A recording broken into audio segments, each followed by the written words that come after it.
and the little thing was quite fierce. Thomas, who had been serving tea, blocked its path, and the little one immediately bared its teeth at him and waved its palm, apparently ready to slap him right there.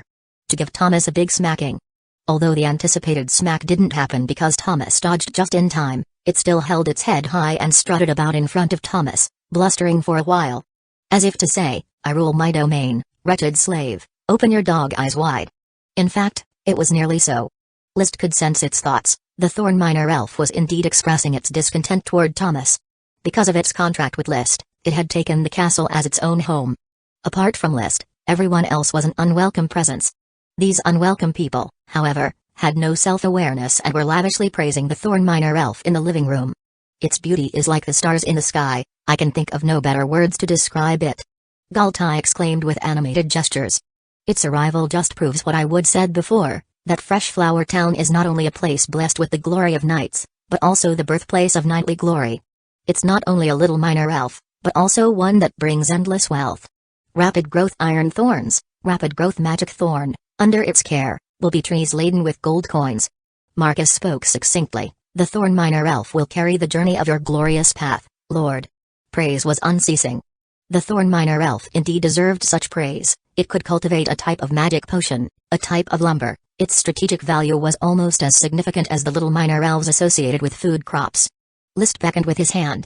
The Thorn Minor Elf that had been flying all over the place obediently landed on List's shoulder, yawning. Wah. It was probably tired from playing. List swept a glance over his sycophantic followers and slowly began to speak. There will be plenty of time for praise in the future. Now, I want to know how we are to hold the celebration. Lord, please entrust the hosting of the festivities to me, I am best at this, Galtai said without reluctance. Then tell me, how do you plan to celebrate? Every time Tulip Castle obtains a little minor elf, it invites the nobles to a banquet. As the Baron of Fresh Flower Town, a blood of the Tulip family, you can invite the nobles from North Valley City to the banquet. Also, family members within Tulip Castle and the Baron of Falcon Town should be invited. Galtai began by determining who should be invited. Then he continued, to celebrate the Thorn Minor Elf, all the commoners in the territory should participate. I think we should give them a day off. Never mind, we should not give a day off. It's the busy harvest season now, and all the projects are short of workers. Giving lazy serfs a holiday is simply unforgivable. And so, a holiday for the commoners vanished in a flash. Work while celebrating, that will do. Upon hearing this, Blair added, perhaps, we should give each serf a copper coin, as a token of Lord Landlord's care. Is it really necessary to treat serfs like that? Galtai, who always held the common class in contempt, didn't think highly of the idea. List settled the matter firmly. That's decided then, each serf will receive a copper coin, freemen will enjoy a day off, and as for you all, on the day of celebration, wages will be doubled. Double the wages? That's a good idea. Galtai quickly nodded and praised. Thank you, my lord, for your generosity. Karl, Ram, and others quickly expressed their gratitude. They liked following a lord who was generous. With a slight smile, List was pleased with his subordinates' reactions. Throwing money around wasn't merely an act of pretense at generosity. In a deeper sense, he was using the distribution of money to stimulate the circulation of goods in Fresh Flower Town. As a modern soul from the 21st century, he had, more or less, become acquainted with many theories about economics. After all, he could feel the effects of inflation every day, with rising prices, currency devaluation, ever-increasing salaries, yet finding oneself further from affording a house. It was through these direct experiences that he slowly began to understand and pay attention to the country's economic policies, learning about concepts like stimulating consumption. The purpose of stimulating consumption wasn't merely for the sake of consumption itself, but to stimulate demand, which in turn could drive the development of various industries. As the saying goes, money only produces actual value when it is in circulation. If List were to hoard all the gold coins like other lords, storing them in his own warehouse, then his territory would never move beyond the primitive agricultural stage. The tenants would never go hungry, but they also wouldn't be well fed, let alone think about purchasing goods or wanting to start small businesses or side jobs. With money in hand, there comes the desire to consume, and only then can the territory begin to thrive. Ultimately, the territory would transition from a primitive agricultural stage to one of handicraft and processing industries, thus ushering in a continuous stream of wealth, not without negative impacts, of course. Once the tenants had money, their hearts would itch with desire. They would not be as blindly loyal anymore. But List believed, as long as he firmly controlled the military machine of the Night Order and periodically culled a few of the pigs that got rich first, There would be no ripples in his territory. After all, it was a world ruled by personal strength, where wealth only had meaning under the protection of power. Consultant Galtai, please continue, List said. As you wish, my lord. Galtai tempered his excitement to appear less money-loving. The last, and most important point of the celebration, is that you should announce the recruitment of followers during the festivities. List's brow raised, mulling over the suggestion. Recruit followers. Yes, everyone is aware of the importance of elves to nobles. Having a little minor elf signifies that you, my lord, will undoubtedly advance further and achieve more glory. Now is the perfect opportunity to gather followers. There will always be people like myself, like Marcus, like Blair, like Isaiah, who wish to follow in your footsteps. Why celebrate the acquisition of a little minor elf? Partly, of course, it is joy, but on the other hand, it's to boast, to show off the Lord's formidable strength, and to attract knight vassals. In this world, though the noble and freeman classes have nurtured many earth knights, only a minority can secure fiefs and noble titles. The rest tirelessly seek opportunities to become nobles. With the Thorn Minor Elf, I am the opportunity for these earth knights, List realized in an instant. With the birth of the Thorn Minor Elf, his influence was bound to soar. He would leap from being a country baron to the future Viscount of the Guardian City. A Viscount, who either owns his own island or city, has already become a high ranker among nobles. Chapter 175, 0175, the same specification as Levi's Levira, mounted on her fast horse, clad in full armor, was training a unit of young female retainer knights on the lawn near the castle. In a blink of an eye, a knight rushed over quickly. My lord. What's the matter? A messenger from Freshflower Town has arrived at the castle to convey an invitation from the Baron of Freshflower Town. An invitation? Levira's expression changed as she recalled the scene of her humiliation by Dowson. Let him wait, we continue training. In front of the castle of Falcon Town, Xavier Redung waited patiently. He was not in a hurry. Before coming, Lord Landlord had told him that he might receive some cold treatment in Falcon Town. List was well aware of his sister's temperament, so he just quietly groomed his own ride, a young mare of only 3 years old. She was of no exceptional breed, just a common nag, not fit for the battlefield. But he cared for the young mare deeply, for a horse to a knight was an even more important partner than a wife. Perhaps once he advanced to an Earth Knight, Lord Landlord might reward him with a new horse fit for battle, but he would never forget this mare that grew up with him. Snort. The young mare let out a loud snort. Xavier immediately became worried. He touched the young mare's belly, wanting to confirm whether she was pregnant or not. Just a few days ago, Lord Landlord's Lee-Dragon horse forcibly raped the young mare while she was grazing in the pasture. He felt deep sympathy for his own young mare. She was still just a child. But in Freshflower Town, the Lee-Dragon horse held a status comparable to a noble, allowed to do whatever it wished. Only List had the right to interfere, while Xavier could only watch helplessly as it assaulted the young mare. I hope you are not pregnant, you are too young, not suitable for producing foals, Xavier murmured softly. When Lord Landlord calls me to battle and I gain honor, I will buy you, keep you at home, for my future son to ride. The average lifespan of a common war horse is between 30 and 35 years. Uncommon war horses, like magical beast breeds or dragon breed horses, can live to be over 60 or even 100 years old. The prime age for riding and charging into battle for ordinary war horses is from 5 to 15 years old, the golden decade. Beyond that, they are considered old horses. Xavier believed that his child should be born in the near future. He already had a girl he loved. When the child grew up and could ride a horse, the young mare would still be in her golden decade, perfectly able to follow his child until the child himself went to battle and changed horses. Thinking of these things filled Xavier with enthusiasm. He firmly believed that under Lord Landlord's leadership, he had a bright future to look forward to. Freshflower Town was the birthplace of a knight's glory, and Lord Landlord was the son of glory. That retainer knight who delivered the message looked at me and my horse with disdain. I know he rides a fine war horse. Falcon Town is a wealthy town, but he knows nothing about Freshflower Town. The town is merely the starting point of Lord Landlord's journeys. He will own a city. Xavier looked at the advancing group of knights in the distance, guessing it must be Lord Landlord's sister, Levira Tulip, and her retainer knights. Falcon Town possesses a Tulip lesser spirit, while Freshflower Town similarly boasts a Thorn Minor elf. A moment later, the group had arrived in front of Xavier. The one leading was a female in military attire. Xavier had seen her once before and immediately bowed respectfully. The messenger from Freshflower Town, Xavier, sends his greetings to Baron. List sent you, did he? What does he plan to invite me to? Levira looked down her nose at Xavier. I hope it's an important invitation. My time is very precious, and I have no interest in attending some boring backwater gathering. Xavier still answered respectfully, Lord Landlord will be holding a ceremony for the birth of the little minor elf on the 5th of November, 2 days from now, to celebrate the birth of the bonded little minor elf. A celebration for the birth of a little minor elf? Livira was taken aback. Her complexion changed dramatically before she repeated, a celebration for the birth of a little minor elf. He has a little minor elf? How is that possible? He only has a few elf bugs, how could he have birthed a little minor elf? Her tone was thick with skepticism and an envy she herself hadn't noticed. It is a thorn elf bug that evolved into a thorn minor elf. A thorn minor elf? Livira's visage, somewhat twisted at first, smoothed out slightly, so it is the thorn bug that has evolved. It's indeed worth celebrating, at least he can monopolize the hedge business on Coral Island. Hedges cultivated by the little minor elf will certainly be more suitable for making hedges.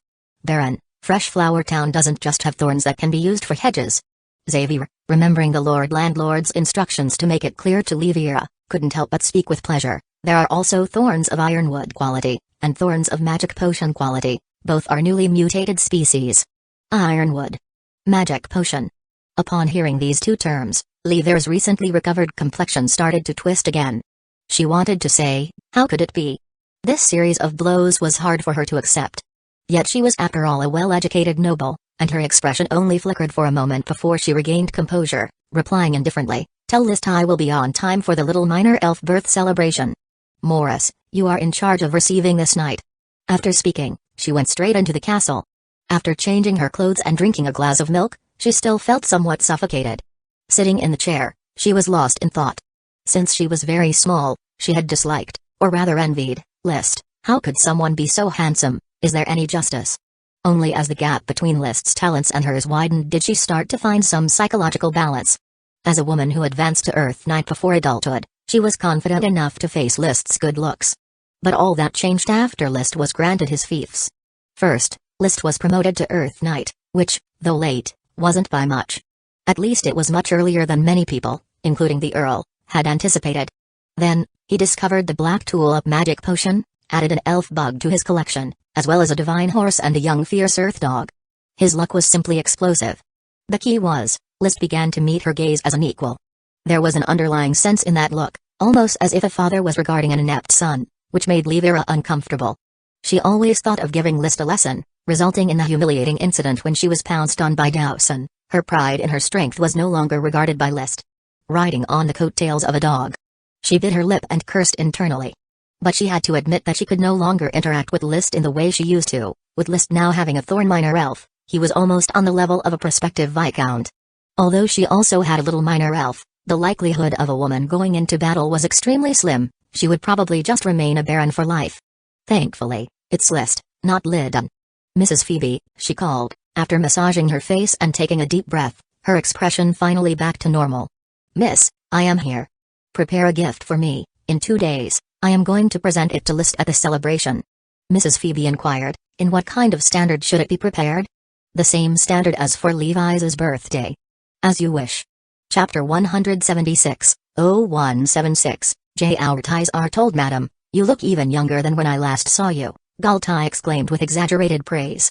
Lady Penelope replied happily, no, I am old, I have already heard Greg calling me from another world, to roam Tahiti City with him once again. Greg Wafers, the father of the Earl, grandfather to List, and Viscount of Tahiti City.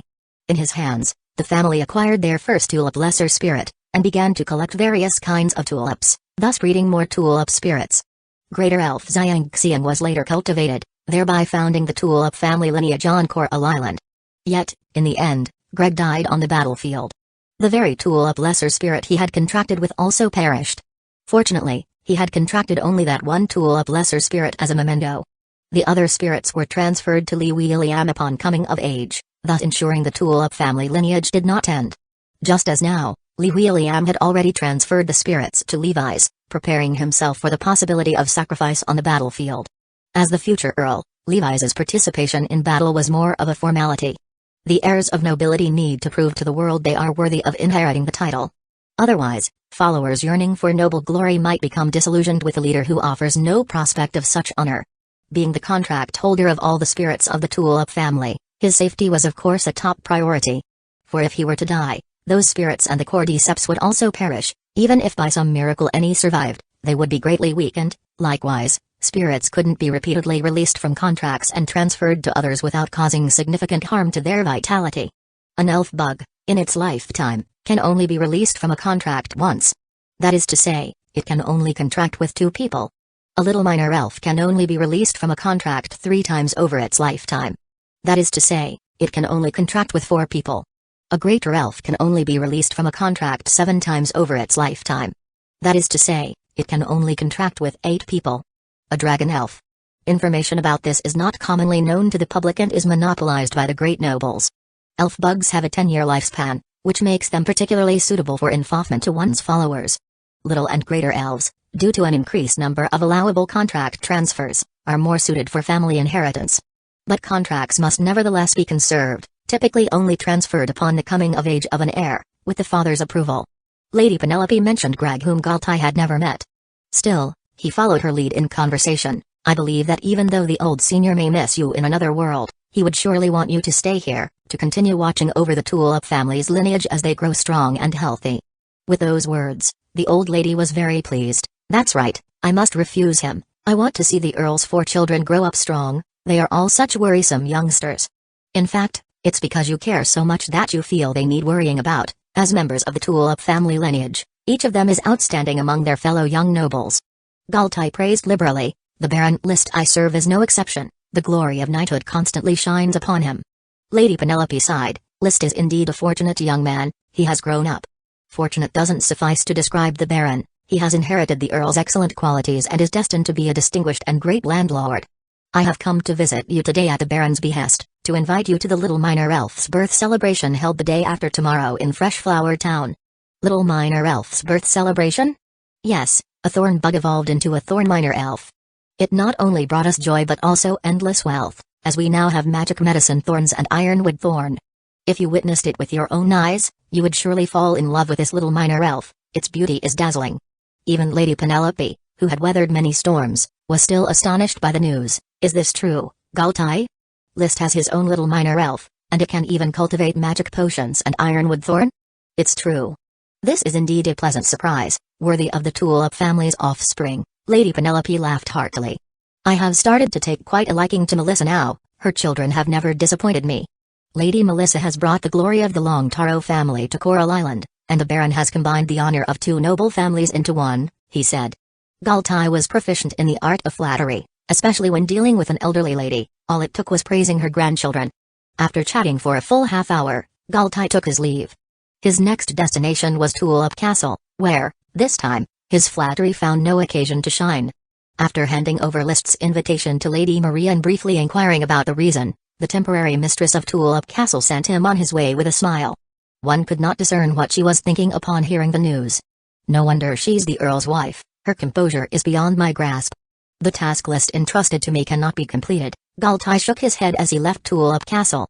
List had instructed him to observe Lady Marie's expression closely after delivering the message. Galtai understood what List was looking for, but the result was disappointing. Lady Marie showed no sign of surprise, shock, jealousy, or anger. Fortunately, this task was just a bit of List's mischief. It wasn't mandatory. Moments later, he showed up at the home of Levi's family tutor, Mr. Frank. The 2 tutors were not strangers to each other. However, Galtai's position had previously been much lower. He had only been a family tutor for a baron in the countryside, while Frank was the future Earl's tutor. Now, things had changed.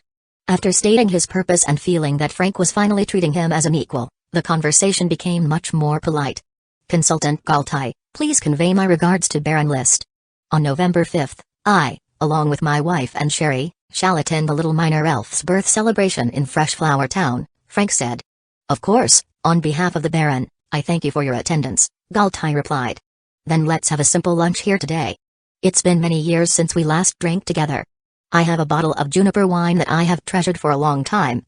Having missed out on a meal at Tulip Castle, Galtai had planned to find a meal here and so did not decline. Wow, juniper wine. Although I am in a hurry to get back and invite other nobles to the celebration, it seems my legs can't carry me any further at the moment.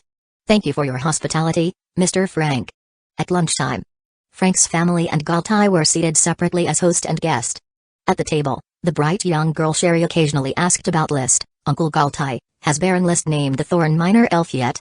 It doesn't seem so, Perhaps he will announce the name of the Thorn Miner elf during the celebration. Can his Wind Falcon fly now? I am sorry, the Wind Falcon has already returned to the blue skies. The Baron does not wish to restrain its proud spirit. Frank's wife exclaimed in surprise, letting go of a magical beast just like that? Isn't that a waste? It must be worth a lot of gold coins. Galtai had also quietly criticized the decision to release a veritable fortune's worth of gold coins, but outwardly, he appeared unconcerned. Fresh Flower Town is no longer what it used to be. A few gold coins are of little consequence. Chapter 177, 0177, The Focus Among the Nobles. Cloudy weather, a hint of autumn coolness. The autumn harvest in Fresh Flower Town had been completed. This year, with the improvement brought by the elf bug, the wheat yield was bountiful, resulting in a 50% increase compared to previous years. The farmers of Little Wheat Village beamed with radiant smiles. Taxes were reduced, yield was up, and with plenty of grain stored, there was no need to worry about hunger in the upcoming winter. Those who planted oats and rye were also pleased, as the use of manure, pond mud, and wood ash as fertilizers increased the yield by 10 to 20% over last year. Today, the serfs in the town were still toiling, yet their faces were adorned with joyful smiles. It was the celebration of the great Lord Landlord's acquisition of the Thorn Miner elf. Everyone supported and adored this scion of the Tulip family because, under his leadership, Fresh Flower Town had its first glimpse of a hopeful future. Moreover, there was a copper coin festival bonus. Praise the Lord Landlord, praise the Thorn Miner elf, Fresh Flower Town will be even better tomorrow. With the Thorn Miner elf, the Lord Landlord will win even more glory, and the honor of the knights will favor Fresh Flower Town. My nephew Philip has already become a retainer knight for the Lord Landlord, and he will follow him to achieve many honors. Will Philip become an Earth Knight? Certainly. That's not guaranteed, he's just a serf. The title of Earth Knight is but a pipe dream for him. Bob, that's just jealousy speaking because your son got eliminated. You are envious of Philip. Philip and Xavier have already won the Lord Landlord's favor. Their future is bright. If they had the leisure to quarrel, it proved that these serfs weren't busy enough, there was still room to push them further. Meanwhile, the castle servants were too busy to even speak. Butler Carter wiped the sweat off his forehead with his handkerchief over and over. After successfully hosting the Sea Festival banquet, he had experienced a grand event, but he was still extremely nervous. Today there was no food brought from Tulip Castle by any earl. All of the banquet ingredients had to be prepared by the castle itself. For this, he had made extensive purchases of ingredients 2 days prior, and bought all kinds of food available in North Valley City. List never skimped on the castle's expenses, so Carter felt confident relying on the castle's wealth to make this banquet a success. Mrs. Abby, free up a cauldron for Lucas as soon as possible, he needs it for 2 dishes. Tom, let Jim handle the water fetching. Take Parker and John and tidy up the lawn at the castle gates right now, guests will be arriving soon. Mrs. Morrison, I need your help. The dining room setup is not up to standard. The master does not advocate for us to use the symbol of the black tulip, so the curtains must be replaced with the red tulip emblem that we brought from Tulip Castle. We are one family with Tulip Castle. Jesse, where are you?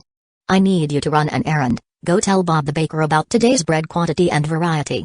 Here's the list I have written, give it to him. We will have many guests today, and their horses will stay around the area. Barden, make sure to take good care of them. The bustling of the castle servants did not affect the master of the castle, Baron List. He got up as usual, and then he took his dog for a walk. Wan Fu had flown away, and Dowson was now his only pet. Holding a cane made from rapid growth iron thorns, he strolled along Dowson Avenue. Pointing the tip of the cane towards the sides of Dowson Avenue, which were close to completion, he casually spoke, Dowson, rock spike. PFFT. A sturdy rock spike burst forth from the earth. The cane pointed to the other side and another rock spike appeared. He continued to point, and Dowson kept on releasing rock spikes, almost instantaneously without pause. Soon, 2 dense rows of rock spikes adorned both sides of Dowson Avenue, resembling trees standing in a line, one after another, creating a rather aesthetic look. Importantly, after the festival, workers would shatter these rock spikes to pave the road. Good morning, my lord. Galtai, dressed in festive attire with a ruff circling his neck, looked as though everything below his head was stuffed into a jar. Good morning, Consultant Galtai. Your Dowson seems to have grown a bit more. It hasn't reached adulthood yet, and it looks like it will continue to grow. List patted Dowson's shoulder, becoming more and more satisfied with the fierce earth dog. He was no longer able to easily reach Dowson's head. With his own height, using the Continental Standard leather tape measure, List was measured to be 185 centimeters tall. The straight stretch length from head to tail of Dowson was 4 meters 26, The shoulder height of the forelimbs was 1 meter 41, and the rear limbs were 1 meter 25. In a natural state, the head height was 1 meter 97. Compared to the common tigers on Coral Island, Dowson was obviously 3 sizes larger. Ordinary humans weigh around 130 kilograms, the tigers of Coral Island about 500 kilograms, and Dowson's weight had already reached 1,300 kilograms.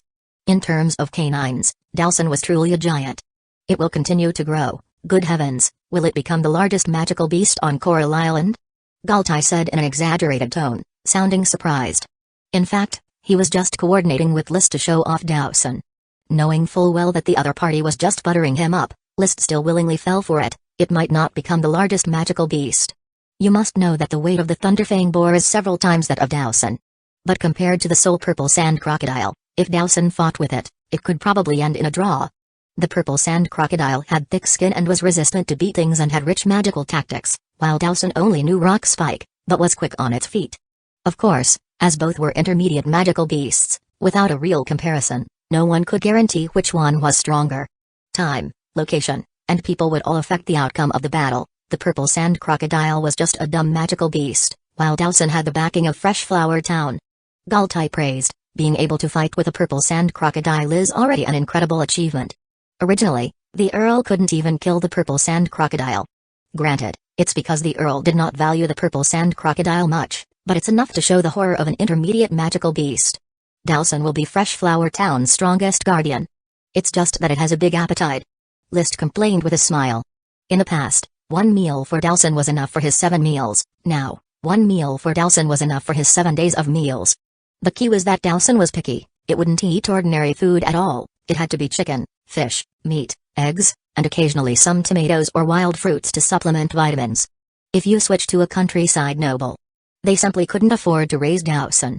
Even List had some regrets. I should not have cut down the forest on Thornridge at the beginning. It should have been kept as Dowson's cafeteria, preserving those wild animals and magical beasts. This was but a happy worry.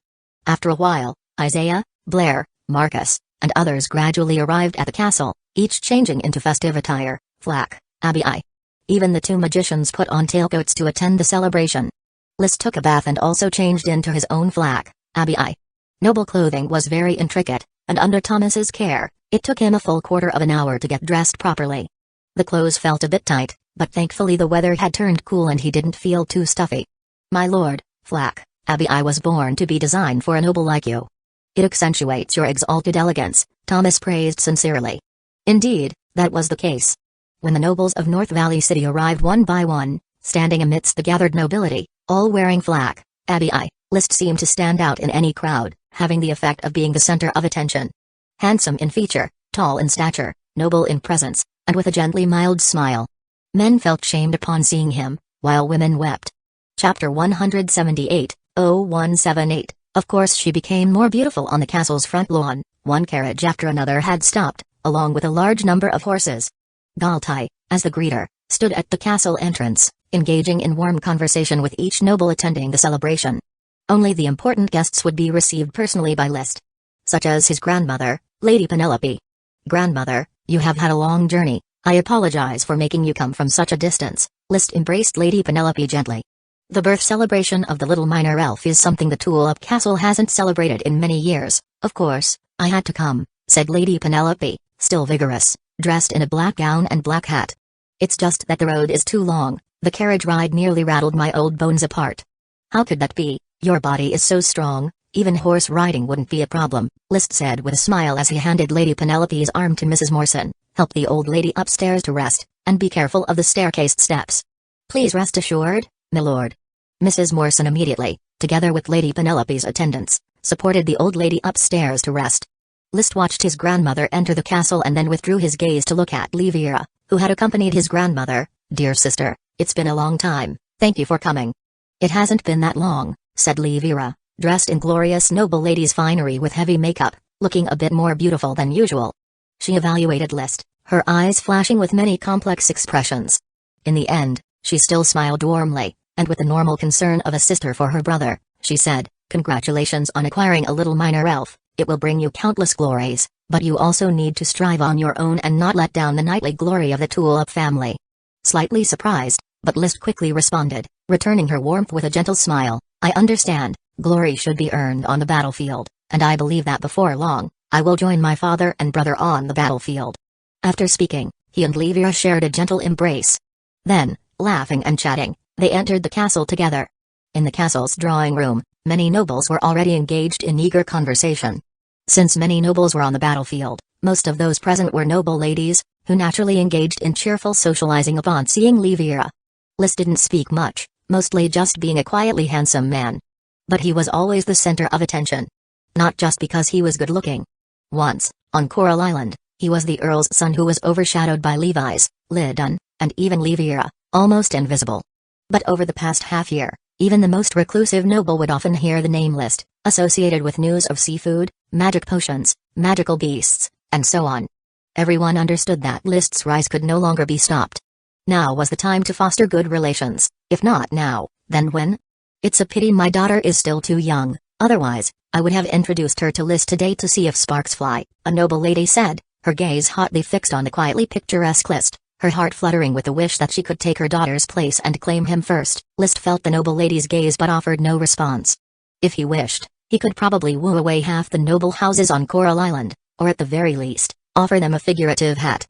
After about half an hour of such polite socializing, Galtai ushered in another group of nobles, Mr. Frank, his wife, and a bright young girl. Mr. Frank, lady, thank you for coming. List stood up to greet them with a smile, then turned his attention to the young girl. And who might this be? Brother List, I am Sherry, little Sherry, replied the girl with a sweet smile, instantly reminding List of the little best he remembered from his former life, the chubby tagalong. It's true what they say, a girl changes vastly as she grows. The chubby child from before had now turned into a graceful beauty. You have changed so much, I almost didn't recognize you. Sherry, long time no see. Sherry blinked her eyes and asked boldly, so do you think I have become prettier, or uglier? Of course, you have become prettier. List replied with a slightly exaggerated certainty to the young girl. She reminded him of the princess played by Elle Fanning in The Sleeping Curse, even their hairstyles were similar, only that Sherry's hair was a bit browner, whereas the princess's was more golden. This was not the right occasion for reminiscing. After greeting each other, Sherry followed her parents to take a seat and skillfully began chatting with the surrounding nobles. List engaged in the conversation for a bit before he had to go outside to welcome the newly arrived guests. A night squad, surrounding a luxurious carriage flying the red tulip flag, undoubtedly signified the arrival of Lady Marie of Tulip Castle and Lydon. They waited for the carriage to arrive at the castle gate. List stepped out the door, his face adorned with a standard noble smile. Thank you for coming, lady. This is your festival, and had your father not been on the battlefield, he would have surely come to celebrate with you personally. Lady Marie returned with the same standard noble smile. Lydon had grown a bit taller since the last time they met. But he was as thin as a pole, with a rather ordinary appearance. When it came to looks, there were very few on Coral Island who could match List, and they could be counted on one hand. With a face full of acne, he looked up to List. Brother List, where is your little minor elf? It's sleeping, you will see it soon enough. I am so envious, brother.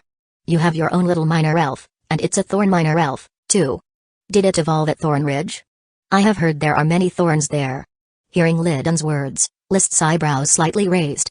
Incorporating Thorn Ridge was considered a smudge on List's record. After all, it was taking advantage of the Earl. He didn't know if Lydon mentioned Thorn Ridge and the Thorn Minor Elf innocently or on purpose. But it was better to sever that line of thought. He responded with a smile. It evolved in the grazing field next to the castle. I have obtained some new species of thorns from Beer Castle, and they triggered the thorn bug's evolution. After a casual explanation, he said, now that all the guests have arrived, Lady Lydon, please proceed to the second floor. The celebration banquet is about to begin. The dining room on the second floor. The nobles gathered together, sitting in their designated places according to their titles and statuses, chatting freely while waiting for the drinks and dishes. Galtai, serving as the host of the banquet, stood up and clapped his hands. As the noise gradually subsided, he began with a passionate tone, ladies and gentlemen, thank you for your presence to celebrate with Fresh Flower Town and our Baron List the birth of the Thorn Minor Elf. Before the feast begins, let us welcome the star of today, Thorn Minor Elf. As soon as he finished speaking, Butler Carter walked in excitedly, holding a box made of jade pieces. When he opened the box, the sleeping Thorn Minor Elf awakened instantly. It rubbed its eyes and fluttered its wings to start flying, accurately landing on List's shoulder. Drowsy and seemingly not fully awake, it humanly yawned. Ooh. It spoke, emitting a crisp voice. Chapter 179, 0179. Its name is Jayla. The Thornminer Elf's entrance was not as shocking as one might expect. In fact, the sleepy little fellow paid no heed to these nobles but merely sat on List's shoulder, nodding off. It had just been born, full of curiosity about everything, and stayed up late causing a ruckus last night, which left it a bit out of sorts. But this didn't prevent the nobles from praising the Thornminer Elf with loud applause, casting looks of envy, jealousy, admiration, and desire at List and the little elf on his shoulder. The applause clearly disturbed the Thornminer Elf. It suddenly flew up, facing the clapping crowd with a fierce expression, waving its fists, and cried out loudly, "Wah, wah, wah." Obviously, this didn't intimidate anyone. Instead, the applause grew more vigorous. The lively little elf clearly delighted the crowd more than a dozing one. "It's so beautiful. A beautiful creature. I swear I can see it shimmering with the glow of gold coins. The glory of the night shines upon the Tulip family. Baron List inherits the nobility of the Earl. Exquisitely beautiful, just as cute as those little elves at Tulip Castle." Seeing that its intimidation was ineffective and these humans were still buzzing loudly, the Thornminer Elf became furiously angry. It stretched out its little pink fists and opened its chubby little palms, letting out a loud wah. Suddenly, streaks of light flashed by, heading towards the people. The light rapidly landed on many people's clothes, sprouting green, tender shoots at a visible pace, which started to grow and branch out. Oh, my goodness! It's seeds from the elf. The Thornminer Elf has sprinkled seeds on our clothes. The nobles quickly stood up, slapping off the tender shoots from their clothes, causing chaos at the banquet for a moment. Just then, List suddenly spoke, "Come back, little one." Instantly, the Thornminer Elf pursed its lips and, somewhat reluctantly, flew back to him, landing back on List's shoulder. The growth of the shoots on the nobles' clothes also ceased, which they removed with their hands, soon cleaning them off entirely. Since she was close to List, Lady Penelope wasn't sprinkled with seeds. She laughed at the minor elf. "Such a mischievous little one, reminds me of the Earl's elves, a few of them are just as naughty. I like such little elves, they are wilder, more enterprising." Livia chimed in. Her clothing had been sprinkled with a few seeds, but she quickly slapped them off without damaging her garment. "If I had a minor elf, I would be willing to be fooled by it every day," a baron from North Valley City quipped, shaking his collar. "Minor elves won't fool their own masters, they just like to play. Mischievousness shows that it's full of life." After List and the others tidied up their clothes and sat down again, he smiled apologetically but insincerely, "I am very sorry, it has just been born and is still a little temperamental about being disturbed by strangers. I have restrained it now, please forget the earlier prank and let us continue the banquet." The nobles all expressed that they didn't mind. Whether they truly didn't mind was not important. Galtai cleared his throat and continued presiding over the celebration. "Our mischievous protagonist, as everyone has already seen, is without a doubt a vibrant little minor elf, a treasure bestowed upon Fresh Flower Town and Baron List by the glory of the knights." "So, what is its name?" asked a noble lady suddenly. "What's its name?" Galtai looked towards List. List took over the topic. "It's called Jayla. This name signifies, the rise of Thorn, the prosperity of Thorn begins with it." "Jayla?" The crowd savored the name. "Good name, it fits the temperament of the Thornminer Elf very well." "Indeed, it's a good name, albeit a bit feminine, but since little minor elves have no gender, any name would do." "Jayla, is this how it's written?" G.La, such strange serpent script, but it's quite interesting, a name full of character. Everyone thought the name was fine, even if they found it unpleasant internally, they would still outwardly consider it fine. Only Lady Penelope complained, "Jayla? It sounds like names such as Marie, Melissa, can you change it, List?" Sitting beside her, Lady Marie revealed a smile that was both awkward and politely restrained. List too felt embarrassed. Melissa was his mother, and this old grandmother really did spare no one's dignity. He could only say, "Grandmother, Jayla likes its own name." "Wah!" The Thornminer Elf, sensing List's call in his heart, cried out to him. "If you like it, then that's fine," said Lady Penelope without insisting further. Perhaps she was just taking the opportunity to express some opinion of her own. The introduction of the Thornminer Elf Jayla heightened the atmosphere of the celebration.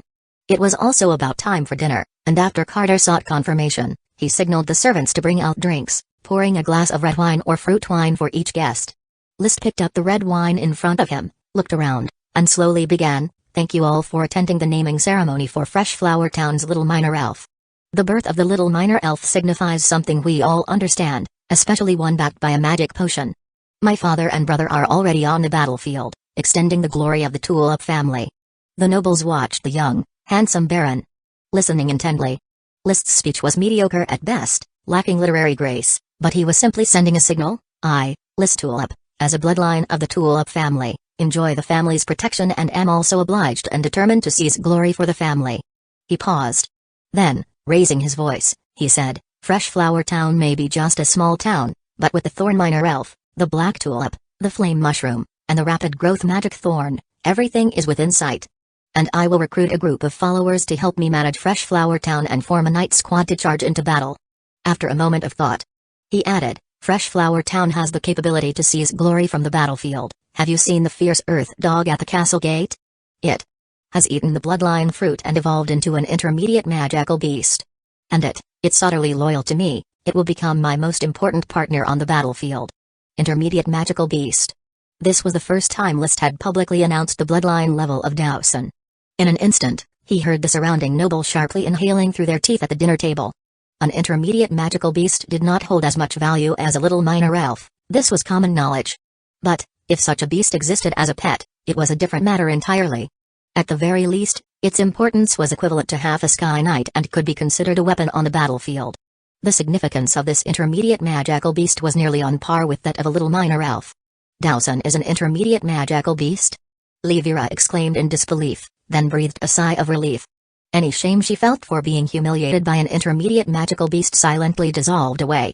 Chapter 180, 0180, The celebration that ended with gourmet food. 8th update, bonus for 1,200 subscriptions. If the Thorn Minor Elf and its backing Rapid Growth Magic Thorn represented List's potential to strive for a Viscount title, achieving it either in his generation or the next, then with the assistance of an intermediate magical beast, the Viscount title was no longer just potential, but a certainty he would bear. The envious grew more envious. The admiring grew more admiring. Those with fervent looks were almost emitting flames from their eyes. In the face of such intense emotions directed at him, List suddenly felt that it was very much worth enjoying. A thought emerged in his heart, no wonder everyone tirelessly aspires to nobility. The noble system under Night Rule isn't just a system, it's also a societal atmosphere. It was like China during the imperial examination era, where everything was considered lowly except for scholarly pursuits. In this world, everything was considered lowly except for knighthood.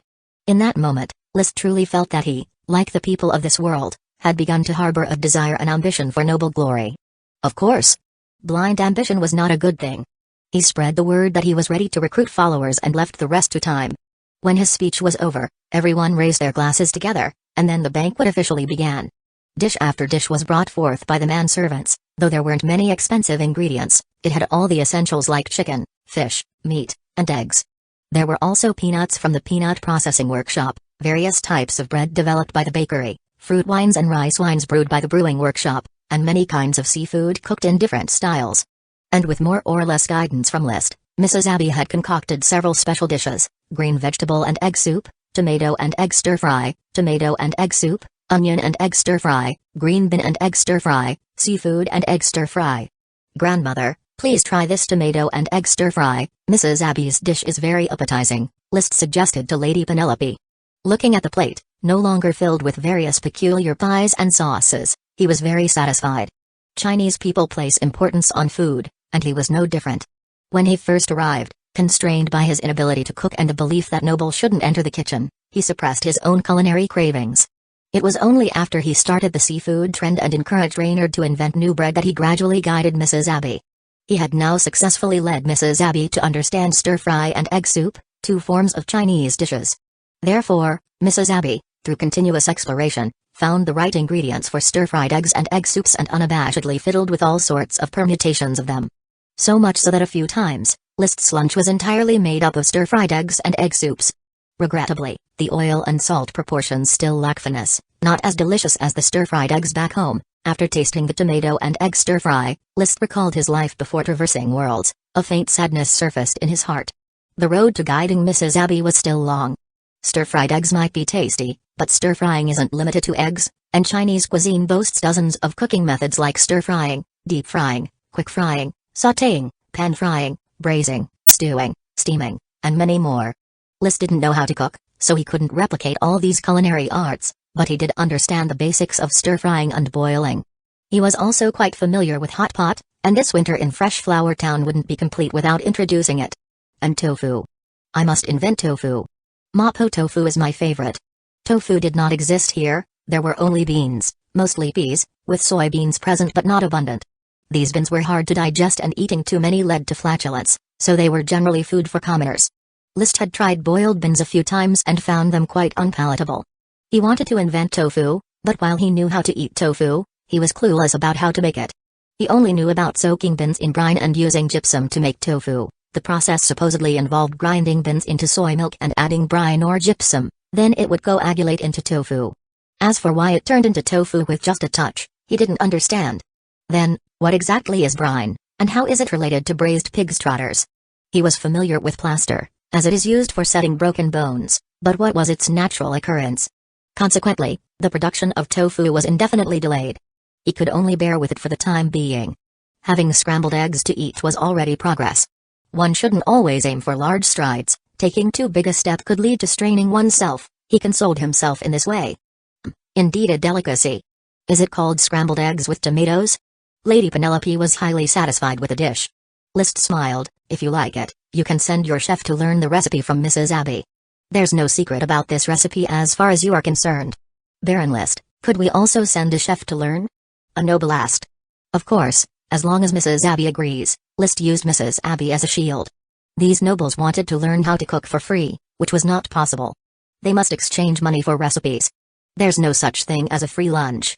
The fresh dish earned unanimous praise, and the celebration for the birth of the little minor elf concluded perfectly. After the luncheon ended and Awood rested for a moment, it was time for the nobles to head back home. As they passed by Dowson's kennel, they couldn't help but take an extra look at Dowson.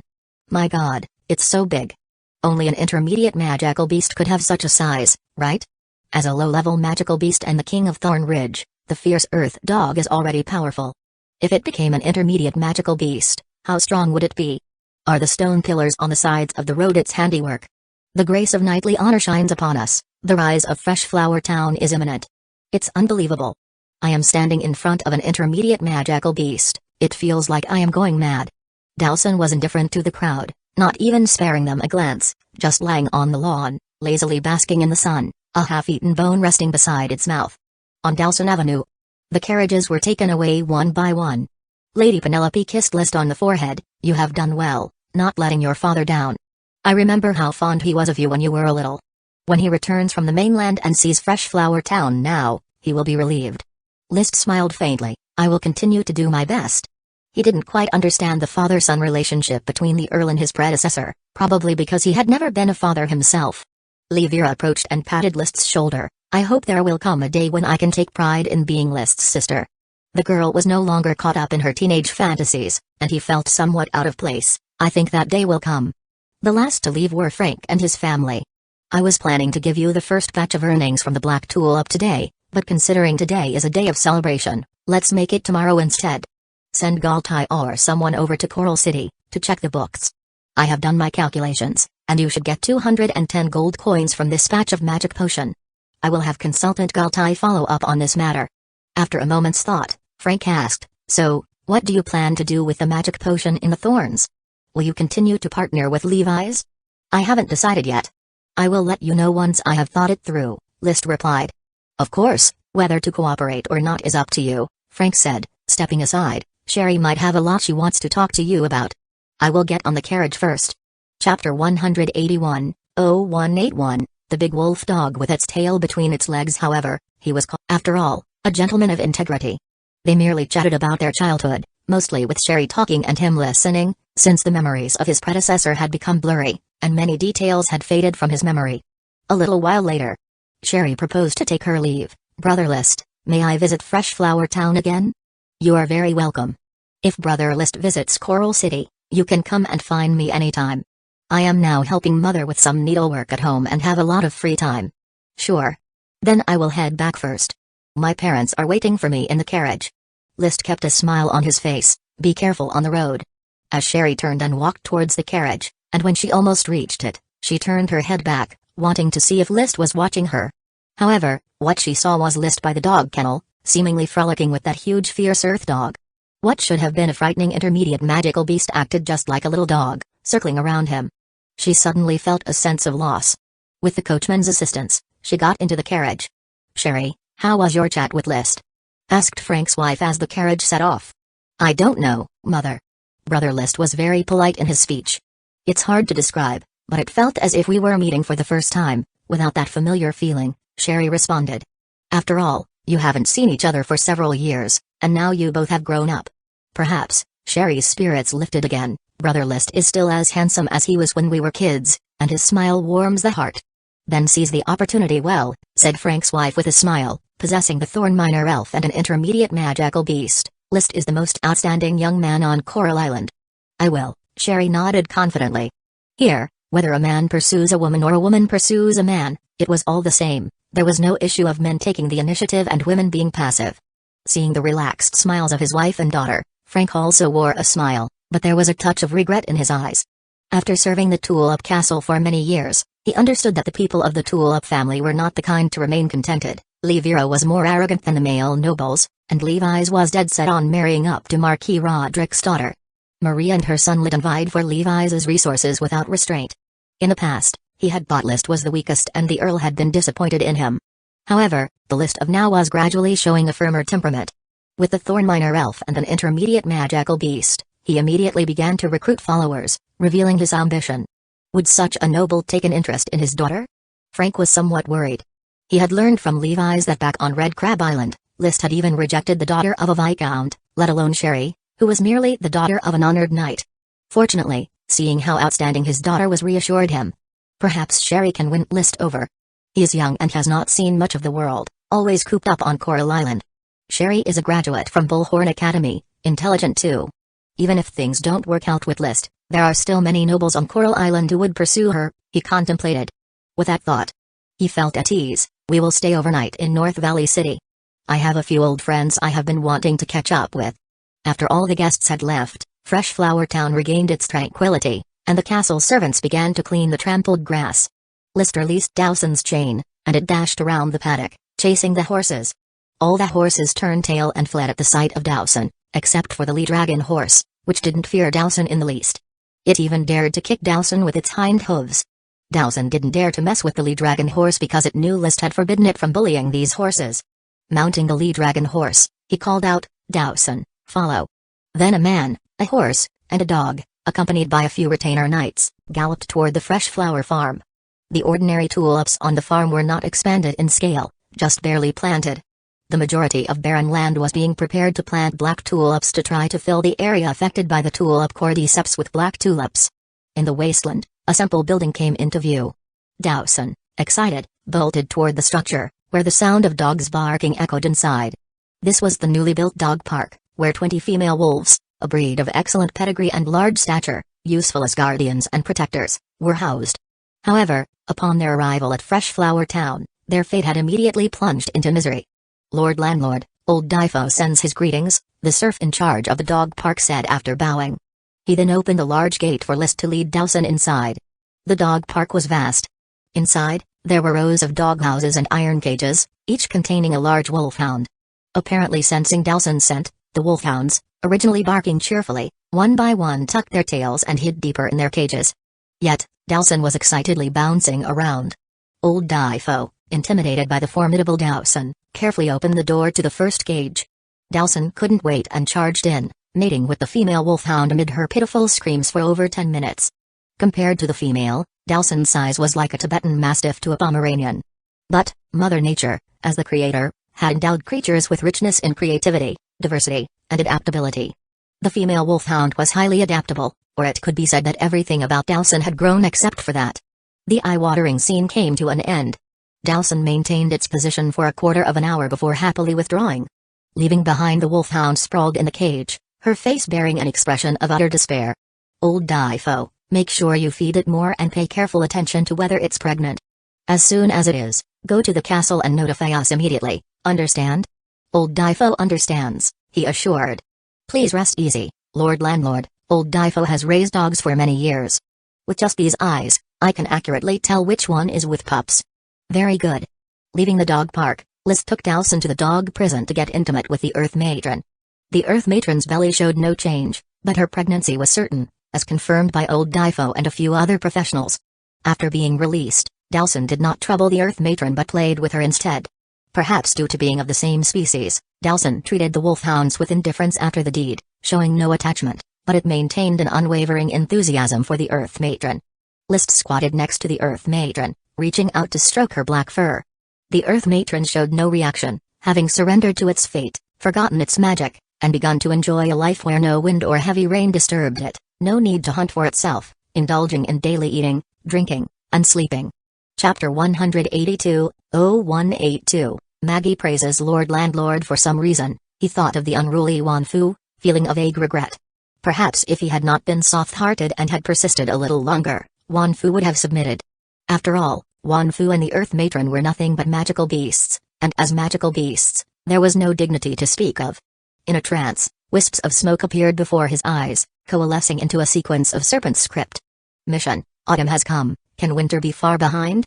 Fresh Flower Town, soon to be blanketed in ice snow, will fall into isolation. Wheat, as an indispensable staple, cannot be lacking. Please stockpile 100 tons of wheat to steady the hearts of the serfs through the winter. Reward: the goodwill of the serfs. Stockpiling 100 tons of wheat wasn't difficult. With the help of little wheat bugs, this year's harvest in Little Wheat Village was bountiful, reaching a yield of nearly 240 caddies per mu, totaling 500 mu of wheat with a harvest of 120,000 caddies, which translated to 60 tons. Just purchasing an additional 40 tons will complete the mission. The Thorn Caravan and the Fresh Flower Caravan are already buying up newly harvested wheat from everywhere. List came back to his senses and looked at the simple mission but couldn't guess why there was such a reward as the goodwill of the serfs. He even disdainfully thought, do I need the goodwill of serfs? As long as they work diligently to build my territory and indulge my luxurious lifestyle, that's enough. Compared to other landlords, his treatment of serfs was already quite merciful. Other landlords could beat serfs, or even kill them without seeing any rebellion. Therefore, in Fresh Flower Town, his position as lord was very secure. Under the knight system, nobles didn't need popular sentiment, just matching strength to gain everything. The mission reward, however useless it seemed. But to get to the next mission, List still had to complete it. Even if it were an easy task, he would have stockpiled winter supplies even without the mission. Thinking this, he waved his hand lightly, erasing the smoke mission. His gaze returned to the Earth Matron. Since the retainer knights were outside the dog prison, he directly took out a piece of jerky from the space gem on his chest and fed it to the Earth Matron. Dowson, seeing the jerky, wanted to snatch it without any regard for its relation to the Earth Matron. Back off, List ordered Dowson away, watching as the Earth Matron wolfed down the jerky. After enjoying the jerky several times, the Earth Matron surprisingly wagged its tail at him. It seemed that it was becoming domesticated. Dogs really are the friendliest to humans. Compared to the undomesticated and pointlessly kept Wanfu, Dowson and the Earth Matron are much better. Adding a litter of little fierce Earth dogs in the future will be perfect. When I go to battle, I will unleash the dogs. With Dowson leading the charge, it will be a sight most splendid to behold. He could already envision rows of rock spikes and their violent output. After walking the dogs. On his return to the castle, Butler Carter had already led the servants in tidying everything up, and the gifts from the guests had been accounted for and stored away in the castle's vault. Nobles usually gave food or iron as gifts, as these resources were scarce, making them ideal for gift-giving. However, the bits and pieces acquired from gift exchanges wouldn't make one rich. After all, List would have to give gifts in return when other nobles held events in the future. My lord, do you need to check the accounts? No need, he replied. List was not a miser who counted his wealth and possessions every day. After chatting briefly with Carter, he returned to his upstairs study to calm his mind, preparing for today's potion consumption. He opened the flame mushroom magic potion and downed it in one gulp. Suddenly, magical power spread like fire. Taking advantage of this force crashing everywhere, he kept circulating his chi, allowing his body to expand and accommodate the magical power, then nurturing his own chi. He likened this process to filling a cup with rocks. A common Earth Knight cultivates by filling the cup with small stones, but no matter how full it gets, there are always gaps. An elite Earth Knight relies on constantly shaking, rubbing the rocks together to make the gaps tighter. An elite Earth Knight using the drug regimen fills the cup with magic potion instead of sand. He was now repeating such a process. The difficulty wasn't great, but it required a continuous supply and persistent patience. Once you start taking a magic potion, don't stop, at least not intermittently. Otherwise, the chi created by the magic potion will continuously recede, eventually falling back to the level of a common Earth Knight. But you can't take it too frequently either. You have to find the right balance for your body, a push and pull. This was the wisdom the Earl had imparted to his sons, how to take drugs properly to make the most of them. The Earl himself had taken drugs for a full 10 years to break through the shackles of his body, transforming his intermediate Qi into advanced Qi. This precious experience would be the tool of family's most core secret, not to be disclosed to anyone but direct descendants. He quietly refined the magical power of the magic potion, assaulting his own Qi. List simultaneously compared his own experience with the secret teachings of the Earl to authenticate each other. He needed to find the right balance for his body. The Earl had said, everyone has a different way of taking magic potions. You need to judge according to your own body and grasp the balance. If you exceed that balance, you not only waste the magic potion but also damage your body. If you don't reach that balance, you waste time and increase the body's resistance to the potion, a loss-making deal. Not every wealthy elite Earth Knight can become a Sky Knight by relying on magic potions. Otherwise the nobles would never see a day of decline. A clever mind, sharp senses, and a fearless heart are all qualities a Sky Knight must have. The predecessor had etched these words deeply in his heart, hinting at a fierce tiger lurking within. But what the predecessor lacked most was probably insight, so everything turned out to be a boon for the current list. The festive days passed, and life in Fresh Flower Town continued. The carts that transported wheat were filled with the new harvest and brought to the granary not far from the castle. To fulfill the task he called securing the serfs, he had Carl Ironhammer lead the patrol team to extensively proclaim, "This year's harvest is bountiful, the Lord Landlord loves his people, stocking up on wheat, no worries for winter." In previous years, winter was an indelible grey memory for the residents of Fresh Flower Town. This year, the residents of Fresh Flower Town enjoyed the most comfortable living they ever had, already full of hope for the winter, not to mention List's proclamation, leaving no single serf fearful of the upcoming cold season. "This year will be easy to get through, Maggie, don't worry," Mrs. Harriet, a farm wife from Barley Hamlet, said to the frail little girl at the table. The little girl Maggie was a serf purchased from the Eagle Kingdom. Having studied serpent script with old Geronti, she was still not very proficient, so she was somewhat confused. "Mrs. Harriet, what?" "Full tummy." Harriet kindly patted Maggie's little head, pointed at the bread, then at her stomach, and said with a smile, "Lord Landlord is kind. This winter, everyone can have a full tummy. We will have a very happy winter without hunger or magical beasts." She spoke while using gestures and successfully made Maggie understand. The little girl nodded incessantly and replied in still imperfect serpent script, "Lord Landlord, kind, great." Maggie praises Lord Landlord. Chapter 0183, Maggie has an older sister who is a magician. First update, after lunch, Maggie diligently took care of cleaning up the plates, her slight body bustling about like a little minor elf. "Let me do that, Maggie. You should go take a nap now. You have to follow Lord Rom for training this afternoon. Remember to perform well in the training class," Mrs. Harriet said, fond of little Maggie. She didn't have a daughter and genuinely treated Maggie, who was staying at her house, as her own. Because Mrs. Harriet spoke so quickly, Maggie could only understand a few words in serpent script like nap, Lord Rom, and training. But she was smart and guessed at Mrs. Harriet's intention, promptly replying in serpent script, "Training with Lord Rom is easy, Maggie is happy, 3 meals. Fresh Flower Town, great."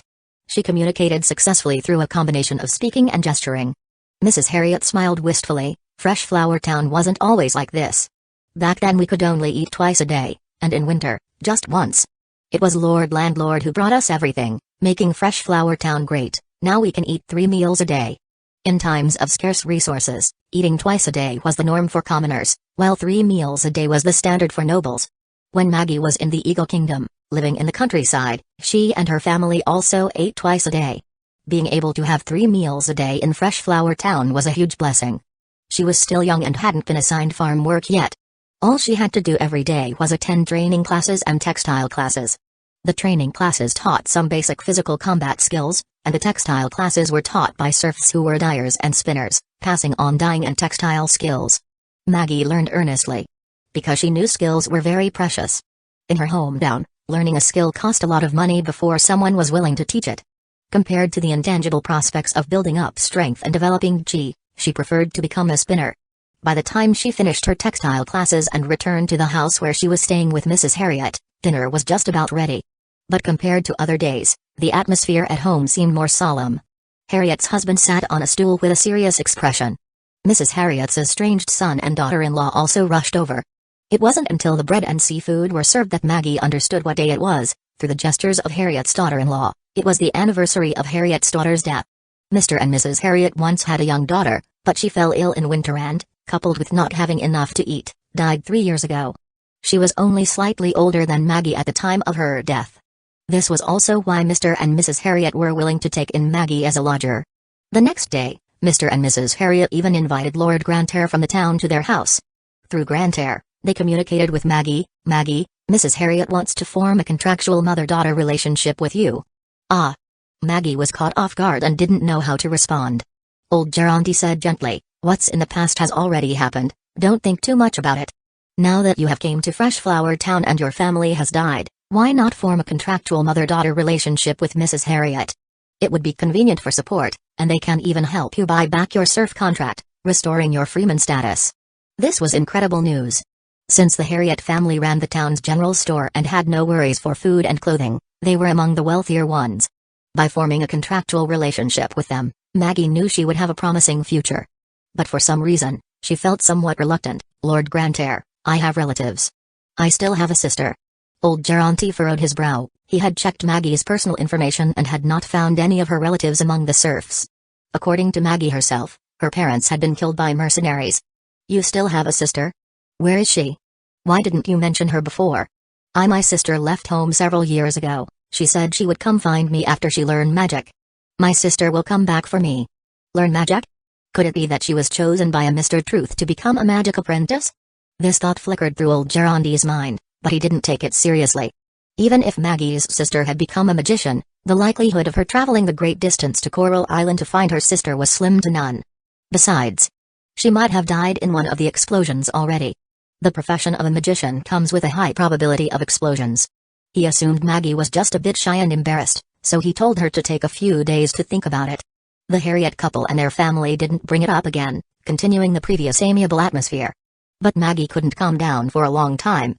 Meanwhile, in the Eagle Kingdom, many miles away, war raged on. The Steel Ridge Kingdom launched a major invasion, forcing the Eagle Kingdom to resist. Dragon Knights roamed everywhere to support the battlefield. Meanwhile, in the hinterlands of the Eagle Kingdom, the Duchy of Sapphire's troops, like locusts, desperately scoured the coastal border castles, plundering wealth and minerals. Against this backdrop of turmoil, a warship flying the red tulip flag slowly approached the harbor. The lighthouse at the harbor also flew the red tulip flag. Needless to say, this was naturally a stronghold that the Tulip family had taken on the coastline of the Eagle Kingdom. The Tulip family's servants had already met with a ship's crew to sort out the goods, all special products of the Duchy of Sapphire. They were fighting and robbing on one hand, and trading and smuggling on the other, without any delay. The entire seaport bustled with people busily loading, unloading, and transporting goods non-stop. Is this the Tulip family's sea vessel? In a shabby tavern on the dock, a female mercenary with a scarf covering her face looked out the window, holding a wineglass, and asked. She was speaking wind language. In front of her was a sly-looking fellow who greedily glanced at the mercenary's chest bulging against her leather armor and replied sleazily, "Of course, this dock and most of the surrounding castles have already been occupied by Sea Wave's sword Saint Lee William. The Red Tulip has become a nightmare for many nobles. Are Lee William's ships always engaged in slave trading? Hey, the Sapphire people are all a bunch of serf traders. It would be strange if they weren't trading slaves. When will the fleet return? That depends on how fast you mercenaries can catch serfs. If you are quick, maybe you can trade a bunch of serfs this month. For your troubles." The female mercenary casually flicked her fingers, and a shiny silver coin flew into the air, spinning before landing neatly on the table. She left without looking back. The sly fellow grabbed the silver coin in an instant, licked his lips greedily, picked it up, held it in his palm, and laughed brightly. "If you need more information, my lord mercenary, just come to Old Fort Tavern and ask for me, Three-Eared Goldie." Where did she go all of a sudden? By the time he looked up, the female mercenary was nowhere to be seen in the tavern. But he didn't care, fondling the silver coin in his palm with satisfaction. Earning a silver coin for a few words was a solid deal.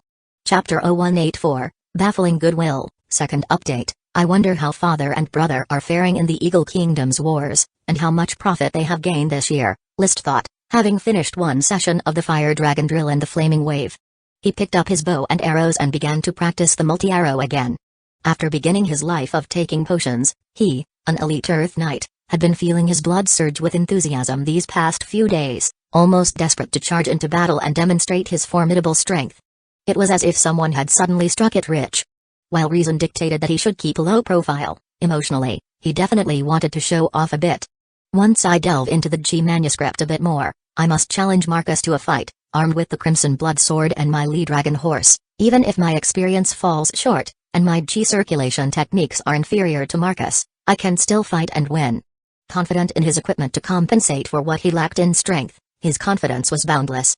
Of course, any such duel had to be carried out in private. If List happened to lose by a mischance, as long as the parties involved kept silent, it would naturally not affect his image. Thinking this way, his emotions in his training intensified even further. Placing his hand on the bowstring, he shot out 2 sharp arrows side by side. Guided by his chi, they collided in midair, altering their flight path slightly, and shot straight toward 2 targets 100 meters away, 10 meters apart from each other. Bing bang. 2 crisp sounds. List looked up to see that the arrows had hit dead center in the thick targets 100 meters away, 1 arrow in each target, with uncanny precision. His vision had greatly improved thanks to his long-term use of the Eye of Magic. Combined with multi-arrow, he could effortlessly hit any target he aimed at, not to mention piercing a leaf at 100 paces, even 1,000 paces was not too difficult. The only issue was that at such a distance, the chi infused into the arrows would dissipate in midair, and the arrows would have to rely solely on their kinetic energy to fly. Both their attacking power and their trajectory would be greatly diminished. Many Earth Knights practice the multi-arrow, but few have the talent of a divine archer. Marcus is one, but I have even more talent. In Fresh Flower Town, List enjoyed comparing himself to Marcus to gauge his own strength. With my proficiency in the double arrow alone, I have definitely surpassed Marcus. Sweating with exertion, he continued to practice multi-arrow. He had not yet mastered the ultimate mystery multi-shadow arrow, but he had achieved a transcendent mastery of the most basic double arrow. Drip drip. The sound of the merchant caravan's wagons approached from afar, transporting the newly purchased wheat past the castle and straight to the granary. Officials had already gathered a large group of serfs waiting for work to start transferring the wheat into the storage. Every face bore a smile. Although the food stored in the castle was Lord Landlord's private stock, when the castle had food, the serfs naturally benefited. At the very least, the lord would not levy the serfs' meager winter reserves. In previous years, the knights who collected taxes in Fresh Flower Town were like vampires at the end of fall, almost wishing to drain the serfs of all their grain. The caravan transferred all the wheat into the storehouse. There must be 100 tons of wheat, right? List had just finished practicing the multi-arrow and watched as the caravan began its return journey. A thought crossed his mind, and he summoned the smoke mission on horseback. Mission completed. Reward, the goodwill of Serf Maggie. The goodwill of Serf Maggie? That sounded like a female serf. Befuddled, List turned to servant Thomas riding behind him and instructed, "Go find out if there's a serf named Maggie. Don't make a big deal out of it, just inquire about her situation." Thomas immediately set off to make inquiries. List walked towards the castle, all the while continuing to speculate about the content of the mission reward. What exactly does the goodwill of a serf mean? Could it be that there is something amiss with this serf, or perhaps she has some talent that I am supposed to unearth? The name is feminine, so it's a female serf, or perhaps... A thought suddenly struck him. In an excited moment, he considered, is it possible that the smoke mission noticed how attentive I have been to my secretary these past few days and is now telling me that there is a beautiful female serf in Fresh Flower Town who I could take on as a secretary? That idea seemed far-fetched. But what if it were true? Luckily, he still had some sense about him and reined in his thoughts when he saw the new mission. The sailors have been thoroughly trained, and the captain is full of ambition. The coming Sea Pearl is about to be completed, and the only large ship in Fresh Flower Town, the Fresh Flower vessel, is gearing up for its maiden voyage across the vast ocean towards the stars. Please personally complete the Fresh Flower vessel's first voyage. Reward, Lee Dragon Horse Herd. The mission reward was not unexpected. Black Horse Island had already been assessed to be home to the Lee Dragon Horse Herd. But the content of the mission made List somewhat irritably surprised, to personally undertake the maiden voyage? Even with the help of the coming Sea Pearl, it's dangerous for Coster and his crew to take to the sea. How irresponsible of the smoke mission to ask me to risk myself like this. His original intention was to have Marcus and the others make a trip to Black Horse Island first to scout the danger. He would set off only after ensuring safe sailing and landing on the island. Upon further consideration, he relented. Actually, I don't have to go. My subordinates could discover the Lee Dragon Horse Herd and claim the reward in advance, and the mission would change regardless. But I will make the trip anyway. If I prepare properly before sailing and minimize the risk, there shouldn't be any problems. The group of refugees from Little Papa Island had managed to drift to Coral Island, 1,000 miles away, under Coster's command. The Taiwan Strait, which only separated Coral Island from Black Horse Island, should not be difficult to navigate with a trained crew. Having made up his mind, List no longer hesitated and quickly found Coster, Captain Coster, I am prepared to accompany the journey to Black Horse Island. During this time, make sure you and my retainer knights coordinate well. Please rest assured, Lord Landlord, I will definitely ensure your safety. After expressing his stance, Coster asked, Lord, may I know when the coming Sea Pearl will be completed? No later than 3 days. Then, please have your retainer knights spend as much of the next 3 days as possible training on the fresh flower vessel, to ensure they can protect you at the first sign of danger. That's settled, List suddenly thought, how about I take Dowson on the voyage as well? What do you think? Coster pondered carefully before responding. Dowson is a land-based magical beast. On its first voyage at sea, it's certain to get seasick. Even with 3 days of continuous training, it might not overcome seasickness. Let's try it out first and see if Dowson gets seasick. He had never before considered embarking on the maiden voyage to Black Horse Island himself, let alone taking Dowson along. But Dowson was definitely meant to follow him into battle in the future as the most suitable bodyguard. So, regular sea voyages were essential, and it was only right to start training early to prevent seasickness. Not being one to be indecisive, the very next day, List led Dowson onto the fresh flower vessel. Once aboard, Dowson's curiosity was apparent as it clattered about on the deck, jumping here and there, each leap making the fresh flower vessel tremble on the sea surface. A creature weighing over a ton had such formidable power. However, Dowson was afraid of water and would not dare get close to the ship's side. Whenever List pulled it closer to the rail, Dowson refused to move, its eyes not daring to look down at the sea from the ship's side. Especially when the fresh flower vessel left the makeshift dock made from a few planks of wood tied together. Out at sea, with the ship riding the wind and waves, Dowson's normally lively nature deflated, lying morosely on the deck, not daring to budge. It also kept whining intermittently with, woo-woo. Woof woof. Woo-woo. Chapter 0185, Castle made training plan wobbling eastward and westward, with every step came a triple sway. This was the picture of Dowson after disembarking, gold dog eyes clouded up, just short of vomiting. Even an intermediate magical beast can get seasick, and quite severely at that. List was helpless about this as magical beasts after all live on land. The sailing vessel rocked and swayed, and even him, having just crossed over, got seasick the first time he went out to sea. However, the powerful recovery ability of magical beasts soon made itself known. By the time he led a dizzy Dowson back to the castle at a slow pace, Dowson's seasickness had clearly subsided. His legs no longer wobbled, his eyes no longer blurred, and his barks grew louder. Even though his spirit was still a bit lacking, all other aspects had recovered. Whether or not he can overcome the seasickness, take Dowson with us after tomorrow when we go out to sea, he said. The fresh flower vessel had a speed of 5 knots and would need 14 hours to reach Black Horse Island, plus at least an additional hour or 2 to find a place to dock. Therefore, after the maiden voyage, camping on Black Horse Island was definitely in store. Without Dowson, List felt insecure. Should there be an intermediate magical beast on Black Horse Island, a recovered Dowson could at least put up some resistance. Coupled with his and Marcus's assistance as 2 elite Earth Knights, even if they couldn't handle it, they could still escape. Dowson had become the root of his confidence.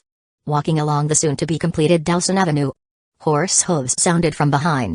Thomas, who had been inquiring about the Surf Maggie's information, had returned with the thick parchment from the administration office that recorded identities. My lord, we have ascertained Maggie's identity. She is a serf from Eagle Kingdom who recently joined Freshflower Town. She has no kin and no surname, and is currently boarding with the family of the general store owner. List took the thick parchment, keenly capturing the key point, boarding. She's a little girl? Yes, my lord. Maggie is just 9 years old this year. On the thick parchment, it was clearly written, Maggie, 9 years old, a serf without relatives, boarding with a general store owner's family, currently being trained in the girls' group and participating in needlework classes organized by the administration office. After reviewing the record, he casually handed the thick parchment back to Thomas, returned it to the administration office. Without saying anything more, his mood was as listless as Dowson at that moment. He had thought that the smoke mission was very considerate, preparing to reward him with a beautiful female secretary. He had even figured out under what pretense to recruit the secretary, but it turned out to be just a 9-year-old girl. What is this supposed to mean? Am I to raise her? List tied Dowson to his kennel and walked into the castle alone, heading directly to the study. The study was where he pondered his problems. The smoke mission can't be this simple. After all, it's a product of the smoke dragon, and everything involved is about fate. There must be more to Maggie. The formless dragon chain mission, the thornbug chain mission, many seemingly chaotic missions and rewards often have this or that kind of connection. Therefore, he naturally wouldn't consider this 9-year-old serf Maggie to be a reckless reward from the smoke mission. The information is too scant, Continue to monitor Maggie. Oh right, Mrs. Morrison has complained to me before that the workload of the maids in the castle is too great, especially with banquets being held every day. We need to recruit more maids. A thought flickered in his mind. Perhaps we could recruit Maggie as a maid and train her from a young age? No matter what involvement she had, keeping her close would definitely bring a day of revelation. Even if there was no involvement, she could still be cultivated as a future secretary candidate. He rang the bell. He called Mr. Carter and Mrs. Morrison over. My lord, do you have any instructions? Mrs. Morrison mentioned to me that we are short of maids in the castle. So, are the male servants sufficient? Carter and Morrison exchanged glances and said, the daily life of the castle can just be maintained by the servants, but during celebrations like the Little Minor Elf's Birth Festival, we indeed fall short of hands. Moreover, my lord, the castle doesn't yet have a name. With the glory of knighthood in store, we all know you will bestow a name upon it sooner or later. Mrs. Morrison added, a castle with a name requires numerous servants to maintain it, especially those who are diligent and skilled. It is quite difficult to recruit such a staff in short order, thus to train our own. Yes, we should indeed train a group of servants ourselves, Carter said with a smile, his face full of contentment. My lord, you need more people to serve you, the glory belongs to you. Living in a castle alone. 15 servants attending to him, and yet the 2 butlers still complained of a shortage of hands. In the past, List couldn't have imagined such a luxurious life where 15 people couldn't keep up with the care of one person. However, now, he very much agreed with the butler's opinion. Indeed, we should train a batch of servants ourselves. Currently, Fresh Flower Town lacks neither food nor clothing, and the castle is certainly not short of gold coins and revenue. Hence, the training of servants will be entrusted to Mr. Carter and Mrs. Morrison, with the first batch provisionally set at 20 internship positions. Subsequently, he also gently hinted, I came across a little girl named Maggie, who seemed quite pitiable and was very polite. If she is willing, Mrs. Morrison, please offer her an internship position. As you wish, my lord. Feasts, every single day.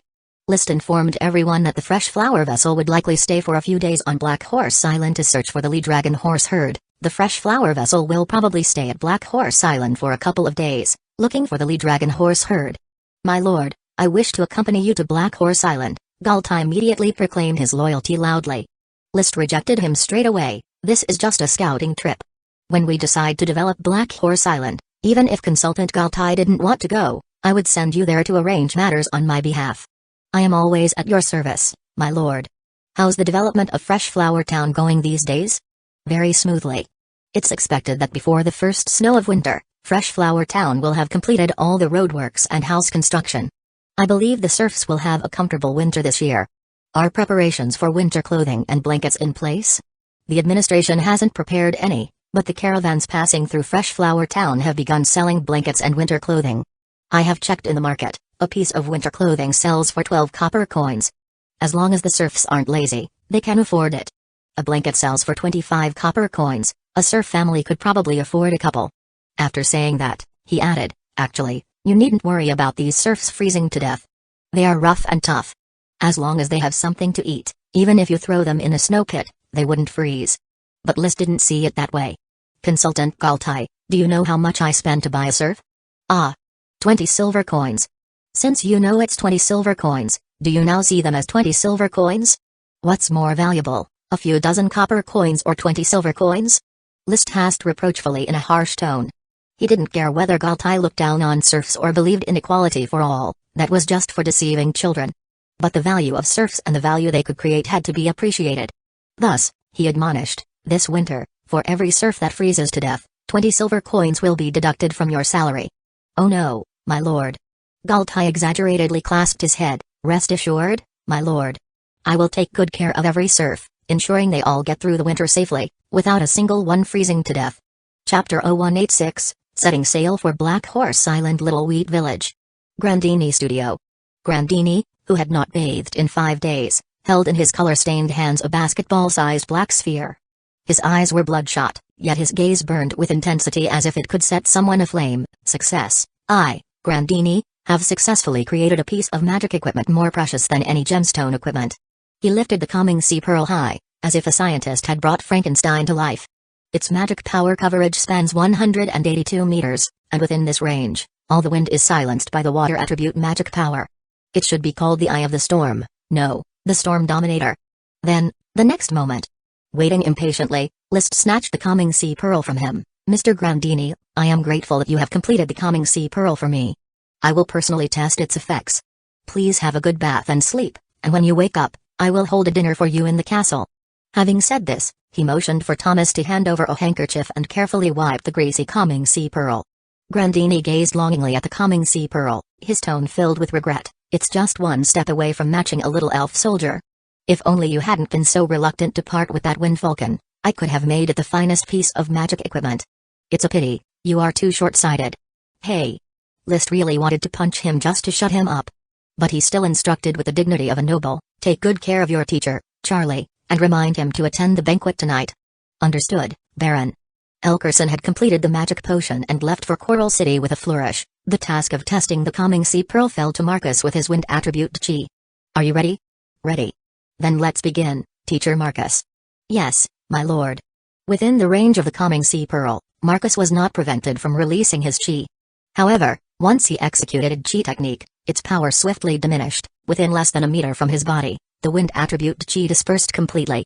When Marcus cast multi-arrow, the Chi attached to the arrows dissipated even faster. This is a troublesome piece of magic equipment. Within the range of the calming sea pearl, I feel like I can only exert 1/10 of my full strength. The suppression is very strong, said Marcus, furrowing his brow. He did not like this feeling. Liszt's mouth curled into a slight smile as he analyzed, if you are up close, it can't prevent you from exerting your strength. It only weakens long-range wind attribute magic and Chi. Half of my strength lies in multi-arrow, and it's as if it completely nullifies my multi-arrow, Marcus said. Karl Ironhammer, who was participating in the experiment, asked curiously, Lord, Mr. Marcus, why can the water attribute calming sea pearl silence wind attribute magic? I have always thought that water attribute magic should counteract fire attribute magic. The counteraction of magic is a complex subject of magical knowledge. Liszt was in a good mood and decided to clear up Karl's confusion. Actually, all of this was recounted by Grandini, and he himself hadn't quite understood, but that didn't prevent him from relying on his good memory to relay this knowledge. It's not as simple as water being able to extinguish fire in reality, so water attribute magic can extinguish fire attribute magic. All magic originates from chaotic magic power, displaying various different attributes. By manipulating the structure of the magic power, you can achieve a counteractive effect. Then, he saw a look of befuddlement in Karl's eyes, who, however, seemed to understand and couldn't help but nod involuntarily. I see. The experiments continued. After 3 hours of exploration, Liszt had completely figured out the silence attribute of the calming sea pearl. Within a radius of 182 meters, the wind, including wind attribute magic power, was directly silenced. However, the further away, the greater the attenuation. At the edge of the range, the silencing effect was much weaker. Using Marcus as a reference, at the edge, his Chi could reach 3 meters from his body, but at the center, it couldn't even reach half a meter. No matter if he was employing the ultimate mystery technique or ordinary moves, they would be silenced by the calming sea pearl. The surface of the black pearl was inscribed with magic runes. As long as one activated the Chi to touch the magic runes, it would produce a confining effect, confining the silencing effect of the calming sea pearl. When using it, by touching the magic runes again, the confining effect would be lifted. When the calming sea pearl was placed in a pond near the castle, the previously rippled water surface, under the breeze, quickly became calm, with not a single wave visible. It was only when Karl stirred vigorously with his long sword that the surface of the pond became rippled again. It cannot silence the movement of the water flow, therefore, during a storm, navigation will still be dangerous, Marcus analyzed. Liszt nodded, that's right, but by eliminating the influence of the storm, we can focus on dealing with the sea waves, reducing the risk of the ship capsizing. Overall, he was satisfied with the effects of the calming sea pearl. Today it's too late, but tomorrow morning, taking the calming sea pearl with us, we will set off for Black Horse Island. The next morning arrived early. Grandini Truth, along with his apprentice Charlie, had gathered with the Fresh Flower caravan early on, getting ready to leave Fresh Flower Town. I hope we have the opportunity to collaborate again, Mr. Grandini. Liszt earnestly saw Grandini off to the mainland. He didn't like Grandini's attitude, but he admired the other's knowledge, truly teaching him a lot about magic without reservation. I hope for another collaboration too, Baron Liszt. Grandini, having washed his hair and changed his clothes, regained the demeanor of a magician, put on his hood, hiding the expression on his face. Then, I hope the next time we meet, you have already obtained the noble title you desire. The carriage started with a clatter. The caravan left. The sea voyage was also about to begin. Butler Carter loudly reminded, Thomas, remember to take good care of the master's daily life and don't be negligent in the slightest. Before Liszt, Thomas always showed humility. "Rest assured, Mr. Carter, I will diligently fulfill my duties to the best of my abilities." Carter turned to List, bowing deeply. "Baron, may you return safely and successfully." "I will, Mr. Carter." List, leading Dawson, set off toward the dock under the watchful eyes of the servants, accompanied by Marcus, Thomas, and the retainer knights. The day had not yet fully broken, and a streak of red emerged along the pale dawn sky. Upon arriving at the dock, they found Galtai, Blair, and others, already waiting there. Captain Coster was busy with his sailors, making the final preparations for the sailing. Without any unnecessary chatter, List, along with the retainer knights, boarded the fresh flower vessel, and after consulting with him, Coster arranged for the sailors to take their positions. Moments later, hoisting the red tulip flag representing the tulip family, the fresh flower vessel, under the waved goodbyes of Galtai and other officials, slowly drifted from the dock, propelled by its oars.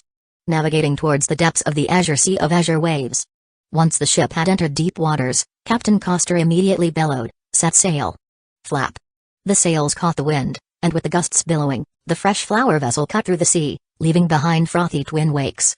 Chapter 0187, Speculation on Alchemy, 5th Update, 10,000 Coin Reward Celebration 2. This chapter is an additional reward for Snowbroken 1,000 blades reaching 10,000 rewards. Sir, Dawson has adapted well and is no longer afraid of the rocking of the ship. It can now walk freely on the deck. At the bow, Marcus looked at Dawson, his eyes shining. It was an expression filled with longing. An intermediate magical beast, paired with a Thornminer elf, would undoubtedly propel List to the position of Viscount. And he, following by List's side, charging into battle, the title of Honored Knight was within easy reach as well. The aspiration to nobility of his family's previous generations weighed on Marcus, who in turn placed his hopes on List. List's reliance was on Dawson and Jayla. List did not respond, only tentatively pointed at the sea and gave an order, "Dawson, rock spike." Dawson opened its mouth and spat out. Suddenly, a not-so-thick pillar of rock appeared on the sea surface, which had barely emerged before it sank into the sea and disappeared. "Woof woof." To its own rock spike, instantly submerged, Dawson expressed confusion. List patted its large head and then turned to Marcus, creating something from nothing, albeit restricted by the environment. The rock spike is much smaller than on land, but the change in the nature of the magic power it represents is still awe-inspiring. I am beginning to believe in the triangle theory that Granny mentioned. Mind, magic power, and matter, the three could be converted. In his heart of hearts, he was not enthusiastic about this theory, but there was no better theory to explain it. However, Marcus clearly was not one to explore the mind. Dragons can produce metals and gemstones, elves can increase plant yield, these are natural laws. Dawson can create rocks, just like magicians can conjure fireballs. I think that's natural. Then do you believe in the existence of alchemists? Alchemists? Marcus thought for a moment and said seriously, "I don't know, but I do not wish for their existence. The glory of a knight can be obtained from a charge into battle. Gaining by alchemical means without working for it would only lead to our downfall." List sighed. Marcus was clearly not the right person to talk to, as his mind was solely focused on the glory of knights and the honor of nobles. "I believe that alchemy does exist. The method of turning stones into gold coins sounds simpler compared to creating something from nothing," he said briefly, having already lost the interest to chat. Just gazing at the green waves on the sea, his thoughts wandered. All the material for making gold coins comes from golden dragons that produce gold. If someone could master the secret of how golden dragons infect gold, perhaps they could grasp the secret of alchemy. At that thought, he remembered the 2 boxes of books he had collected when salvaging the sunken ship treasure. Included was a book about alchemy. Unfortunately, upon touching it, the book turned directly into ashes, which was a great regret for him. It made his heart ache whenever he thought about it, and at times, he wondered if keeping the book in a gemstone space and then reading it would preserve it. The gemstone space could stop the decay of matter, maybe the pages could be turned. Upon further reflection, it seemed unlikely. Putting a candle in it, the flame would be distorted upon contact. Putting in a book, upon touching it, would it not still shatter? Perhaps it was possible to scrape off the decayed pages layer by layer to obtain some content. Too bad he hadn't thought of that at the time. Suppressing his regret about alchemy, his thoughts jumped to the dragon bone stabilizer stored in the gemstone space. This bone from a dragon breed magic beast, originating from the sunken ship, could not be set in the fresh flower vessel due to the lack of a shipbuilder, thus failing to exert its effect of driving away sea monsters. Once I have enough money, I am going to build a brand new, epic-making longitudinal sailboat, and then I will embed this dragon bone stabilizer into it. The morning sun had already climbed high. The sea breeze was blowing, with a force of about 3 or 4 levels. It was a northwest wind, perfect for the fresh flower vessel to sail downwind, and its speed had already surpassed 5 knots. After everything had stabilized, Coster came out of the captain's cabin and reported to List, "The ship's speed has reached 5.5 knots. If we maintain this, in 13 hours, the fresh flower vessel will arrive at Black Horse Island. You are the expert in this area, so I will leave everything to you. Just ensure a safe voyage. If we encounter a storm, remember to use the calming sea pearl. I am going to rest now, keep me informed if anything happens." The fresh flower vessel was only a medium-sized merchant ship, so the cabins were not spacious. Thomas set the fruit he had brought on the table, excused himself, and left to see Dawson. List was the only one left in the room. He took out a flame mushroom magic potion from his space gem and started his daily task of potion consumption. Upon ingesting the potion, the searing magic power spread out, assaulting his limbs and bones. Silently, he circulated his own chi, guiding this magic force evenly throughout every part of his body. Compared to the people of this world, he had a much clearer understanding of his body's structure, including those meridians which could accommodate the circulation of chi. Ancient Chinese culture had always spoken of meridians. List had once studied meridians, but on Earth, they were considered unproven. Here, meridians were real, the pathways and channels for the circulation of chi. As magic power stimulated growth, chi was produced, and the total amount of chi inside his body increased little by little, everything going exceptionally smoothly, which immersed List in the process. He couldn't help but feel, "I really am a genius." According to the experience taught by the Earl, coupled with Levi's verification, elite Earth Knights often feel various discomforts in their bodies during the early stages of consuming potions. This is due to the aftermath caused by the shock of magic potions on the body, requiring a long period to adapt and find the balance point. Suddenly opening his eyes, he mused to himself, "Why don't I feel that way? Taking the flame mushroom magic potion works quickly, but why isn't there any discomfort in my body?" He quickly deduced why his cultivation was progressing so smoothly. "I know the theory of meridians in Chinese medicine, and by drawing upon it, I can more easily master the details of the circulation of chi meridians and find the balance point. These two theories of meridians indeed have many similarities. I understand the structure of the body clearly, and I can adjust the way chi circulates at any time according to the structure of the body. Moreover, my mental strength is probably stronger than that of an ordinary knight. After all, I am a transmigrator. My soul has absorbed the soul of my predecessor and even has an unclear relationship with the smoke dragon. Therefore, my control over chi is as easy as moving my arms, without any obstructions or stagnation. Knowledge is power." The Earl, Levi's, and others probably only knew about the heart, liver, spleen, lungs, kidneys, bones, muscles, and fat in their bodies. This world's research on the microscopic level doesn't exist at all. They don't even know what bacteria and cells are, let alone atoms or electrons. Nobody cares about medicine or physics, they all focus on chi and magic. It's not entirely non-existent. Magicians are somewhat like a variant of scientists, only their research is focused on magic power. List smiled slightly, "And me, with the knowledge of two worlds combined, plus decent innate talent, it isn't too much to call myself a genius." It was as if he could see Sky Knights beckoning to him. After basking in his pride, with the rationality of an adult, he quickly calmed his heart and continued cultivating his chi. Until there was a knock on the door, and Thomas called from outside, "Milord, it's time for lunch. Would you like to dine now?" Chapter 0188, The First Night on Black Horse Island. First update, sailing is extremely boring. List had to maintain the dignity of a noble and couldn't mingle with the sailors or retainer knights, so after lunch, he took a nap and continued to practice chi in the afternoon. He practiced for the entire afternoon. The fresh flower vessel arrived around 1:30 in the afternoon at the location marked on the sailing map, but Black Horse Island was nowhere to be found, forcing them to continue searching at sea. It took nearly 3 more hours to pinpoint the exact location of Black Horse Island. This sailing chart is off by a whole 10 kilometers, those rats' knowledge of sailing must have gone to the dogs. Coster gnashed his teeth in fury. Had it not been for good luck, they might not have found Black Horse Island even by nightfall. "Don't complain, the fact that we found Black Horse Island is fortunate." List was quite optimistic, even feeling somewhat unsatisfied. He was growing increasingly fond of the sensation from indulging in medicine and cultivating. "Are we now looking for a place to land?" "Yes, my lord, Black Horse Island is, after all, an undeveloped wasteland, and we need to find a suitable spot to land. The island's outline is much larger than I imagined, possibly as large as Beer Island. This area is all beach, making it difficult to land." He pointed toward the island's horizon outside the window. "As big as Beer Island?" "It's just my estimate, but it should not be too different." List was pleased with such conjecture. The size of Beer Island was just right for a viscount's fief. If it were too large, it would be divided and shared with other nobles; too small, and it would be a disadvantage. Not too big, not too small, just right. They circled half of it. Just as the sunset began to plummet towards the sea level, they finally found a suitable landing spot. The fresh flower vessel approached slowly, dropped anchor, lowered the lifeboats, and except for a few sailors tasked with guarding the fresh flower vessel, everyone else took the lifeboats ashore. The shore was piled with rocks, similar to the dock at Fresh Flower Town. Looking around, the vegetation on the island was not lush, with only a few sparse trees in the distance. Mostly weeds. Some hares and deer in the distant weed patches watched List's group warily, especially the tall and formidable Dowson. From a distance, they could not sense Dowson's intermediate magical beast aura, but its appearance alone indicated that Dowson was not to be trifled with. "Teacher Marcus, we will first explore along the coastline. We have about an hour before it gets dark.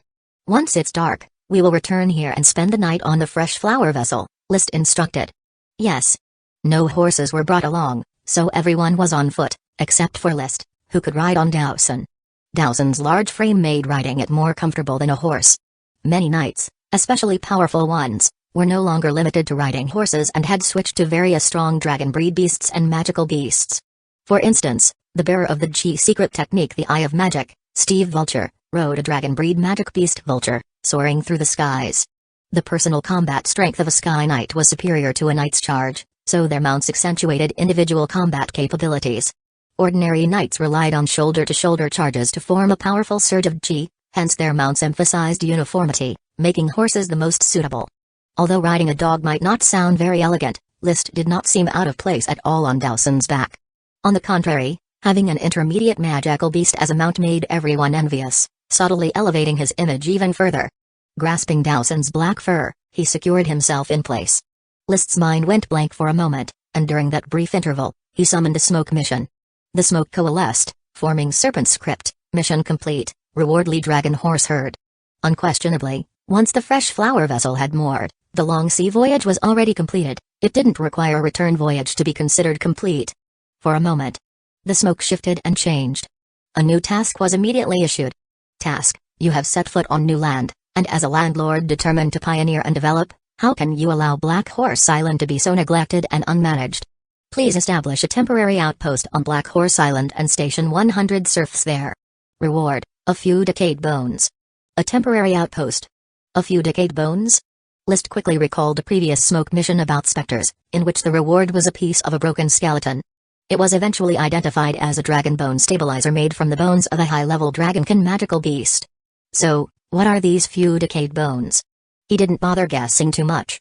Regarding the smoke missions, List could sometimes become quite lazy, for as long as he could complete the tasks, the rewards would always arrive in his hands by coincidence. Establishing a temporary outpost is already in the plan, it's a giveaway question. The team walked only a few miles. They found that the rocky coast had disappeared, replaced by a sandy beach. The spot where we anchored likely belongs to the transition area between east and west, with most of Black Horse Island's east side being sandy beaches and the west side consisting of rocky cliffs. Coster, who often sailed out to sea and had visited many islands, could deduce the situation of the entire island from its details. Looking towards the center of the island, there are no undulating high mountains, mostly gentle slopes. He squinted his eyes, taking a careful look into the distance, and added, "My lord, I have noticed that Black Horse Island is quite round." Quite round? Yes, the topography of this island is continuous, at least the side we are on is continuous. What's on the opposite side is yet to be known. Perhaps we could sail around the island tomorrow to fully observe the shape of Black Horse Island. List looked up at the sunset already vanishing at the horizon and said, "Then let's wait until tomorrow. The current situation is unclear, let's return to the fresh flower vessel for now." That night passed without incident, and nothing unusual occurred either. List wasn't very accustomed to sleeping on a ship. The repetitive sound of sea waves crashing and the mixed snoring of sailors and retainer knights in the cabin made it difficult for him to fall asleep. Dowson stood guard outside his door. Dogs snore too, so Dowson's snoring, resembling bubbles, wasn't unusual. List himself never snored and liked a very quiet environment for sleeping. Unable to sleep, he simply sat up and took out a crystal lamp, placing it on the table. The crystal lamp, purchased from Granny, was very convenient for carrying and use, equivalent to a flashlight. With the light on, he continued to take out objects to fiddle with from the gemstone space. There was the crimson blood sword, worn at his waist during the day and stored in the gemstone space at night, bows and arrows, a set of fine steel knight equipment, and 3 fine steel knight spears for emergencies, mithril mine, crystal, jade, all neatly piled up. There were also the black pearl, dragon bone stabilizer, telescope, drift bottle, and smoked grass. Plus a large pile of food including plenty of milk, eggs, roasted meat, vegetables, fruits, bread, and various seasonings. In the gemstone space where materials remain static and unspoiled, food could be kept for as long as desired.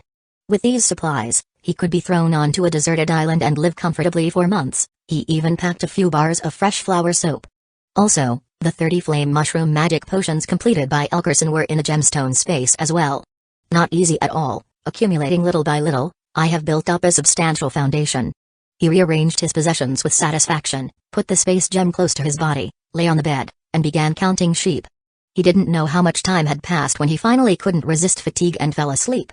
Chapter 0189, This is the Lee Dragon Horse Herd, second update, circling the island. It turned out just as Coster had speculated, Black Horse Island is an irregularly shaped oval island. There are no natural harbors for sheltering from the wind, and the most suitable place for a seaport is the rock pier where they docked last night. However, it is difficult to dock large ships there, because the water is not deep enough for a medium-sized merchant ship like the fresh flower vessel. It was a bit of a struggle. When the sun began to release its heat, everyone gradually ventured deeper into the hinterlands of Black Horse Island in search of the Lee Dragon Horse Herd. The island had few trees and the hills were not very steep, so the view was wide open, allowing clear visibility for great distances. Marcus used his monocular telescope all the way, searching for traces of the herd without expending much effort, and soon found what he was looking for. "My lord, this is Horse Tongue, the Lee Dragon Horse Herd is nearby," he exclaimed excitedly, bending over to use a stick to turn over a clump of small black ball-shaped objects in the bushes. Knight's familiarity with Horse Tongue certainly surpasses knowing how many moles are on their wife's body. List was just as familiar with Horse Tongue, and upon hearing that, he looked up at the gentle hill in front of him. They should be on the other side of the slope. Let's go around. Delson the dog took the lead, carrying List, and stepped into a delicate trot. Marcus and the others, without mounts, could only follow with a jog. A moment later, the group successfully crossed over the weeds and came to the other side of the hill. No telescope was needed to see a herd of black wild horses on the distant slope, leisurely grazing, quite contented. The Lee Dragon Horse Herd. They are all black, they must be Lee Dragon horses. Don't rush over there, first observe carefully and count how many horses there are, List said calmly, pulling out a telescope and looking towards the Lee Dragon Horse Herd. Through the lens, horse after horse, no less majestic than the Lee Dragon horse at the castle, seemingly unaware of their presence, was simply busy eating grass and frolicking about. 1, 2, 3. There were exactly 37 black horses. Though a small herd, it was a significant discovery for List, because every single black horse here might be a dragon breed horse. After Marcus had counted the horses, his excitement was hard to contain. "My lord, there are 37 in total, 9 of which are foals, and the remaining 28 are enough to arm 2 squads of knights. Teacher Marcus, you can now have one of them," List said. "Thank you, my lord." Marcus could hardly wait to go capture and tame a black horse, but to avoid startling the herd, he said, "There must be a horse king among these wild horses, my lord. It should be up to you to tame the horse king personally, then the rest of the Lee Dragon horses won't run away." The term horse king is a colloquial way to refer to the leader among a herd of wild horses. Typically, the bravest stallion leads and protects the herd. Taming the horse king would lead the other horses to naturally follow its lead, effectively meaning the entire herd would be tamed. "Are you sure which one is the horse king?" List asked eagerly, as the horse king would naturally belong to him. Only a landlord is entitled to ride the king. "It's simple, we scare the herd, and the one leading them will be the king," Marcus suggested. The task of intimidation went directly to Dawson, and upon his appearance, the aura of an intermediate magical beast immediately spooked the Lee Dragon horse herd. Then they stopped grazing and turned to run. "Did you see clearly which one it is?"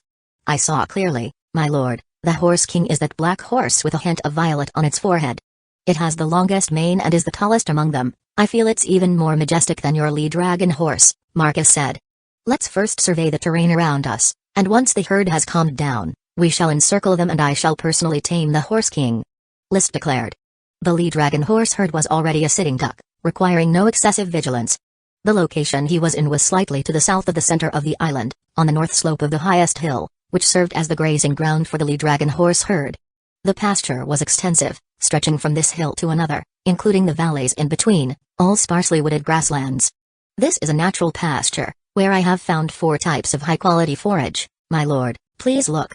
Marcus was like a connoisseur when it came to pastures.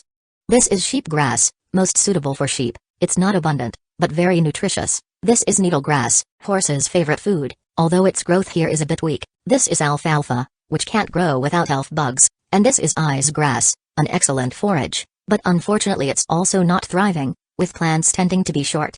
The grasslands on Black Horse Island have the potential to become a top pasture, with a very rich variety of forages. However, the land is barren and lacks elf bugs for care, resulting in generally poor growth of the forages. This is likely why the Lee Dragon horse herd only numbers 37, as the pasture can't support more wild horses. The team continued to explore. They made their way to the northeastern part, almost to the center of Black Horse Island, and climbed the highest hill, barely able to glimpse the full expanse of the island. The oval-shaped island lacked great undulations, with the highest hill being the one beneath their feet, estimated to be no more than 300 meters above sea level.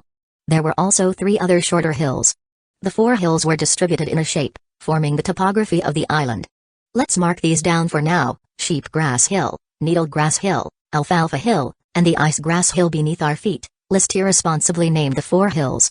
Standing atop Ice Grass Hill, one could see that on the slopes of Needle Grass Hill, the Lee Dragon horse herd had once again started to graze leisurely. The range of the grasslands stretched from Sheep Grass Hill to Needle Grass Hill and bisected Alfalfa Hill. From Alfalfa Hill to the slopes of Ice Grass Hill, miscellaneous trees became more frequent and pastures gradually decreased. Cut down all these miscellaneous trees and cultivate forage, to expand the scale of the Lee Dragon horse herd. List already envisioned a magnificent scene of Lee Dragon horses racing back and forth between the 4 hills in the future. Of course, now was not the time for daydreaming. He and Marcus discussed briefly, planning how to tame the lead stallion. It wasn't rocket science. They simply divided the retainer knights and sailors they had brought into 4 groups, approaching the Lee Dragon horse herd from 4 directions to induce a situation where the horses could neither advance nor retreat, causing panic and breaking their formation. Then List would charge directly at them, mount the lead stallion, and begin taming. Taming a horse was a piece of cake for an elite Earth Knight. Thus, an hour later, List was hugging the neck of the lead stallion, letting it buck and jump wildly, carrying him in a frenzied dash all over the hillside. A contest of strength between man and horse. He even had the mind to hum a song: "Spin, leap, I close my eyes." After another half an hour, the lead stallion showed no sign of slowing down, still running wildly over the hills. Compared to his initial taming of Lee Dragon horses, the stallion was evidently stronger and more patient. But the outcome was still submission. In time, the lead stallion lowered its proud head, allowing List to ride and command it. "Congratulations, my lord, for obtaining an even more majestic steed. Indeed, it's stronger and taller than the Lee Dragon horse." List took the handkerchief from Thomas, wiped off his sweat, and threw it back, unable to hide the excitement in his voice. He kept stroking the lead stallion's neck. "See the purple-red hair on its forehead? Does it not resemble a flash of lightning?" With a slight smile, he declared, "This lead stallion of the Lee Dragon horse herd shall be called Lightning." Chapter 190, Reluctant Farewell to the Black Blood Treasured Horse, 3rd Update, 10,000 Coins Reward Celebration Number 3. This chapter is an additional update as a reward for the Jiangshan Has Talented People event. Lightning was undeniably a stallion. In order to find out how old it was, List forcefully pried open its mouth, allowing Marcus to observe the teeth. A normal stallion has 40 teeth, including 12 incisors, 4 canines, and 24 molars. Mares do not have canines and only have 36 teeth. To determine a horse's age, the main focus is on the incisors. Incisors are divided into corner teeth, intermediate teeth, and canines. Corner teeth are the very central incisors, canines are the outermost incisors, and intermediate teeth are those between corner teeth and canines. The stages of incisors are divided into 2, a milk teeth stage, also known as baby teeth, and a permanent teeth stage. While observing, Marcus also lectured List and the retainer knights, not forgetting his duty as both a family tutor and a night squad instructor. Within the first year, a foal grows its milk corner teeth within 1-2 weeks, milk intermediate teeth within 3-6 weeks, and milk canines within 6-8 months, with the milk teeth not fitting together when closed. At 2.5 years, the milk corner teeth fall out, and permanent corner teeth grow in. By 3 years, the upper and lower permanent corner teeth make contact, or as the saying goes, they have evened out. At 3.5 years, the milk intermediate teeth fall out, and permanent intermediate teeth grow in. By 4 years, the permanent intermediate teeth have evened out. At 4.5 years, the milk canines fall out, and permanent canines grow in. By the age of 5, the permanent canines have evened out. Pointing to Lightning's neatly aligned incisors, he said, Lightning's incisors are in an orderly contact, these are all permanent teeth, so its age is over 5 years old. After 5, we need to determine its age based on the black spots in the middle of the teeth. The black spots vary in depth and the time they take to wear away, which can determine the age of a horse from 6 to 11 years old. Once the black spots are completely gone, the changing shape, size, and location of the indentations on the incisors can indicate the age from 13 to 18 years old.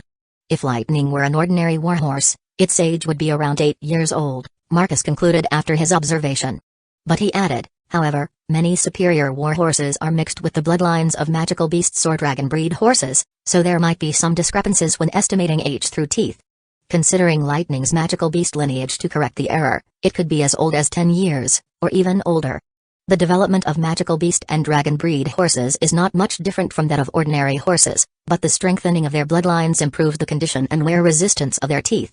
The speed at which the black spots wear away and the indentations disappear correspondingly slows down.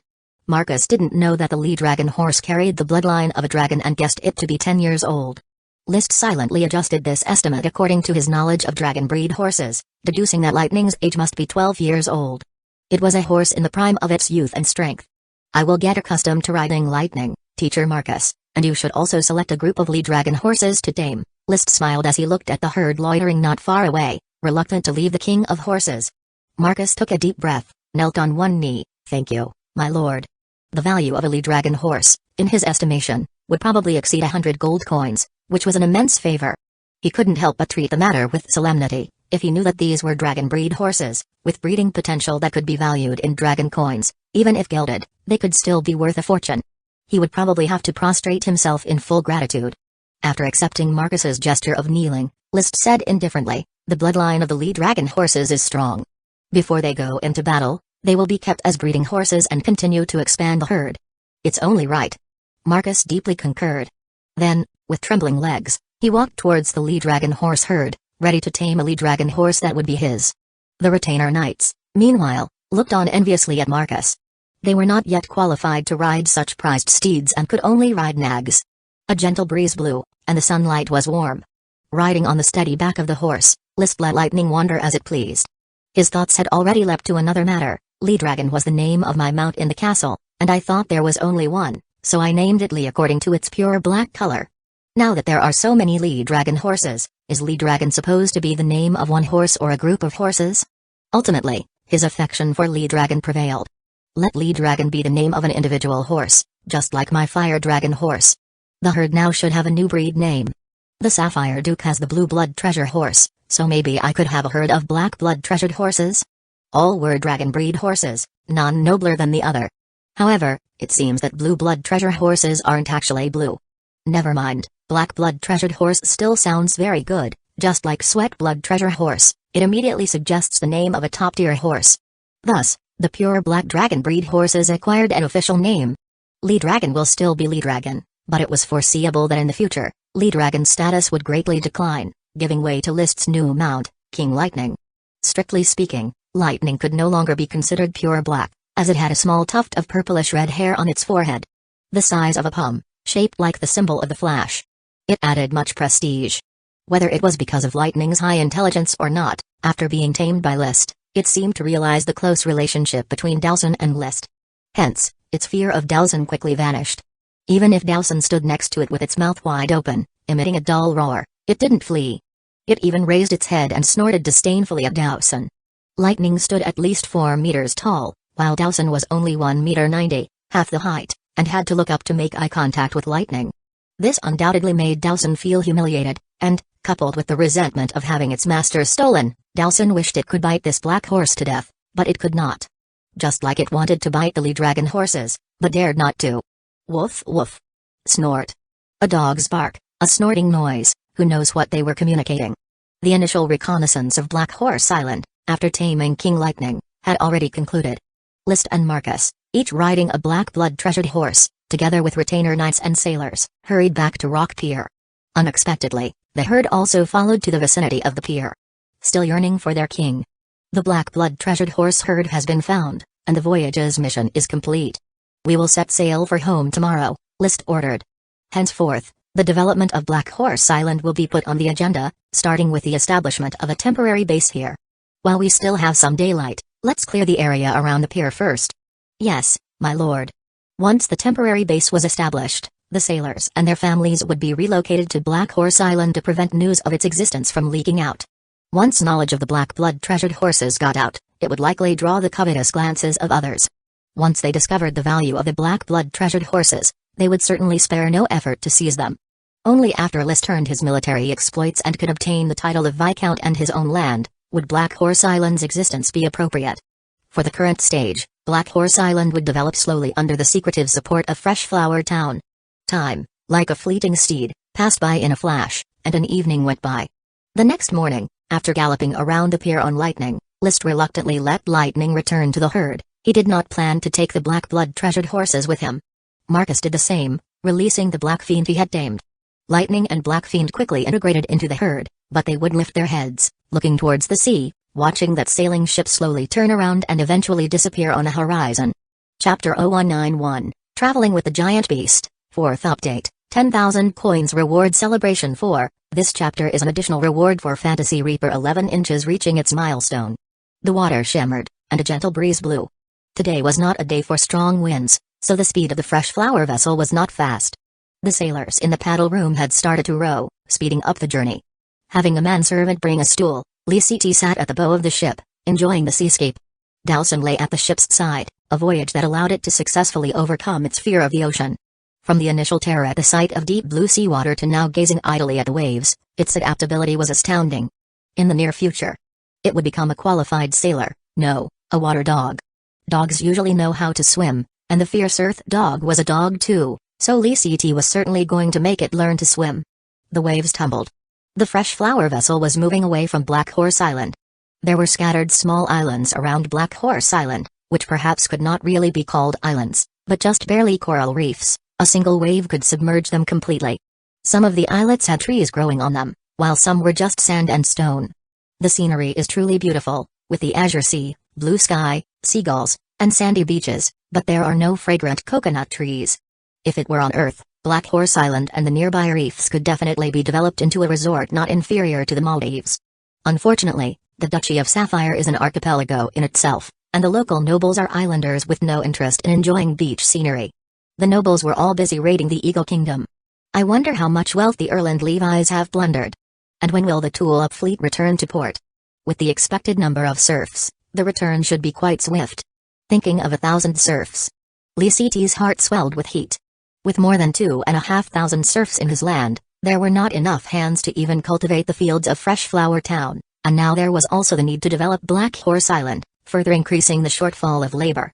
This shortage stalled many of his ideas, restricting him to slowly farming and slowly accumulating gold coins, preventing him from becoming rich overnight.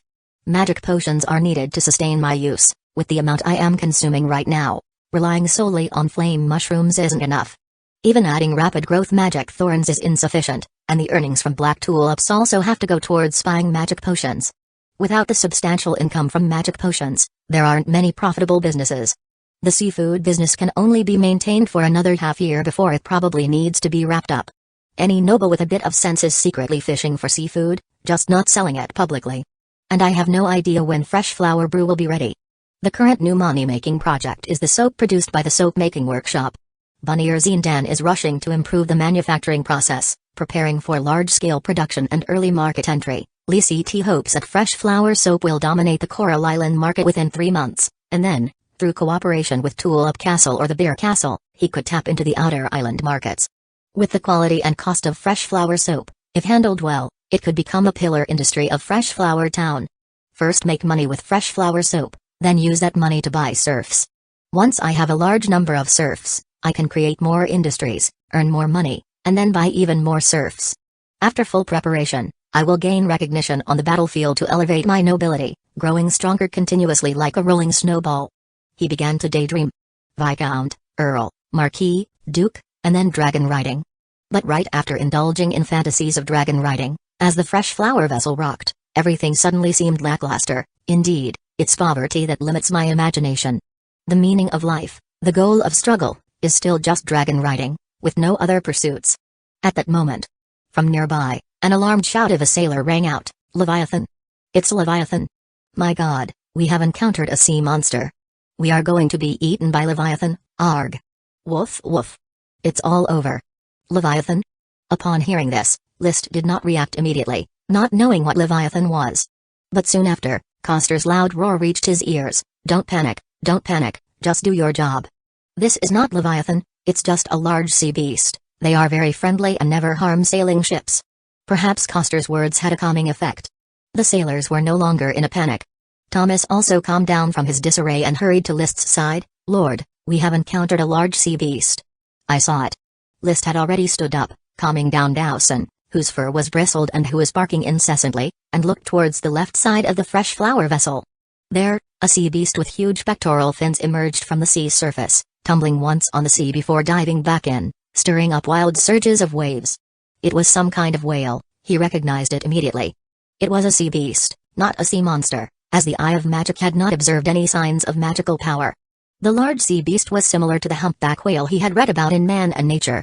Those huge pectoral fins, if they slapped against the fresh flower vessel, would probably disassemble it on impact.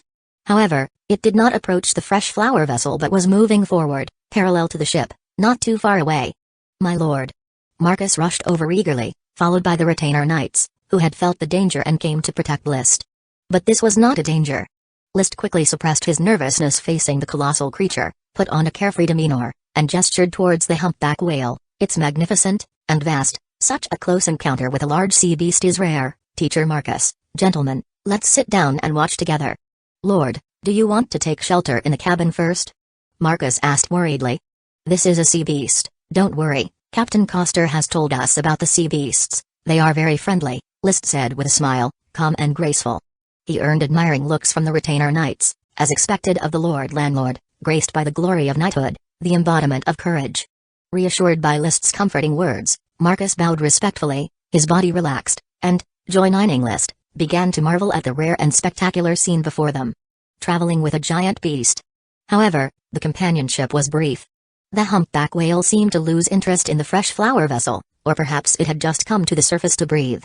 Following a roll over the sea, its huge body submerged into the water and completely disappeared. After the wave passed, the sea surface became calm again. Dowson's bristled fur relaxed, his Kryptonian dog eyes darting around the sea as if still searching for the sight of the humpback whale. Captain Coster left his cabin in a hurry and hurried to the deck, breaking the still lingering atmosphere of the humpback whale's grand silhouette. "Lord Landlord, that was a large sea beast, often spotted by sailors at sea. They are actually very friendly and rarely attack ships, sometimes even escorting them." "I know, it certainly showed no hostility," List acknowledged Coster's words, and asked, "I know that the gigantic creatures that appear at sea are called sea beasts, but what exactly is Leviathan?" Just now, he had clearly heard many sailors shouting about Leviathan. Coster replied, "Leviathan is a type of sea monster, just a legend among sailors, said to be a large sea serpent that preys on ships, but I have never seen one. And thankfully so, otherwise I wouldn't have lived to see the sun rise again." Chapter 192, Zambrata's Tour of Countries, 5th Update, 10,000 coins reward for celebration of number 5. This chapter is a bonus update, courtesy of the My Horse Feeds the Sheep reward. On land, beasts with magic power that can release magic are called magical beasts. In the ocean, there are also marine animals with magic power that can cast spells, which are known as sea monsters. Without marine experts to categorize sea creatures, there is no classification for whales and sharks. Large animals encountered by ships at sea are all referred to as sea beasts. Leviathan is clearly not a sea beast. Legend has it that Leviathan is a giant sea serpent that can unleash storms and sweep through passing vessels. The appearance of the humpback whale provided a topic of conversation for the otherwise dull voyage. In the afternoon, the fresh flower vessel smoothly returned to port, docking at a simple pier. The round trip took 3.5 days, and when he returned to the castle, Consultant Galtai greeted him with 2 strangers. "Sir, Ronto Wadapot and Lass Steelyard are both Earth Knights, and they wish to follow you," Galtai introduced. Ronto is the progeny of Sir Layden, while Lass graduated from the Knight Academy. Though they are young, they both have excellent knightly talents and ambition. Sir Layden was the knight captain of the Tulip Castle, often safeguarding Levi's. Ronto being Layden's progeny means he is illegitimate. Otherwise, he would have been introduced as Layden's second or third son. As for Lass, graduating from the Knight Academy without any mention of his family background meant he was evidently a commoner. Ronto, Lass, since you are both Earth Knights, why haven't you joined the night squads of the various landlords and followed the Earl into battle? List looked at the two men with interest, not expecting to have followers so soon. Ronto, a handsome young man, politely replied, I am superfluous in my family and not given much attention, without the right to participate in a night squad. He did not conceal his status as an illegitimate child, openly admitting it. Lass followed. The Earl selects knights for battle and I was eliminated because I had just broken through and my combat strength was inadequate. But rest assured, Baron, I will train diligently, master my chi manuscript, and strive to become a qualified knight for battle. The way he spoke was full of confidence, and his attitude was proper. Upon first impression, List thought both men were acceptable, but he wouldn't recruit followers lightly, saying immediately, a knight chooses a landlord to follow loyally, just as a landlord chooses knights to fight alongside. I hope that in the time to come, we can build a friendship. We are willing to accept the Baron's assessment. Rondo and Lass replied together. List nodded, since you both follow me as knights, I won't assign you to work in administration. You will serve as assistants, helping Marcus train the children and youth of our territory. He directly entrusted Rondo and Lass to Marcus. Hands-on management was not his style. Those above needed only concern themselves with the overarching issues, leaving the physical labor to those below. Having dealt with the followings of the Earth Knights, Galtai then reported, Sir, I also received a letter these past 2 days. It's from Zambrata, do you remember him? He used to be Liden's private tutor. He was punished by the Earl, stripped of his title, for condoning Liden's beating of innocent commoners. After Galtai's reminder, List remembered. Zambrata was also an honored knight and had been employed as Liden's private tutor some years ago, often coming and going through Tulip Castle. Liden's beating of commoners was not a serious issue, it was Liden's failure to learn from his mistakes that infuriated the Earl. As a result, Zambrata was stripped of his title in anger. What did Zambrata write to you about? He just mentioned some past events, but between the lines, he revealed his thoughts. He is likely considering coming to Freshflower Town, hoping to secure an official position. Freshflower Town was indeed short on officials, but List would not recruit haphazardly. Do you understand his character? I haven't dealt with him much, so I don't know much about his character. However, I am aware that he has one exceptional talent. He has traveled around the Steel Ridge Kingdom and its 7 subordinate states, always able to recount many astonishing local customs and rare occurrences, Galtai explained. Traveled around 8 countries? Upon hearing this, List felt intrigued and replied, Is that so? Consultant Galtai, continue to communicate with him, and should he be willing to come work at Freshflower Town, I won't be available, so you will be responsible for receiving him. After all, Zambrata had been directly stripped of his title by the Earl. To be stripped of a title is a grave offense, second only to exile, in the punishment of nobles. As the Earl's son, it wouldn't be appropriate to disregard the Earl's wishes and recruit such a person as an official for his own territory. He could only employ him privately, benefiting personally while also preserving his father's reputation. In one day, he would have 3 more subordinates. List was in a good mood, seeing that many were looking favorably upon him, indicating that his advancement to Viscount was a natural progression. By the way, Consultant Galtai, work closely with Teacher Marcus and build the temporary stronghold on Black Horse Island as soon as possible, without delay, he added. Rest assured, the importance of Black Horse Island will always be my top priority, Galtai responded. Also, ensure that the news of Black Horse Island remains a closely guarded secret, understood? Understood. After dealing with official business, Carter came to report on the castle's affairs. My lord, during the 3 days of your absence, Mrs. Morrison and I have selected 20 children, 10 boys and 10 girls. They have already started their internships in the castle, mainly working in the afternoons, training during the day, and residing with host families at night, Carter reported. After finishing, Carter asked, would you like to meet them? I am free anyway, have them come over to meet me and report their names, List said casually. In fact, he was mainly interested in finding out what kind of little girl Maggie was, the one particularly mentioned in the smoke mission. The junior servants, training downstairs, were brought up in line by Carter and appeared before him. I am called Polly, my lord. Soon, List met Maggie in the study. My name is Maggie, my lord. The little girl who spoke was shorter than her peers, quite cute, with a few freckles on her face. Seeing her, he knew that even if she grew up, she would likely be just an average-looking girl. Such physical attributes did not meet the standards of the secretary List sought. He inevitably felt a bit disappointed, but he also confirmed that, since she was not being groomed as a secretary, there must be other clues tied to Maggie that would be involved in the subsequent missions of the smoke mission. So he smiled warmly and said, I hope you enjoy living in the castle, little Miss Maggie. Yes, I am enjoying life here very much, my lord, Maggie replied, her little face blushing, somewhat shy. Perhaps she had never seen such a handsome noble lord smiling so kindly. She waited until Carter told her she could leave. Exiting the study, her heart was still thumping rapidly. Chapter 0193, The Changing Heart of a Young Girl. First update, the master is a real noble. In the kitchen, Eileen Fourfingers, the kitchen maid, proudly said to Maggie, her apprentice, "Little Maggie, you will fall in love with this castle. I have never seen a noble more gracious than our master. His grace is innate, a kind of grace we can only look up to." "Yes, Sister Eileen," Maggie nodded earnestly in agreement. In reality, Eileen had spoken too quickly, and Maggie had only understood part of it, about the master being noble. "Don't add too much flour, or the pineapple bun won't taste good," Eileen stopped Maggie from pouring more flour. "Our kitchen has many kinds of new bread, all invented in collaboration between Mrs. Abby and Boss Reynard, bread that the master likes." She then whispered in Maggie's ear, "Every day Mrs. Abby makes bread of various flavors, and if the master doesn't eat them, we get to have some." Maggie exclaimed in surprise, "Ah, the master, servants eat good bread?" Her serpent script was halting and she had to use gestures to make herself understood by Eileen. "Humphrey, you will come to understand the master's kindness and generosity in time," Eileen asserted.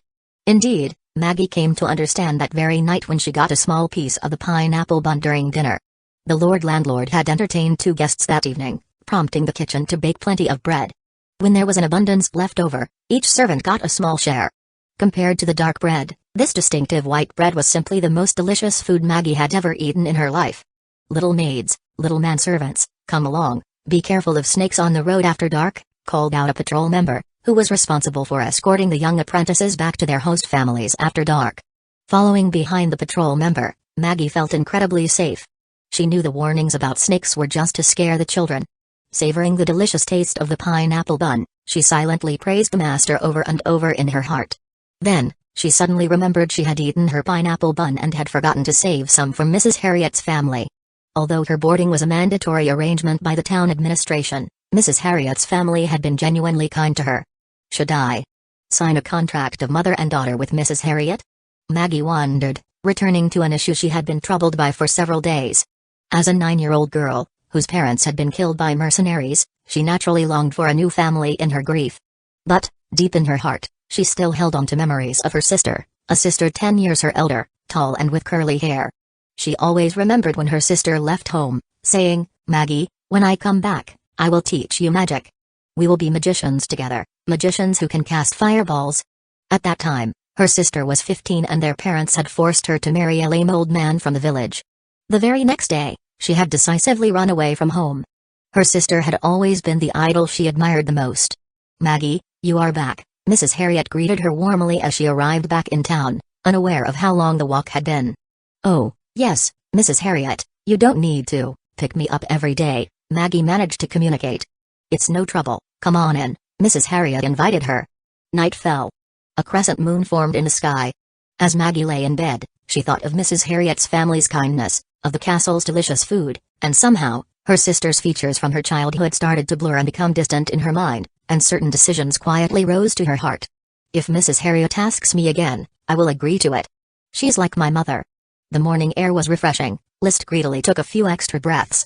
Then he began his daily practice and dog-walking routine before inspecting his territory. He didn't like to socialize, and several nobles from North Valley City had sent him invitations to birthday banquets and noble gatherings. He generally just sent gifts in return, without attending in person, a form of keeping a low profile. After all, the designated heir to Coral Island was his brother, Levi's.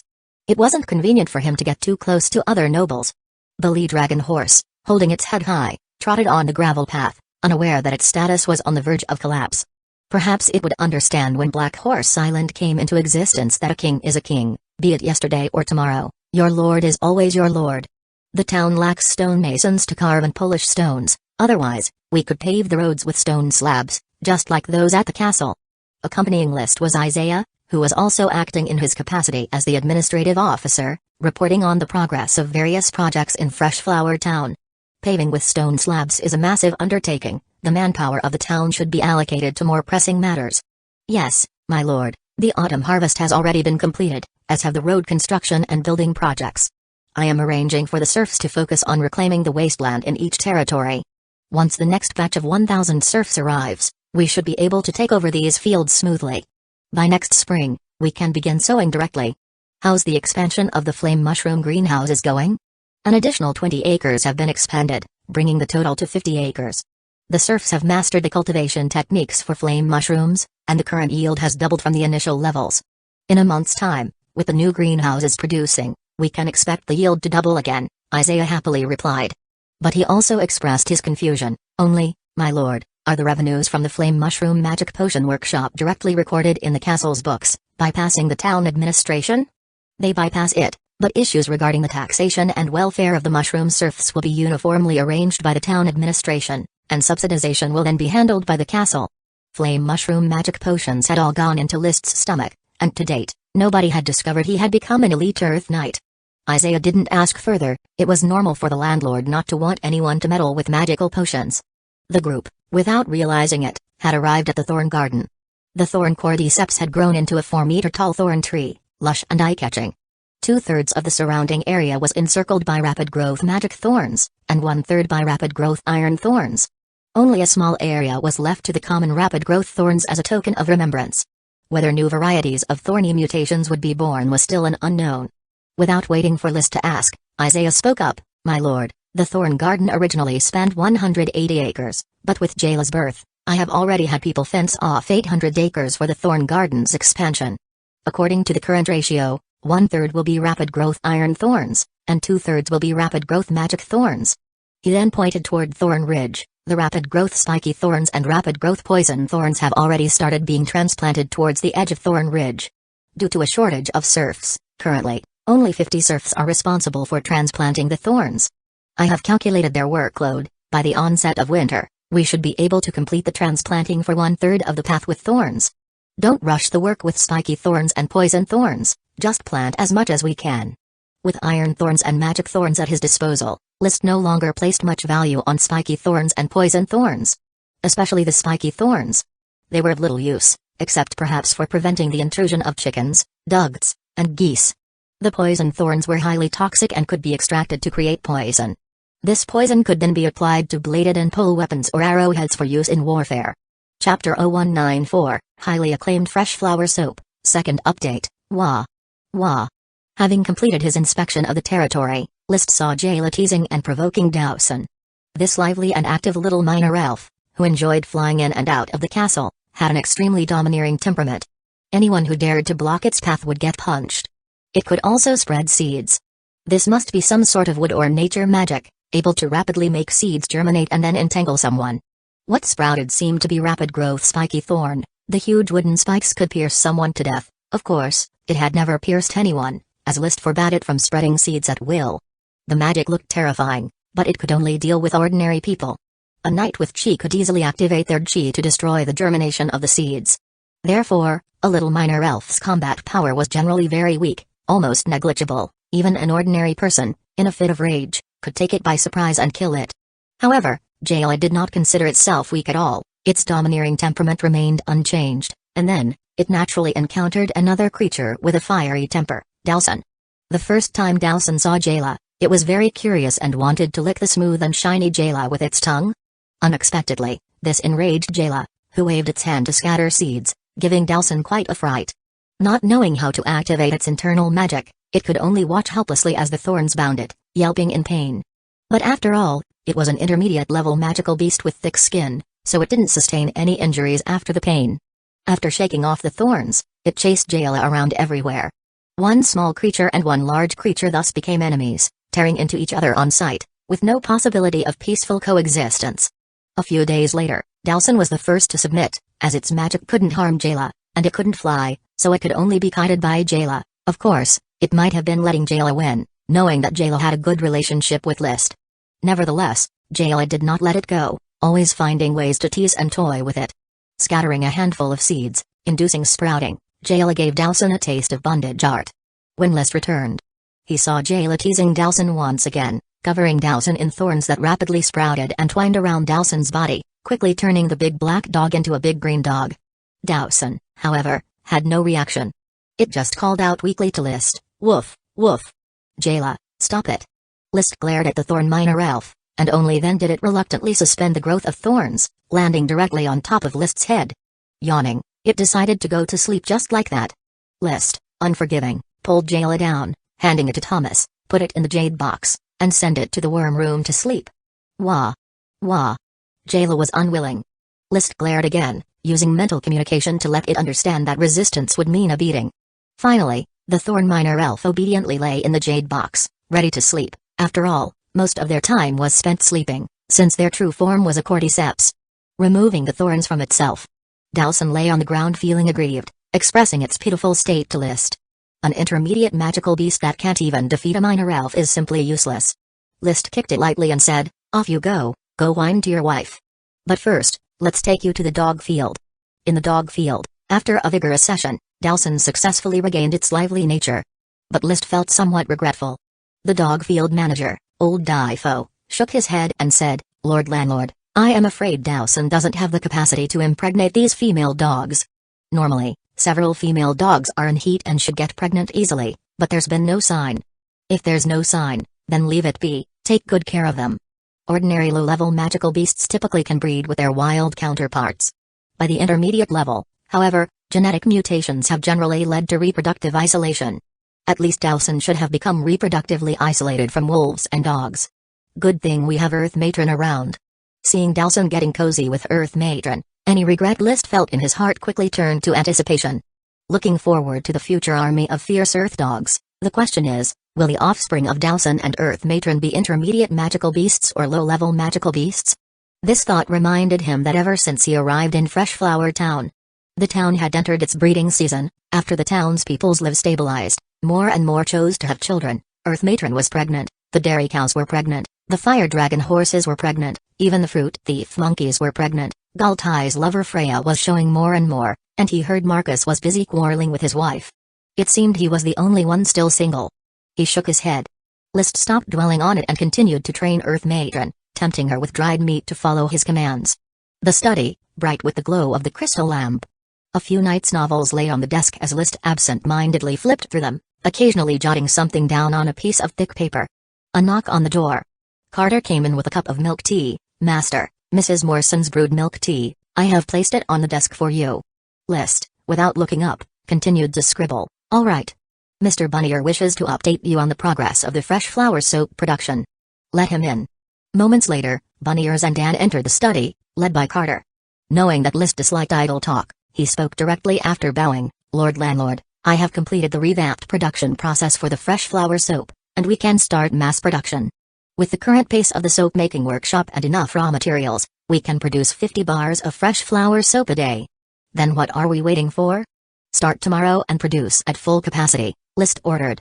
After sending Bunnier away, List summoned Sherlock from the Thorn Caravan. "Have you tried the fresh flower soap from the soap-making workshop yet?" "Not yet, Lord Landlord. It's very effective. You can try it once and summarize its benefits. I will give you a batch of fresh flower soap to distribute for free to all the nobles of North Valley City, so they understand the benefits of fresh flower soap. Afterward, work together with Abigail to devise a sales strategy for it. Rest assured, Lord Landlord, Sherlock knows what to do." List sipped from the freshly brewed second cup of milk tea. "I have high hopes for the fresh flower soap. I hope you can break into the market quickly, completely edge out the ordinary soaps until we monopolize Coral Island's soap market." Sherlock hesitated, as if he wanted to say something. List gestured for him to speak freely. "Lord Landlord, the soap business has always been a major industry under Baron Henderson of Serpent Spear City. Selling fresh flower soap will inevitably impact Baron Henderson's business. Should we give him a heads up?" If List remembered correctly, Baron Henderson had gone to the battlefield along with the Earl. Even if the other party hadn't joined the battle, List saw no need to be concerned about him. As the son of an Earl, conducting legitimate business was his prerogative, and no one could justifiably complain. If Baron Henderson went bankrupt as a result, that would be due to his lack of business acumen in managing his territory and could not be blamed on List. And if Henderson did blame him, List wouldn't be afraid. He dared to come. List dared to unleash Dowson. Of course. Leaving no room for survival might be going a bit too far. After all, Henderson had made contributions to the Tulip family before. List thought it over and decided he could develop Henderson into a raw material supplier for Fresh Flower Town. Sherlock, coordinate with Abigail, and once Fresh Flower Soap has crushed Henderson's business, tell him when he has nowhere to turn, that he can specialize in providing soap powder for Fresh Flower Town. Chapter 0195, Annals of the Dragon War in the Wild. Administer a beating, then offer a sweet date. This kind of maneuver was not taxing for List, as the resources of this world were vast, but those currently within his grasp were limited and required competition. On Coral Island, if List didn't vie for resources and channels, he wouldn't be able to develop. Kindness was a word for the civilians, but plundering resources was the essence of nobility. Clearly, List was now well adapted to the identity and modus operandi of a noble. After reminding Sherlock, he put the matter aside and didn't pay it any more heed, with mithril, crystal, and jade in his hands, as well as the black pearl, selling even a little could exchange for a pile of gold coins. With gold coins in hand, the world is mine. There was no need to focus on the trivialities of a minor business or two. Carter took away the empty milk teacup and closed the door. The study was completely silent. The light from 3 crystal lamps converged, making it as bright as day. He opened the knight's novel and continued his grand writing endeavors, until Carter knocked on the door again, reminding him the night had grown deep. "I will go rest now, Mr. Carter." "You should rest early too." "Good night." "Good night, Lord." He shook the stack of thick vellum on the desk, which was filled with his own serpent script writing, a thick pile. He closed the knight's novel, slid it back onto the shelf, and organized his stack of papers. Looking at the densely written minuscule characters made with a quill pen, he felt a profound sense of achievement. As a visitor from a civilized world, he always felt something was missing amidst this cultural and historical desert. Therefore, he decided to take up the pen himself and write a truly epic masterpiece. He had the idea before to compose a grand work on sociology but never acted on it. Now he had truly started writing. Of course, he wouldn't write something like Das Kapital, a sociological treatise. He planned to compile a chronological history based on the various nations' histories and customs mentioned in the knight's novel. Confucius revised and organized the recorded major events of the state of Lu's historians into the Confucian classic, the Spring and Autumn Annals, which influenced Chinese values for thousands of years. He himself became a revered sage, a symbol of Chinese culture, whether he was denounced or revered. Having fantasized about riding dragons, List felt he should strive for even loftier ideals. Dragon knights only enjoyed a century of glory. Their descendants might rely on dragons' blessings for a few generations, but eventually, both their names and they themselves would be obliterated. If he were to write an otherworldly version of the Spring and Autumn Annals, he could truly influence for thousands of years and continue to do so. Of course, a historical record like the Spring and Autumn Annals, which is based on historical materials, was impossible for List to replicate. There was no concept of history here, not even a single history book. Compiling a history based on the contents of Knight's novels was more like writing Homer's epic. Most of Homer's epic came from adapting myths, folk tales, and street songs, but it did not prevent it from being hailed as a monumental work of Greek civilization. It quite seemed like it was on the way to being praised as proper history. Perhaps years later, when List and his dragon had vanished into smoke, this world would have greatly advanced, undergone various transformations, and someone would regard the history book he was writing now as real history. Inventing history? That was exactly what List was doing, and he was doing it with an exhilarating sense of audacity that felt like calling a deer a horse. It's a pity there's so little material. Even if I copied all the fabricated stories from Knight's novels, it wouldn't fill the vast void of history. This book will most likely become my lifetime series. He even began to doubt if he could maintain his enthusiasm for writing a book for more than 3 minutes. After all, weaving stories, no, recording history was an extremely brain-consuming task. Now this book doesn't have a name yet, I need to think of one that will be passed down through the ages. Actually, Dragonlance Chronicles would be best, as it fits perfectly with the dragons and knights with their long spears characteristic of this world, List mused thoughtfully. Unfortunately, an archmage named Odom Truth had already written a storybook called Dragonlance History, Dragons of Autumn Twilight. That book was a record of different types of dragons and had nothing to do with history. So he came up with names like Dragon History, Elf Dragon History, Chronicles of Dragons and Elves, History of Dragon Knights, and Chronicles of Knights, to name a few. But each was rejected in turn. Until another name emerged in his mind, Dragon War in the Wild. He savored these 4 words, feeling a strong connection. Confucius revised the historical materials of the state of Lu and named it the Spring and Autumn Annals because the materials were recorded based on the 4 seasons. In this world, battles involving slaying dragons occurred often, and interstate conflicts mostly centered around dragon battles. Dragon War in the Wild, such a title for a book held a very poetic and sophisticated ring to it. Swoosh, swoosh, swoosh. Picking up his quill, he began to write the title on thick parchment.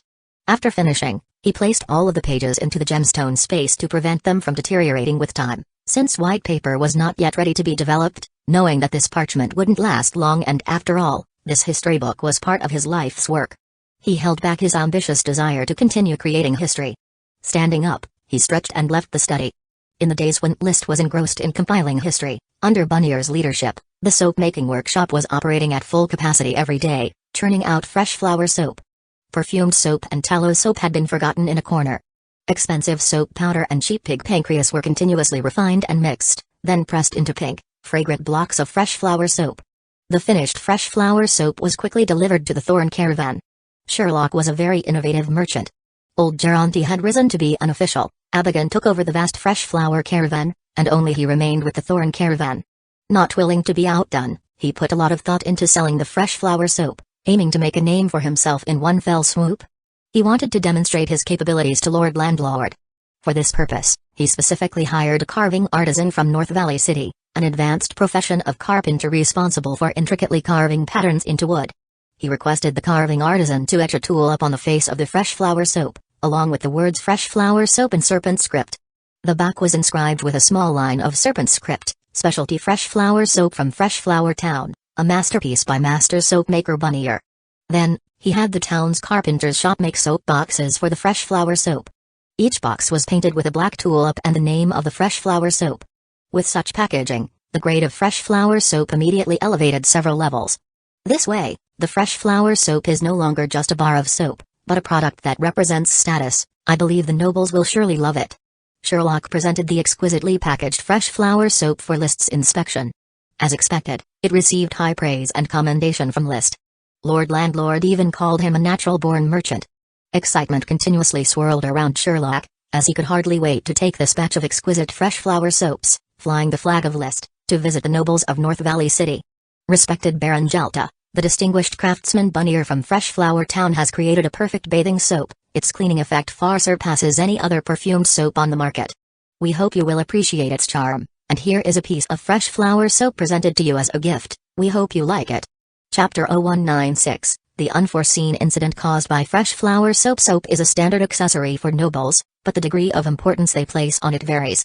Nobles like List who care about personal grooming can't do without soap. Those less fastidious don't even care whether they have soap or not. Gelta was obviously among the less fastidious, which was evident from the almost greasy state of his hair. After accepting the fresh flower soap, he simply opened the box to take a look before instructing his butler to deliver it to the bathroom, then left to go hunting on horseback. Time quickly moved on to evening.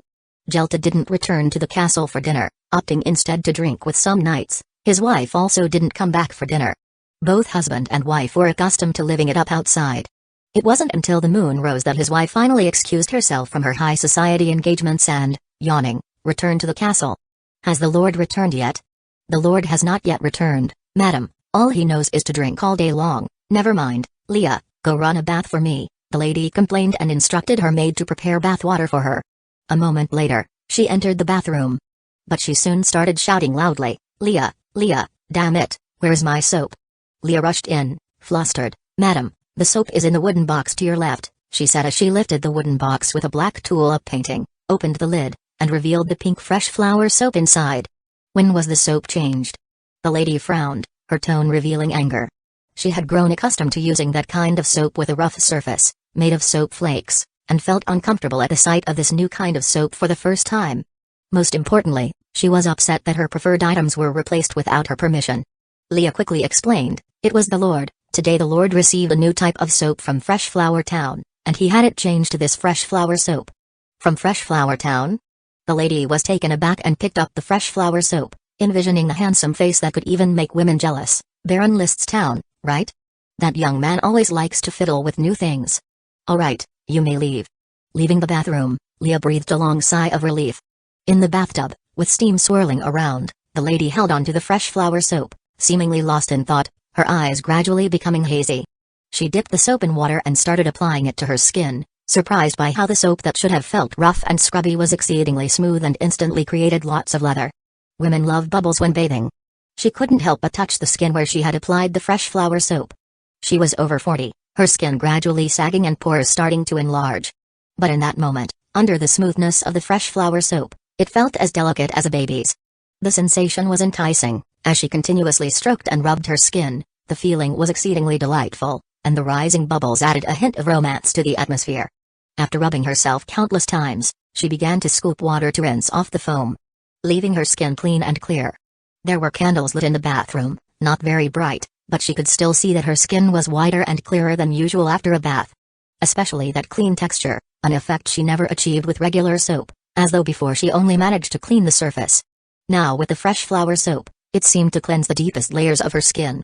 "This is an unprecedented comfort," she exclaimed, holding the small piece of fresh flower soap, growing fonder of it the more she looked at it. "Much better than regular soap, I like this feeling." She could have finished bathing in just half an hour before. This time, she had the maid add hot water twice, and she bathed for a full hour. When she had rinsed off her body and wrung out her hair, even the personal maid who helped her into her nightgown felt the difference. "Madam, you look much younger tonight, absolutely beautiful."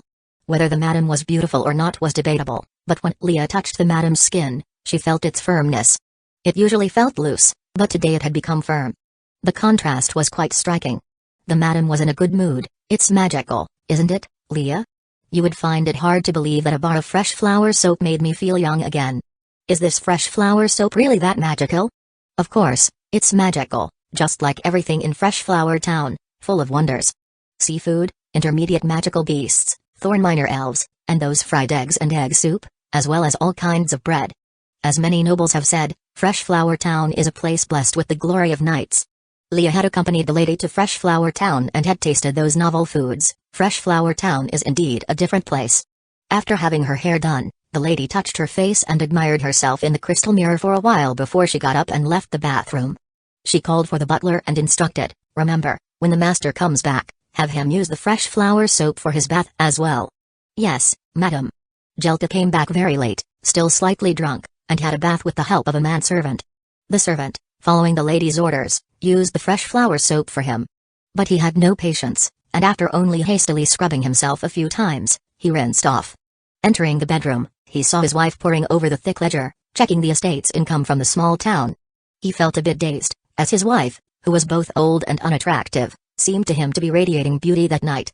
He shook his head, trying to shake off the illusion. "Let's look at it in the morning, let's go to sleep early." He lay down on the bed, gave a reminder, and then glanced again, noticing his wife's arm, which looked much fairer and softer. He couldn't help but reach out and touch it. Instantly, the loose impression he had was replaced by firmness under his touch, which made him let out a strange. His body seemed to be stirred, perhaps by the alcohol, and he found himself feeling a longing he hadn't felt in a long time. His hand then naturally climbed up the sagging peak. "I will sleep once I have finished this." "What's the matter?" The lady was surprised by the sudden fondling, as it wasn't the day for their monthly tax payment. "Nothing." While Jelta said it was nothing, his body didn't stop, as he laid himself over his wife. Despite feeling puzzled, the lady didn't push her husband away but instead threw away the ledger and began to respond to Jelta's advances, a spontaneity that had become rare with the passage of years. A few minutes later, all went quiet. Jelta rolled off, laying on the bed, exhausted beyond words, took a few heavy breaths of air, and then fell into a deep sleep. Beside him, the lady sighed with lingering enjoyment, covered her husband with a blanket, and while still riding the aftershocks, busied herself for a while, dealing with her sorrows and troubles. After calming down, she touched her now firm skin and a smile appeared at the corner of her mouth. "We need to always keep fresh flower soap in the bathroom." She turned off the candle. She too covered herself with a blanket and fell into a deep sleep. Chapter 197, The Battle Between Abigail and Sherlock. Lord Landlord, the response to the fresh flower soap has been very strong, and many nobles have expressed their desire to purchase it. Sherlock frequently traveled between North Valley City and Fresh Flower Town. As a merchant under list, with the birth of the thorn-miner elf, his status had risen along with the tides, making him a heavyweight figure in the business circles of North Valley City. Upon receiving feedback, he reported to list at the first opportunity. Merchants are adept at reading people, and Sherlock knew that the young Lord Landlord might not be keen on power and mundane affairs. However, he was very keen on having complete information and disliked being kept in the dark by anyone. Therefore, he always looked for opportunities to report to list. It seems that fresh flower soap has already brewed a strong initial momentum. Go ahead and proceed. I look forward to seeing fresh flower soap dominate the soap market of Coral Island, as you wish, Lord Landlord. Sherlock responded loudly. Sherlock is willing to devote all his strength for the wishes of Lord Landlord. List looked at the heavily sycophantic Sherlock and felt rather pleased. "Do not disappoint me, Mr. Sherlock." Hearing himself addressed as Sir, Sherlock was even more exhilarated. "Please rest assured, Lord Landlord." After he left the castle, he was full of ambition. He knew that with a fresh flower soap, he would soon secure a position in the heart of the Lord Landlord not inferior to Abigans, and he might even rival old Gerandi. "I need hands, to spread the word. To let the reputation of the fresh flower soap permeate across all 6 cities on Coral Island, as well as every small town below. First, those soap-selling caravans must understand that fresh flower soap can be cheaper but of better quality. For every piece of fresh flower soap they sell, they can earn more profit. Obviously, fresh flower soap could not be given away in large quantities for free, so Sherlock, in his eagerness to spread its reputation and monopolize the market, decided to lower the wholesale price. No advertisement is as potent as allowing the merchants to make more money. "What? Fresh flower soap, better than ordinary soap, for just 1 silver coin plus 50 copper coins?" exclaimed an itinerant merchant in surprise. "That's right, you buy soap from Baron Henderson for 1 silver coin and 80 copper coins, and resell it for just 20 copper coins. But by selling fresh flower soap, you earn 50 copper coins per piece, which is equal to the profit of selling 2.5 pieces of the other soap. You can do the math yourself, but is fresh flower soap really that good? The nobles of North Valley City have already used it, and each one is singing its praises. You can inquire about it with confidence. Additionally, I have a piece of fresh flower soap here that has been used. I can let you try it out." Of course, the itinerant merchant would not take Sherlock's word for it blindly, so he poured some clean water and tried the fresh flower soap. The abundance of leather, the smooth texture, the efficient cleaning ability, and the skin-tightening experience after use all convinced the itinerant merchant that fresh flower soap was indeed superior to ordinary soap. Replacing ordinary soap with fresh flower soap would doubtless be successful. With a winning ticket in hand, Sherlock added, "If you're considering placing an order, you'd better make a decision quickly. The soap-making workshop in Fresh Flower Town has a limited output, and when everyone starts fighting over fresh flower soap, we might raise its price." The prospect of a price rise eliminated the itinerant merchant's last hesitation. He clenched his teeth and nodded. "Well then, Captain Sherlock, I'd like to order 5 pieces. No, 10 pieces of fresh flower soap." With a snap of his fingers, Sherlock noted down the itinerant merchant's order on a thick piece of paper, a wise decision. He then collected a deposit from the merchant and arranged to deliver the goods in 3 days. He rose and left. Clutching the thick parchment tightly in his hand, he had written down a total of 7 orders, belonging to 7 peddlers from North Valley City who mainly operated trade routes around the small towns near North Valley City. Together, these 7 peddlers had placed orders for 58 bars of fresh flower soap. Many nobles, bypassing the peddlers, ordered fresh flower soap directly, such as Baron Gelta's butler, who ordered a whole 8 bars of fresh flower soap from him. "Captain Sherlock, we've had a perfect start. Fresh flower soap will become a luxury that nobles will chase after. They won't be able to do without fresh flower soap in the future," his deputy said excitedly. Sherlock smiled modestly. According to the usage of soap, North Valley City can sell 300 bars of soap a month. Serpent Spear City, Shattered Stone City, Elm Forest City, and Birch City are about the same, making it a total of 1,500 bars of soap. And in Coral City, where there are the most nobles, honored knights and prospective knights, as well as those wealthy freemen, at least 2,000 bars of soap will be used up in a month. That is to say, fresh flower soap would dominate the soap market. In Coral Island, 3,500 bars of soap could be sold in a month, plus at least 300 bars on Beer Island, and with the usage in Fresh Flower Town itself, the monthly shipment would be close to 4,000 bars. 4,000 bars of fresh flower soap. Sherlock thought of such a scene and could no longer contain himself, breaking into a wide grin. 1 bar of fresh flower soap for 1 silver coin plus 50 copper coins, that's a total of. He couldn't do the mental math. So he simply calculated with his fingers and finally came to a monthly sales amount of 6,000 silver coins. And the cost of fresh flower soap was only 40 copper coins, meaning that he could make a profit of 4,400 silver coins a month. With fresh flower soap dominating the market, it would be entirely possible to raise the price to 1 silver coin plus 80 copper coins, which was the original wholesale price of the soap. As for the cost, it only needed to crush Baron Henderson and press down the price of soap powder to further reduce it. He roughly estimated that it could be reduced to 30 copper coins. That meant the net profit for 1 bar of fresh flower soap was 1 silver coin plus 50 copper coins, giving a total monthly profit of 60 gold coins. He could earn 2 gold coins a day. Compared to the seafood business at its peak, where I earn nearly 4 gold coins in net profit a day, fresh flower soap is slightly inferior, but this business has much lower labor and material costs. And, the fresh flower soap business is dominated by me. No matter whether it's Thorn Caravan or Fresh Flower Caravan, they all have to work with me. With this confidence, Sherlock met with Abigail, who had rushed over from Coral City, discuss how to dominate the market on Coral Island. But Sherlock had never expected that Abigail also came prepared. The fellow from Little Papa Island gave him a sidelong glance. Sherlock, your vision is too narrow. Dominating the Coral Island market isn't that big of a deal. Leveraging the superiority of fresh flower soap, we could slowly phase out regular soaps without much effort. In my opinion, we should turn our attention to the outer islands and commoners. Outer islands? Commoners? Sherlock was taken aback. Fresh flower soap can be turned into a special product of Coral Island. It can be sold to remote islands with the help of Tulip Castle and Beer Castle's channels. At the same time, I've consulted Bonnier. Fresh flower soap is generously made. But by reducing the amount of materials used, we can produce a regular soap with lesser effects, which can be provided to commoners at a low cost. Abigail smiled triumphantly, giving Sherlock a challenging look. I've already reported to Lord Landlord, and Lord Landlord supports my ideas and plans. A strike to the heart. Sherlock felt a bit dazed. Chapter 198, Forcibly Cultivating Corn Grass. Abigail is much bolder than Sherlock and has a vision and spirit of struggle, said List as he considered his plans for cross-sea trade. Once Captain Coster is skilled in navigation, I intend to have Abigail take charge of it. In the castle study at night, List and Butler Carter each held a glass of red wine, savoring it slowly while casually discussing the past, present, and the future. Carter's hair had turned even whiter, but his spirit was much better than when he first arrived in Fresh Flower Town. Lord, isn't it a bit too soon to engage in cross-sea trade? For now, we are just utilizing the external trade channels of Tulip Castle and Beer Castle, while simultaneously building our own channels for Fresh Flower Town.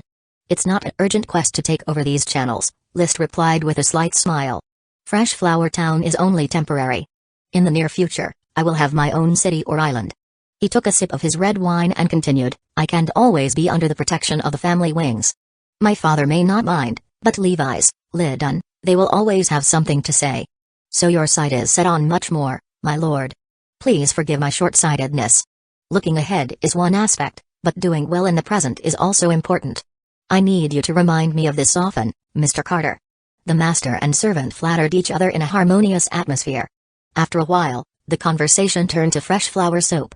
Carter expressed his amazement. I was very surprised to hear your conversation with Mr. Abigail. I didn't expect fresh flower soap to be so popular and capture such a vast market. Its popularity is not surprising, List responded calmly. In truth, the technical content of fresh flower soap was not that high, and its cleaning capability wasn't extraordinary.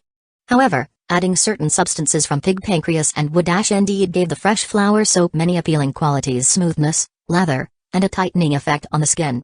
It was enough to outshine ordinary soaps with mediocre cleaning effects. Those accustomed to ordinary soap would find a huge contrast when they switched to fresh flower soap. Cleaned well, one's whole being would naturally shine anew. For the nobles, this was enough reason to ditch their regular soap for fresh flower soap. As for the fact that using fresh flower soap also stirred their husbands' desires, apart from Lady Jelta, others probably didn't realize it. Naturally. Under deliberate promotion by the Fresh Flower Caravan, the reputation of fresh flower soap began to spread from North Valley City to the entirety of Coral Island. Coral City, always the barometer of fashion, was particularly influential. The cost to produce fresh flower soap wasn't low. It wasn't feasible to give a bar to every noble for a trial. Abigail hadn't adopted Sherlock's strategy of casting a wide net but instead targeted his approach precisely. Miss Sherry, this is a gift from Baron List, my lord, for you 2 bars of fresh flower soap made in Fresh Flower Town. It surpasses normal soap and suits your stunning beauty and noble temperament perfectly, said the gift bearer. Ah, is it from Brother List? Thank you. Sherry exclaimed joyfully as she accepted the gift and noticed an accompanying sheet of thick paper. On the thick paper was written in serpent script by List himself. Dear little Sherry, I am busy with many affairs in Fresh Flower Town and cannot come to see you in Coral City. Thus, I send you these 2 bars of special fresh flower soap, wishing beauty to always be by your side. Yours, Brother List. Esteemed Madam, Abigail greeted Lady Penelope respectfully. Abigail, the leader of the Fresh Flower Caravan, right? Did List send you? Lady Penelope said as she met with Abigail. Baron List misses you greatly, and he sent me to bring you 2 bars of Fresh Flower Town special fresh flower soap, hoping you would like it, Abigail said respectfully. The Baron mentioned that if you enjoy it, you need only send word to the caravan, and we will provide fresh flower soap for you free of charge. Special fresh flower soap? Just a kind of soap? Lady Penelope wasn't like the young girl Sherry, A flicker in her eye and she understood everything. That boy is getting shrewder, no wonder he looks like Melissa, that woman. Such cunning truly befits the grandson of Marquis Merlin. Abigail gave an awkward smile without responding. It wasn't his place to comment on a noble, especially his own lord. Lady Penelope said, "All right, I've accepted the gifts. If they truly are good, I'll speak well of him. At the very least, this old face of mine still knows many people. Once again, I bid you farewell." Abigail takes his leave. The fresh flower soap was undoubtedly completing its assault on the soap market. For Sherlock and Abigail, it was a matter of great importance, but for List, it was just another way to make money. He simply gave some instructions to his subordinates and then put it out of his mind. Now, he had a new task. This very afternoon, the smoke had changed. Complete the mission, reward, 5 decayed bones. Without guessing, it was clear that Marcus and his people on Black Horse Island had finished building a temporary stronghold and had settled in 100 serfs. A new task was immediately born. Mission, to feed the herd of horses. A large number and variety of grasses are needed. Black Horse Island is currently not suitable for planting more grass, so why not cultivate corn grass in Fresh Flower Town to increase nutrients for the black blood treasured horse herd? Please cultivate 100 acres of corn grass. Reward, 1 elf bug. A mission rewarding an elf bug was definitely one to be completed, as each elf bug was a treasure. But upon seeing the content of the mission, List frowned deeply and called over the steward of Barley Hamlet, "Jedger, how many acres of corn grass do we have planted in Barley Hamlet right now?" "Lord Landlord, we have a total of 30 acres of corn grass," he replied. "If corn grass is planted now, can it sprout and safely overwinter?" This. Jedger hesitated a bit. "Lord Landlord, Jedger has not taken care of corn grass during the winter and does not know if it can overwinter." "Then how many corn grass seeds have you harvested?" "The seeds have all been handed over to the administration, probably several hundred pounds. A lot of the corn grass was directly cut down for grazing, and only a small part was used for seed saving." List looked at the weather outside. It was nearly late autumn, and the weather was no longer warm. Such climate was not suitable for planting crops, but with the smoke mission at hand, it could not be ignored. Otherwise, it would be hard to ensure the birth of an elf bug. He was certain in his heart that this was a corn grass elf bug, but whether it could be cultivated was hard to say and depended on the progress of the mission. No matter how difficult, he had to force the duck onto the perch and continue. He immediately ordered, "Immediately plow 70 acres of land, expand the corn grass fields to 100 acres, Jedger, hurry." "Yes, Lord Landlord, Jedger will arrange for everyone to start plowing the new fields right away," he responded. The task began here. Meanwhile, List also took the time to inspect the corn grass fields of Barley Hamlet, constantly using his eye of magic, trying to find signs of an elf bug being nurtured. As long as he found signs of the elf bug, even if the mission failed, he was confident he could nurture the elf bug into existence. Unfortunately, he saw no signs of magic. This corn grass field was just ordinary corn grass, without a single plant appearing special in any way. He sighed and consoled himself, "I just hope that in this weather, the corn grass can sprout and let me complete the mission." The next day, the fresh flower vessel returned home. Marcus brought him a new piece of news concerning the rewards for the missions. After sending the servants away and closing the doors of the study, he spoke gravely, "Baron, we found the remains of an unknown animal in a valley on the island. Most of the bones had shattered, but 5 large bones remained. Each as thick as a person's height and half buried in the rocks in the ground." Chapter 199, Maybe the bone of the dragon. "What do you think those bones are from?" List asked curiously. "A normal person's height would be around 1.70 meters, meaning the diameter of each of those 5 bones exceeded 1.70 meters. It could be imagined how long they must be and how large the skeleton they formed." Marcus glanced at the room door as if ensuring no one was eavesdropping behind it, then spoke carefully, "I think they might be dragon bones." "Dragon bones?" List was suddenly startled, but then he suppressed his surprise and excitement, voicing his doubts. "If they are dragon bones, was there any sign of mineral deposits in that valley?" "Well, it seems no mineral deposits have been discovered. We've excavated the bones, dug several meters deep until rock stopped us, and found no ores like metals, nor any signs of crystals or gemstones." "Is that so?" "Dragons can infest their surroundings. If the remains were of metal dragons or gemstone dragons, Black Horse Island would likely become a minefield. Since it hasn't turned into a mine, these bones should not be from a metal dragon or a gemstone dragon." Marcus speculated, "Perhaps they are the remains of elemental dragons?" "Elemental dragons are also unlikely. I've talked with Alkerson. He has seen a book written by an archmage, which mentioned that the magic power of elemental dragons lingers for a long time, similarly infesting the surroundings. The Windfall Valley in the Neverfall Empire was formed after a battle with a wind dragon, and to this day the winds still roar. After several such discussions, the species of the bones in life had half the possibility of being dragons ruled out. Could they be left by a super dragonkin magical beast? Marcus proposed another possibility. I've only heard of high-level dragonkin magical beasts, but an advanced magical beast, no matter how large, wouldn't likely have a bone diameter of 1.70 meters. Thus, I speculate it's a super dragonkin magical beast, but that seems to be a creature of legend. The classification of magical beasts: low-level, intermediate, advanced, and super. In fact, the distinction between advanced magical beasts and super magical beasts is quite vague. This is because there haven't been enough observations of individuals, and no standard as to whether the categorization should be based on combat ability or size. Basically, humans do not wish to provoke powerful magical beasts. Moreover, it's rumored in the Duchy of Sapphire, not a single super magical beast exists. The mainland is infinitely vast, and it's only in knights' novels that super magical beasts frequently appear. Even the Earl, who invades the Eagle Kingdom every year and is well-traveled, has never heard of a super magical beast residing anywhere in the Eagle Kingdom, let alone a super dragonkin magical beast.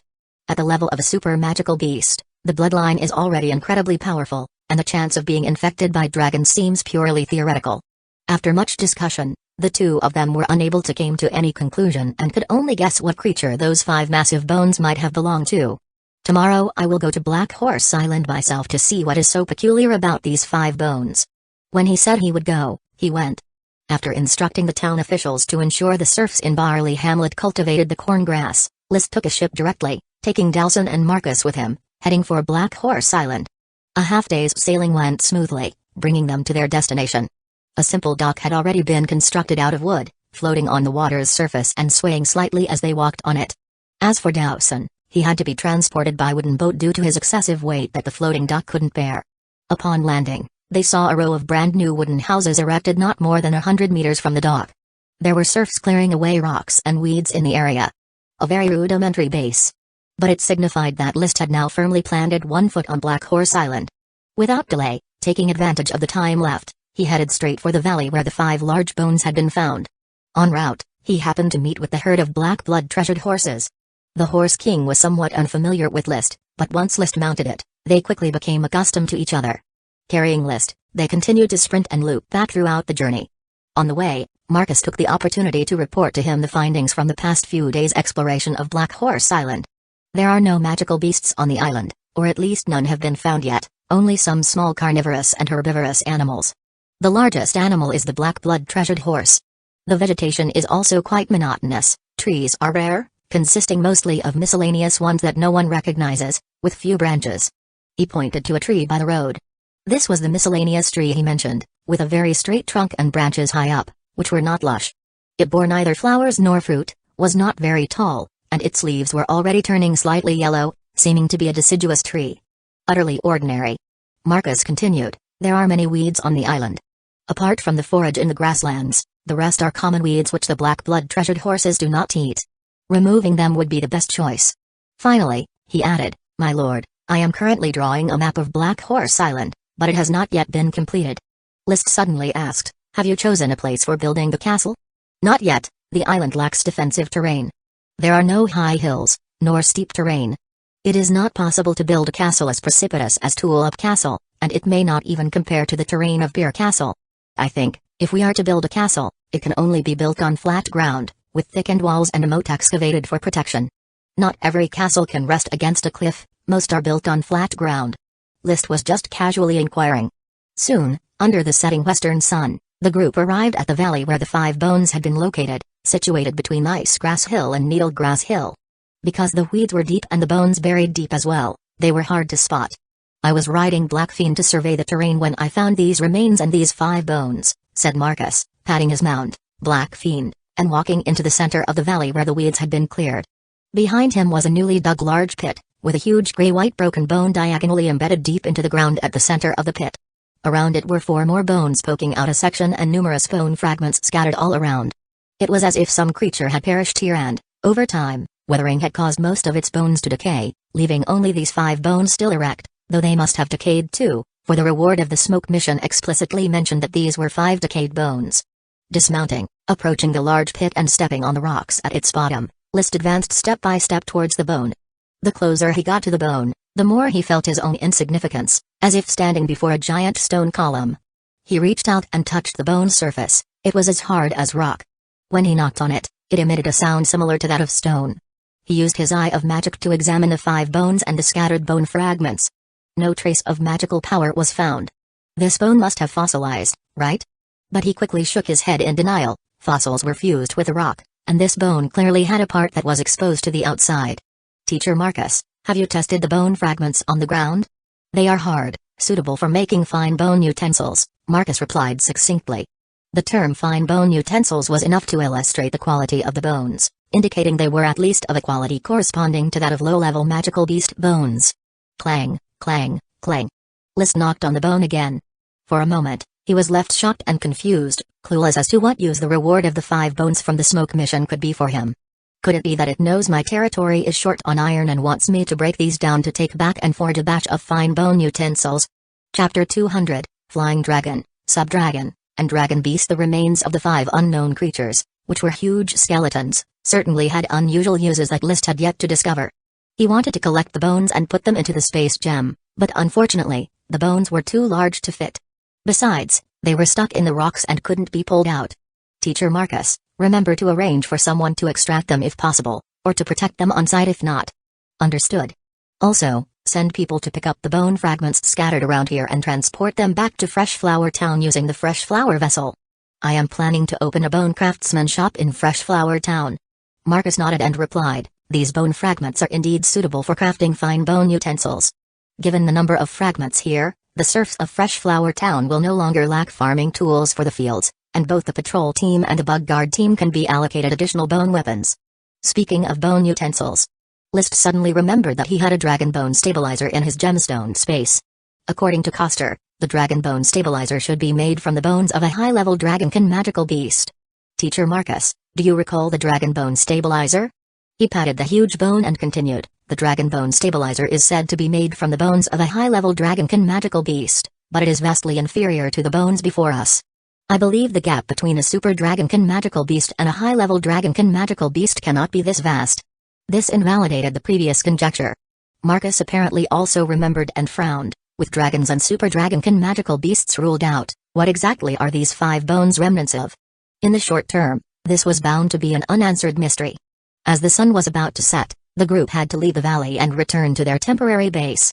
At night, without having to sleep on the ship and with Dowson taken away by List, they could have a quiet rest. However, lying on the hard wooden bed, List didn't fall asleep immediately. He continued to ponder over the bones. 5 decayed bones indicate a very ancient era and that they came from an extremely strong creature.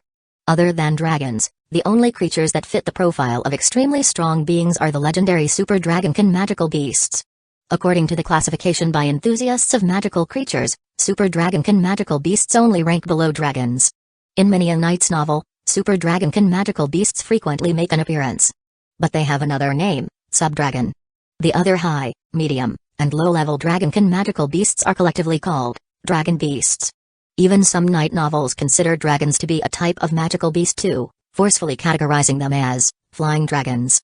They lump flying dragons, sub-dragons, and dragon beasts together into one species. This undeniably degrades the noble lineage of dragons, so this kind of knight's novel is unpopular and part of a niche category. List does not approve either. He dreams of riding a dragon, and now to be told that dragons are merely magical beasts would be tainting his lofty life aspirations. Such knight novels ought to be banned. So, if not dragons or sub-dragons, what exactly are these 5 bones from? His mind was cluttered with thoughts and various ideas kept surfacing. Then he paused for a moment to analyze their veracity. Sub-dragons are magical beasts, whose existence is questionable, so I should exclude them first. Among dragons, I've ruled out gemstone dragons, metal dragons, and elemental dragons, but that still leaves sacred dragons. Could it be the smoke dragon? He suddenly associated with his own golden finger, the smoke mission connected to his fate. He had always believed that the smoke mission was the product of a smoke dragon. But he was more inclined to think that as a child he had come into contact with a smoke dragon and then got infected by it. Only now, a new idea arose. What if the smoke dragon is dead, and its magic power infected me, creating the smoke mission? And what if it died on Black Horse Island, and also infected a group of black blood treasured horses? The idea wasn't without logic and reason. But upon further thought, There were some details that didn't make sense. After all, the bones had decayed, and it could have been thousands of years since then. It made no sense that suddenly a kid on the neighboring Coral Island would get infected. In his former memories, besides Red Crab Island and Beer Island, he had never visited any other islands, let alone the recently discovered Black Horse Island. Moreover, descriptions of the smoke dragon generally speak of it as a puff of smoke, without mention of bones or flesh. Upon death, it would likely dissipate completely. It made no sense for it to leave behind such skeletal remains. It shouldn't be the smoke dragon, nor the formless dragon, which is quite small. Immortal dragon? Unlikely, since immortal dragons are immortal and can't die. Twilight dragon? Jade dragon? He still couldn't figure it out. After one night, as day broke the next morning, he mounted Lightning and returned to the valley to examine the bones. The serfs settled on Black Horse Island also quickly formed a team and arrived to collect every piece of bone fragment on the ground, carefully packing them up and transporting them to the temporary base. Marcus led another team to start digging out the other 4 bones to see if they could excavate them and catch a glimpse of the full skeleton. These bones, although not fossilized, indeed had lost some of the properties of bones. Dowson, who loved eating bones, showed no interest whatsoever in the bone fragments on the ground. He followed behind List, eyeing the majestic horse Lightning with drool dripping to the ground. Lightning, the horse king, contemptuously ignored Dowson, leisurely grazing on the grass roots on the ground.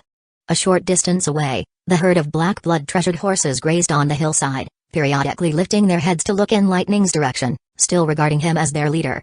"My lord, we've hit a layer of rock halfway through digging up the second bone and can't dig any further," reported Marcus as he came over. "It seems that beneath the soil of Black Horse Island, there's all rock," List said as he walked toward the new pit and jumped to the bottom, stepping on the solid rock. He crouched down, brushed the dirt off the rock with his hand, wanting to get a clearer view of the type of rock it was. However, his understanding of rocks was not deep and he just felt that these stones were rather hard and seemed to have numerous tiny holes on them, like bubbles. Bubbles? Suddenly feeling like he was onto something, he grasped at the fleeting inspiration. He then instructed the serfs who were preparing to dig up the third bone, "Expand this pit, I want to see more of the rock." He didn't believe that the rock layer was one solid piece, there must be a fractured part that they could pry open to study closely. As expected, after the serfs enlarged the bare face of the rock at the bottom of the pit, List saw the fissures between the rocks.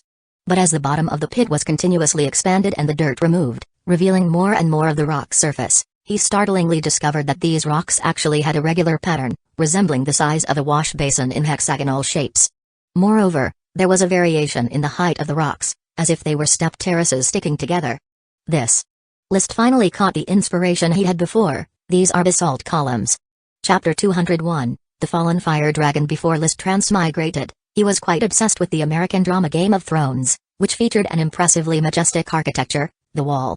With the help of giants, humans built this wall spanning 300 miles long and 700 feet high, made of ice and snow. Initially very interested in the wall, he looked up a lot of information and knew that the wall's prototype was a cliff formed by basalt columns in the western part of Iceland. Thus, he learned about the grand spectacle of basalt columns that only nature could form. Ireland's Giant's Causeway, America's Devil Tower, Scotland's Fingal's Cave, and the columnar jointing forest at Jasey Mountain in Nanjing's Lu are all typical basalt columns. It's hard to believe that these neatly arranged columns originated from volcanic eruptions. When volcanoes erupted magma, which then cooled and formed basalt with air pockets, it progressively contracted, and cracks created very regular geometric shapes. In most cases, they would form hexagons, as if they were machined by someone. These are basalt columns, without a doubt. As the excavation of the large pit continued, the appearance of the basalt columns was unveiled bit by bit. One after another, the orderly hexagonal columns revealed their true faces. Coster, who followed behind List, suddenly exclaimed, "I remember now, my lord, I remember. I've seen this type of rock on an island." "What island?" "An uninhabited desert island I came across on my way to Deep Throat Island. The entire island was dense with columns, the same shape as the ones here." Coster's words corroborated List's judgment. The rocks under their feet were indeed basalt columns, a geological structure formed by volcanic eruptions. Looking back at the huge skeleton, he suddenly thought of a possibility. He pondered silently, "Perhaps my previous judgment was wrong. These are not the remains of just any dragon. Maybe these are the remains of a fire dragon. A wind dragon could form Windhole Valley, with its perennial gales. Naturally, a fire dragon could form a volcano. If it was a fire dragon that fell here in its last moments, with its magic power, it would certainly have caused a volcanic eruption, and the body of the fire dragon would have been engulfed by the volcano. As time passed, perhaps after tens of thousands of years, the magic power of the fire dragon gradually dissipated, and the volcano died out. The upper layer gradually weathered away or was buried by wind-blown soil, forming what is now Black Horse Island. Black Horse Island does not look like it was formed by a volcano. But List felt it made a lot of sense that this place might have been deep sea originally, but due to the fire dragon's fall and the constant volcanic eruptions, layers upon layers built up, finally breaking through the seawater to emerge above the surface. If I were to dive right now, to look at the base of Black Horse Island beneath the seawater, I might find a huge volcanic shape. What's exposed of Black Horse Island is just a part of the volcano crater. Quite a resemblance indeed. The mouth-shaped distribution of Icegrass Hill, Needlegrass Hill, Alfalfa Hill, and Sheepgrass Hill form a low-lying valley, fitting the structure of a volcano crater. The position of the bones, between Needlegrass Hill and Icegrass Hill, not far from the volcano crater, suggests that perhaps the remains of the fire dragon were brought out by a volcanic eruption. With this thought, even if the Eye of Magic didn't observe any fire attribute mana, List started to feel the fire attribute chi within him become restless, as if the fire attribute magic power here was very active. Of course, it was an illusion. After calming down, he did not find such a sign, and the restlessness of the chi returned to calm. I might be overthinking it. After tens of thousands of years of erosion, probably nothing is left of the fire dragon except for these few bones. Dragon. Fire dragon. List stood up, stepping on the basalt columns, and approached the bones. He reached out and touched the rough surface of the bone, his heart filled with too many complex and inexpressible emotions that he wanted to vent. I am fated with dragons, formless dragons, smoke dragons, fire dragons. Common folk rarely witness one, yet I have encountered them one after another. It seems my life is destined for dragon riding in the skies. Unfortunately, it wasn't a metal dragon or a gemstone dragon that had fallen here, leaving no metal or gemstone deposits behind. But on second thought, it's reasonable, for if it were metal dragon or gemstone dragon, without continuous volcanic eruptions, Black Horse Island would probably be nothing but a patch of silt at the bottom of the sea. No matter how rich the deposits, List wouldn't be able to touch them. Everything one sees has a reason behind it. He then thought, if the fire dragon has fallen here and it wasn't killed, then the existence of the Valley of Dragons could probably be ruled out. Dragonland's history, Dragons of Autumn Twilight records that old dragons will all fly to the Valley of Dragons. There was nothing but oceans here, no Valley of Dragons. At that moment, Marcus, who was in charge of supervising the work, came up with an idea. Baron, I am wondering, since there are 5 bones embedded in these rocks, does it mean that there might be more bones that are also embedded in the rocks? Maybe the parts exposed above the ground have decayed into fragments? That makes sense. It seems we need to thoroughly clean up this area. The burial ground. List suddenly felt that the name he'd impulsively come up with had style. This place will be called the burial ground. If the workforce has some free time, they should level the ground directly to see how many bones they can collect. The bones of the fire dragon, even though decayed, were still very hard and made excellent materials. The upcoming bone craftsman shop wouldn't lack appropriate raw materials. Having figured out the origin of the bones in the burial ground, List felt there was no need to investigate further. So, the next morning, he set out from Black Horse Island under the glow of the rising red sun. Of course, he took a bunch of bone fragments with him on the way back. He needed to continue pondering what else these bones could be used for besides making bone utensils. Using dragon bones to make farming tools for serfs seemed like a tremendous waste. After returning to Fresh Flower Town, he met Elksentru again. The magician had came to Fresh Flower Town to prepare the next batch of magic potions for Flame Valley. Inspired, List handed him a bone fragment. Mr. Elkson, I've recently discovered some ruins and found a few bone pieces. Could you help me study them to see what creature they belong to and what uses they might have? The bones, decayed for tens of thousands of years, even if they exposed the secret of the dragon bones, were not a matter of concern. What was important was to understand their function.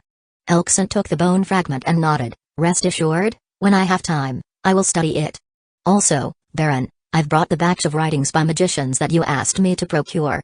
There are 56 books in total. As for the knight's novels, you can have the merchant convoy purchase them. List greatly thirsted for knowledge. He wanted to write Dragons Fight in the Wild, a chronicle, and needed a wealth of information to plagiarize. Cough cough, I mean, a wealth of information to reference. Magicians, in their pursuit of truth and rejection of lies, tend to write books with more genuine content, which also spans a broad range and holds great reference value. Thank you very much. I will have Mr. Carter pay for the books as soon as possible. I am not in a hurry. I trust your reputation, Elkson said with a smile. Chapter 202, Alchemy is a hot research topic. Magic books are different from night novels. Night novels are stories created by destitute nobles in order to earn a living, aimed at a wide audience, and strive to be interesting, refreshing, and bizarre. Magic books closely resemble research papers, primarily consisting of magicians' research reports and experimental notes. The majority of magic books are quite unreadable, some even disorganized and logically chaotic. Moreover, the printing quality is relatively poor, and many magic books are even circulated as handwritten manuscripts, as not many people are willing to buy them. Naturally, there's no money to pay the publisher for printing. The 56 magic books sent by Elkerson. 21 of them are manuscripts. Rudolph's Alchemy Diary of 18 Venoms from Red Viper Island Snakes. Slight truth, does this kind of book really have any reading value? He flipped through the manuscript in his hand and felt a bit cheated. Such a book actually cost 2 silver coins. Well, let's consider it a manual on snake venom. After flipping through a few pages, he lost patience and stuffed the book into the gemstone space.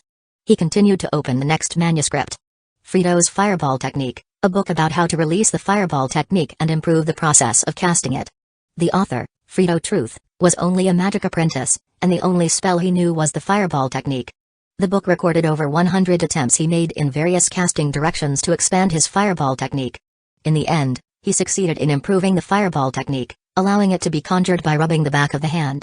He called this improvement a groundbreaking progress, believing that he would inevitably usher in the era of magic. Unfortunately, this was a second-hand book, with another magician's review at the end. This magician disdainfully left a comment, "When you advance to be a magician, you will understand that any part of the body can serve as a medium for casting spells. The only difference is that casting with the palm is faster." So, is this book just a negative example? List was quite speechless and chucked it directly into the gemstone space.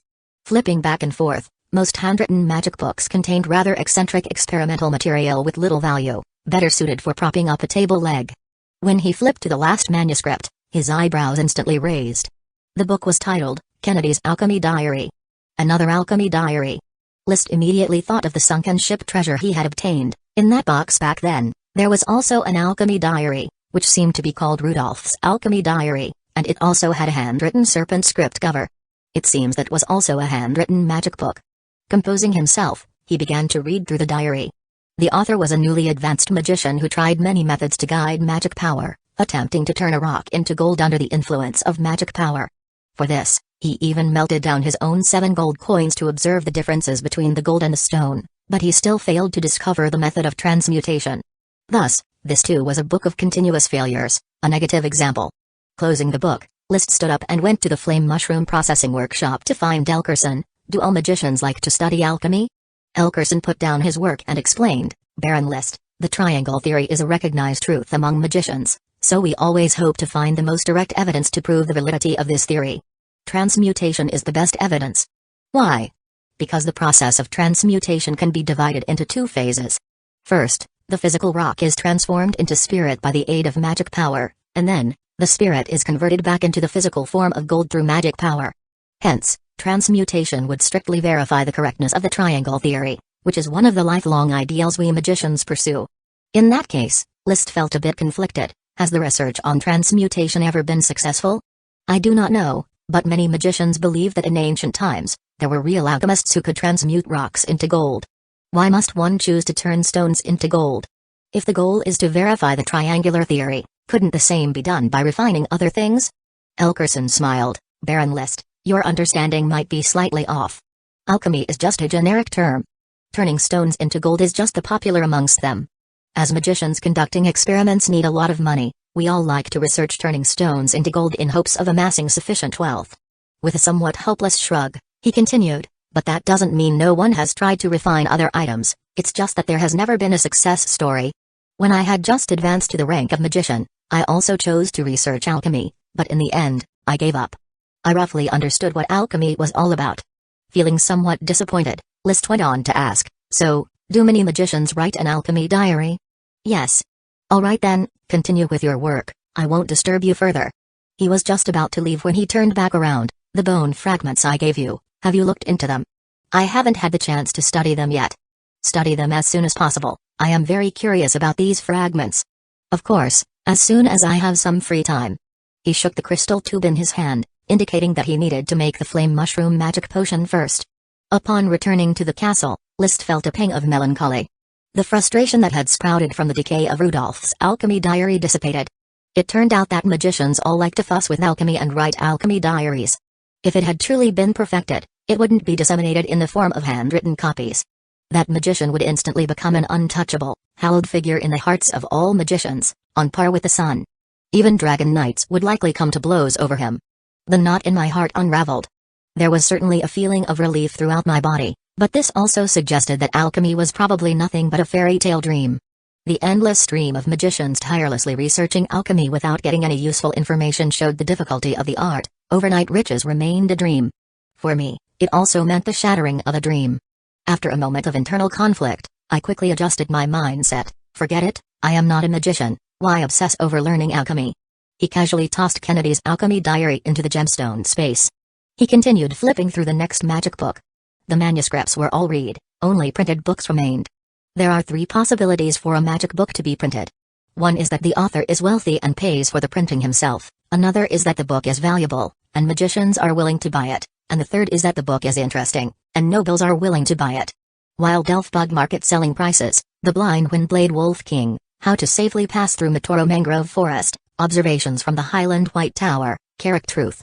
Clearly, these magic books were of much higher quality than the manuscripts. List held Wild Elf Bug Market Selling Prices with great interest. The author was a magician living in the capital of Steel Ridge Kingdom, the City of Steel, which had a large wild elf trading market.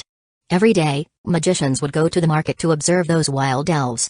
Interesting, a single Venus flytrap spirit worm is actually priced at 3,600 gold coins, because the City of Steel is overrun with mosquitoes and flies, with Venus flytraps in high demand. Chapter 203, lists first battle. The price of elf bugs generally fluctuates around 1 or 2,000 gold coins, with some of the less valuable ones going for just a few hundred gold coins, and the higher priced depending on the species. The highest on record in the books is the red holy fruit elf bug, fetching a price of 5,800 gold coins.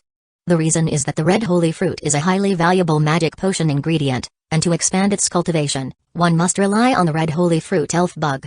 Considering that elf bugs only live for 10 years, achieving such a high price is inconceivable. If there is a market for elf bugs, there simply isn't one for little minor elves. They are treated as family heirlooms, passed down from generation to generation. Even the least valuable weed little minor elf wouldn't be sold by anyone, for their sheer beauty alone is considered priceless. In summary, Market Selling Prices of Wild Elf Bugs is a book of magic that holds referential value. The next dozens of printed magic books are also good and have referential value.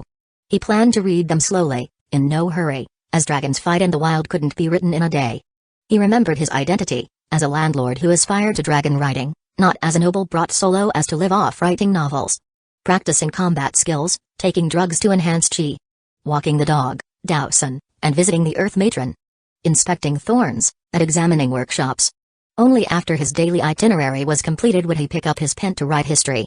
Occasionally inspired, he would also return to his study room to jot down his ideas. These days, his energies were mostly spent on the corn-grass fields.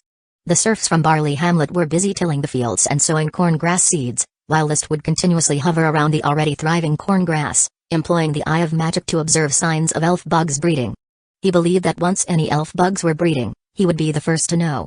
By the end of November, it seemed that a cold wave had struck, causing the temperature in Fresh Flower Town to plummet suddenly. The servants in the castle had switched to newly tailored work outfits. The male servants continued to wear traditional tailcoats, exemplifying gentlemanly elegance. The female servants, however, had ordered the latest popular Coral City version of the improved maid outfit, with a headband known as a Kusagakure, a black long skirt with a loose fit, covered by a white cinched one-piece apron, paired with white stockings and 2 black round-toed leather shoes. Simple yet not plain, cheeky yet adorable. List liked it very much. Watching the maids every day with their brooms, rags, and dusters cleaning was a pleasure. Especially the former kitchen maid, little Lily, bathing basin, who, due to her outstanding performance in the kitchen, Mrs. Morrison had promoted to maid cleaning upstairs, often working in front of List. Her previously scrawny body, with the improvement in living standards, had blossomed. At the flowery age of 16, her charm fully unfolded. With a protruding front and curvy back, coupled with a decent face, List couldn't help but show his respect. Sometimes, he had very beastly thoughts. In the castle, he was the only master, he could do whatever he wished, why not pounce? But he managed to quell his restlessness, channeling that urge into the drive for training his chi. Fire Dragon Drill and Flaming Wave were deeply memorized, each move executed without hesitation. His proficiency in multi-arrow also gradually improved, mastering the double arrow realm completely, and he was not far from mastering the triple arrow realm. The multiple arrow realm was just slightly out of reach, and as for the ultimate mystery multi-shadow arrow, he was almost complete. When I finish the multi-shadow arrow, that will be the moment when multi-arrow fully surpasses Marcus, List said, holding his bow and arrow with a sharp gaze, staring at the target 100 meters away.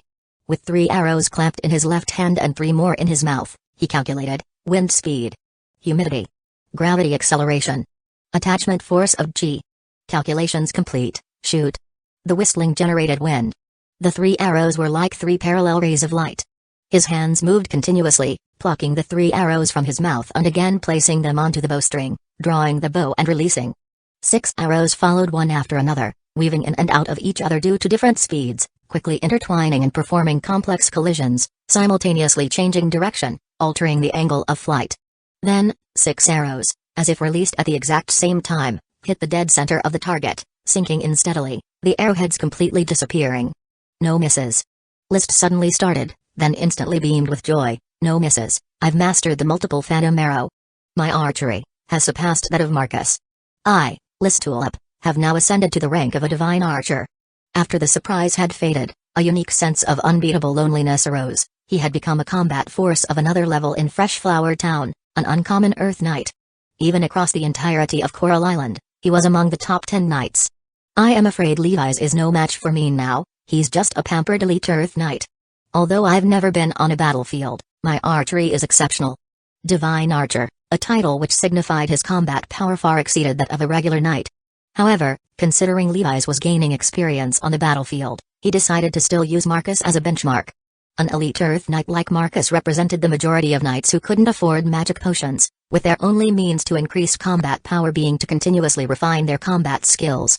My chi quantity already far surpasses Marcus, my archery is ahead of him, and I also have the Crimson Blood Sword to amplify the power of the chi manuscript. With a ringing sound, he drew the Crimson Blood Sword. List looked up at the sky at a 45-degree angle and murmured softly, such a Marcus, I would take on 10 of him. Marcus was still away at Black Horse Island, unavailable for a match, but there were still 2 Earth Knights in Fresh Flower Town, Ronto Wadapot and Lass Steelyard. Join me for a real combat training session, Rondo first. Yes, Baron. Rondo replied solemnly. He was older than List and thus not very nervous. On the contrary, he looked somewhat relaxed. After all, in everyone's estimation, it had only been a little more than half a year since List had broken through to become an Earth Knight. Granted, with the support of Dowson, his prestige was immense, but his own combat ability was probably quite limited, even if mounted on a divine steed. Nothing to fear. Are you ready, Rondo? Baron, I am ready to begin at any time. Then, Lass, you be the judge. Yes, Baron. Ronto, please listen to my command, Lass announced loudly. In the name of a knight's honor, ready, begin. At the command, List and Ronto, 100 meters apart, each steered their mounts and began their charge. At this moment, Rondo was relaxed, he wasn't lacking in real combat experience. On the other side, List was somewhat tense. It was, after all, his first time in a combat practice, and his body was a bit stiff. Taking a deep breath, he swung the knight's spear, and as they were about to brush past each other, he thrust out forcefully, Fire Dragon Sweep. Boom thud. Flames suddenly surged on the knight's spear, the move fierce. It collided violently with Rondo's knight's spear, and then the flames dissipated, with both spears rebounding off each other. Rondo swayed slightly in the saddle, but quickly steadied himself. List didn't sway, but his hand holding the knight's spear almost twisted from the recoil. Because of his nervousness, he hadn't controlled his strength properly, and half of the recoil was due to his own excessive force. A mistake. He understood clear as day, annoyed by such a rookie blunder, but it did much to dissolve his nervousness. Rondo's strength is much weaker than I expected, or rather, my own strength far surpasses his. An elite Earth Knight against a common Earth Knight should indeed exhibit an overwhelming momentum. Realizing this, he let go of any nervousness and bellowed, again. The lead dragon horse, in tune with his heart, spun around and, as one with List, charged towards Rondo once more. Chapter 204, Both of you come at me together. Boom thud. The knight's spear collided again. Rondo felt his hand starting to tremble. The force transmitted from the spear was unexpectedly immense, and there was a scorching heat. Just 2 clashes, and he had already understood that he had underestimated the young landlord of Fresh Flower Town. Is this the disparity of bloodlines, He's only 16, and I am already 21, yet I can barely withstand his 2 thrusts, Rondo thought with a chill in his heart, and even a sense of despair was rising. As an illegitimate child, the only thing he took pride in was his noble bloodline. But this very point of pride, in front of List, had no reason for pride at all. The other was the son of an earl, with the bloodline of a Sky Knight, and also the grandson of a marquis. Once more. List's shout snapped Rondo back to reality. He quickly pulled his horse back, restrained the trembling of his arms, and braced his spear for the attack.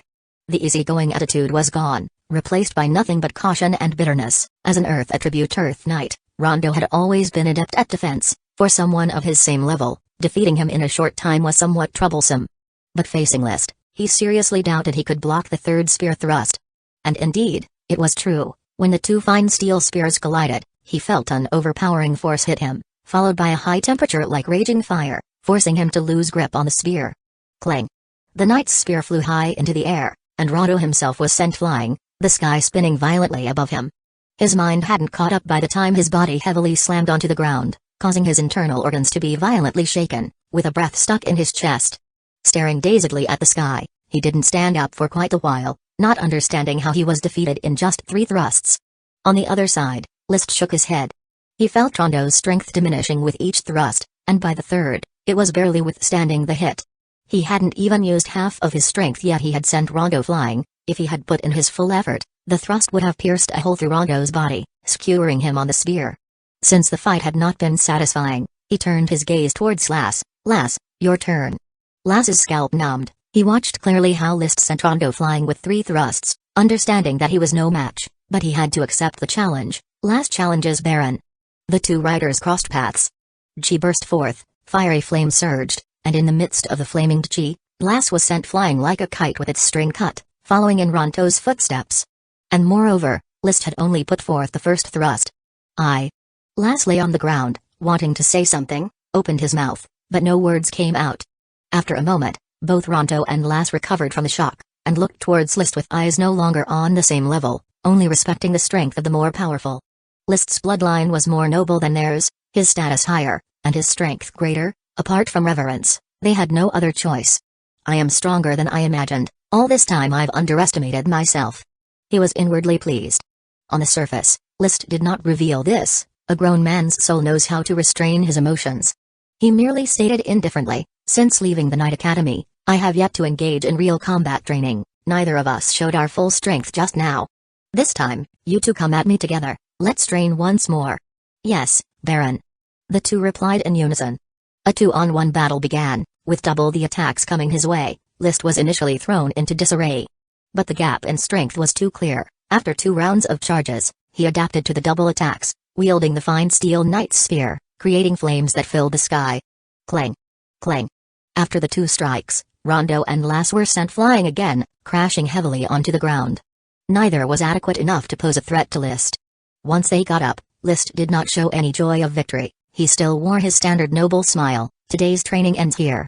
You 2 have just arrived at Fresh Flower Town and lack sufficient members to practice with. For now, hone your own chi. If you wish to enter the battlefield, you indeed fall short. Both had somewhat harbored the mentality of picking up beans, thinking that due to the lack of people in Fresh Flower Town, pledging allegiance early would allow them to pick some achievements.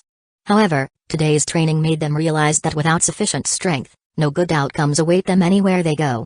Putting aside their frivolity, they responded earnestly, yes, Baron. They had not yet chosen to pledge loyalty, nor had List accepted them. Whether a relationship of following and fealty could be established in the future depended on their performance. Based on their current one, List really did not think much of the 2. Of course, he did not outright reject them. He planned to wait for Marcus's return and test his own strength against him.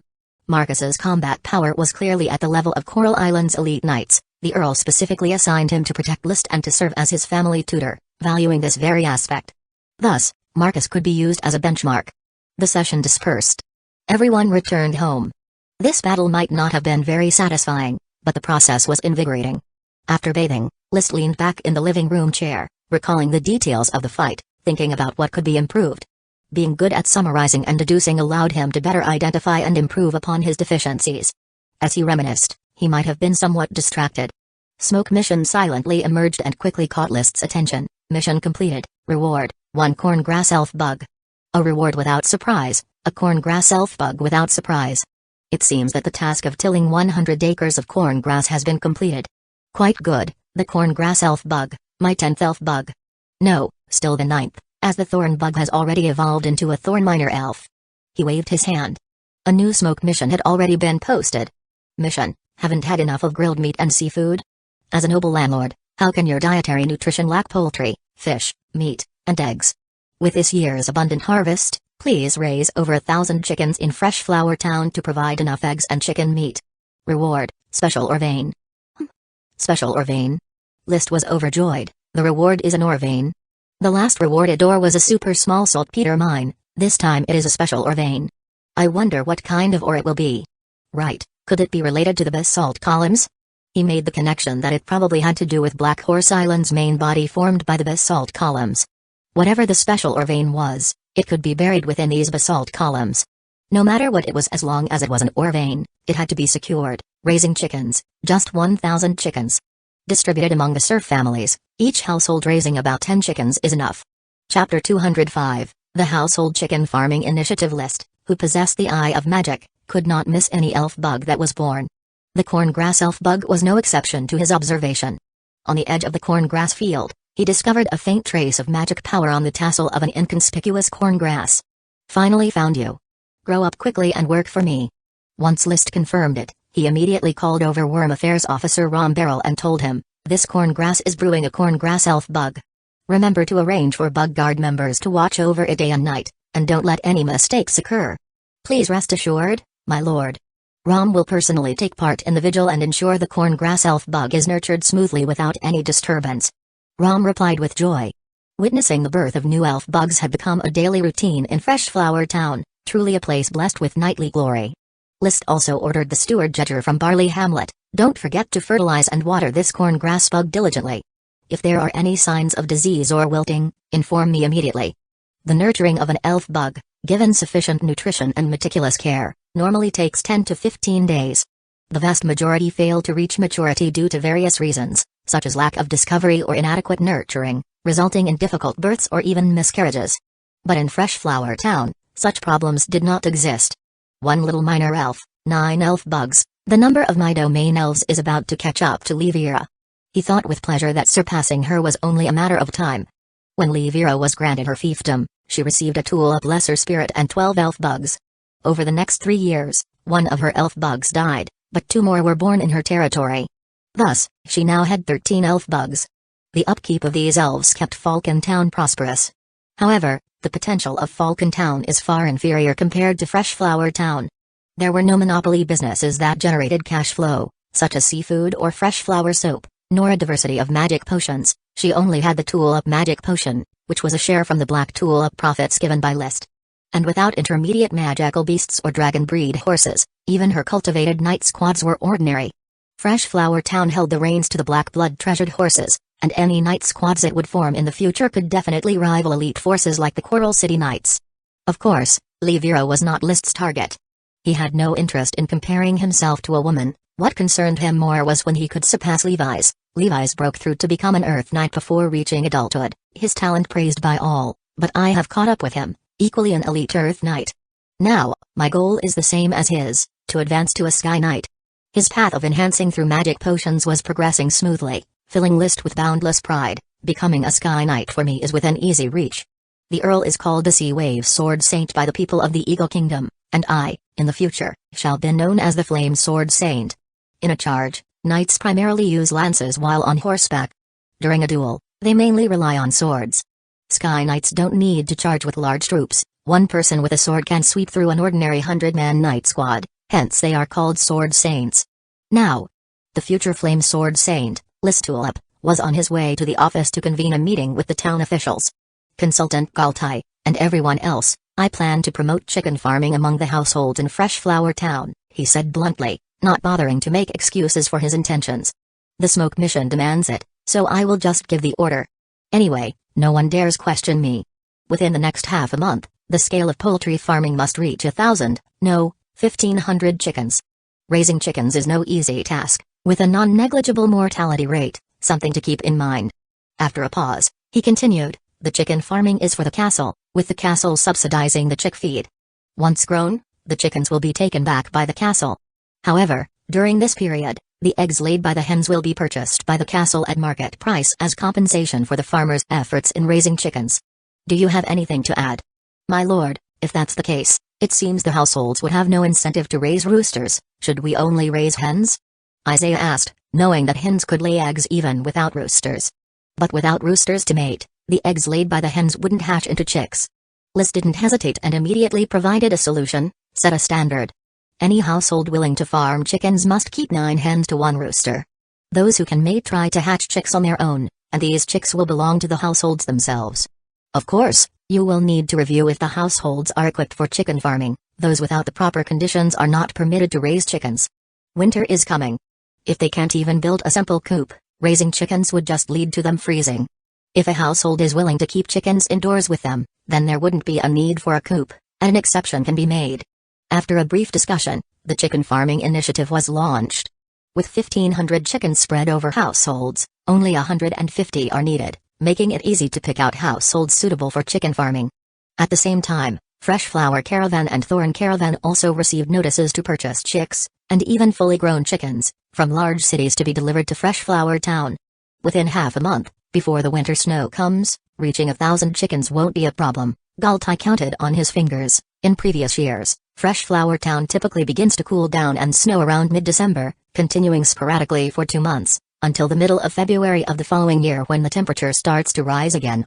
List swirled the red wine in his cup, which was during a banquet in the castle. Not just Fresh Flower Town, but half of Coral Island will experience snowfall, though Fresh Flower Town, located at the northeasternmost edge, will be affected the most severely. He surmised that the snowfall was likely brought on by a minor cold front. On Earth, temperatures often plummet with the arrival of a cold front. It was not clear in this world, but the general principle should not be too different. Coral Island is an island, deeply impacted by cold fronts, even if they are only minor ones. By the way, Consultant Galtai, how is the preparation work for winter cold prevention proceeding? He asked. Oh, you can rest assured. For the sake of my meager salary, not a single serf in Fresh Flower Town will freeze to death this year, I swear on the knight's honor. If even one perishes from the cold, I will personally run to the Eagle Kingdom to fetch another serf. Galtai exaggerated. In doing so, he was trying to inject some humor and lighten the atmosphere of the banquet. Ever since Liszt gradually turned banquets into working meetings, the raucous mood typical of noble festivities had seldom appeared, with everyone accustomed to discussing work over food and drink. This is probably related to Liszt's preference for quiet. While Galtai enjoyed liveliness, elegantly slicing his steak, Liszt remained unaffected by Galtai's antics, maintaining his usual quiet demeanor. Cold protection is only one part of the winter strategy. This winter, we cannot allow the serfs to idle. We must continue to launch projects and transform the infrastructure of Fresh Flower Town. The genes of an infrastructure maniac had already deeply penetrated Liszt's soul. If you want to get rich, build roads first. Chapter 206, Fire Attribute Condensation Core. Vane Elkerson still took the time to analyze the bone fragments Liszt had given him. Of course, he wasn't a scientist after all, just a magician whose enthusiasm for socializing was greater than his desire for exploring truth. After tinkering with the fragments for a few days, he returned them to Liszt.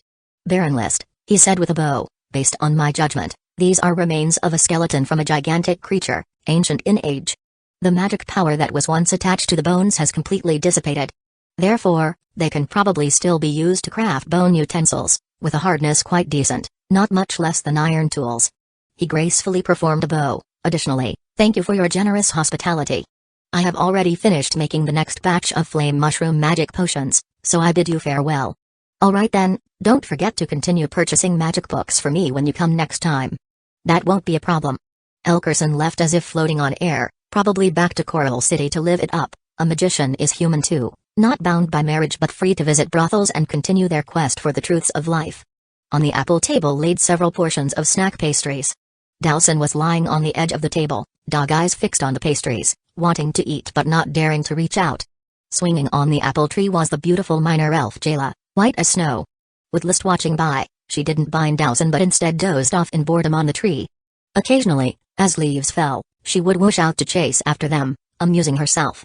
Leaning against the chair under the tree, Liszt twirled a piece of fire dragon bone fragment in his hands, looking rather disappointed. It seems they really can only be used to make bone utensils, for the serfs to use in farming. Sigh, Such precious dragon bones reduced to farming, what a waste of natural resources. Butler Carter approached and reported, "My lord, a total of 20 carts of bone fragments have been neatly stacked in the warehouse. Do you need to count them personally?"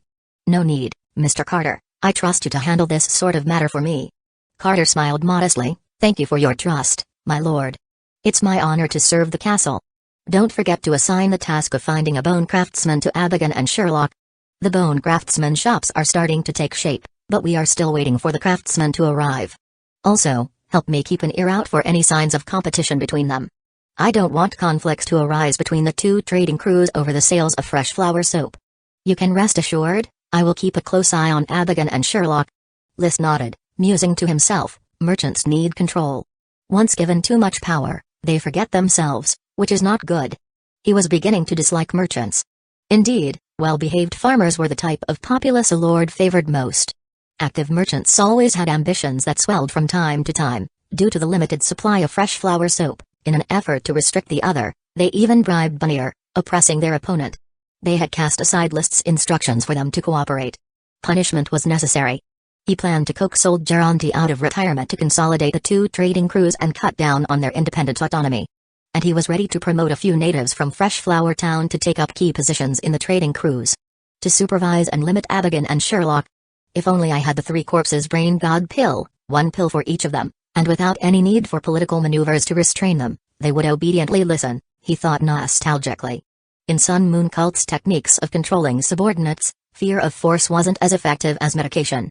Without the three corpses brain god pill, if only I could learn the Sky Mountain Child Granny's life and death symbols as well.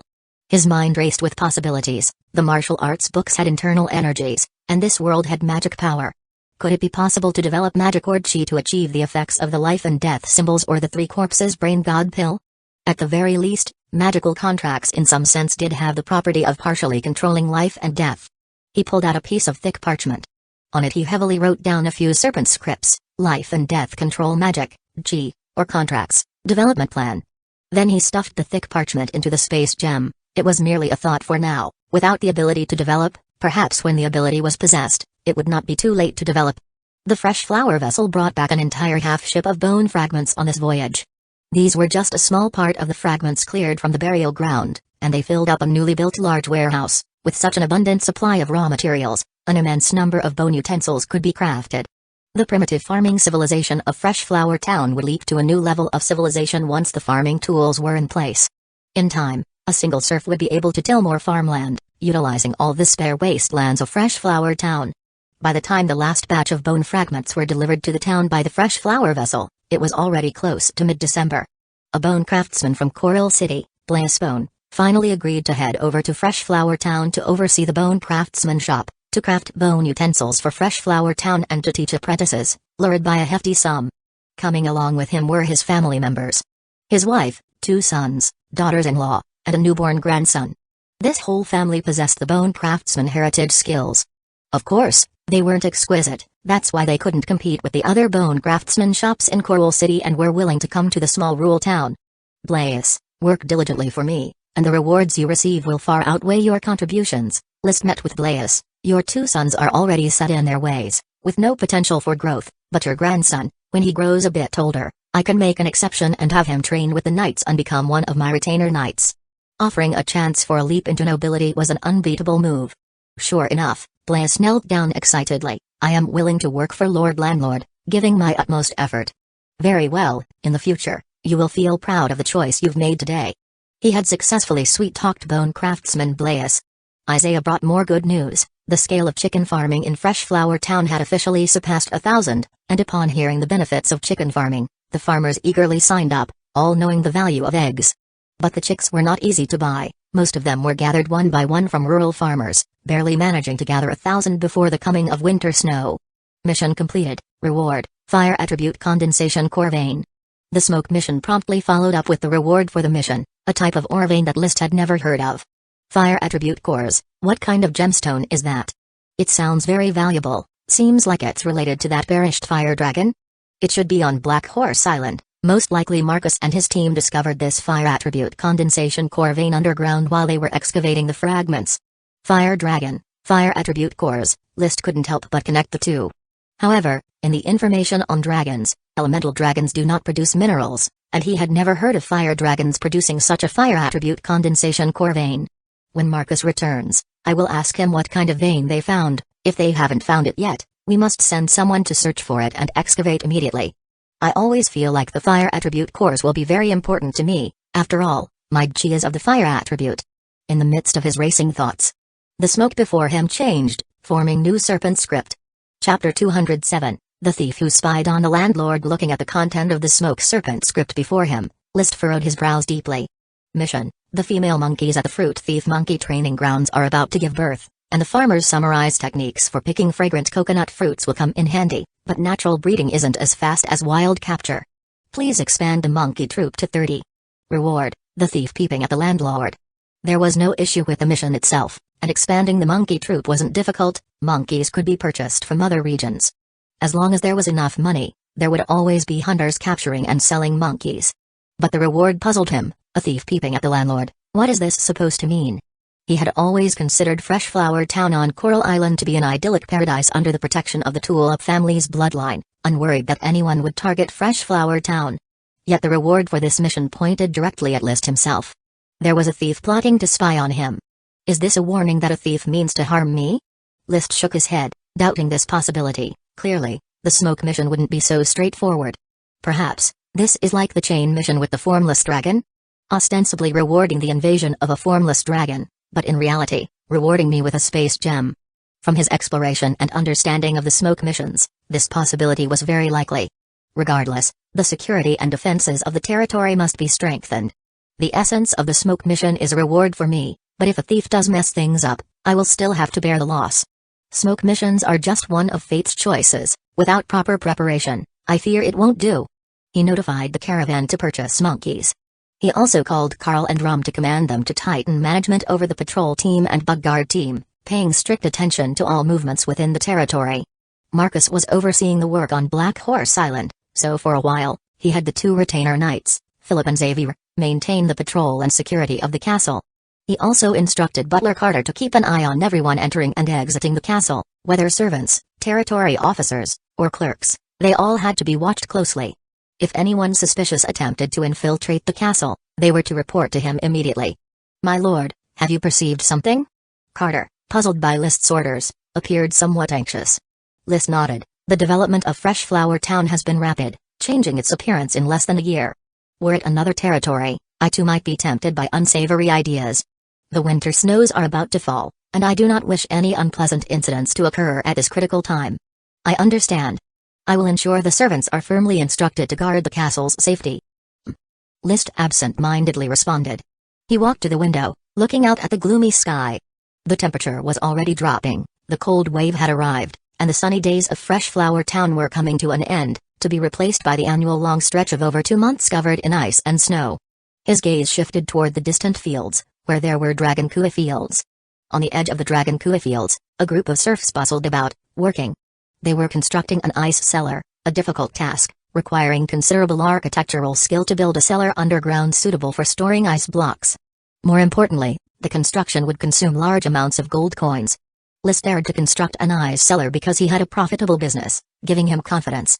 For this purpose, he contacted Tulip Castle and had a master craftsman architect come to oversee the construction of the ice cellar. This architect, named Mbapsu Aishi, was a distant relative of Viscount Jonas Shatteredstone of Shatteredstone Castle and the one who oversaw the grand construction of Tulip Castle. Upon arriving at Fresh Flower Town, he immediately took interest in Dowson's rock spikes.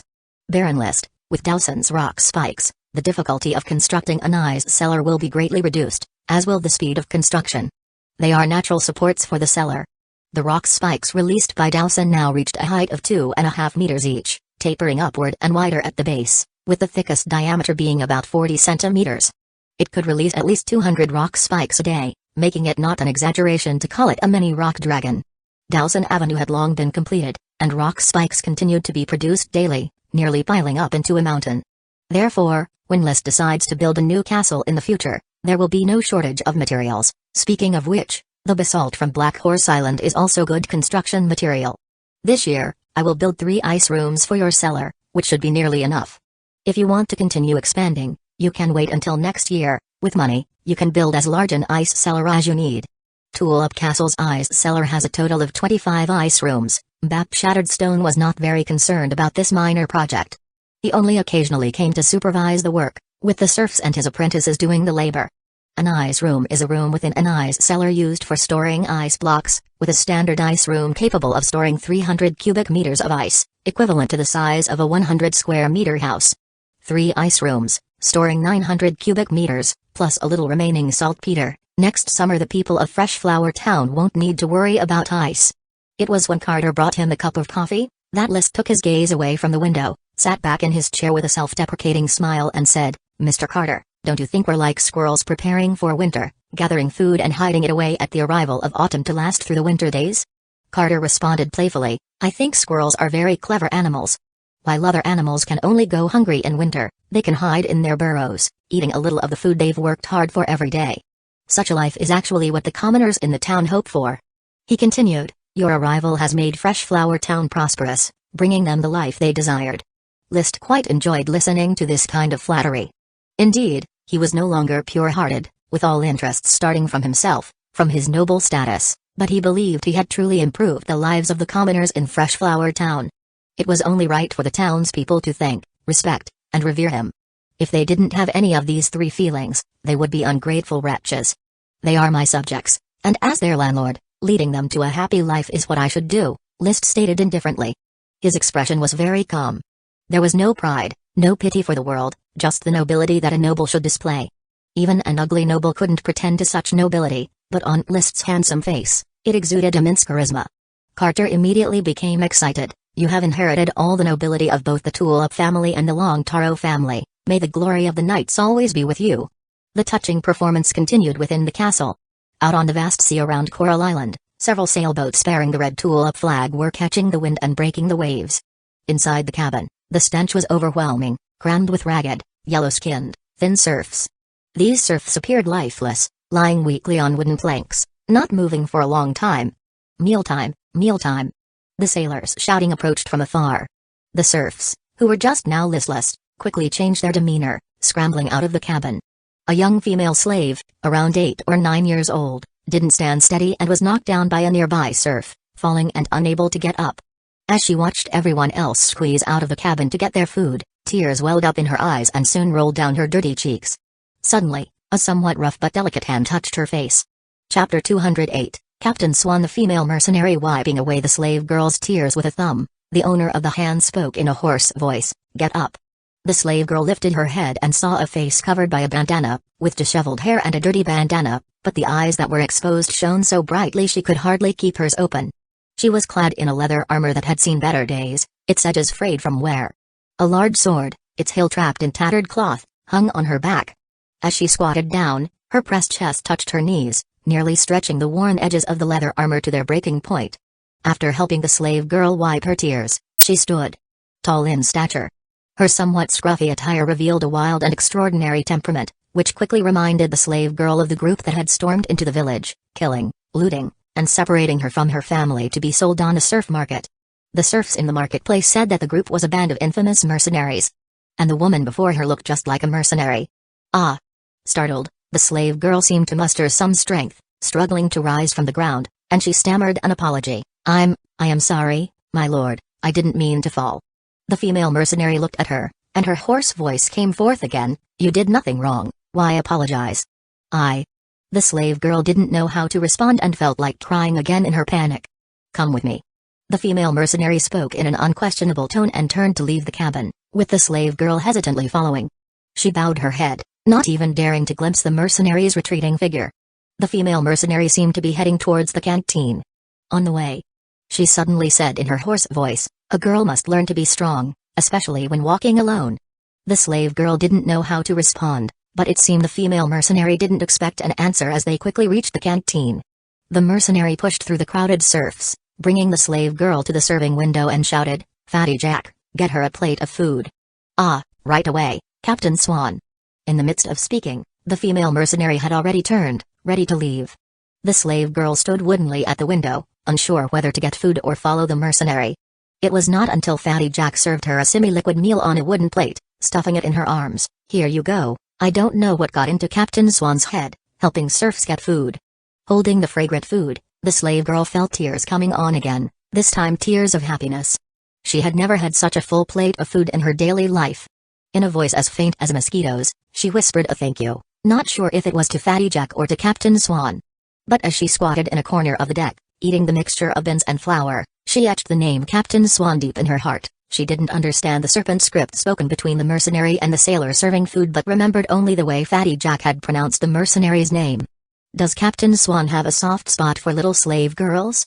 On the foredeck, the female mercenary was enjoying the sea breeze, when the second officer approached and inquired with self-presumed grace.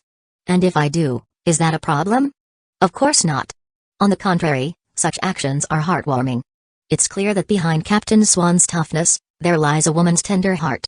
The female mercenary didn't take up the conversation, just continued to gaze out at the seawater, lost in thought. The second officer, not willing to give up, added, I've seen you help several little slave girls like that. Do you see a reflection of yourself in them?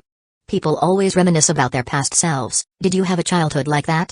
Sorry, I don't mean to bring it up, just want to understand you, Captain Swan, better. A moment later. Just when the second mate thought he had failed to strike up a conversation, the female mercenary, gazing at the seagulls above the ocean, slowly began to speak. I have a sister, I haven't seen her for 4 years. If she is still alive, she'd be about the same age as that little female servant. I see, being separated from family is indeed. He didn't get to finish. The female mercenary suddenly changed her tone, impatiently saying, now that I've satisfied your curiosity, can you piss off? Ah, don't be like that, Captain Swan, I know you're not in a good mood, the second mate said, reaching out his hand to pat her shoulder. I just want to comfort you, or maybe, lend a shoulder for you too.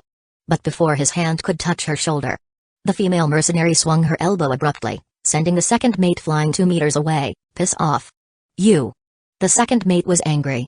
What met him was the female mercenary's icy stare and her hoarse voice, if you don't want to die, don't bother me.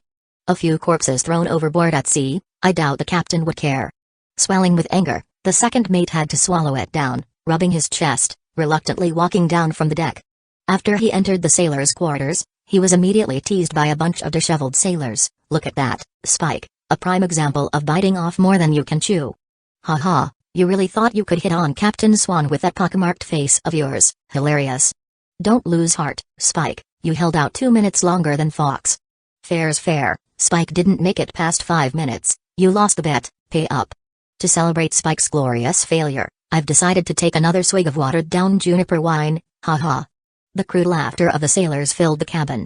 The female mercenary didn't hear it, she lay on the railing of the deck, looking at the ship plowing through the waves, her thoughts drifting far away, Coral Island.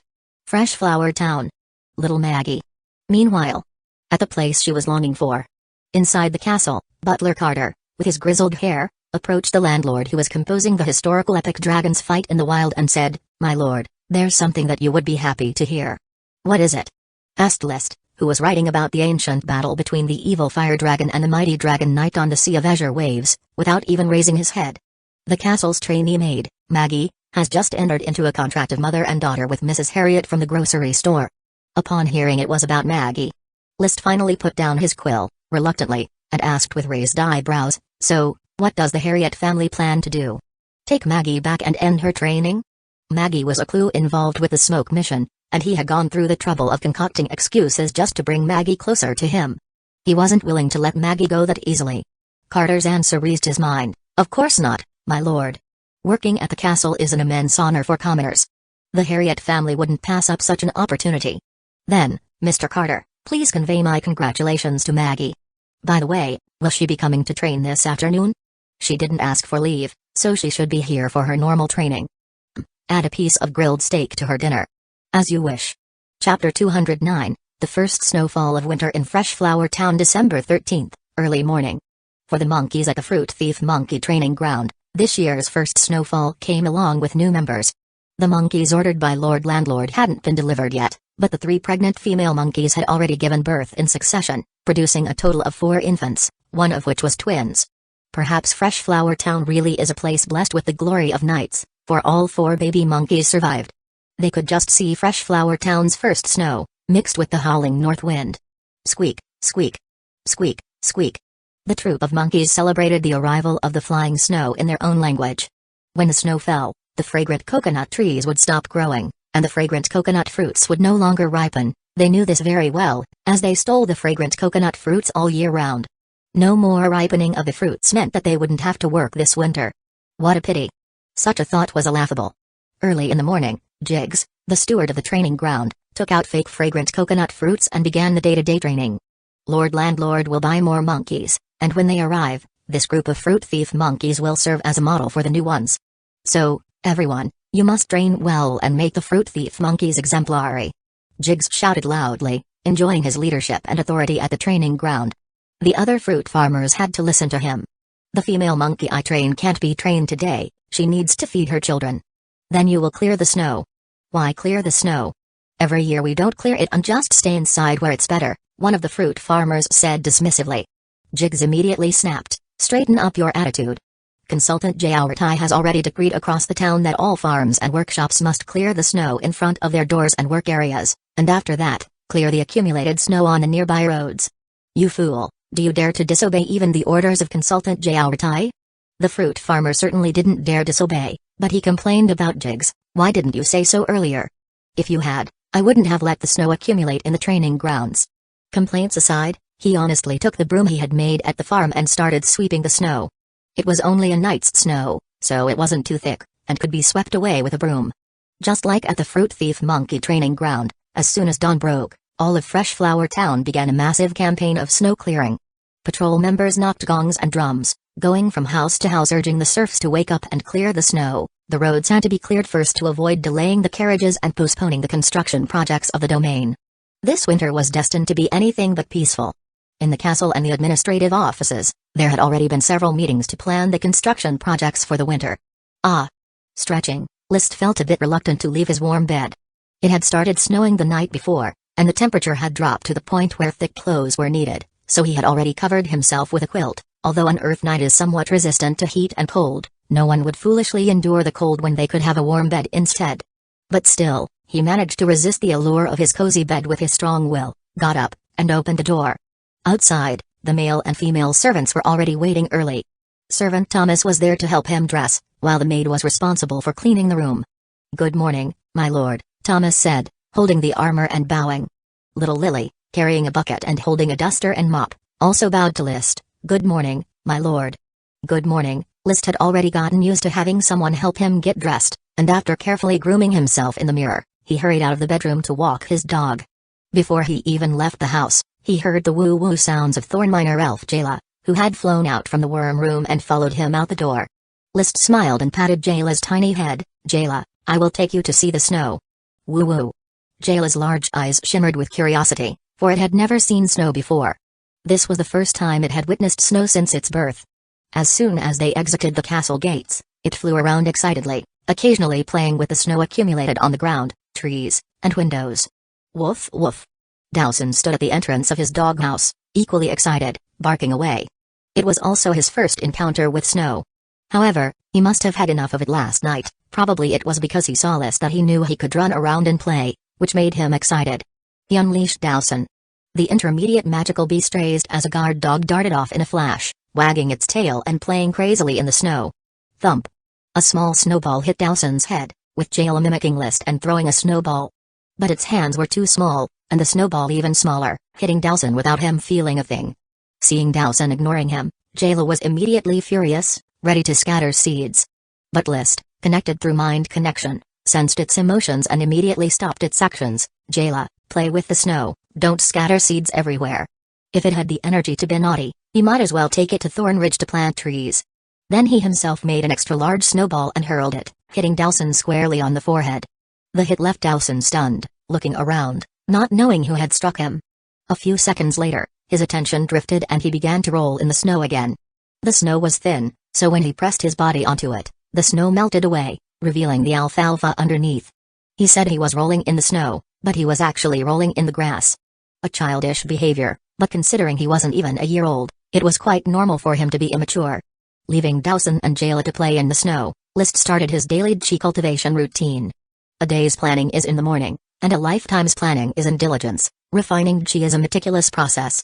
To become a flying sky knight and achieve sainthood through the sword, he needed to sweat diligently. After completing the G cultivation session, he returned to the castle for a bath and changed into his formal noble clothes. He asked the servants to move the dining table next to the window, leisurely eating breakfast while enjoying the view of the servants shoveling snow. This tranquility, only found in the countryside, was something he couldn't enjoy before crossing through. Of course, the bustling charm of modern civilization was also something this backward world couldn't compare with. Sometimes he would introspect and ask himself, if given the choice now, would he prefer to return to his original life or stay and be a noble? In the first 2 months after arriving in Fresh Flower Town, he would have chosen to return. Now, he would unhesitatingly choose to stay and continue the unfinished business of dragon riding. It's just that I kind of miss the soy milk and fried dough sticks, as well as the rice porridge and steamed buns. Wait, why don't I ask Mrs. Abby and Reynard from the bakery to invent steamed buns? Both are wheat flour-based food, after all, wheat flour doesn't just make bread. Steamed buns, dumplings, flour rolls, pot stickers, wontons, noodles, pancakes, fried dough sticks, sweet rice balls, siumai, ramen, these are all common wheat flour foods. Although List was originally from the south and didn't eat much wheat-based food, compared to having bread every day, dumplings and steamed buns were definitely more to his taste. Having realized this, he couldn't help but recall a classic quote from Sisters Ienglin. I am so foolish, truly. Chapter 210, The girls in pursuit line up steamed buns, ferment the flour, knead it with water into dough, then steam it in a pot. After breakfast, List took a piece of thick parchment and began organizing the methods for making dough-based foods as he remembered them. Most dough foods were very simple, and even though he didn't eat them much, he knew the basic methods. The most important part of making dough is fermentation, which is good since bread also requires fermentation, so what's left is a matter of creativity. But on closer reflection, it might not just be a matter of creativity. Here, despite the existence of magic and G, food preservation was a serious constraint. Bread had a long shelf life, especially the dark bread eaten by commoners, which could probably last for half a year.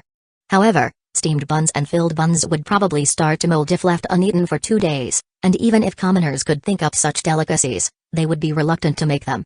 Leaving food uneaten would be a significant waste. Knights on campaigns should still rely on bread as their main food, as it's convenient to carry and doesn't spoil easily. At the very least, they should bring some biscuits or pies. They can't possibly rush to the battlefield carrying dumplings or dough sticks, he concluded, then felt he might be taking it for granted. Flatbreads, noodles, and cornmeal mush have a pretty long shelf life too. Just add water, and they can be eaten anywhere. Thus, in the end, it was poverty that limited the local's imagination. He continued to write with his pen, documenting the limited dough-based dishes he remembered. Buns, ferment the flour, wrap it around a vegetable filling, then steam it in a pot. Dumplings, ferment the flour, roll the dough into strips, cut them into small pieces, use a rolling pin to roll out dumpling wrappers, wrap them around a vegetable filling, then boil them in a pot. Noodles, ferment the flour, keep pulling the dough, and stretch it into long strands. He didn't finish writing this entry. He suddenly felt that this method seemed similar to making pulled noodles. There should be a difference between pulled noodles and noodles. Ugh, I can't think of any, forget it, let's combine them into one entry. After writing down these recipes, List thought it over. Introducing too much all at once would be a bit ostentatious. So he picked the simplest steamed bun and planned to give some pointers to Mrs. Abby and the baker Reynard, to have them invent it.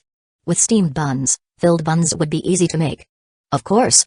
Dough food was not List's favorite, and he was just preparing to make it to improve the taste variety. So, to say he was enthusiastic wouldn't be quite accurate. His true loves were authentic Sichuan and Huiyang cuisines. Unfortunately, these cuisines required high precision in knife skills, ingredients, and seasonings, beyond what List could provide. Teaching Mrs. Abby to make fried eggs and egg soup had already been quite challenging. Right away, he ordered someone to summon Reynard and Mrs. Abby, telling them that he had acquired the method for a type of dough food from abroad and described the general appearance of a steamed bun to them. Mrs. Abby, Reynard, research steamed buns when you have the time. Just leave it to me, sir. Mrs. Abby, with the demeanor of a star chef since she invented several new types of bread along with fried eggs and egg soup, was brimming with confidence. The method sounds very simple, and I will be able to steam the buns in no time. Reynard, too, was quick to nod in agreement. I will do my best to assist Mrs. Abby. He had heard from others that Mrs. Abby had invented egg soup and fried eggs, and that chefs from Coral City were learning to cook from her. Consequently, he greatly admired her and was willing to assist, eager to cooperate with Mrs. Abby in culinary research. Having instructed them about the steamed buns, he read some books and wrote some letters. The brief morning hours were quickly passing by. Just when Lee City thought it was going to be another leisurely day, A knight rushed over from Coral City. Baron, the tulip caravan has returned. Sir Frank requests that you send someone to Coral City to take care of the business exchange. He didn't explicitly say the serfs had arrived. But Lee City understood naturally. I will send someone immediately, you go rest first. Thank you, Baron. A moment later, Galtai hurried over, and upon receiving instructions from List, he immediately organized how to take over the serfs. This time was different from the last. The temperature had just dropped with fresh snowfall, and without care, the serfs could freeze to death. Fortunately, they were prepared, commandeering the caravan's carts and loading up a heap of items to combat the cold, ready to set out for Coral City. Lee City had planned to go personally, but he was preoccupied with the mineral deposits of Black Horse Island, estimating that Marcus would return by ship this afternoon, possibly bringing news of the fire attribute condensation core vein. He handed over the 300 gold coins he had saved up these days to Galtai. Consultant Jiao, I bought this batch of serfs with 210 gold coins, a total of 1,000 individuals. A lost number not exceeding 150 is acceptable, but any more than that, and compensation will be needed. I will explain the details to Frank, Galtai assured. Those 300 gold coins are for buying a new batch of serfs. Try to lower the price of the serfs as much as possible. War will definitely bring an influx of serfs, and I believe there is still room to push the price down further. How the negotiation goes is up to you. Rest assured, Baron, I am acquainted with Frank, and even if I can't find his bottom line, I won't let him take too much advantage. By the way, may I use something to my advantage? Galtai hesitated, embarrassed to speak outright. Lee City prompted, say what's on your mind. Your charm is unmatched on Coral Island, and many noble ladies see you as an ideal marital match. I can tell that the Frank family is very eager to gain your favor. Perhaps I can use this to our advantage to bargain down to the baseline price and buy more serfs. While nobles are certainly graceful, it is normal for them to use every available resource for their benefit. Thus, Galtai came up with this scheme of beauty trap. However, Lee City couldn't overcome his own moral reservations and rejected the idea outright. Frank is a noble who discerns right from wrong, and I believe he has his own code of conduct, therefore, do not involve Sherry. Do your best in the negotiation. A difference of a few or even a dozen gold coins is tolerable. He was indeed short on liquid assets, but not on fixed assets. There was no need to be unscrupulous. Especially in matters of the heart, he hoped to retain a sense of purity. Sigh, in my last life, I was still single at 30, full of worries. Now in this life, scarcely 16, girls line up to pursue me, giving me the same headache. As Lee City had surmised. When the snow stopped in the afternoon, the fresh flower vessel returned from the sea. Besides bringing back half a ship of fire dragon bone fragments, Marcus also brought information about the fire attribute condensation core vein. Baron, this is a rock I unearthed from the crevices of a stone pillar while digging for bone fragments. It's very strange, I faintly sensed the presence of magic power in it. He handed over a piece of red-brown irregular rock. The surface of the stone was smooth, and on the fractured face, one could see regular concentric patterns, similar to the shell surface of a clam. Overall, it had a glass-like texture, and the edges even exhibited a degree of transparency, although nowhere near as clear as a gemstone or crystal. The rock felt lighter than average when held, and upon close inspection, numerous bubbles could be seen within it. Such shape and characteristics immediately made Lee City think of a type of volcanic lava, volcanic glass. Chapter 211, Fire Dragon Magic Power in the Bubble. Volcanic glass is a natural glass formed during a volcanic eruption. List was not quite clear on why it forms into glass, otherwise, he would have figured out the glass long ago. As for the reddish-brown stone in his hand, whether it was volcanic glass was merely his speculation. Not being an expert, it was difficult to make a judgment. Smoke Mission says this thing is a fire attribute core. Marcus says he felt traces of magic power. I need to check it carefully, to see if it really possesses fire attribute magic power. He immediately used the Eye of Magic. His pupils swirled like a vortex, the profound gaze sweeping over the reddish-brown stone. Suddenly, the stone changed, becoming points of red light within his field of vision. The light seemed faint but exuded a luxurious texture, markedly different from ordinary fire attribute magic power. An idea suddenly leaped into List's mind. Could this magic power be remnants of a fire dragon's? Given he had already deduced that Black Horse Island was created by a fallen fire dragon, it was not surprising that the stone, enshrouded in magic power, contained that of the fire dragon. He even considered the possibility that the volcano formed by the fire dragon was an active one, erupting frequently. After all, a dragon's magic power lingers long. But if rocks encapsulated this magic power, losing its influence, the volcano would assuredly become extinct. It was highly probable that these stones, called fire attribute cores, with bubbles trapping the magic power inside, were encapsulating the fire dragon's magic power, causing it to be unable to drive the volcano's eruption. Fire dragon magic power. List felt like he was about to strike it rich. Anything related to dragons held immense value. Although fire dragons were elemental dragons and not metal dragons or gemstone dragons, let alone sacred dragons, they too possessed the miraculous ability to infect their surroundings. Hence, the remnants of their magic power were extremely valuable. He subdued his excitement. Nonchalantly, he inquired, "Teacher Marcus, is this kind of ore widely distributed across Black Horse Island?" "I am not very clear on the exact quantity on the island, but there are many of these stones scattered in the crevices of the stone pillars in the burial ground." "Mine them, mine all of them." "Your feeling wasn't wrong, and I too have seen the magic power it harbors." Because Marcus was unaware that this was the product of a fire dragon, List chose to keep it a secret. "I believe it will be a batch of good forging material, useful for crafting equipment or something else." However, he had underestimated Marcus's intelligence and deductive power. "Stones containing magic power, sir, don't you think they resemble gems produced by dragons?" His eyebrows rose, then relaxed again. List feigned surprise. "How did you come to think of dragon gems?" "These stones don't look at all like gems." "Sir, perhaps they are not the gemstones of gemstone dragons, nor the metal of metal dragons, but stones left behind by elemental dragons. Those 5 massive bones, if they were not left by dragons or super dragonkin magical beasts, I really can't think of any other creatures that could have left them. Add to that these stones filled with magic power, they must surely be a dragon's remnants." At this point, Marcus grew increasingly certain that his deduction was correct. Maybe many years ago, a dragon slayer killed an evil dragon, and it happened right here on Black Horse Island. This series of deductions made List feel rather conflicted. Having a shrewd subordinate should have been a boon, but having his own sense of intellectual superiority challenged was somewhat disappointing. Since Marcus had already guessed the answer, after some thought, he decided not to keep the secret any longer. "Do you truly believe that this is an elemental dragon?" "Yes, my lord," Marcus replied, his eyes gleaming with inspiration. "And I've thought of something else. The black blood treasured horses on the island are extraordinarily splendid, thought to be of magical beast lineage, but why couldn't they be of dragon lineage? Living on Black Horse Island, in long-term contact with the remnants of elemental dragons, they might have been infected and turned into dragon breed horses." Once the floodgates of his imagination opened, they could not be shut, and even the secret of the dragon breed horses was guessed by him. Taking a deep breath, List spoke gravely, "Teacher Marcus, you must understand what this would mean for us if it were true." Marcus pondered seriously for a full 2 minutes before declaring aloud, "My lord, it means that you are indeed the son of glory as Galtai believes, and that the knightly honor will forever shine upon you. As your follower, I am deeply honored and hope to follow in your footsteps to achieve great deeds." His tone was filled with exhilaration. After speaking, he knelt on one knee and performed the solemn ritual of a knight swearing fealty. Seeing this response, List suddenly felt that he was sometimes too cautious. The knightly system in this world was deeply entrenched, and the indoctrination of knightly honor was as powerful as the call for civil liberty. The authority of the landlord was nearly unshakable, especially for someone like Marcus, who was fervent about nobility.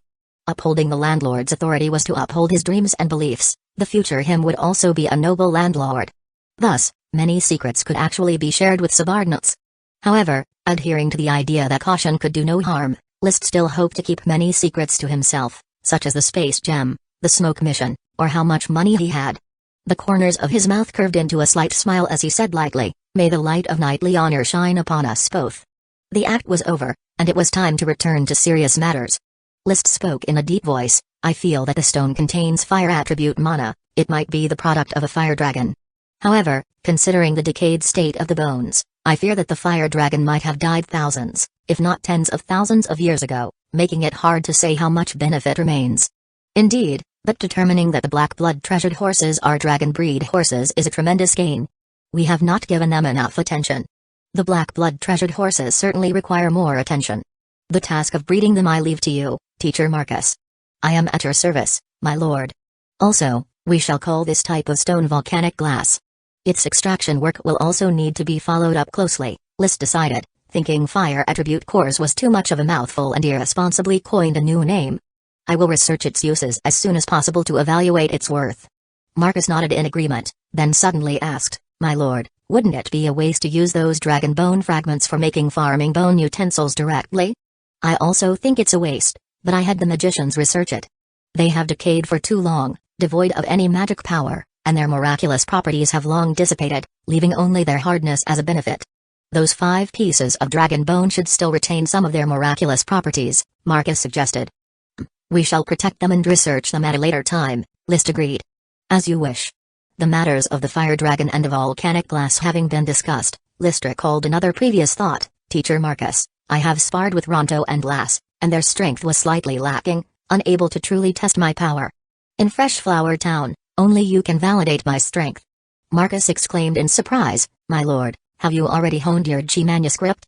In fact, I have not only mastered the fire dragon drill and flaming wave, but I have also successfully cultivated the ultimate mystery technique multiple phantom arrow of the double heavy arrow. List said with pride and high spirits. Teacher Marcus, how about a real battle? Chapter 212, Jugu seeking defeat Bang Thud. Clang crash. The fine steel-forged knight's spears, accompanying the charge of 2 elite Earth Knights, bent and deformed. Every collision sparked flames and emitted piercing sonic booms, as if they would break at any moment. Even if they didn't break, the 2 spears were on the verge of being scrapped and needed to be remelted and recast. List's fire attribute Chi enveloped him like a war god in flames, while Marcus's wind attribute Chi coiled around him like a drifting cloud. Lass and Ronto, watching from a distance, saw the collision of fire and fog. The fog was on the defensive, the fire on the offensive, and the sky was alight with fiery clouds. Marcus is an elite Earth Knight, but the Baron has managed to match him blow for blow, each charge overpowering Marcus. I can't believe it. Rondo exclaimed, eyes wide with shock. Lass smiled bitterly, I knew the Baron was strong, that I couldn't take a single charge from him, but I didn't expect him to be this powerful. Not even Marcus is his match. Perhaps, this is what talent is, Ronto sighed. The Earl who founded Coral Island was a knight of formidable talent himself, and his offspring, Sir Levi's, Baroness Levira, and Lidun, have all shown exceptional talent since childhood. We thought the Baron was the least gifted, but it seems he was just biding his time for a sudden burst. Maybe it also includes hard work. Every morning, we see the Baron training with his Chi in the horse field. At this point, the 2 looked at each other and fell silent. What is there to say when those more talented than you are also working harder? At that moment, the 2 distant figures charged for the 6th time. The flames remained fierce, but the clouds became thinner. As the knight's spears collided, the explosive flames overwhelmed the feeble fog.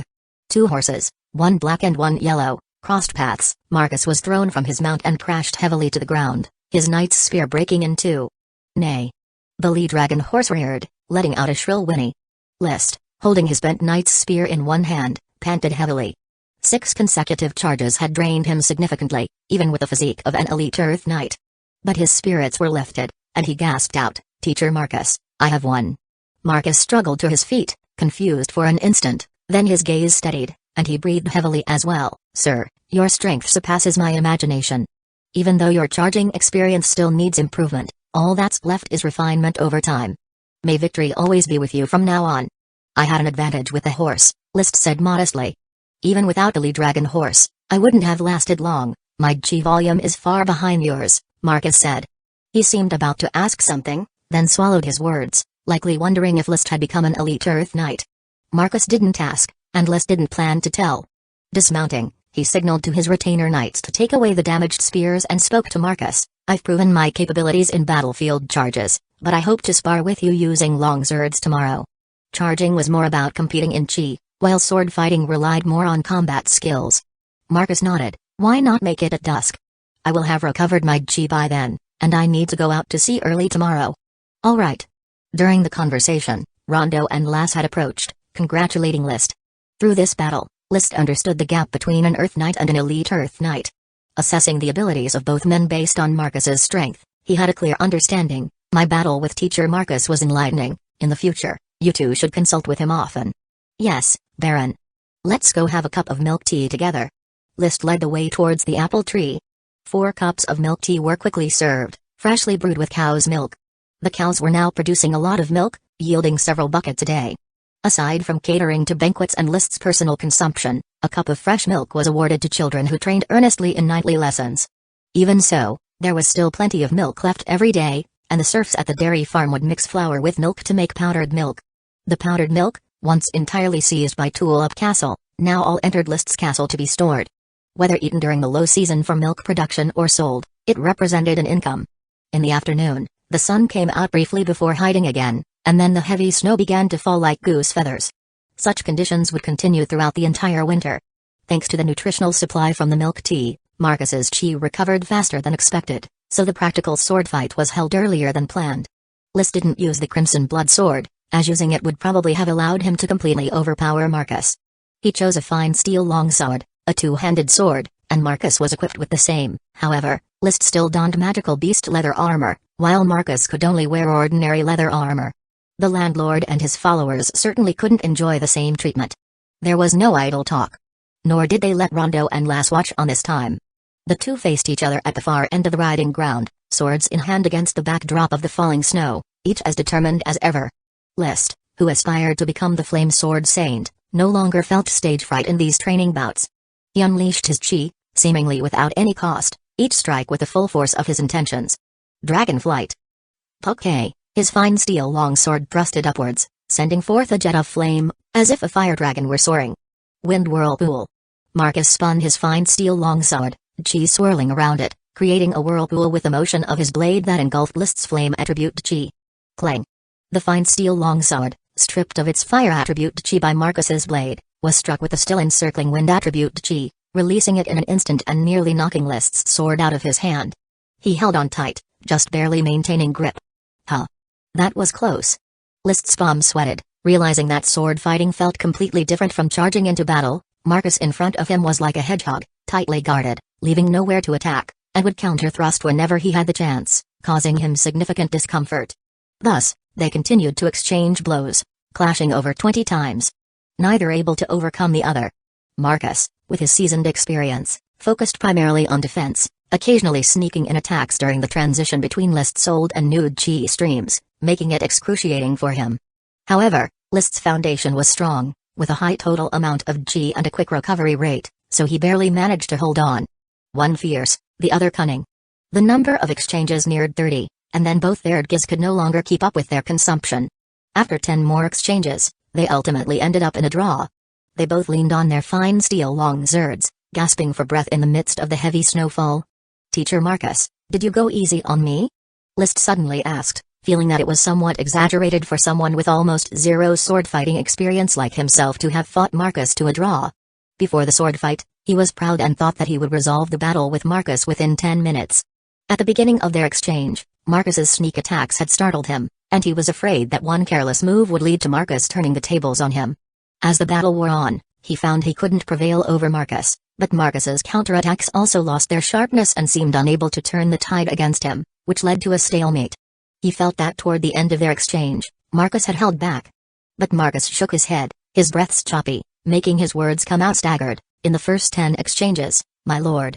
With your relentless and uncompromising attacks, I indeed had the opportunity to defeat you. But my lord's rate of improvement is astonishing. Later on, I couldn't find any opportunity for a sneak attack." "Really?" List suddenly felt his waist wasn't sore, his legs weren't aching, and even his breathing steadied. Indeed, he was a prodigious talent with an amazing aptitude. Chapter 213, Volcanic Glass Experiment. Charging and sword fighting with Marcus benefited List greatly. Though one could improve on their own by working behind closed doors, it was also essential to match moves with others. The lack of real combat experience made it difficult to determine the advantages or disadvantages of the techniques developed in solitude. And such real combat also gave List a clearer understanding of his own strength. Know yourself and know your enemy, and you will never be in peril. He believed that if he were to cross swords with Marcus again, whether in a charge or a sword battle, he could completely overpower his opponent. An elite Earth Knight on a potion regimen completely crushes one who focuses on combat skills. Having money really does let you do as you wish. Therefore, the biggest takeaway from these days of continuous combat was not how to fight technically. It was that one must always make money for potions. Before long, the rapid growth magic thorns will be ready for harvest. I will have Elkerson turn them into magic potions to augment the flame mushroom magic potion, speeding up my potion regimen. His eyes were ablaze with understanding of the essence of knightly practice, and the magical beast meat. I must eat several pounds a day even if it means borrowing money. Knock knock knock. Carter's voice came from outside the door. "My lord." Putting his thoughts aside, List tucked the thick paper with potion, meat, milk written on it into the magic book he had been reading lately and replied, "Come in. The merchant caravan has returned, bringing with it child serfs among the serfs. Mr. Isaiah asks for your instructions on how to deal with this batch of serfs. Have him arrange it according to the original plan." "Yes, my lord." Carter took out a letter from his chest and handed it to List. There's also a letter from the caravan, written by consultant Galtai. Galtai did not return with the caravan. There were still many serfs waiting outside who needed him to arrange accommodation for the night. So he sent a letter with the caravan, providing an update on the handover of the serfs. Reading the letter, it detailed the number of serfs. There were originally 1,000 serfs ordered, including 200 craftsmen, but only 836 serfs and 144 craftsmen survived the journey to Freshflower Town. The loss was much greater than the quota List had given. Frank has guaranteed that he will compensate us with 100 additional serfs and 20 craftsmen on top of the next sale. The letter recorded the outcome of Galtai's haggling with Frank. This was followed by a transaction of 300 gold coins. Frank did not agree because he had received a letter from Levi's.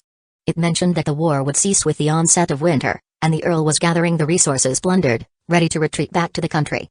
Frank wanted to wait for Levi's return before deciding whether to continue the serf trade. The Earl is coming back? After reading the letter, List couldn't help but calculate the time. It was December, and the Earl had left in September. He had been out campaigning for nearly 3 months, which wasn't very long compared to the years when he would even spend holidays abroad. I just don't know if this year's harvest will be rich. As the Eagle Kingdom is a major producer of iron, if we can plunder more iron ore, I can buy a batch for weapon forging. Aiming to equip a night squad as soon as possible and, perhaps next year, follow the Earl to the battlefield to scavenge some spoils. List dined alone that evening. The town officials were busy taking in the children's serfs, placing the ones without family directly into the homes of Freshflower Town serfs. Children with relatives were temporarily placed in new houses in the residential area, waiting for their parents to arrive before arranging their living situation. The food was distributed to the serfs' homes early on, then prepared by the serfs, and delivered into the hands of these children. Extra clothing and bedding were borrowed from the serfs' homes to keep these children warm. These items would be returned to each serf's household once the castle procured new clothes. There were also many children who had caught colds or were struggling to adapt to the new environment, necessitating the assignment of old and stable serfs to take care of them, to prevent any deaths. The snow fluttered on this night, but Freshflower Town was destined to be bustling. Tomorrow would be just as busy, as over 800 serfs, looking to integrate into the life of Freshflower Town, would need time. The biggest barrier among them was the language issue, as the here spoke Serpent script, while most of the new serfs spoke Wind language. Fortunately, an earlier group of new serfs had already learned basic Serpent script and could facilitate communication. After dinner, List went for an inspection of the town. Seeing the emaciated children shivering in the cold wind, being directed by the officials to greet him, he felt uncomfortable. This was a direct clash of two worldviews. A sigh in his heart. After showing his face, he went straight back to the castle, with no mood to linger. Upon returning to the castle, he went straight upstairs, where he happened to see the maid, little Lily, bending over to clean. Her improved version of the maid's uniform stretched her skirt, revealing a pair of straight white pantyhose over her long legs. Under the cover of her skirt's hem, there was a round curve, worthy of respect. Hearing the footsteps, little Lily quickly turned around, stood in the corner of the wall, and let List pass. "My lord." "Carry on," said List, regretfully retracting his gaze and entering his study to stabilize his emotions for 3 minutes before picking up a piece of volcanic glass from the table. He had studied it for a while before his noon rest. No matter how he circulated his chi, he couldn't penetrate the volcanic glass to come into contact with the mana locked within the bubbles. This fire dragon magic power was trapped in the bubbles as if utterly solidified, not allowing a hint to escape. However, after some exploration, he nonetheless discovered something. The fire attribute mana surrounding the volcanic glass was distinctly more agitated, as though drawn by the fire dragon magic power inside the bubbles. This resembled a magnetic field. Despite being separated by the volcanic glass, unable to make contact, it could still cause the fire attribute mana to become restless. That's why Marcus could sense its magic power. Based solely on this characteristic, it seems suitable for manufacturing magic equipment. He mused silently. If there were a large number of volcanic glasses aligned together, could they form a magic array?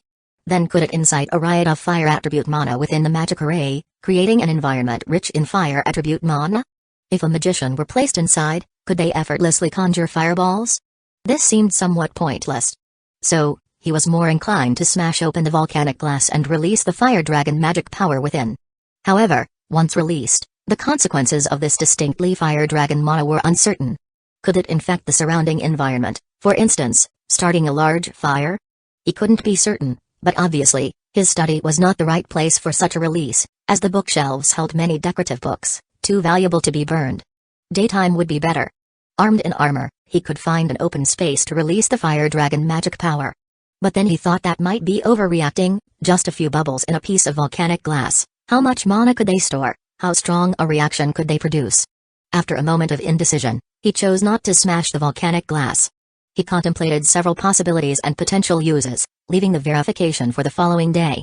Chapter 214, The Insanely Cool and Awesome Little Fire Dragon. The next morning dawned.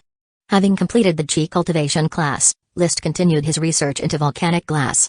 He first took a piece of volcanic glass to the wasteland near the castle and smashed it. As the glass shattered along with the bubbles, the Eye of Magic observed the fire dragon magic power directly escaping. The very next moment, List was greatly startled. The escaping fire dragon magic power coiled together, and right before his eyes, it condensed into the form of a tiny dragon. Its wings spread and flapped up and down, its figure ethereal as if it could be dispersed by the wind at any moment, zigzagging back and forth in the air, truly resembling a small red dragon in flight. List had never imagined that the magic power of a dragon could undergo such a mysterious transformation. He quickly remembered what Granny Truth had explained about the triangular theory, saying that he believed dragons and elves originated from the combination of magic power and matter. Now that he thought about it, there really seemed to be such a possibility, or even more likely, that dragons purely originated from magic power. The essence of the fire attribute magic power gave birth to essence, and the essence then condensed into a fire dragon. Otherwise, it was impossible to explain why, after so many years of evolution, the fire dragon's magic power could still form a small magic little fire dragon. After some thought, while the magic little fire dragon was still drifting in the air, untouched by the snowflakes that were unable to extinguish its light, List directly reached out with his hand, covered in magical beast hide, toward the magic little fire dragon. As soon as he touched it, boom! With an explosive sound, the little fire dragon burst on the spot, turning into a ball of flame that instantly blew his glove to shreds. A sharp pain in his palm, his skin singed by the splashing flames, almost charred the outer layer. Even though it didn't char, it still left 2 painful blisters in his palm, burning intensely. Hiss, quite powerful, List used his hand to burst the blisters, gritting his teeth, and circulated his chi to soothe the pain from the injury. Knight's chi has the effect of warming the body and healing wounds. The Eye of Magic hadn't been dismissed. He was still observing. The exploded fire dragon magic power quickly condensed again, forming a new magic little fire dragon. Judging by its size, it had hardly changed from the previous one. This unscientific situation caught List off guard. He felt that this magic little fire dragon was like the persistent winds of Windhole Valley and would remain lingering indefinitely in the wasteland near the castle. If a surf were to accidentally touch the little fire dragon while passing by, there might instantly be an explosion. While not excessively dangerous, it could still char the skin or cause a body full of blisters. Wait until I find something to absorb the fire dragon magic power. He glanced at the shattered volcanic glass on the ground. It seemed that during the volcanic eruption, the high temperature had burned the dragon's magic power encapsulated in liquid magma. Now that it had cooled and solidified into glass, it was unable to encase anything. Suddenly, he thought of something. Why don't I have a crystal craftsman carve the volcanic glass into a bottle or a jar? Then use it to capture fire dragon magic power and store it. This volcanic glass obviously has an effect in blocking fire dragon magic power. It's a natural storage container. With this thought, his worries dissipated. He resumed his study of the flying magic little fire dragon. The flight trajectory of the little fire dragon was not fixed, but it seemed bound by some invisible limits, keeping it within a certain range. That range seemed to be where the first little fire dragon had been crushed by List, the area where the fire dragon magic power burst and spread. Dismissing the Eye of Magic, the little fire dragon immediately disappeared from view. Upon invoking the Eye of Magic, the little fire dragon naturally appeared, slowly flapping its wings to fly. It made turns and flew back and forth within a fixed range, its demeanor utterly carefree. List used the fine steel longsword he carried to touch it, and the sword passed directly through the little fire dragon, or rather, the little fire dragon passed directly through the sword. There was no collision or reaction between them. Why is there no reaction? After a moment of thought, he considered a possibility and immediately began to circulate his chi, imbuing the fine steel longsword with it, and touched the little fire dragon once again. Boom! A sudden explosion. Sparks flew in all directions, visible without the need for the Eye of Magic. Moments later, everything calmed down. In the view provided by the Eye of Magic, another little fire dragon appeared.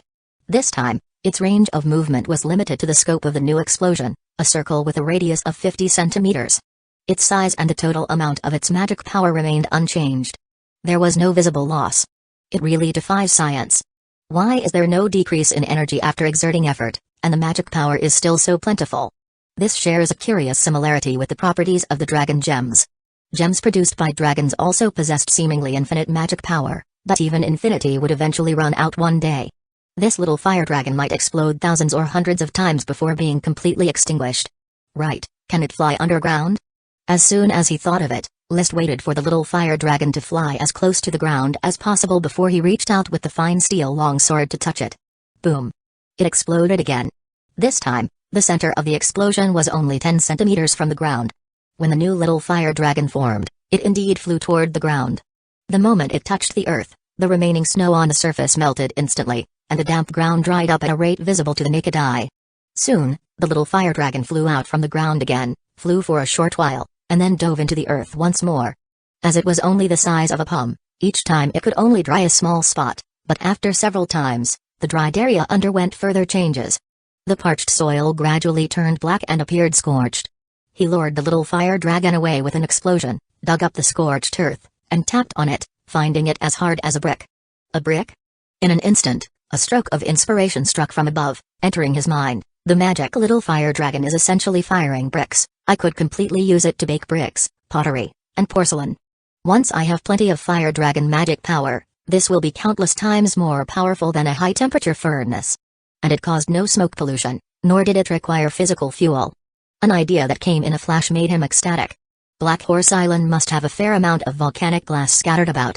If he could concentrate the fire dragon magic power together and build a kiln with volcanic glass, he could continuously produce bricks.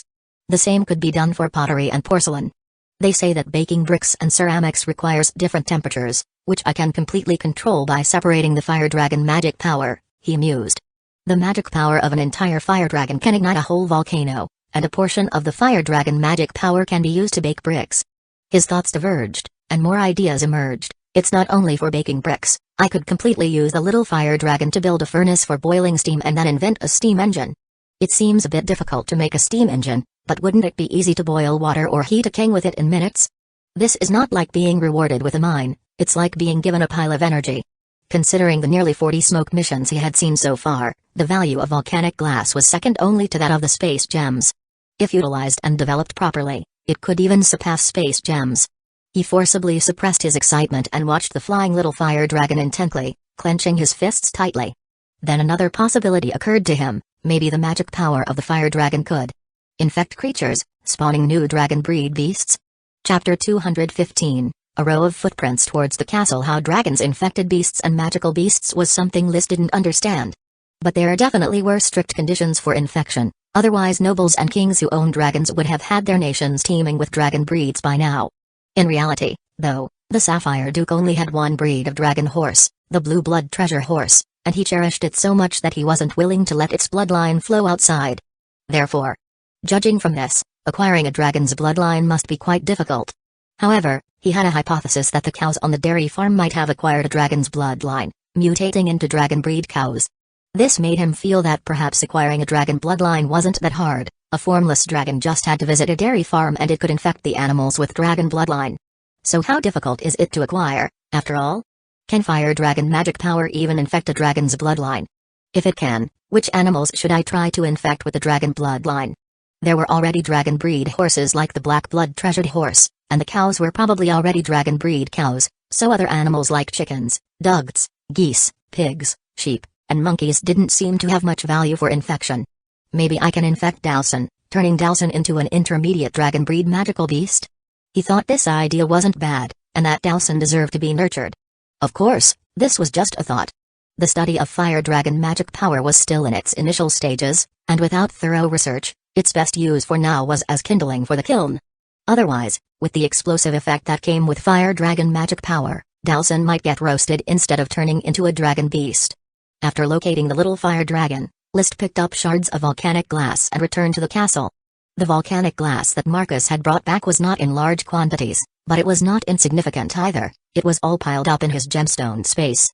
If all this volcanic glass were smashed, it could probably condense into a magic little fire dragon the size of a wash basin. List always liked to use wash basin sized as an adjective for some reason. He planned to have someone carve and piece together the volcanic glass to make jars, to facilitate the extraction and storage of fire dragon magic power at any time. This magical dragon magic power was indeed very valuable, Any waste would be a significant loss. I need to find the crystal craftsman Brad for work again. I should find an opportunity to trick him into coming to Fresh Flower Town to work for me exclusively. Unfortunately, craftsmen like Brad can live comfortably on their skills and are not willing to settle in a small rural town. All morning, it kept snowing. Wrapped in his cloak, List traversed between the castle and the wasteland where the little fire dragon was, attempting various researches. But he wasn't a magician, and his means of research were limited. After much racking his brains, he did not glean much useful information. The only certainty was that he found volcanic glass could indeed block fire dragon magic power. He discovered that when the little fire dragon hit the volcanic glass, it would immediately disintegrate but would not cause an explosion. The reason for the explosion was the physical reaction caused by fire dragon magic power coming into contact with other types of magic power. Without any magic stimulation, the little fire dragon could maintain its fire dragon form indefinitely, scorching its surroundings as if it were a continuous and inexhaustible heat source. Within a 50-centimeter range of the little fire dragon's activity, the ice snow melted, the ground dried up, and it had been scorched into scorched earth, cracking open. A mysterious fire dragon, no one knows how many years it has been dead, but its magic power still holds such extraordinary strength. If not for seeing it with my own eyes, who would believe it, he mused, and it brought to mind the technology from Earth. Isn't this like controlled fusion? Commonly known as artificial sun, whoever masters controlled fusion would have an endless supply of energy. He even thought that all dragons were equivalent to artificial suns with a lifespan of 1,000 years. They continuously produced energy. The snow on the ground was roasted by the little fire dragon, melting and vaporizing, creating a unique scene amidst the heavy snowfall. List's thoughts drifted back from the artificial sun, and upon seeing this, he couldn't help thinking, if I dig a pool, can I create a hot spring? Winter and hot springs are a perfect match. Unable to resist the impulse, he immediately decided, I'm going to create a hot spring in the castle, right inside the bathroom. The bathroom had a large bathtub, and by partitioning a small section and placing the little fire dragon in it, it would be equivalent to continuously adding hot water. No longer would servants need to carry up buckets of hot water from downstairs. He rushed back to the castle to design the indoor hot spring construction plan. He planned to implement the hot spring within a week. By the time he drew up the first draft of the hot spring bathtub, Galtai had already brought the serfs back to Fresh Flower Town, but sadly 7 serfs died on the way due to illness and cold. Including the previously mentioned children, only 829 arrived in Fresh Flower Town, among them 142 craftsmen. The deaths due to freezing were regrettable, and considering the weather, List could only sigh. Regardless, with the addition of these more than 800 serfs, the total population of Fresh Flower Town finally surpassed the 3,000 mark. Just in terms of population, it was no longer a barren small town, achieving the population level of a medium-sized town. To reach the prosperity of Falcon Town, with a population of over 4,000, slave trading had to continue. This damn weather, it's practically freezing people into ice cream, Galtai complained loudly after greeting List. If it weren't for the sudden drop in temperature, those who died could have had a chance to live and see the thriving land under the night's glory in Fresh Flower Town. Stop complaining, just endure a few more days and strive to settle these serfs properly. There will be juniper wine at the dinner. Of course, it's my duty. His complaint was more of a merit-seeking gesture toward List, who promised juniper wine at the dinner, which immediately energized him. He scolded the town officials and clerks loudly, making an already chaotic scene even more disorderly. Then he re-entered the fray, displaying his managerial skills by reassigning tasks to each official, specifying the duties of clerks and patrol members, ensuring that no one could slack off. Admittedly, as a noble, he had some insights on how to command his subordinates. The castle's servants also participated in arranging the new serfs. Mainly, the kitchen would prepare a large amount of simple food to feed the serfs, and Mrs. Morrison and the maids, in their spare time, would mend clothes, which would also be given to the serfs to keep them warm. At this time, Jesse led the team with several male assistants, carrying buckets of food mixed with flour, beans, and minced meat, walking along Dawson Avenue towards the town. When passing by Dawson's kennel, Jesse cheerfully greeted, "Good afternoon, Dawson." Dawson usually looked down on these servants, being loyal only to List. But after Jesse's greeting, Dawson suddenly popped its head out of the kennel, sniffing around with its nose, looking here and there, as if it had detected something. However, all it saw were a few familiar humans. Just lowly servants tasked with shoveling its excrement. Therefore, shaking its head, it retracted back into the kennel when it was cold. The kennel lined with a quilt was warmer. Neither it nor the servants noticed that on Dawson Avenue, cleared of snow and freshly covered again, a mysterious set of footprints appeared, stretching towards the direction of the castle. Chapter 216, face-to-face peeping the footprints continued to the castle entrance, then disappeared. No one noticed this, not even the retainer knights patrolling around the castle in the heavy snow. In the castle kitchen, Mrs. Abby's voice was so loud that it could be heard even in the Great Hall. Butler Carter was wiping the fixtures and ornaments on the walls and shrugged when he heard the noise. "She is always so rude, why can you tolerate her?" Thomas asked mockingly while arranging the hall's stools. Carter didn't like Thomas, not only because Thomas disrespected his authority as the butler, but also because Thomas always enjoyed speaking ill of others. He replied gravely, "Because she is Mrs. Abby, because the master loves the delicious food she makes, and so do the servants." "I guess that's true. If she didn't have those cooking skills, she would have been fired by the master long ago." "Not necessarily. The master is a noble gentleman of kind quality. He would offer Mrs. Abby a new position." "The master is too kind to the servants if you ask me. Jesse, Tom, Eileen should all be sent away. They are just useless." "You had better not let the master hear that. Everyone is doing their job, they have done no wrong, and they should not be called useless." Thomas snorted disdainfully. Any other person would do better than them. Just then, Mrs. Abby's soprano voice came from the kitchen. "Damn it, Eileen, where are the vegetables I asked you to wash? If you delay the master's dinner, I will kiss your butt with my boot." Then Eileen's loud rebuttal followed. "I'm washing the beans, which you instructed." "Oh, is that so? Can't you be a bit more swift and wash both the bins and the vegetables? Do you know how many bins there are? Maggie, tell Mrs. Abby, I think your eyes have gone blurry."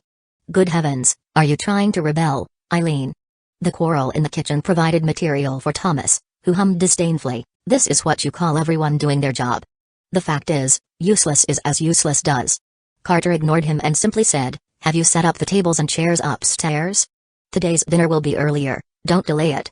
"Aren't Tom and Jesse in charge of setting up the tables and chairs? They are responsible for delivering food to the town, so I'm entrusting this task to you." "Hey!" Thomas laughed mockingly but went upstairs anyway. Being just a valet, he had to follow Butler Carter's orders. However, the argument in the kitchen did not stop. Mrs. Abby was still in full blow-dryer mode, continuously roaring, while Eileen was still huffing and puffing with retorts. But the work in the kitchen proceeded in an orderly fashion, not stalling due to the quarrel, with even the trainee maids sticking to their tasks unfazed. Everyone had gotten used to the strange relationship between Mrs. Abby and Eileen. Sometimes they were like enemies, other times like mother and daughter. Maggie had gotten used to it, too. She wielded a broom, responsible for sweeping up the rotten vegetable leaves on the floor, which could be given to the serfs to feed the chickens. "Maggie, do you want some?" The argument had just stopped when Eileen, who was in charge of washing vegetables, suddenly pulled out a handful of shriveled peanuts from a corner and offered them to Maggie as if nothing had happened. "No thanks, Sister Eileen, I have some, haven't eaten yet." She also pulled out a handful of shriveled peanuts from a corner. There was a peanut processing workshop in Fresh Flower Town that bought a lot of shelled peanuts every day. The plump peanuts were suitable for making various peanut snacks and peanut butter to sell to trading caravans. The leftover shriveled peanuts were then divided and given to castle servants as snacks. Working in the castle certainly came with some perks that ordinary people couldn't enjoy. Eileen put the peanuts back in her pocket and said, "The peanuts taste the best when fried. After the dinner party, once Mrs. Abby leaves the kitchen, we can fry them ourselves." Mrs. Abby wouldn't allow it. "As long as she doesn't find out, don't worry, I'll scrub the pot clean, and she won't notice." "But, Mr. Carter, if she finds out, she will punish you." "It's no big deal, it's just using the pot to fry some peanuts. Mr. Carter won't blame me. He's like the landlord and never treats us servants harshly, even though I'm just a kitchen maid." "Well, okay then." Maggie licked her lips, having taken a liking to the delicious snack of fried peanuts after trying them once, which was much tastier than the dinner the servants ate every day. The bathroom. List stood beside the bathtub, constantly measuring the area of the bathtub and the bathroom with a measuring tape. After collecting the data, he went straight to the study, took out some thick paper and began to sketch and design what he called the bathtub hot spring. The little fire dragon was not a safe energy source. One must ensure that it can be used for heating while also taking safety precautions. It was a mentally taxing design that the blacksmiths and carpenters of Fresh Flower Town definitely lacked the brains and insight to create. It seems to be the three laws of thermodynamics or some kind of law that determines the three properties of heating water: convection, conduction, and radiation. Radiation I won't need for now, but conduction and convection are the most suitable methods. With conduction, as long as one part of the bathtub is heated, the whole bathtub's water can be warmed up. Thinking and thinking. His brain felt a bit messy. The content from junior high school physics had mostly been returned to the teacher. But he did know one thing: Whether it's heating from the bottom of the bathtub and allowing the water to convect, thus hot water rises and cold water falls. Or heating the water from the side of the bathtubs so that the temperature continually transfers to the other side, there needs to be a tank isolated from the bathtub to heat the little dragon. I can't let the little fire dragon heat all the time. After the bath, I need to put it away, so the volcanic glass tank must be crafted by the craftsman immediately. When carving, how to release the bubbles inside is a troublesome issue. He propped his hand on the desk board and tipped his chair back on two legs. Then he casually picked up a piece of volcanic glass.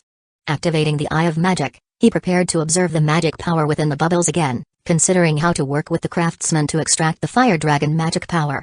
However, after he activated the Eye of Magic, his gaze fell upon the study by the window, and he was startled. His hand shook, and the volcanic glass was thrown away. The chair toppled over as well. Fortunately, his reflexes were quick, and with a twist, he stopped his falling body and steadied himself against the desk. Then he forcibly directed his gaze to the volcanic glass on the ground, rather than looking at the window, the place where a magic power-formed figure appeared, leaning against the wall. It was clearly a full-chested woman, arms folded across her chest, and her gaze seemed to be fixed on List. The sudden appearance of a magic power figure in his study, where he thought he was absolutely safe, had the potential to scare someone to death with its surprise. Thankfully, List managed to disguise his surprise with the commotion of his awkward fall. He didn't alert the magic power figure, which only changed its position and continued to lean against the wall, watching List. "What is this? What is this thing?" List bent down, cautiously picked up the volcanic glass, and forced himself to stay calm, pondering what this suddenly appeared magic power figure could possibly be. By the time he straightened up, the panic that followed the scare had swiftly settled, and his brain had regained its cunning, immediately recalling the reward from the smoke mission, the thief that spies on the landlord. Chapter 0217, yet Lee Ct had already seen through a thief. A female thief with a sizable chest. A thief capable of invisibility or similar magic. She stood by the window of the study, leaning against the wall, spying on him. After the initial panic had subsided, List began to think about how to respond. Based on his understanding of the smoke mission, or rather, the fate represented by the smoke dragon, he knew that handling this situation well could reap a reward. After all, the thief's prying appeared in the form of a reward from the smoke mission. But how should I respond? Directly expose the thief's disguise? He asked nonchalantly as he adjusted the chair, preparing to sit back down. That's not good, it's too awkward to just expose her. What if she lashes out? Her strength is unknown, better to play it safe, and stabilize her first. The other party was a female thief. Although he couldn't see her face clearly, her figure was very graceful. Of course, her figure wasn't important. What List saw was her relaxed stance. She did not seem poised to attack. It was as if she had come just to see a handsome man. The good Lord provides. Inheriting Melissa's looks certainly attracts attention. This thief might simply be admiring my beauty, he even had time to muse. The female thief, drawn by his handsomeness and demeanor, would suddenly emerge from the shadows, see the error of her ways, and confess everything to him. As sleazy as that thought was, it was not outside the realm of possibility. Although he did not know her purpose, at least for now, the female thief's inaction gave List ample time to prepare. However, just as he had sat down and was about to consider his next move, a slightly husky female voice suddenly reached his ears. Who would have thought that in such a rural castle on this island, someone would be able to see through my form? It was the female thief speaking. List almost didn't react in time. He had been discovered? But his response was quick, and he immediately stood up alertly from the chair.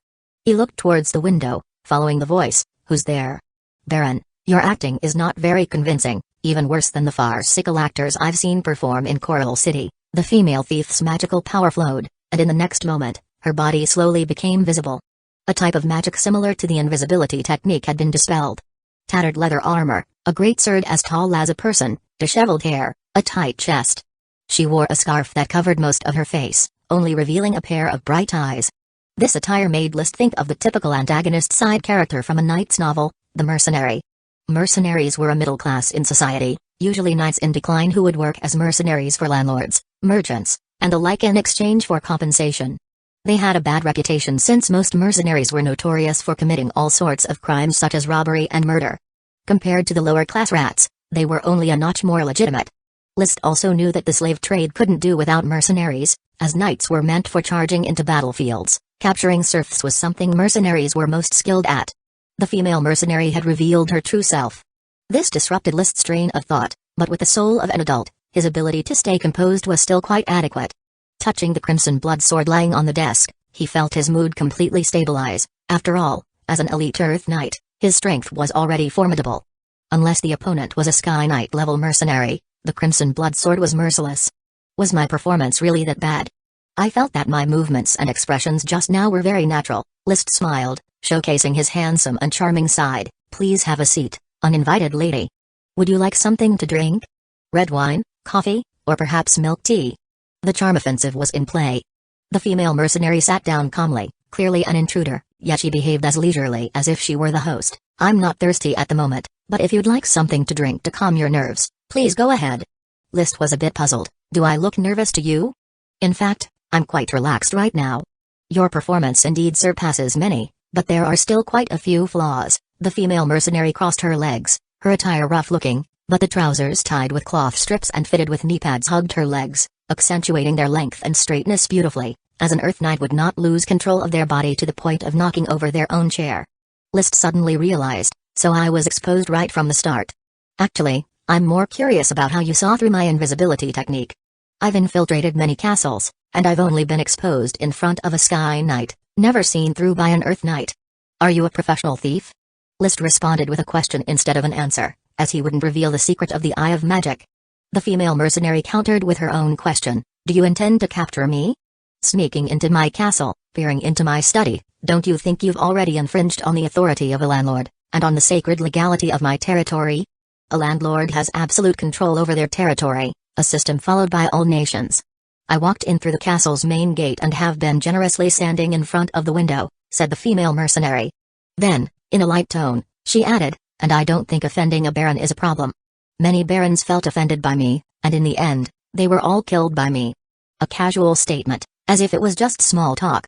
But List could feel that she was quite relaxed when speaking, as if stating something that was a matter of course. He did not suspect whether the other party was lying or narrating, everything seemed natural. It could also be that her acting skills were just too good. He raised an eyebrow, his smile unaffected. Then tell me, what brings you here? Braving the heavy snow to come to a small town, you must be in need of something. I originally planned to kill the landlord who trades serfs in this rural area and take someone away with me. The female mercenary was quite straightforward with her intentions, but seeing that you don't commit atrocities in the town, killing you would unjustly involve innocent civilians. I've decided to change my plan and just take one person away. It sounded like he had narrowly escaped a disaster. But List certainly didn't believe that with his diligent training, as an elite Earth Knight armed with the Crimson Blood Sword and the Eye of Magic, he would be easily defeated. The total magic power within her didn't seem outstanding in his eyes, nowhere near the level of a Sky Knight. Moreover, judging by her attire and distribution of magic power, she was clearly one who practiced Qi, not a magician. Perhaps relying on the invisibility technique for surprise attacks had killed many Earth Knights, giving her an inflated confidence. During these thoughts, he spoke up in response, "Whom do you want to take away?" No sooner had he asked this than a flash of insight crossed his mind, suddenly reminding him of someone, the little maid Maggie practicing in the kitchen. The rewards from the smoke mission had included goodwill from the serf Maggie, and this had sparked his interest, guessing there would surely be follow-up tasks involving Maggie. Now, the sudden arrival of the female mercenary led him to link these two tasks together. This thief spying on the landlord must be after Maggie. And furthermore, List had probably guessed her identity. There was a record in the serf registration documents that Maggie had a magician sister who had run away from home. So, he had already speculated on what the so-called smoke mission would ultimately reward him. Chapter 0218, Deserving of an Oscar. First update: if a thief suddenly emerged, even if she were a woman, List would find an opportunity to eliminate her. How could he let someone who threatened his own life to grow fond of him? But as the reward for the smoke mission, eliminating her would be like throwing the reward away. After all, the smoke mission had already given a hint: the serf Maggie. The apprentice maid Maggie was the key to unlocking the reward, the key to having control over this female mercenary or female magician. As for how to use the key to open the treasure chest, it certainly wasn't about capturing Maggie and threatening the other party. The best way would likely involve love. Maggie has already formed a contract of mother and daughter with Mrs. Harriet from the general store. Counting that, this female mercenary is practically half a Fresh Flower townsperson. Since she was one of his own people, List's mood suddenly brightened. And he began contemplating how to best play his cards, Maggie and his personal reputation.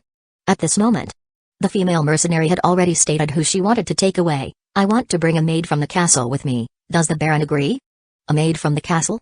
List pretended to ponder for a moment before speaking. There are 16 maids in the castle, which one would you like to take away? Eileen. Eileen Four Fingers? List looked at the female mercenary in surprise. He hadn't expected her to play mind games with him. If he hadn't already speculated, he would have been fooled. Why take Eileen away? Give me a reason to agree to it. She's just a maid, what reason do you need? Baron, if you want to test whether my sword is sharp, I don't mind letting you find out. My sword hasn't trusted either.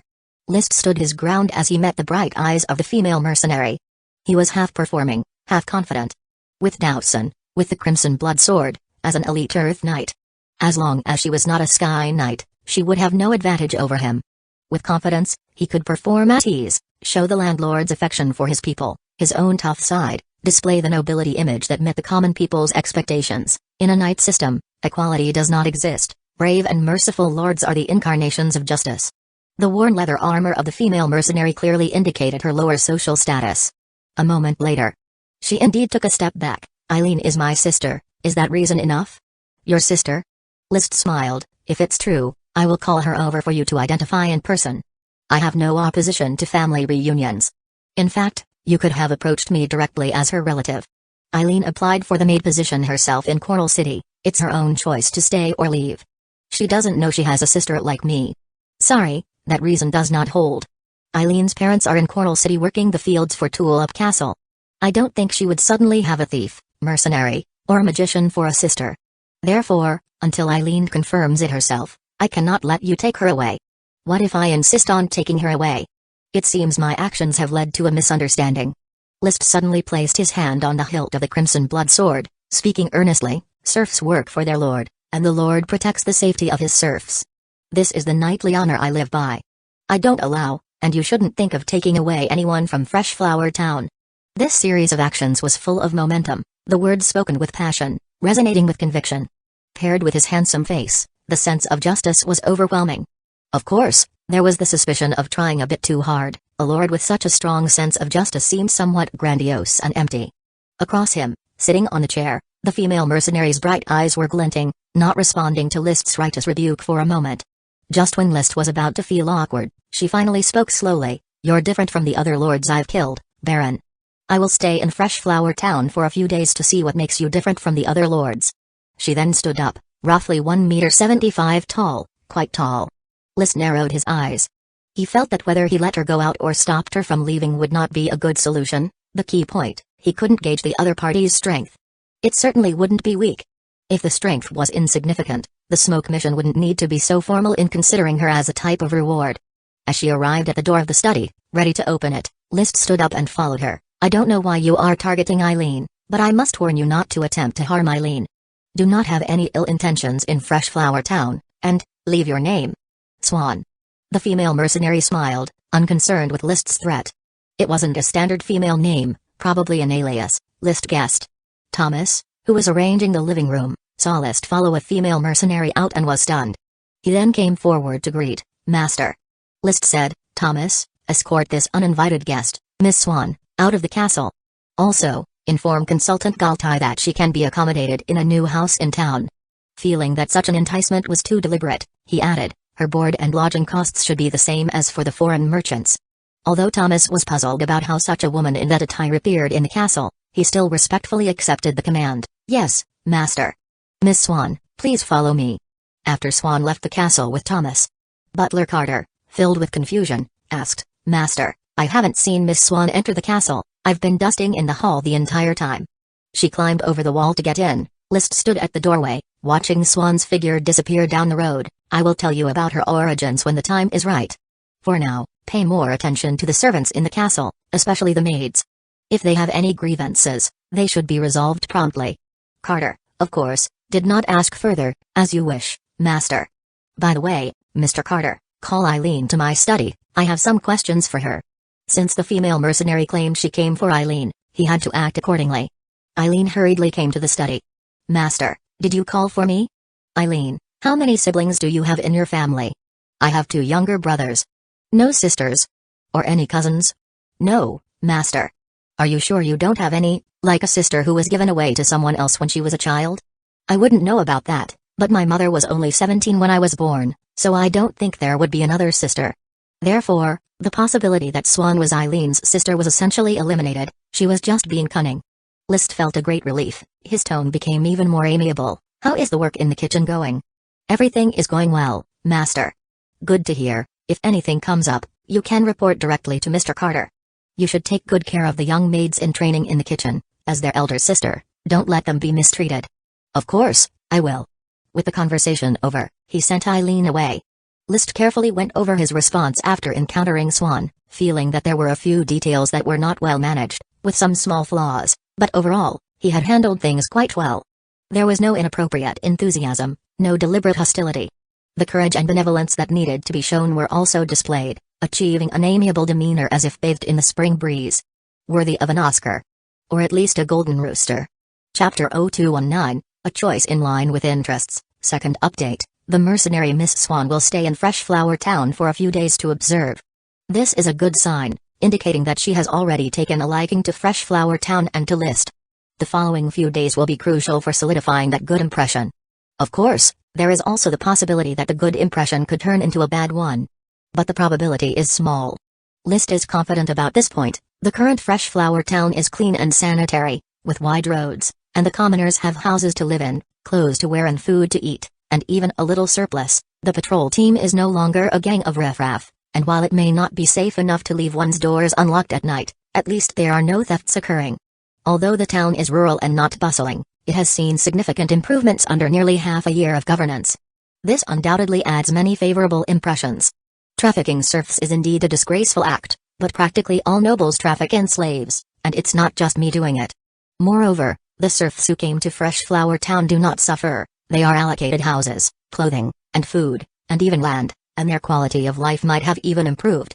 This, at the very least, won't be a mark against me, such is the nature of the social system. The mercenary Miss Swan claims to have killed many a baron, though it's hard to tell truth from falsehood.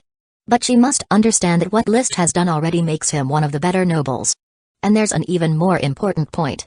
Maggie's life in Freshflower Town is very good, and she has regained a sense of family. She and Mrs. Harriet have formed a mother-daughter contract, which is nothing short of a stroke of genius. Thinking of this, List felt there was no reason he couldn't keep the well-built female mercenary around.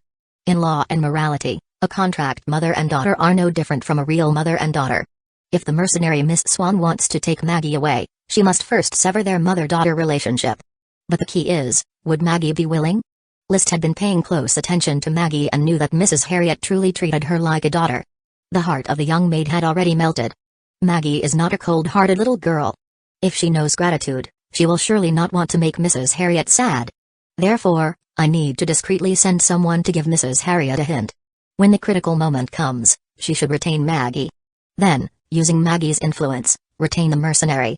On Eileen's side, we must also continue to strengthen the feelings, letting the maids feel the love of the castle and the warmth of the large family atmosphere. Finally, using his experience from the many failures he had with pursuing girls in the past, he made the most important decision. Women are emotional creatures, and maybe Freshflower Town has a myriad of advantages that the mercenary doesn't quite appreciate. However, a warm-hearted initiative out of pure goodwill could make her see things differently. At that evening's banquet, only Galtai and Isaiah came along, with others continuing to organize the new serfs. Without waiting for the dishes to be served, Galtai asked, "Lord Landlord, what exactly is Miss Swan's status?" "I have arranged for her a new residence in the noble living area." "Is that appropriate?" "She may be an enemy, or she might become a friend. It all depends on her choices." List did not directly disclose her identity. He continued, "Consultant Galtai, pass the word to Carl and Rom, tell the patrol team to keep an eye on her movements, prohibit her from approaching the flame mushroom processing workshop, the soap-making workshop, and the brewing workshop. The bug guard team needs to safeguard the cordyceps, especially those in the thorn garden." "Your words have confused me a bit," Galtai shrugged, "but I will heed your wishes and remind Carl and Rom as instructed." List then turned to Isaiah and said, "With the arrival of new serfs, their clothing, food, and housing need to be properly arranged. I will have the merchant convoy make an urgent purchase of more quilts and cotton clothes. Do not worry about spending money, the most important thing is to take good care of the serfs' daily needs, to make them feel that the winter in Freshflower Town is as warm as home." Galtai patted Isaiah's shoulder and winked, "Yes, it's important to make the serfs feel the warmth of home. And Miss Swan, she should also witness this scene and feel the warmth of Freshflower Town." Isaiah was no fool, he quickly grasped the essence. Of course, With a benevolent landlord like yourself, Fresh Flower Town is a warm home for all the commoners here. List smiled as he raised his cup. Cheers. Cheers. He went to sleep in the night. Using the eye of magic, he carefully checked the castle once more, making sure there were no mercenary women lurking. List then led Dowson to the castle hall and let it sleep there. And watched with his own eyes as Carter locked the castle gates. Only then did he lock his bedroom door and lay down on the bed. He couldn't fall asleep, his mind preoccupied with thoughts of the female mercenary, Swan. He had complex feelings about this thief who peeped at the landlord. Due to the smoke mission, he naturally felt that subduing her would fulfill the reward's intent. But the information revealed in Swan's words had not failed to impact his senses, claiming to have killed many barons. This was a clear stance against the nobles. List was also a noble, and his ass decided his head. He would never allow anyone who tried to shake the rule of nobility to exist. Swan is Maggie's sister, so she should be from the Eagle Kingdom, and the barons she killed should also be from the Eagle Kingdom. I hope this is the case. If she killed people from the Sapphire Kingdom, then I should definitely not leave her alive. Actually, I've been too hasty. He turned over and continued to think. I should investigate her background first and then decide whether to subdue her. The smoke mission has already influenced my judgment. I need to contain this dependency. He originally thought the smoke mission was the conspiracy of some puppet master behind the scenes, unable to resist such a manipulator. But now, guessing that the smoke mission was the doing of the smoke dragon, a mere grasp of destiny, that gave him the right of independent choice. One's destiny should be in one's own hands, not becoming a puppet. Accept what benefits me, discard what harms me. His restless thoughts slowly smoothed over. No matter how beautiful the face beneath Swan's veil, as long as she doesn't align with my interests, I absolutely cannot keep her. Even if for Maggie's sake, she wouldn't harm Fresh Flower Town or threaten my rule, I must send her away. Of course, all these were assumptions. Having seen her for the first time, it was hard to judge whether this person who claimed to be Swan was telling the truth or not. Her identity and background were also hard to guess. Learning from Maggie, her sister went to study magic. From Swan's attire, one could infer that she was a mercenary trained in chi, yet she was capable of invisibility technique, which, though the principle was unclear, must be a sort of magic. Moreover, the description in the smoke mission referred to her as a thief. So whether she was a knight or a magician, it was unknown.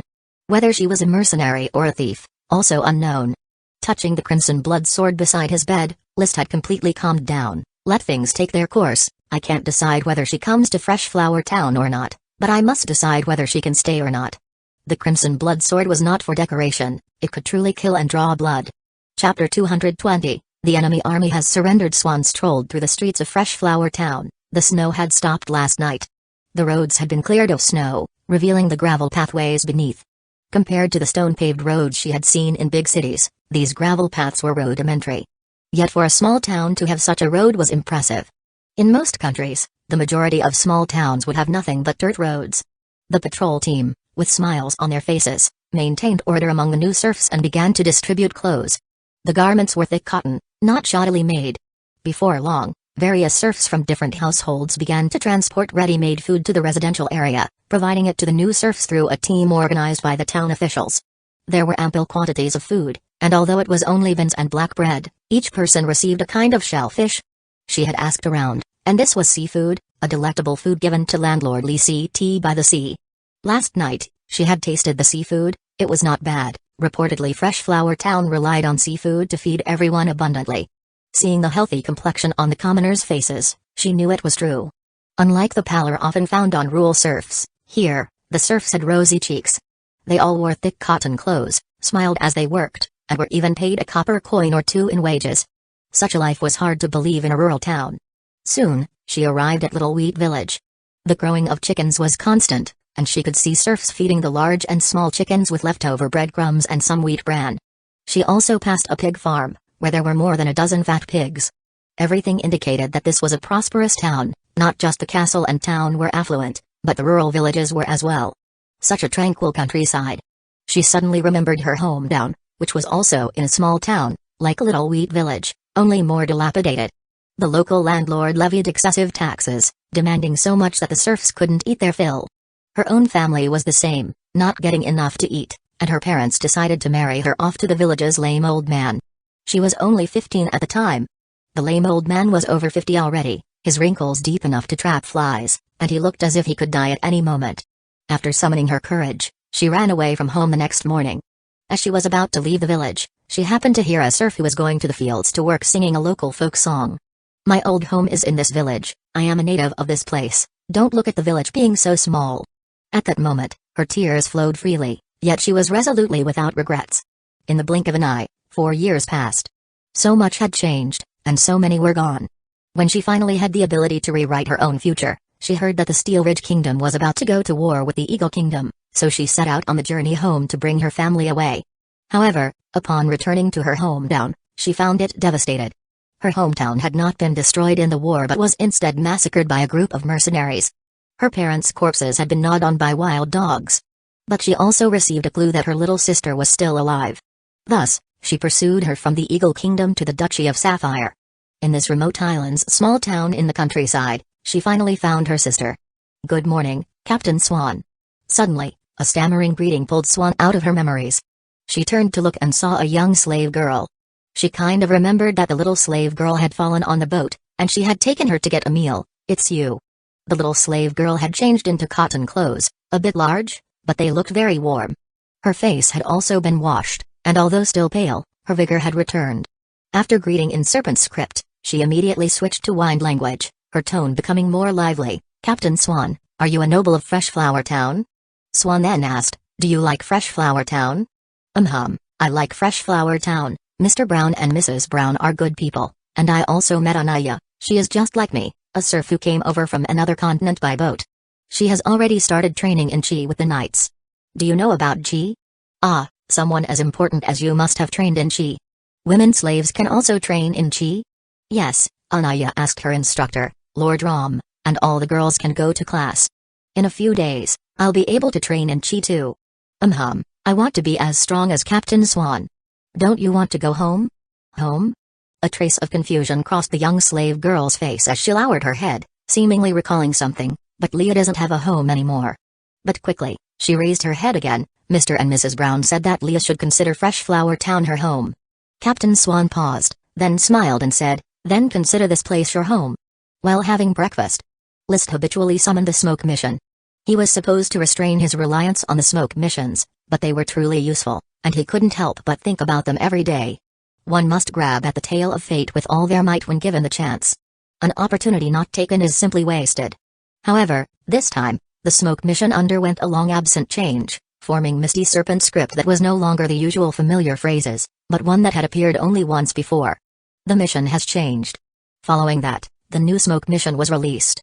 Mission: in Freshflower Town, covered in ice and snow, workers toil and sweat daily but cannot get enough hot water for bathing, making them susceptible to catching colds. The landlord should consider this, and please construct a bathhouse for both men and women. Reward: a new variety of flame mushroom. The monkeys had not yet been bought. Clearly, the mission had not been accomplished, but now it was changing. List recalled the mission from Philip, descendant of the Sun's diary, where he hadn't facilitated a contract of father and son between Phil and Jesse, not until now. But he had found Phil Stanner's shop and obtained the diary that was supposed to be a reward, and the mission then changed. This time, it was likely the same reason that led to the mission's alteration. The smoke mission's prompt is that the mission has already changed, not that it has failed. Could it be that the thief it rewarded me with has already fulfilled her role? He contemplated a possibility, that Swan might already have given her loyalty. Yet it felt too fast. Regarding this female mercenary who knew invisibility technique, he had had his fair share of doubts. Her value was unquestionable, just the invisibility technique alone was worth recruiting her for. However, the potential threats were also real, killing nobles, unknown origins, all crossed his red lines. Thus, he was prepared for a long battle, never expecting that she would surrender so quickly. To the point where he exclaimed, "Ah, I thought it was a boss fight, but it turned out to just be a cutscene. Is it you, little Swan, getting antsy? Or is my charm, old List, just too great?" He picked up a mantou newly invented by Mrs. Abby, spread it with beef sauce and mustard, and took a bite. Quite dry, quite hard. Not as fluffy and soft as a real mantou, it still needed improvement. Regardless of whether Swan has pledged her loyalty, the original plan will continue. The investigation into her background also needs to speed up. The construction of the 2 bathhouses needs to start immediately. I had just designed a bathtub hot spring when the smoke mission catches up with the times and prompts me to build a bathhouse. The bathhouse was definitely going to be built because the mission's reward was a new variety of flame mushroom, and without thinking, it had to be an enhanced version of the magic flame mushroom. Chapter 0221, the strategy of retreating when the enemy advances riding Dowson. When List arrived at the clearing in Barley Hamlet, he surveyed the children of all ages as they attended night training classes. He did not ride a lead dragon horse because Dowson provided him with a sense of security. Moreover, it added to the Lord Landlord's imposing image, imprinting nobility in the hearts of these children. Riding an intermediate magical beast, the Lord Landlord was unbelievably strong, and it was incredibly fortunate to be able to farm the lands for the Lord Landlord. Allowing an assistant to continue instructing the girls, Rom saluted List. "Good day, my lord." "Good day, Rom." Then Rom began to report on the training progress of this group of girls, distinguishing between those with talent and those without it, which was basically evident from the training. The so-called talent consisted of two aspects, physical and mental qualities.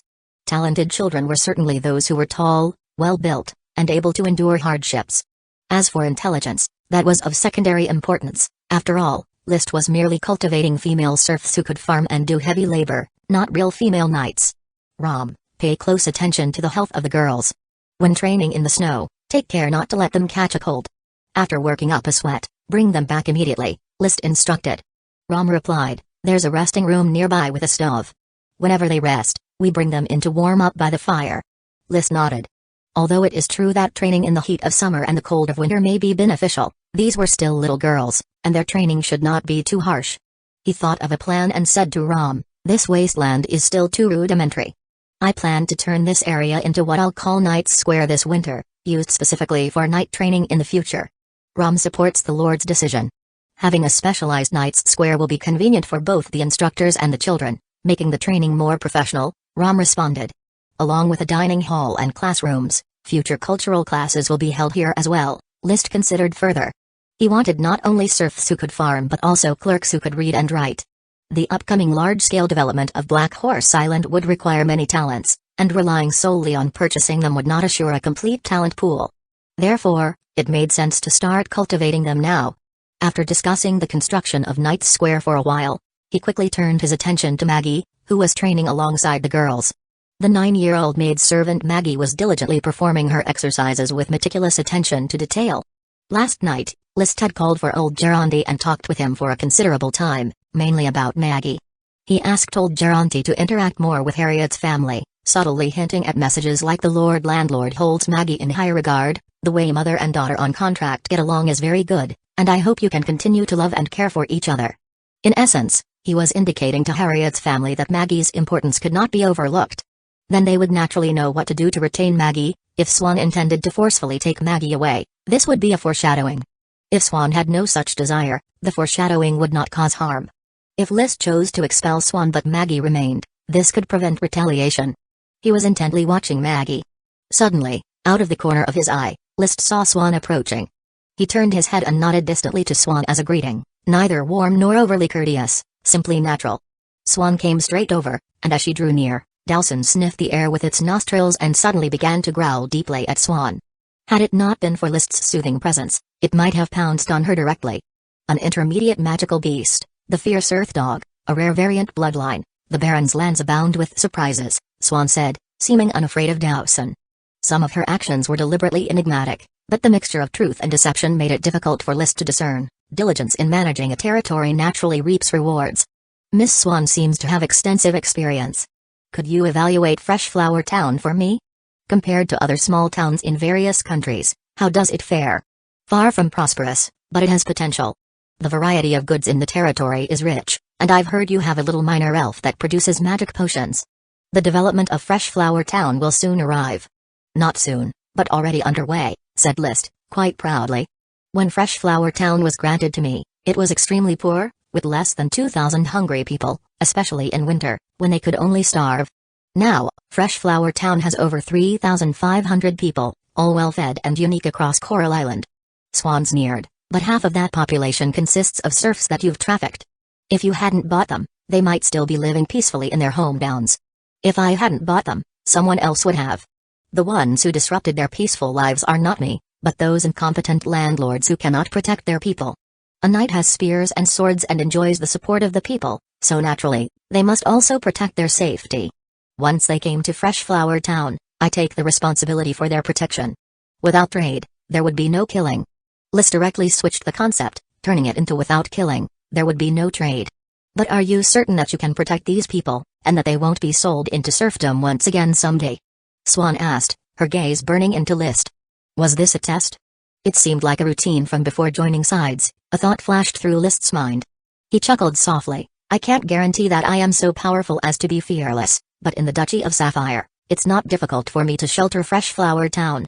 My father is Coral Island's Count, my grandfather is Marquis of Red Crab Island, my mount is an intermediate magical beast, my longsword is a gemstone weapon, and I have a little minor elf that produces magic potions. He looked off into the distance, his handsome face shining brightly in the sunlight, radiant as the blazing sun. There is no one better suited to bring them peace and tranquility than I am.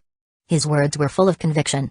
However, the female mercenary was not so easily fooled. Maybe one day you'll fall in battle, and without their landlord, the fate of Fresh Flower Town might not be any better than those territories where serfs have been abducted. List continued to smile. That's why I must accumulate strength and practice diligently every day. My talent may not be outstanding, having only become an Earth Knight after coming of age, but 6 months later, I am already capable of defeating an elite Earth Knight in direct combat. I will continue to recruit knights to form a knight squad and safeguard Fresh Flower Town. Really, I detest the hypocrisy and belligerence of nobles, Swan remarked with a touch of melancholy in her calm demeanor. Although you're also a hypocritical noble, at least you do not indulge in the vices of the nobility. Small towns like Fresh Flower Town on overseas islands may indeed enjoy a bit of tranquility. Before List could speak, she regained her composed tone and went straight to the point. Baron, I hope to take my sister with me, or rather, to buy her freedom with 20 silver coins. You are mistaken in 2 aspects. List, seeing her retreat mentally, knew it was time to advance. He spoke earnestly. First, I do not buy or sell any of the commoners of Fresh Flower Town. Second, I have inquired with Eileen, who has no sister, and have sent people to Coral City to ask her parents.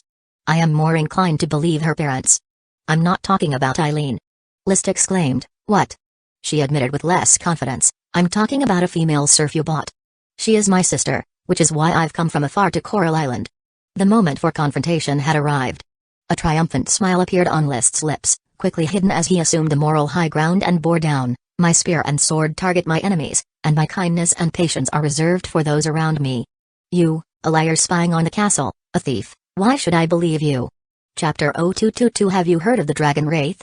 The strategy of advancing when the enemy retreats is that when you have the moral high ground and the other person doesn't, you can make a fuss, of course, to a certain extent, otherwise if the other party gets annoyed, they might just strike. If I have offended you, Baron, I apologize. Swan's expression was concealed by the mask, unclear, but her eyes were somewhat evasive and unable to make direct eye contact with List. But I must take my sister with me. If I'm not mistaken, you do not oppose family reunions. Do you really have a sister who was sold to Fresh Flower Town, or did you come here with bad intentions? List sensed the right moment to offer an out. Swan took the opportunity. Do you really think I would came to such a remote town on such a remote island in such a remote island country with bad intentions? List pointed to several restrooms on the training ground. Let's talk in the restroom. Servant Thomas added some wood to the stove in the restroom, stood up to leave, and together with Delson, stood outside the door. Inside the room, only List and Swan sat by the hearth. Fresh Flower Town is my territory, and you are the first unwelcome visitor to the castle. I will, for the time being, believe that you came to find your sister. Then why did you sneak into my study to spy on me? As I said before, I was planning to kill the landlord who sold serfs, and then take my sister away, Swan said calmly, seeing the disbelief on List's face. She added, don't look like that. Once I release my full strength, even your father, the Sea Wave Sword Saintly William, can't hold me. List was truly astonished. Are you a Sky Knight? Or a Grand Magician? If she really was that powerful, his so-called strategy was nothing more than walking a tightrope. He glanced at Dowson outside the door and managed to calm himself down. Neither. Swan suddenly smiled lightly, with a mocking tone. Have you heard of a Dragon Wraith? Dragon Wraith? List had not heard of it. Swan smiled again, this smile full of mockery, but it felt like self-derision. She restrained her smile and continued, I saw my sister in the kitchen. She seems happy here, praising you in private. So, I went upstairs to see what kind of landlord could earn such genuine admiration from his people. I was planning to just take a look and leave, but you saw through my invisibility technique. The other party indeed harbored murderous thoughts about him, though they were abandoned. List felt a bit uncomfortable inside, not knowing if the other person was lying. Fortunately, as an adult soul, he was able to keep his emotions in check and responded generously, so, it was all a misunderstanding, which has now been resolved. Then, which female servant of the castle is your sister? Maggie, she is training outside, Swan replied. So it's the young girl Maggie, List breathed a sigh of relief. At least now, it seemed they were genuinely having a meeting. He called out to the door, Thomas, tell Rom to bring a young girl named Maggie over. Yes, my lord. After a short while, Rom had already brought Maggie in. Maggie, curious, glanced at Swan, then saluted List. My lord, do you have any orders for me?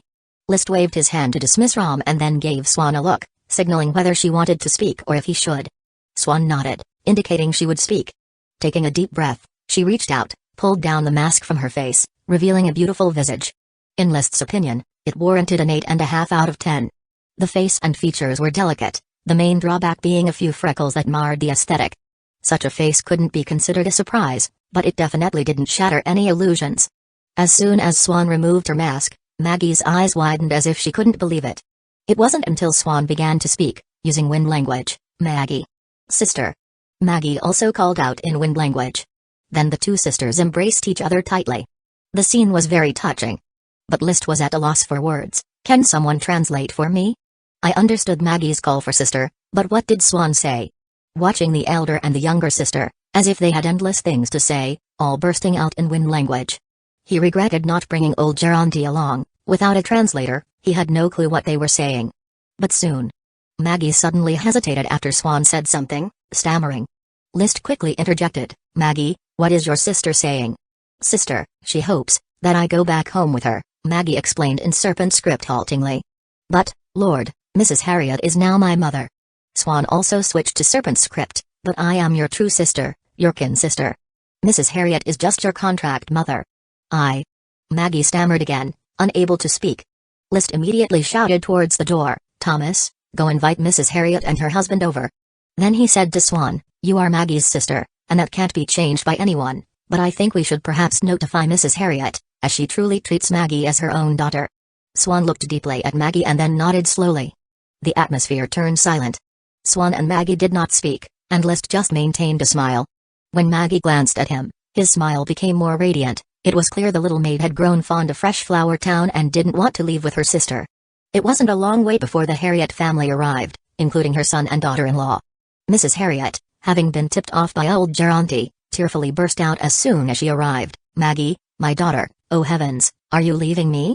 Maggie, embarrassed and moved, bowed her head, I'm not, mother. Mrs. Harriet embraced Maggie tightly, really? You won't leave mommy? That's wonderful. By the way, this is your sister. You mentioned her, the magician's sister? Yes, she is my sister, Paris. Good day, magician, Mrs. Harriet hastened to show her respects. Swan, not sure what to say and only 19 years old, just like Vera, could only nod, yes, I am Maggie's sister, Paris, but I am not a magician. Ah, Lady Paris, I don't object to you taking Maggie away, but I really can't bear to lose her. I've always wished for a daughter. I've heard that Maggie's biological parents have passed away, sorry. I shouldn't have mentioned that, but I hope to fulfill a mother's responsibilities and take care of Maggie's growth. Mrs. Harriet, who ran the grocery store, was very articulate and went on in a long-winded manner. This made Swan, or rather Paris, feel as if taking Maggie away was a crime. List stood by, keeping his smile. He thought to himself, Paris, a good name. If her background isn't an issue and her strength is as formidable as she claims, it wouldn't be bad to have her stay. Then again, what is a dragon wraith as an occupation? All shrouded in mystery? I must make sure to ask her in detail later. Now, the issue was not how to win over Paris, but whether he was willing to. Chapter 0223, Applying to Stay on My Own, first update, that day. Maggie didn't go with Paris, and remained living in Mrs. Harriet's house. Paris also had her lunch at Mrs. Harriet's place. Liz didn't immediately dig deep to interrogate Paris about her background. It was like fishing with a long line, where the line cannot be tied at all times, as it could snap due to a big fish's struggle. What needed to be done was to relax it occasionally, and then tighten it again, constantly trembling, wearing out the big fish's strength, and finally pulling it ashore. Lord Landlord's life was quite boring. Therefore, List had plenty of time to enjoy this method of manipulating people's hearts. A landlord who couldn't manipulate people's hearts wasn't a qualified landlord. Whether it was using the temptation of benefits, the seduction of honor, or even the threat of binding, these were all means of manipulation. After lunch, he met with old Geronti again and told him, go remind Mrs. Harriet that keeping Maggie from leaving is actually quite simple. just let her sister Paris stay in Fresh Flower Town as well. Old Geronte, now an official of the town, was full of energy. Lord, perhaps it would be better if I spoke to Dennis about it and let Dennis remind Harriet. Dennis was Mrs. Harriet's husband. That works. Old Geronte took the order and left. In the afternoon, List thought Maggie would take the day off to accompany her sister. However, to his surprise, Maggie came to the castle to start her apprenticeship with the other young maids and young manservants. Mr. Carter, call Maggie here. Yes, sir. After Maggie arrived, List directly asked, Maggie, why don't you go spend time with your sister? You can take the day off. Lord, I want to work, stay in Fresh Flower Town. I don't want to leave. Maggie was both happy and troubled. Her long-desired sister had indeed appeared, but she didn't want to leave Mrs. Harriet's family, nor this beautiful town, and the compassionate landlord. She might have been young, but she had seen the landlord of her home down, sitting atop a tall horse, frequently using a whip to lash at the serfs. Once, her father had been harshly whipped 10 times by Lord Landlord. But in Fresh Flower Town, she had never seen List lash anybody, even if there were lashings. They were officials punishing the misbehaving commoners. In her simple view, a compassionate landlord deserved to be followed by everyone. Don't worry, Maggie. As long as you don't want to leave, both Mrs. Harriet and I will let you stay. Go back and spend time with your sister now. I'll have Mr. Carter give you half a day off. Lord, can I really stay? Yes. Maggie happily took her leave to find her sister. The two sisters strolled around Fresh Flower Town all afternoon. Maggie shared the peanuts she had fried in the castle kitchen, and then Paris gave her a pendant. The pendant wasn't very pretty because it didn't have gemstones or crystals hanging from it, but 2 wrinkled leaves, one larger than the other. Keep it with you, Maggie, and don't ever lose it. What kind of leaves are these, sister? The large leaves with wavy edges are oak leaves, while the small elongated ones are mistletoe leaves, Paris explained. Mistletoe is a plant that parasites on oak trees. It represents hope and abundance, while the oak symbolizes strength and resilience. Maggie understood and tucked the pendant into her clothes. Sister, are you going to leave? Maggie, come with me, let's go home. Maggie hung her head, but Mom and Dad were killed, and our village was destroyed. What is there to do if we go back? This.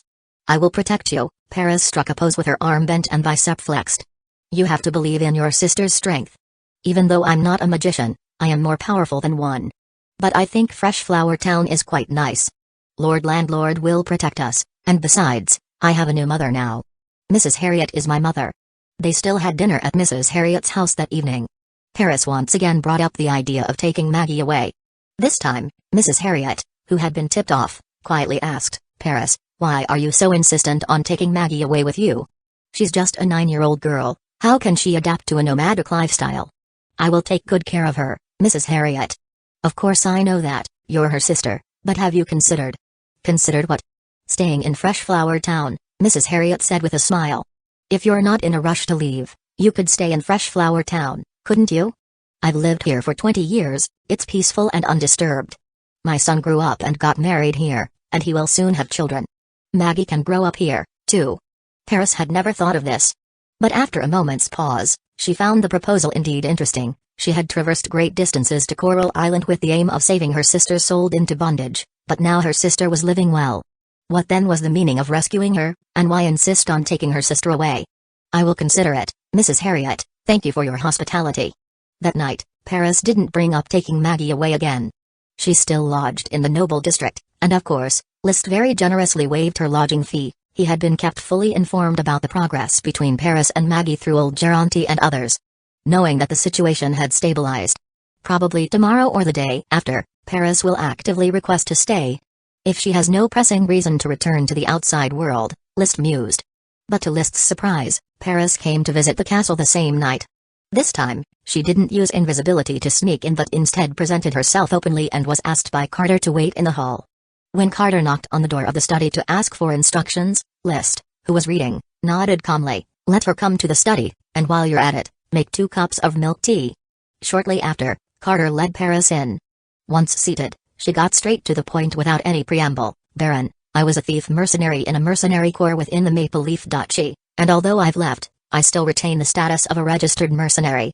I wonder if you would need to hire a mercenary to work for you. The Maple Leaf Duchy, like the Duchy of Sapphire, is one of the vassal states of the Steel Ridge Kingdom. You mean to say, you plan to stay in Fresh Flower Town to take care of Maggie? List nodded. Well then, First, make a complete self-introduction.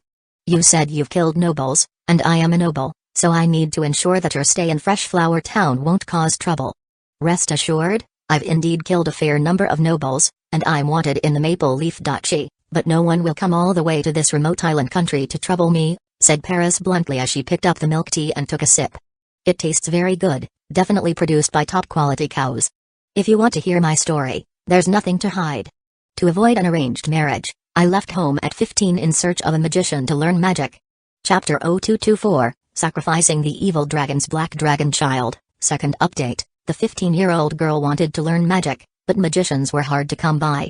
When she finally inquired about a magician's secluded address after much investigation, the magician asked her if she had any money. Of course, she had none.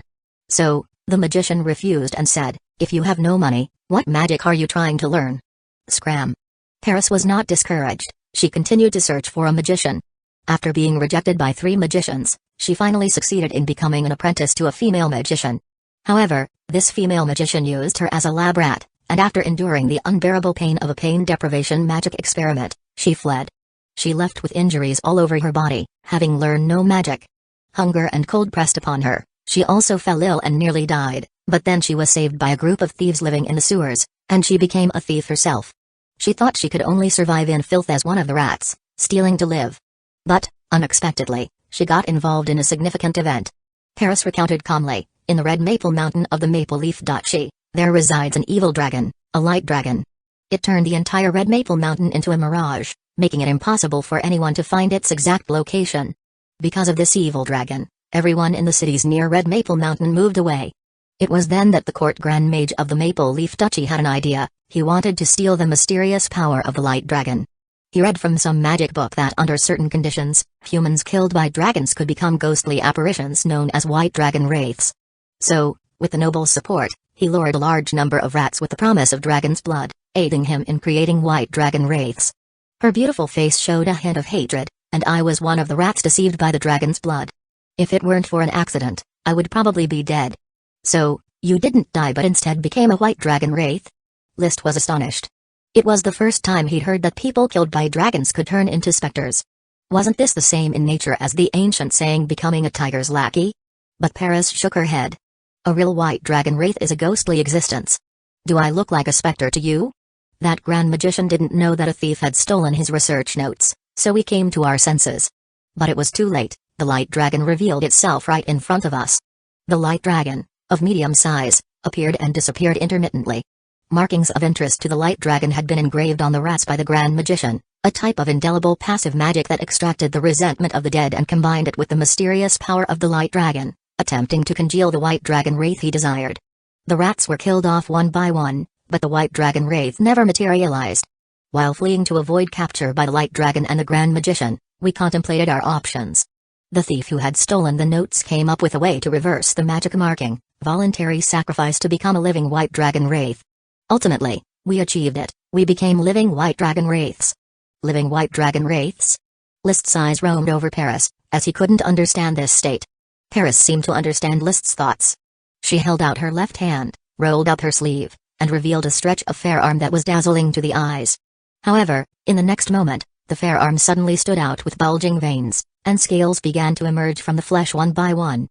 The hand at the front end gradually twisted from human to the claw of a beast. Humanity has never seen dragonkin, for a dragon's power corrodes everything about a person. This corrupting force is what magicians call wraith, and the white dragon wraith is the ultimate result of human corruption. The eye of magic was deployed. List could see that Paris's left hand was brimming with vibrant magic power, even drawing the free-floating magic from the air and accumulating it on her arm, forming a faint black mist. The true white dragon wraiths are white, ghost-like entities. We willingly offer ourselves up, to be corroded by the dragon's power in order to survive. As the corrupting power grows stronger, it will eventually consume us, turning us into real white dragon wraiths. Or perhaps we'll simply die. Paris withdrew the transformation, and her arm returned to its previous fair appearance. List couldn't shake the memory of that monstrous, ferocious arm, which had left a shadow over his heart. He couldn't help but exclaim with both amazement and pity, "Is this corruption irreversible?" "Yes, whenever we use the dragon's power, the corruption deepens. So, if I don't carelessly use the power that can counter both Sky Knights and Grand Magicians, I could probably live another 10 years. Paris sighed, Appearing to have no regrets or sadness, we call ourselves Black Dragon Acolytes. She paused, then suddenly added, I think, if I were to unleash all of my power, even a Sky Knight could be gravely injured. This superfluous remark had a clear meaning. It was a warning to List to consider carefully how to treat her, not to act recklessly just because his father was a Sky Knight. Perhaps he was too engrossed in the story. Or perhaps he had never considered acting on his desires. List simply marveled, are you sure, with the power of a wraith unleashed, you could really gravely injure a Sky Knight? Of course, otherwise how could we have killed that court Grand Mage back then? You killed the Grand Mage? There were 4 of us Black Dragon Acolytes who survived. Risking our lives, 1 claw each, we tore the court Grand Mage to shreds. Paris laughed. After that, we killed a bunch of nobles who deceitfully sent rats to die and even formed a mercenary corps, until the Maple Leaf Duchy sent out Dragon Knights. We took our revenge, left the mercenary corps, and each sought refuge. Paris and the others were wanted by the Maple Leaf Duchy. After hiding for a while, the Steel Ridge Kingdom and the Eagle Kingdom broke out in new warfare, and she quietly returned to her homeland. That led to the events in Freshflower Town. After hearing the story, List pondered for a full quarter of an hour before speaking. Paris, if I understand correctly, you didn't indiscriminately kill nobles? And if you don't use your wraith's power, you can live for about 10 years, but if you do use it, you can unleash the power to kill a Sky Knight? Lastly, you are only wanted by the Maple Leaf Duchy and haven't killed anyone else in the Duchy of Sapphire? Paris nodded. List then asked, so, what's the deal with your invisibility technique? It's a part of the abilities inherited from the Light Dragon. It allows me to adjust the light around my body to become invisible, just a small trick. After speaking, she took a sip of her milk tea. I've finished explaining my identity, so, what other doubts do you have? Trust takes time to build. List decided not to probe any further and said, considering your strength and special abilities, I would like to hire you as my bodyguard to ensure my personal safety. If you accept, I am willing to pay you 1 gold coin per month for your services. I can accept the position as bodyguard, but 1 gold coin is not enough. I also need a large house, preferably with a garden. I want to restore Maggie's freeman status, and I want an Earth Knight to teach her how to cultivate chi. I also want a horse, and preferably 2 servants. Stop. List replied calmly, I am hiring you to work, not to enjoy yourself. I'll offer 1 gold coin, restore Maggie's freeman status, and give you a house in the noble residential area. As for the rest, you'll have to sort it out yourself. Chapter 225, Taking Down Paris's Arrogance in the Castle's Grass Field. Paris brandished her great sword, sending Rondo flying with a swift response. Waiting his turn for the rotation battle, Lass felt a tingling on his scalp. Baron, where did this female mercenary come from? She's incredibly violent. How would you rate her strength? Asked List, watching the battle with pride. Rondo couldn't last 5 rounds, and my strength is similar to his. Her strength must be at least that of an elite Earth Knight. Lass spoke honestly, though feeling it made him sound weak. He quickly added, but in a battlefield situation, it's hard to say. Her fighting style isn't suited for charging. List agreed with this assessment, as Paris's fighting style was close quarters and quick strikes, making her very effective in sword fighting but hard to judge in a charge.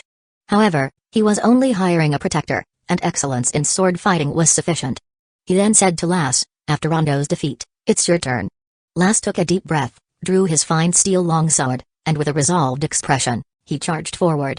5 rounds later, just like Rondo, he was sent flying. Having defeated 2 Earth Knights in a row, Paris hardly seemed out of breath.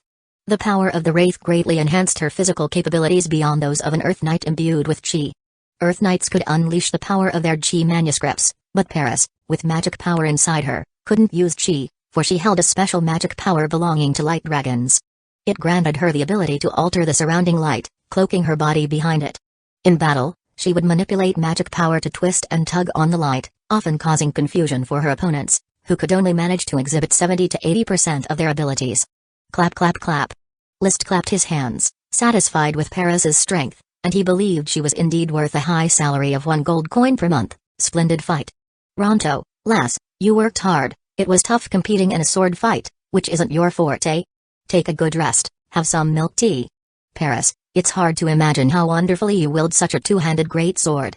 Hiring Paris as his guard wasn't an impulsive move, nor was List inexplicably smitten with her beauty. In fact, that terrifying monster arm of hers had left a deep impression on him, disrupting many of his pleasant fantasies, making it impossible for him to see Paris as a beautiful woman anymore. The reasons he hired Paris were manifold. Firstly, it was a form of reward for the smoke mission, which he couldn't bear to pass up, Secondly, as a black dragon child, she held secrets about dragons that List was curious about and hoped to study by keeping her close. Thirdly, there were extenuating circumstances to her killing a noble, a blotch that could be cleared. And fourthly, with Maggie in Fresh Flower Town, it was unlikely Paris would pose a threat, so it would be a waste not to retain such strength. Lastly, there was his instinct. He sensed that Paris wasn't a very shrewd woman. She had a flamboyant style, relying on her modest abilities. She was seriously trying to save her sister, yet she couldn't resist bursting into the study to check out a handsome guy. Taking into account her background, her incomplete magic education, being used as a lab rat, turning to thievery, and ultimately being tricked into a suicidal mission. And how she lowered her worth by coming to him after being swayed by his smooth talk. No matter how you looked at it, she didn't seem like a sage. It's not good for women to be too shrewd, and even worse for powerful women to be shrewd. Someone like Paris, with great strength but average intelligence and not much cunning, was actually more reassuring. Baron, don't you want to come down and test my strength yourself? On the other side, Paris, oblivious to being labeled as brainless despite her brawn, nonchalantly swung her sword as tall as a person, issuing a challenge. Facing such provocation, List remained emotionally unmoved. Still, he smiled and said, "You can rest now." He had no equal in Fresh Flower Town, and sparring with Paris seemed like a good idea. The Eye of Magic could see through the invisibility technique, just the thing to humble her pride. Two Earth Knights, who don't even measure up to elites, didn't even tire me, Paris said disdainfully. Lass and Rondo had already gone to rest by the apple table and didn't hear this insult. List wasn't pretentious either. He patted Dowson on the head, asking it to stay put, and then slowly approached Paris. He slowly drew the crimson blood sword. His opponent was a black dragon wraith, imbued with dragon power, and so was he with the crimson blood sword, so it wasn't an advantage either way. By the way, Paris, I have a question for you. Does a confrontation like this consume your lifespan? As long as I don't transform, it's just normal consumption. Otherwise, wouldn't I become useless, dying years earlier with every skirmish? Paris held her sword with both hands. Her previously relaxed expression had been replaced with solemnity. She felt the surging chi emanating from List. Much stronger than Lass and Rondo from before. Facing this handsome, high status, and quite capable noble landlord, she still felt somewhat inferior. That was the overall societal atmosphere. Mercenaries and thieves belonged to the lower middle classes of society, while nobles were the true upper class. One could despise the hypocrisy of the nobility or avenge oneself by killing a noble, but given the chance, everyone wanted to be a noble. No matter the background, in the face of nobility, one felt inferior. There was no snowfall, the sun hung in the sky, its gentle warmth melting the snow on the grassland. The alfalfa grass underfoot insulated well against the mud. Boots trod upon it, feeling soft. List did not use the Eye of Magic. He intended to first experience Paris's battle technique of light and shadow tug, also showing weakness to the enemy. Great Fire Wave. The technique from the Fire Dragon drilled chi manuscript burst forth, the crimson blood sword seeming to be composed of flames, its amplification effect greatly increasing the power of List's chi manuscript. Just with this opening move, Paris was forced to use light and shadow tug to counter the fiery longsword. For a moment, List's vision blurred as Paris's figure seemed to move instantaneously, stepping back. Instinctively, he wanted to adjust the trajectory of the crimson blood sword. But he forcefully suppressed the urge. He still attacked the original spot. Clang! The crimson blood sword was blocked by a great sword, and Paris's figure reappeared in the same place, only having shifted a step to the right, so List's attack still missed. In the following rounds, no matter how hard List tried to control his sight, he still could not capture Paris's true form. This unpredictable light and shadow tug was truly troublesome. If it weren't for his own powerful attacks and the wide reach of his fire attribute chi, which had explosive properties, forcing Paris to carefully defend, he might have been quickly overwhelmed by her. But it was precisely this strange way of fighting that caused List's combat experience to steadily increase, slowly learning to predict her movements and to attack where Paris would step next. Gradually, he turned the tide, beginning to press Paris into a firm defense, unable to counterattack. Your physical condition is about the same as Marcus's. Without light and shadow tug, I could defeat you at any moment. List's mind cleared, having discerned Paris's true level, and so he no longer held back, quickly deploying the Eye of Magic. The next moment, a figure composed of magic exposed Paris's movement through light and shadow tug. The chi burst from the crimson blood sword, and he furiously struck towards Paris's retreating position, unleashing the ultimate mystery technique, Heart of the Fire Dragon Drill. To her astonished gaze, the crimson blood sword, enveloped by the explosive chi, struck her through the thick great sword and sent her flying. He elegantly twirled the sword. The crimson blood sword was sheathed back into its scabbard. List restrained the impulse to gasp for breath, walked over to the fallen Paris, extended his hand, and pulled her up, smiling. I've now understood your strength. Without unleashing the power of the Black Dragon Wraith, relying on light and shadow tug, you're slightly better than the average elite Earth Knight. Chapter 0226, Baron Henderson wants a duel. After the battle at the horse grounds, Paris's arrogance subsided considerably, and she began to take her role as a personal guard seriously. Of course, this didn't mean she was on bodyguard duty 24 hours a day. Oftentimes, List didn't require her to follow him at all times, and he wouldn't allow her to do so either. There were too many secrets that were not suitable for Paris to know. Trust couldn't be established in a day or two. It took time to observe and adjust to determine whether a person was trustworthy. In Fresh Flower Town, you can move around freely, occasionally acting as my sparring partner. When I go out, you will follow to guard my safety. There is basically no danger on Coral Island, and there is hardly any need for you to utilize your Black Dragon Wraith powers. This is a rather easy job, List said. What if I want to visit Coral City? Request leave and report back. Once allowed, you can go. No one is restricting your life, List explained, but one thing, on Coral Island, you must not violate the territory's rules, and also, do not reveal your information as a fugitive wanted by the Maple Leaf Duchy. After all, we are both under the dominion of the Steel Ridge Kingdom. Though independent nations, the Sapphire Duke and the Duke of Maple Leaf were strictly speaking, just dukes of the Steel Ridge Kingdom, belonging to the same camp. Your caution is overdone, Baron. You should address me as Baron. This is the basic etiquette when facing a noble, Ms. Paris, List expressed with all the elegance of a noble. Such demeanor was indeed capable of winning people over. At least, Paris reluctantly called out, Baron. The magic power of dragons could corrupt humans, turning them into white dragon wraiths or black dragon wraiths. This was a significant discovery for List. When he studied fire dragon magic power, he was extra cautious. He certainly didn't want to turn into a monster capable of shape-shifting, and besides, having only a lifespan of just over a decade was clearly not in line with his ambition of living a long and prosperous life. His dream was to be dragon riding, not to be ridden by a dragon. Speaking of which, I really do have a destiny with dragons. The gemstone gifts from the formless dragon, the fate contagion of the smoke dragon, the residual magic power of the fire dragon, and now I have the black dragon wraith of the light dragon. Unfortunately, dragon riding was still far off in the distance. Marcus was mining on Black Horse Island, with volcanic glass being delivered to the castle continuously.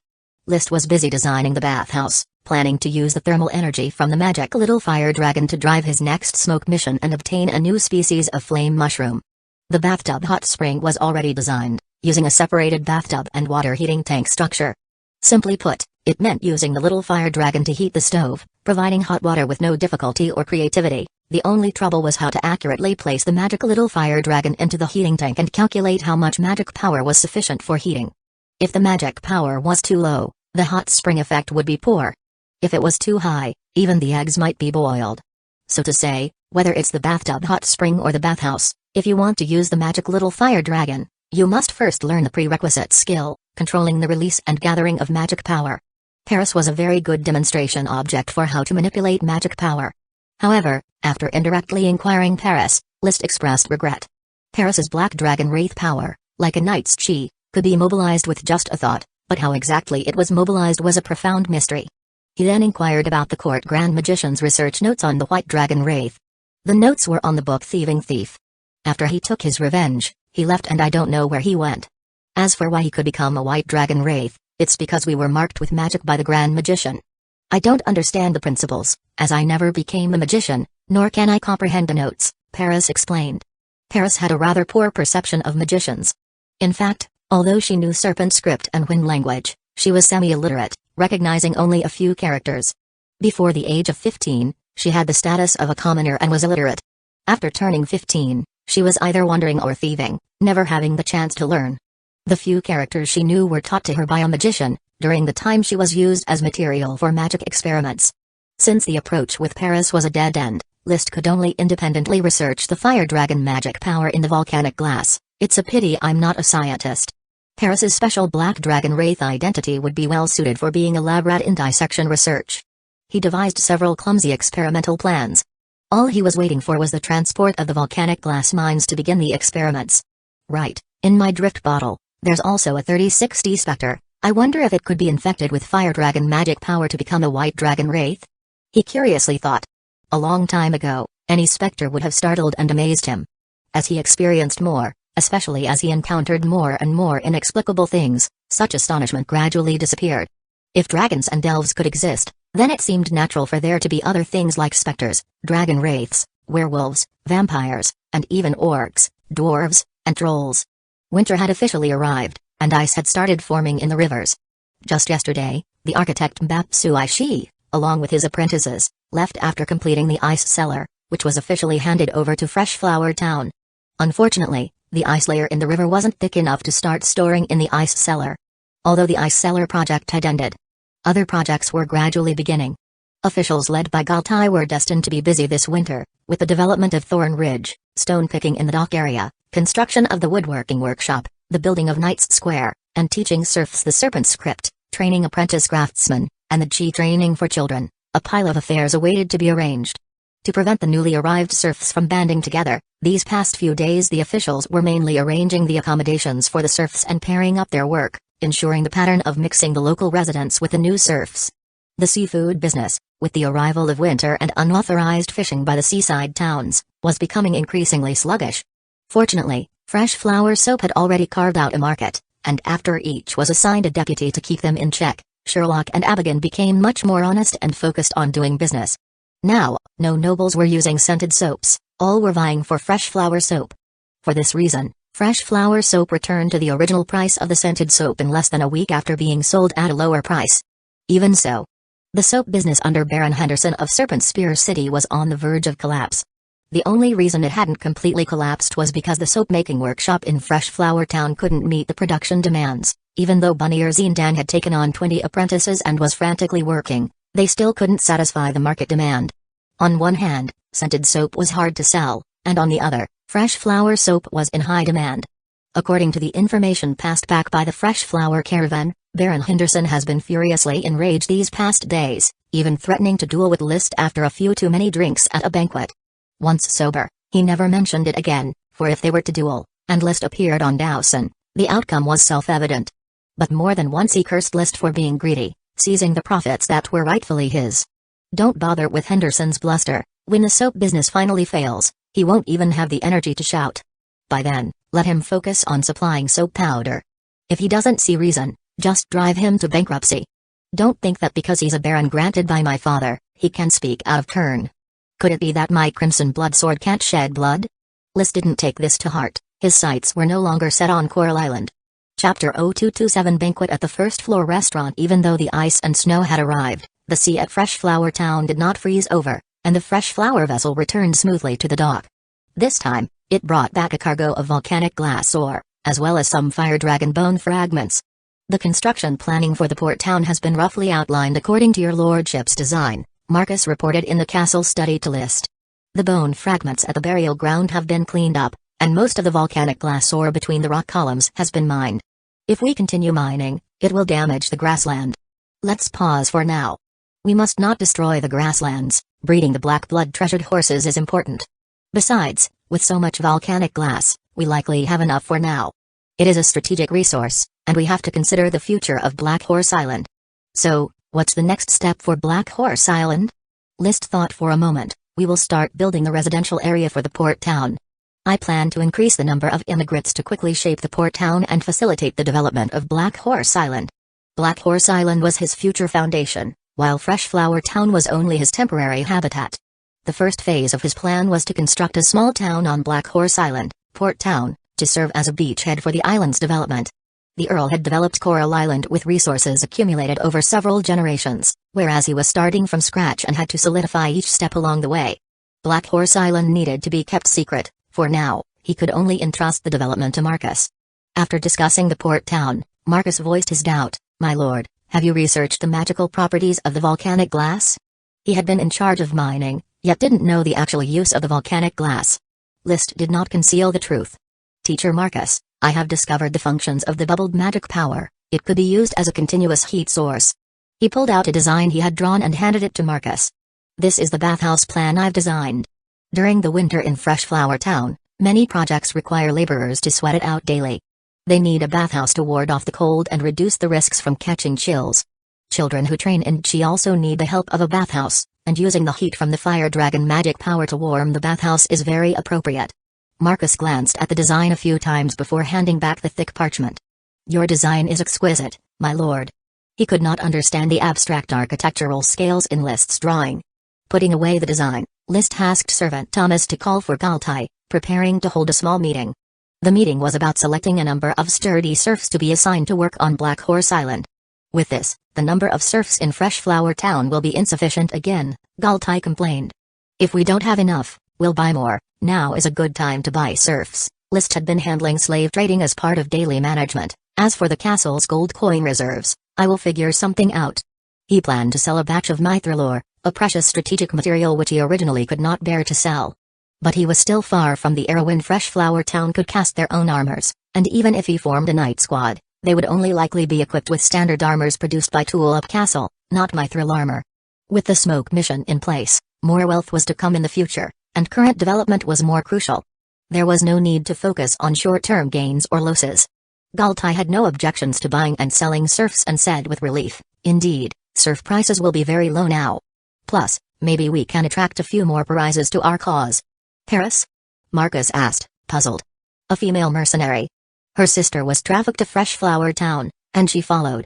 She's now one of my lord's guards, very powerful, at the level of an elite Earth Knight. Marcus asked cautiously, can she be trusted? List tapped on the table and pondered before saying, her basic information should be true, but as for trust, that's still far off. There are many secret matters you have to guard against her in regard to. Understood. Marcus nodded and reminded, however, I suggest that you recruit more followers, preferably from Coral Island. The Tool Up family has cultivated Coral Island for 20 years, the forces here are trustworthy. Of course, List understood. But Paris was a reward from the smoke mission, and it involved dragons, which he couldn't disclose directly. Instead, he changed the subject, speaking of recruiting followers, Consultant Galtai, have many people recently expressed their wish to defect to Fresh Flower Town? As the landlord's consultant, Galtai was List's representative. Galtai replied, there are many nobles and quasi-nobles with whom I've corresponded, but not many have made up their minds to defect. You know, the knights with ambition have all gone to the battlefield with the Earl, leaving behind those who have either lost their ambition or lack the ability. Choose as best as you can, especially young Earth Knights, and quasi-nobles familiar with official duties. Young Earth Knights could be cultivated in preparation for the upcoming Knight Squad. Quasi-nobles familiar with duties could start working in Fresh Flower Town and later be sent to Black Horse Island. As you wish. By the way, do you still remember Zambrata? The one stripped of his noble title, the family tutor from Lidun, what about him? He wrote to me, hoping to visit Fresh Flower Town in the next few days to relax. He can no longer contain himself and wishes to find a job here. You first take care of him, and later I will consider his knowledge. If he satisfies me, I shall not be stingy with a job offer. If he is all show and no substance, I won't compromise my father's dignity for him. At the first floor dining hall's evening banquet, Marcus saw Paris. There was no friction, they merely nodded to each other and that was considered an acquaintance. After that, Paris focused on the food. She was completely captivated by the scrambled eggs, egg soup, the bread with its varying flavors, and the fragrant milk in the castle, almost wishing she could mooch for meals there thrice a day. Her sister lived with Mrs. Harriet, who lived alone and was too lazy to cook. Of course, to mooch meals in the castle, Paris didn't qualify to enter the second-floor dining hall. She ate at the same table with Ronto, Lass, and List's retainer knights on the first floor. Only nobles and family tutors could dine on the second floor. List, keen on winning over his subordinates, would often host banquets at the first-floor dining hall, allowing all his subordinates to gather and drink freely at one table. Of course, he had once entertained people like Carl and Ram on the second floor, but back then, he hadn't deeply understood the concept of nobility. Now, he wouldn't do that anymore. Most of the time, a strict class system showcased the authority of the landlord and the noble stature. Occasionally making such a condescending gesture could better win over people's hearts. Sitting together for meals for too long might lead some to forget the distinction and assume familiarity implies equality, overstepping the boundaries of status and position. Position dictates mindset. List was a noble, so naturally, he belonged in the second-floor chairs. Coming downstairs to eat was just a means of rallying support. Security in the territory must be strictly managed. Carl, the patrol team needs to expand. The current quota of 30 members is too few. On average, there's only one patrol member for every 100 people. Aim to expand to 90 people, allocating one patrol member for every 40, barely meeting the standard, he said seriously. I don't expect you to make Fresh Flower Town so safe that doors can be left unlocked at night, But any form of crime other than brawling must be eradicated. Chapter 0228, Bathtub Hot Spring and Fire Dragon Brand Air Conditioner. First update: the productivity in the different world was indeed weak, and scientific literacy frighteningly low, but this system of absolute authority a landlord held over his domain allowed List to work with great efficiency. After Marcus transported back the volcanic glass ore, he quickly had the Fresh Flower Caravan invite the crystal craftsman Brad to start polishing these volcanic glasses. And he began his own experiments. First was the experiment on releasing and collecting Fire Dragon magic power. How to release the magic power contained within the bubbles of the volcanic glass ore was discussed with Galtai and Marcus, and they decided to adopt a drilling method. This meant drilling holes into the bubbles of the volcanic glass so that the volcanic glass would not need to be shattered to release the Fire Dragon magic power contained within.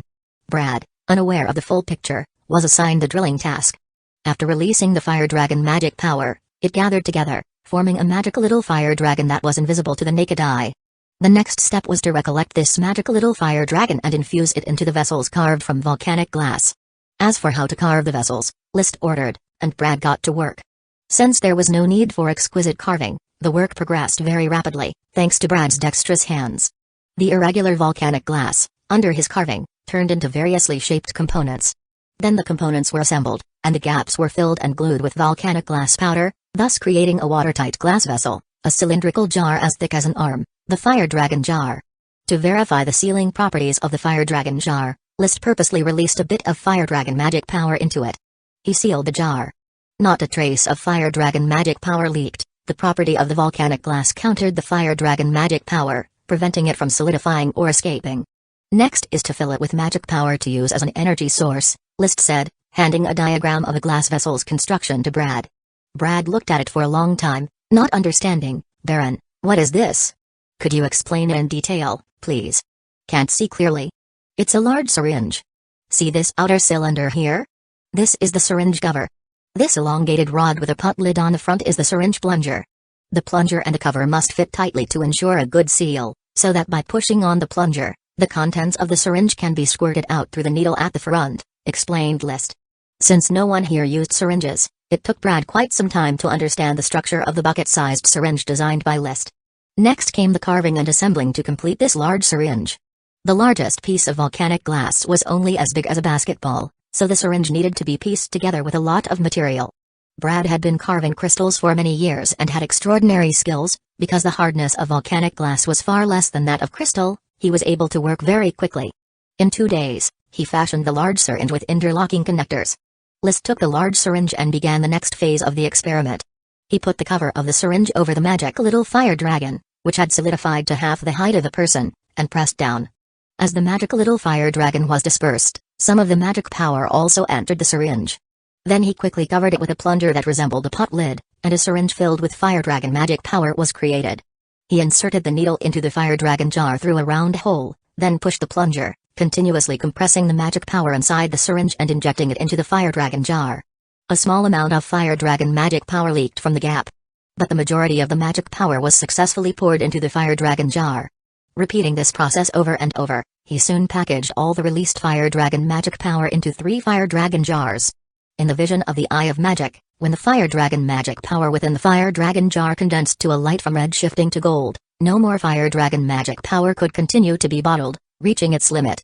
A rough estimate suggested that 1 ton of volcanic glass ore could release about the amount of fire dragon magic power contained in 2 fire dragon jars. Marcus brought with him about 6 tons of volcanic glass ore, so it was possible to fill 12 fire dragon jars. Brad, make me 20 of these standard jars, another 5 larger jars, and 20 smaller jars, he instructed. 12 standard fire dragon jars were used to encapsulate the fire dragon magic power, with the remaining 8 set aside as spares. The 5 larger and 20 smaller fire dragon jars were also meant for backup. He then gestured to the large syringe, which, like the fire dragon jar, was actually called a dragon fire syringe. Furthermore, for this model of syringe, make 2 more, and then another 2 of a smaller size. Brad continued to craft glass vessels. List, on the other hand, continued his research into fire dragon magic power. With the dragon fire syringe and the fire dragon jars, he was able to freely move, divide, and recover the magic little fire dragons. His research found that a magic little fire dragon the size of a palm could boil a bathtub of cold water. A magic little fire dragon half the size of a palm could keep a bathtub of water at 40 degrees Celsius in sub-zero temperatures, which was just right for bathing. However, the bathtub hot springs had separate bathtubs and heating tanks, so it was optimal to place a magic little fire dragon larger than half the size of a palm in the heating tank. After 5 days, the castle successfully had its very own bathtub hot springs. That very evening, List soaked in the bathtub for over an hour. Only when he felt he was close to dehydration did he reluctantly leave the bathtub hot springs. He loosened the valve of the heating tank and the hot water flowed out continuously, carried away by the servants with buckets. The leftover bath water could be taken downstairs by the servants for their baths. Opening the window of the bathroom and also the lid of the heating tank, List did not reclaim the little fire dragon but let it fly around in the heating tank. The heating ability of the magic little fire dragon on the air was not very strong, so even if left unattended, it wouldn't burn down the bathroom. Moreover, he had his bedroom covered with a box, in which a small magic little fire dragon was placed. Similar to heating, it kept the room temperature comfortably around 24 to 25 degrees Celsius. Adding a basin of water to prevent dryness, the bedroom became as warm as spring. Fire Dragon brand thermostat air conditioner. Mr. Carter, these boxes have all been set up with magic rays. Tell the servants in the castle that they mustn't touch them carelessly. When dusting, they can only wipe the outside of the boxes, he said. Understood, my lord, replied Mr. Carter. Admiring his work from the past few days, he couldn't help but feel sentimental. The modernization of the castle has made initial progress, with lights, air conditioning, overhead heaters. If I could get the ice dragon's magic power, I could make a refrigerator. If I could get the wind dragon's magic power, I could make an electric fan. Thinking of the wind dragon, he suddenly remembered that in the Neverfall Empire's Windhole Valley, there was indeed wind dragon magic power. I wonder if volcanic glass can encapsulate wind dragon magic power? He pondered. Unfortunately, the Neverfall Empire was on the other end of the distant continent. Even setting out on a dragon horse, it would probably take half a year. Beyond this, he didn't know of any other locations where the dragon's residual magic power might be found.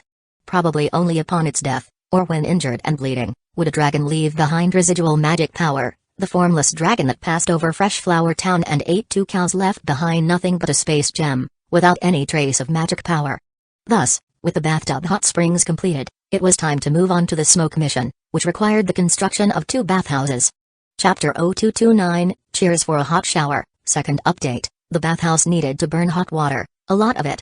In this era, humans burned wood to heat water, commoners used firewood, nobles used charcoal, and there were no records of coal use. Coal was likely not a product of dragons, as it is neither a metal nor a gemstone. It seemed that no humans knew about this mineral called coal, at least not in the Duchy of Sapphire. There were also no records of other fossil fuels like oil or natural gas. According to List's speculation, given the existence of saltpeter mines and the fact that volcanoes could erupt basalt, it didn't make sense that coal, oil, and natural gas didn't exist. But that was also uncertain. After all metal ores originated from dragons, and there were no naturally formed metal ores, therefore, the absence of naturally formed coal and oil was unsurprising. In short, firewood and charcoal were the primary sources of fuel. Firewood consisted of dry tree branches and straw, while charcoal was made by incompletely burning wood, removing moisture and impurities, leaving a solid fuel. Burning firewood caused smoke due to moisture, and it couldn't burn completely. Charcoal, however, was smokeless, burned completely, and was lighter. But firewood was cheap, and charcoal was expensive.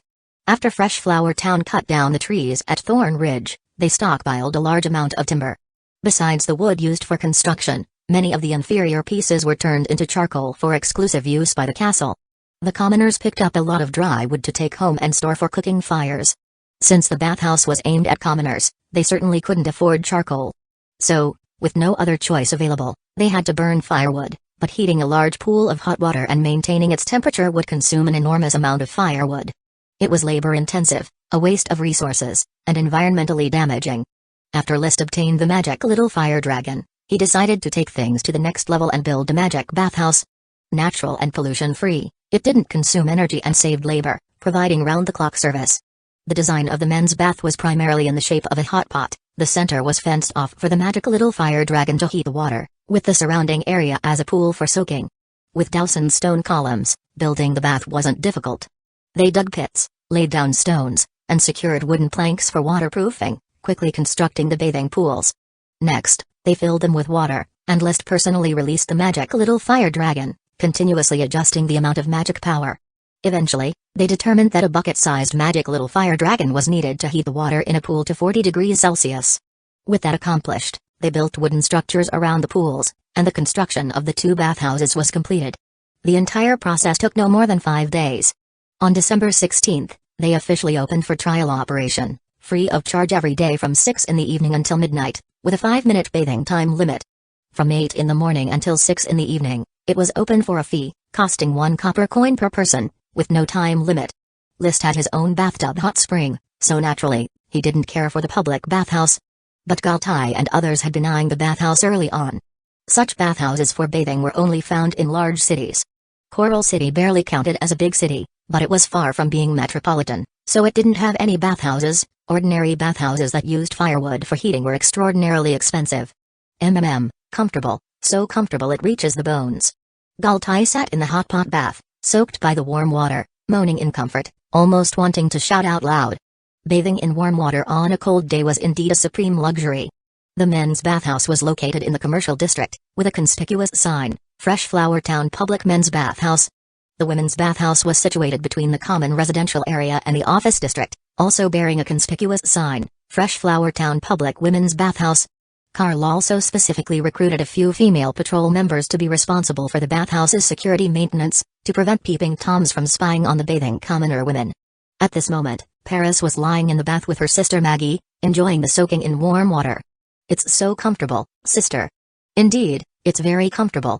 I never thought that in such a small rural town, we could bathe in such comfortable hot water," she said contentedly as she scrubbed the dirt off her body, having not taken a serious bath during her long travels, eating delicious food every day, working so easily, and being able to soak in hot water, living in a clean and tidy house. "Maggie, your sister has fallen in love with this place."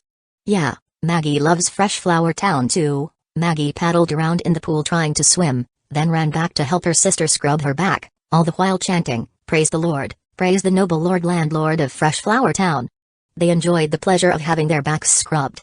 Paris squinted her eyes, feeling so comfortable that she wanted to sleep, and couldn't help but express her agreement. Baron is truly extraordinary." With List's deliberate concealment, nobody asked exactly how such a large pool of water was heated. On the first trial business day, during the daytime, not many people came to bathe. Because commoners had already gotten used to not bathing, some even didn't take a single bath throughout the entire winter. Moreover, bathing cost a copper coin, and they weren't foolish. With that money, it was better to heat water at home for a body wipe and save enough to buy 4 large black loaves of bread to eat for several days. However, after 6 o'clock in the evening, the number of people coming to bathe swelled substantially. Civilians returning from work at construction sites and wastelands formed long queues, not wanting to miss out on anything free. Luckily the pool was large, and the allotted time was only 5 minutes, which was just enough for everyone to bathe. After just one round, the water in the pool turned black, with a thick layer of mud and grime floating on top. The serfs didn't mind and enjoyed the hot water soaking with giggles and laughter. Bathhouse workers shouted loudly, "This is the great Lord Landlord's benefit for the common people. The happiness you are enjoying is all thanks to the Lord Landlord." Thus, the serfs responded loudly and in turns, "Praise to the Lord Landlord." After washing up, there were workers loudly proclaiming, "The great Lord Landlord has bestowed upon you hot water. Praise to the Lord Landlord. Lord Landlord is so great, great Lord Landlord, great Fresh Flower Town."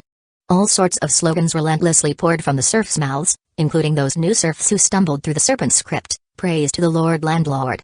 This was Galtai's idea, a rather forceful propaganda-like brainwashing tactic. List didn't oppose it. He believed that the common people should naturally be grateful to him, as Fresh Flower Town was the only place in Coral Island with a bathhouse open to freemen and serfs. Although his original intention for establishing the bathhouse was to complete the smoke mission, he thought good deeds should be praised and extolled. Right? At the banquet, after having bathed and coming over to freeload a meal, the buoyant Paris couldn't help but praise, "The public bathhouse of Fresh Flower Town is a noteworthy achievement." Baron List, cutting his steak, responded indifferently, "I bestow upon my subjects food, cotton clothes, copper coins, and jobs, and even hot water for bathing. No one is more suited to be a landlord than I am." Galtai immediately stood up, raising his glass high and shouted, "To the hot baths, to Fresh Flower Town, a toast to the great Baron List. A toast to the great Baron List." Seeing everyone lifting their glasses, Paris couldn't continue to eat and drink in peace and followed suit, lifting her glass, "A toast to the great Baron List." List raised his glass towards his followers and subordinates, smiling in acknowledgement, "I stand with you all." Every time such a situation arose at a party, it left him thoroughly pleased. It was also the reason he favored Galtai as an advisor for the town, as at least in the aspect of leading the flattery, Galtai's performance deserved extra points. But getting too full of oneself wasn't good. After all, as a rational adult with just a hint of wine on his lips, he thought to himself, I need a loyal minister. Chapter 0230, Crooked Neck Bob's oversight. The establishment of the bathhouse elevated the Lord Landlord's prestige to a higher echelon. Soaking in steaming hot water while winter snow flutters down undoubtedly leaves a lasting impression. 2 bathhouses only consumed half a jar of fire dragon magic power. The usage isn't much, List said. List punctured all of the volcanic glass bubbles and released and collected all of the fire dragon magic power, filling a total of 13 fire dragon jars. 2 bathhouses, plus the castle's bathtub hot spring, the bedroom and study's fire dragon brand air conditioners, barely consumed half a jar of magic power. The remaining fire dragon jars were enough for him to build a brick factory, a ceramic factory, and even a steam turbine ship. Of course, he needed to take things step by step. The days might seem boring for the most part, but in fact, he was very busy. He had thought about the brick factory for several months and still hadn't found time to start construction. After all, a Lord Landlord couldn't possibly do the work of sifting soil and firing bricks himself. It all had to be created by officials leading the serfs. Mission completed. Reward, cheerful cold flame mushroom. Once the bathhouses were built and opened for business, the smoke mission was completed, and the reward was issued.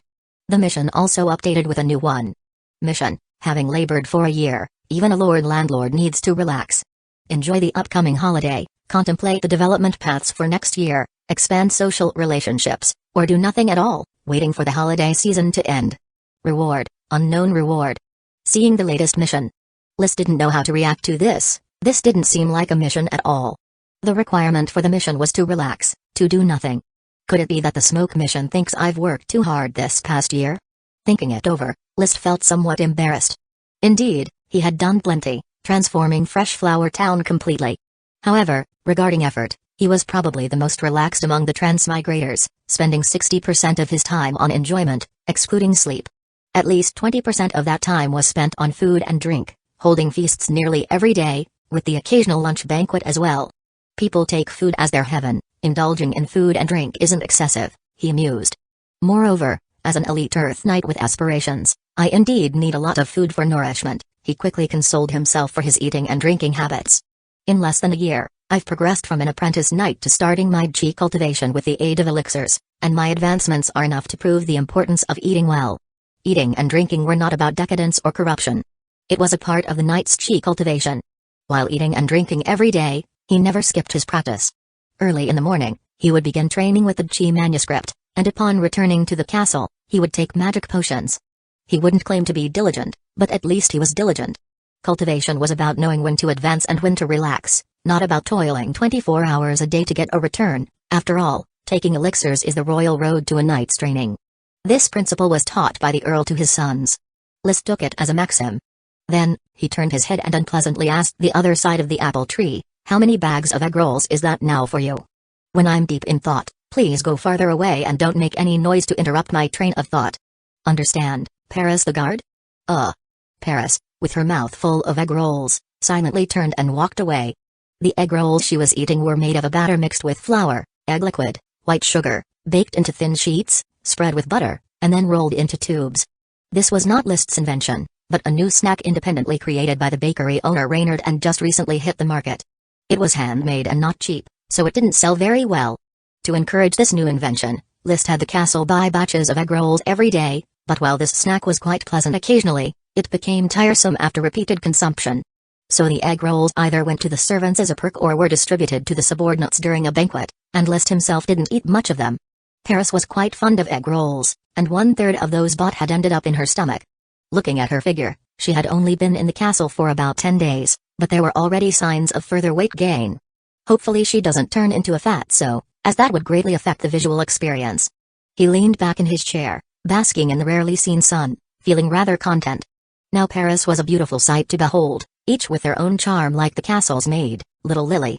One was a spirited female warrior, the other a shy and delicate maid, but they shared one thing in common, protruding bosoms, perky buttocks, slim waists and long legs. List favored this type of figure. However, it was limited to mere appreciation. Whoa. Not far away, Thorn Minor Elf Jayla was teasing the intermediate magical beast, Fierce Earth Dog Dowson. This was a bad habit of Jayla's that she couldn't seem to kick, and over time, List couldn't be bothered to intervene, and Dowson had resigned to its fate. After all, Jayla's thorns couldn't pierce its defenses, and once Jayla grew tired of the teasing, she would naturally give up. Plop. The remaining snow on the apple tree fell onto the apple table. List immediately stood up. Thomas, prepare the horse and notify the retainer knights. I'm going to Mushroom Hamlet. Yes, master. As he walked along Dowson Avenue, he said to Paris, who was still eating egg rolls, no practical training today. You should head back. With the festival approaching, it's best that you go to North Valley City and purchase a proper suit of leather armor for yourself. Wearing what you have now, others might think the castle is too poor to afford its guards' pay. Paris was still in her worn leather armor, a state that she found acceptable, but the nobles cared a great deal about the neatness of their attire. This is the hypocrisy of the nobility. The sheen of clothes cannot conceal the stains of the heart, she muttered under her breath, though she did not object to buying new clothes. Who could resist the allure of new garments? List shouted over to Jayla, who was still causing a ruckus. Go to sleep, Jayla. Sensing List's indomitable mood, Jayla protested with a couple of whoa sounds but obediently flew towards the castle. Dowson, feeling the world had finally quieted down, quickly ran up to List, sticking out its tongue and wagging its tail, trying to look endearing. It knew that when List behaved like this, he would venture out, and then it could frolic freely. Thomas led the lead dragon horse over.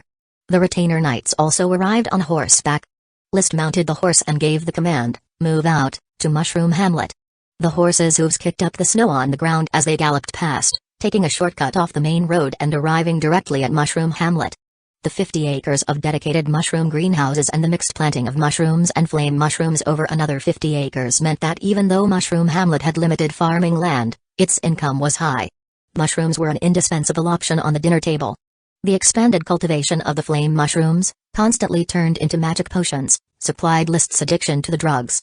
Therefore, his interest in Mushroom Hamlet was only second to that of Thorn Garden. At the moment in Mushroom Hamlet, serfs were busily inspecting their greenhouses. Just yesterday, Lord Landlord had come for an inspection and subsequently ordered the serfs to check for any hazards in the greenhouses and to pay attention to any issues arising from the cultivation of the flame mushrooms. Discovered any problems? Upon arrival, List directly inquired with the steward of Mushroom Hamlet. He had inspected the merged greenhouses of mushrooms and flame mushrooms the previous day but hadn't found the cheerful cold flame mushroom, which was a reward from the smoke mission. The steward cautiously replied, Lord Landlord, several serfs' greenhouses have pillars that are riddled with insect damage. We've applied to the administration for carpenters to replace them with new ones. Additionally, Crooked Neck Bob's flame mushrooms have mostly died because he forgot to close the door and they froze. Chapter 0231, The Endless Zambrata. Hearing the steward's complaint. Waiting on the side, Crooked Neck Bob immediately knelt on the ground with a thump, sobbing uncontrollably. Lord Landlord, Bob didn't mean it. It was the strong wind that night that blew open the door of my greenhouse. Please, Lord Landlord, forgive me. Bob will never let the strong wind blow the door open again. Looking at Bob's grief-stricken performance, List had an impression of him. Initially, the flame mushrooms had grown in his greenhouse and even thought to be defective. A lot were dug up. List remembered that, since Bob was unable to make the flame mushroom cultivation ingredients, he had only rewarded him with 10 silver coins, with more rewards given to Nash, who figured out the planting ingredients. This Crooked Neck Bob has a fate with flame mushrooms, he thought. He thought about it, didn't punish him for now, but brought people into his flame mushroom greenhouse. Looking around, indeed, many of the flame mushrooms here were withering, nowhere near as good as those in other flame mushroom greenhouses. The loss was neither big nor small. Crooked Neck Bob, still kneeling on the ground, hurried in, and seeing List carefully observing every patch of flame mushroom ingredients, he continued sobbing, Lord Landlord, although many flame mushrooms have died, there are still some flame mushrooms that survived, sir. He didn't need to tell List, who had already seen them. On several patches of flame mushroom ingredients, scraggly and sparse, many flame mushrooms were indeed growing.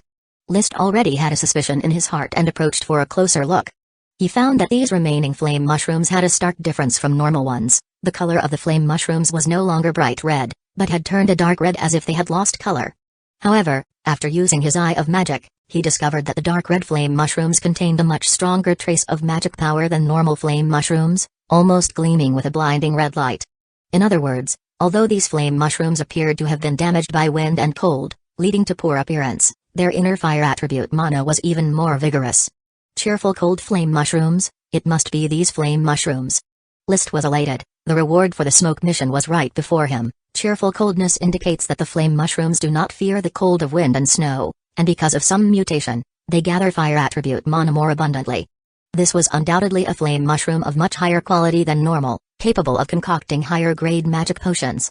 He immediately issued an order: give Crooked Neck Bob 10 lashes as a warning. If he is negligent again in the future and causes damage to the flame mushrooms, it will be more than just 10 lashes. After Crooked Neck Bob was harshly lashed 10 times, his backside was blooming in welts. List then directed Thomas to hand over 10 silver coins to Bob. Fortune from misfortune, Crooked Neck Bob, although your flame mushrooms have suffered severe damage, you have also consequently bred a new variety of flame mushroom. I will name it the Ice Snow Flame Mushroom, and these 10 silver coins are your reward.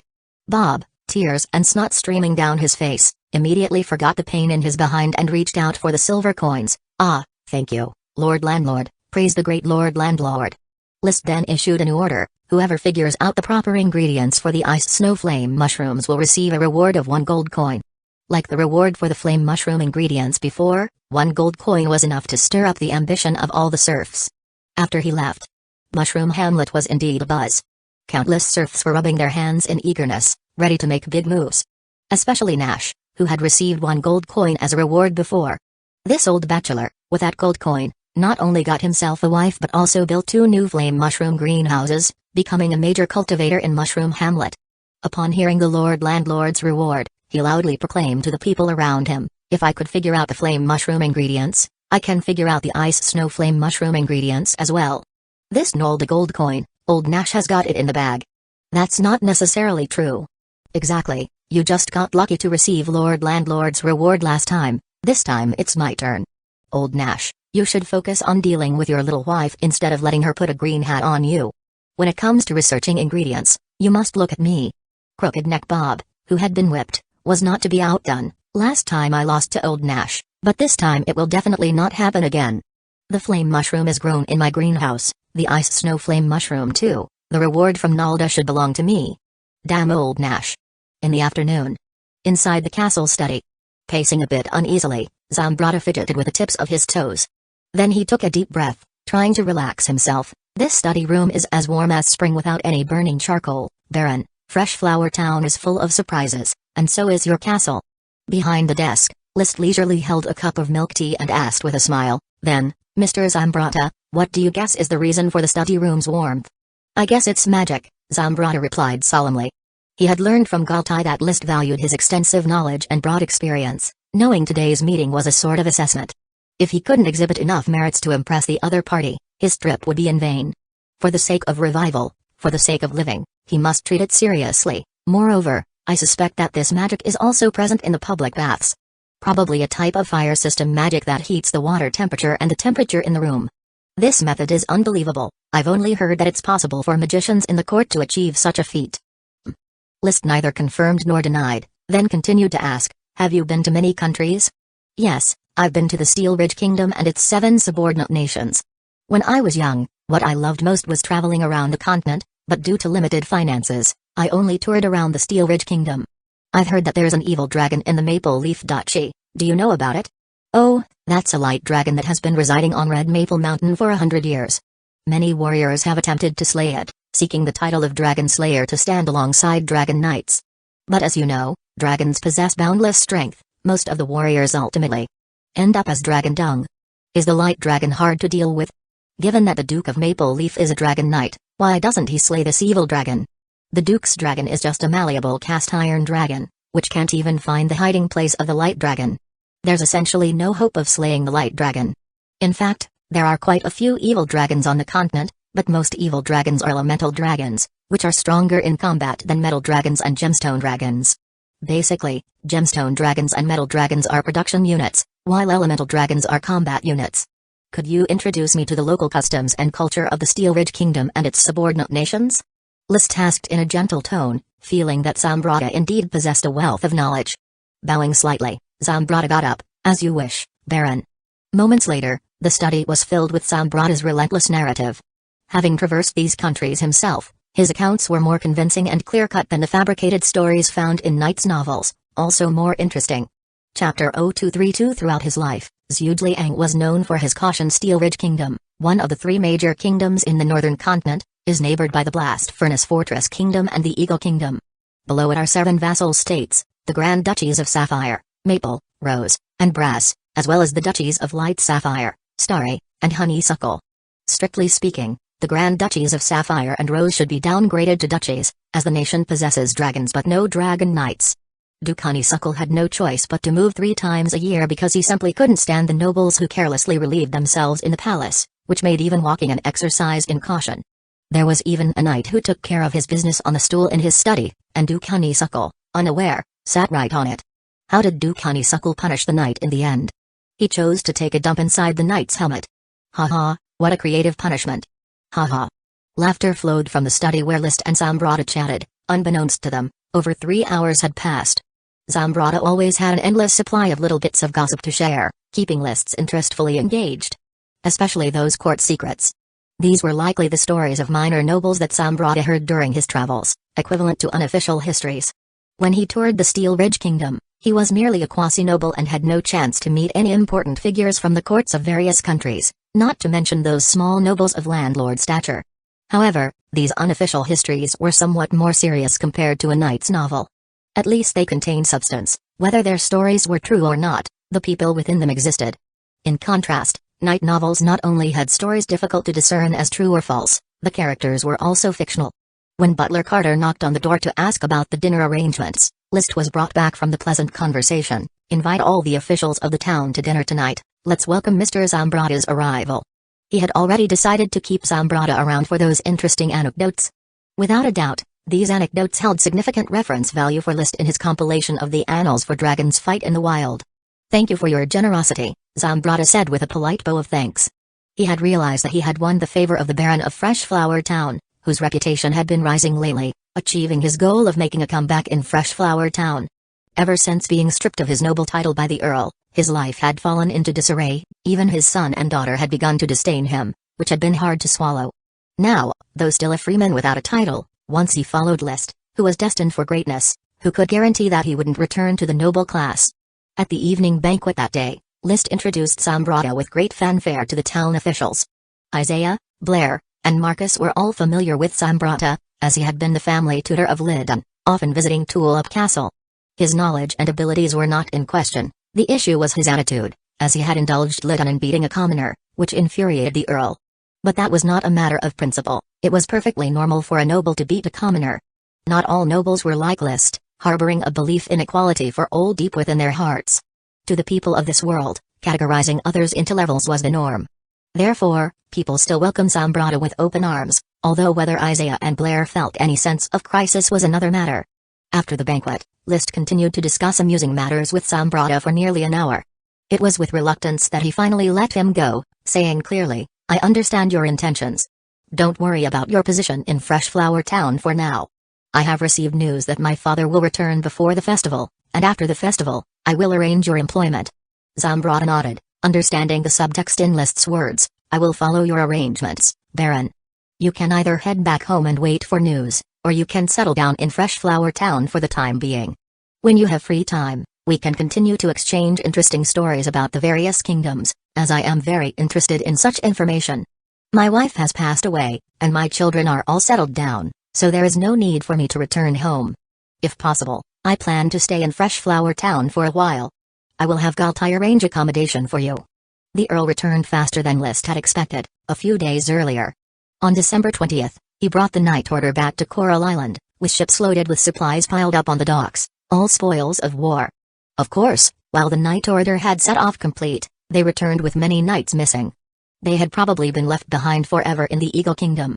After a knight from the Tulip Castle came to Freshflower Town with the news, List decided to head to Tulip Castle the next day to attend the victory celebration banquet. Mr. Carter, make the gifts for my father and brother sumptuous, as lavish as you can prepare. I am counting on getting a little extra share of the spoils from my father, especially iron. The lack of iron is driving me insane. Although the bone craftsman shop had opened, and the whole family of Blaespone had been working day and night to make bone utensils, iron was still a critical resource. The iron used to make the water heaters and the air conditioning covers was all melted down from other ironware. By now, Freshflower Town has gradually accumulated items of worth to offer. Fresh flower soap is a fine gift, high-quality seafood is a precious present, refined bread, peanuts, and other foodstuffs are suitable tokens of appreciation, List also intended to gift a telescope to both the Earl and Levi's.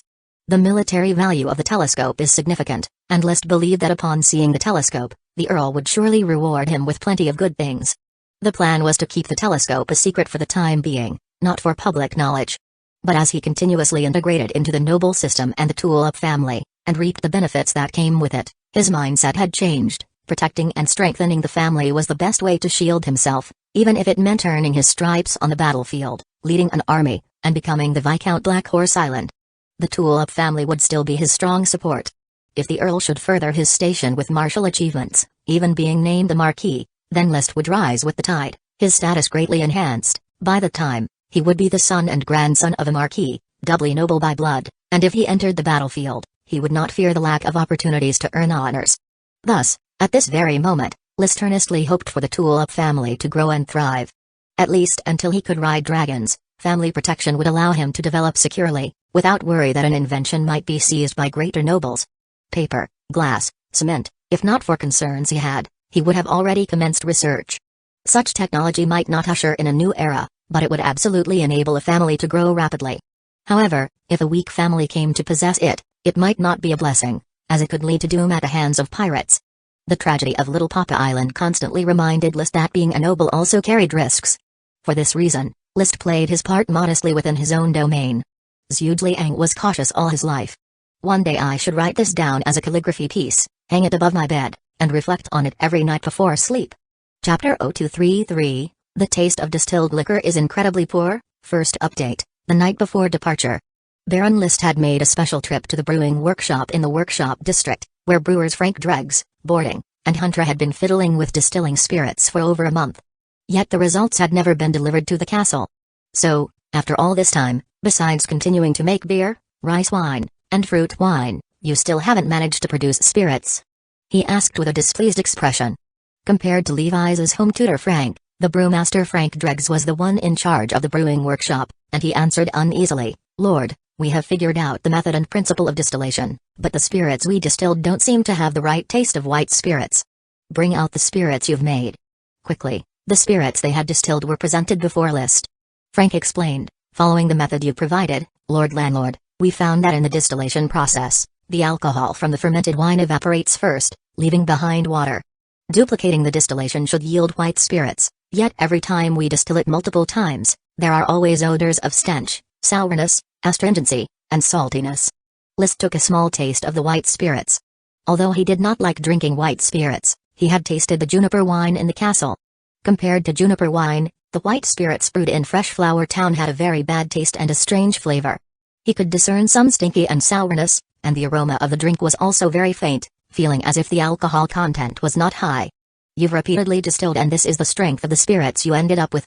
There are stronger spirits, but that might not be wine anymore. Bring it out." Even stronger spirits were quickly brought forth, and List almost choked with just a slight taste. The drink was not only spicy but also had a heavy stench and a rotten flavor. This was definitely a problem with the fermentation or distillation process. Seeing List's reaction, all three brewers, Frank included, stood aside uncomfortably, looking ashamed. Distilling white spirits was not a highly difficult task, and yet after a month of research with guidance from List's ideas, they still couldn't produce a satisfactory white spirit. An astonishing work efficiency. A surge of frustration swelled within him, yet he could not vent it. The three before him were the only brewers in Fresh Flower Town. If they had any real talent, they wouldn't have been sent to Fresh Flower Town. They were probably just the leftover craftsmen, so he couldn't hope for more. After venting with one sentence, List managed to contain his anger. "Forget it, continue to refine the process. First, bottle some of the low-strength spirits, I will take them with me." In the end, he did not punish the three. At least the distilled spirits had indeed been distilled, and sooner or later, a way to remove the strange taste would be found. To brew a special product of Fresh Flower Town, the Fresh Flower Brew. Having Thomas carry the bottled spirits, List returned to the castle, still planning to take this semi-finished white spirit to Tulip Castle. Not as a gift, but rather as a lure for Levi's, painting a grand vision for the other party. Given the business of white spirits, a venture bound to be highly profitable, his trip to Tulip Castle was sure to grant him top-tier guest treatment and gain a share of ironware and iron ore. The next morning, the servants bustled about, moving gifts from Fresh Flower Town onto the carriage. Rondo and Lass, along with the retainer knights, were warming up. They had confirmed they would follow List to Coral City. The List of today was extraordinary, and setting out without a proper entourage wouldn't be fitting for his status. Servant Thomas led Dowson, the intermediate magical beast, which was part of List's display of prestige. Another servant, Tom, held a beautiful jade box in which slept Thornminer elf Jayla.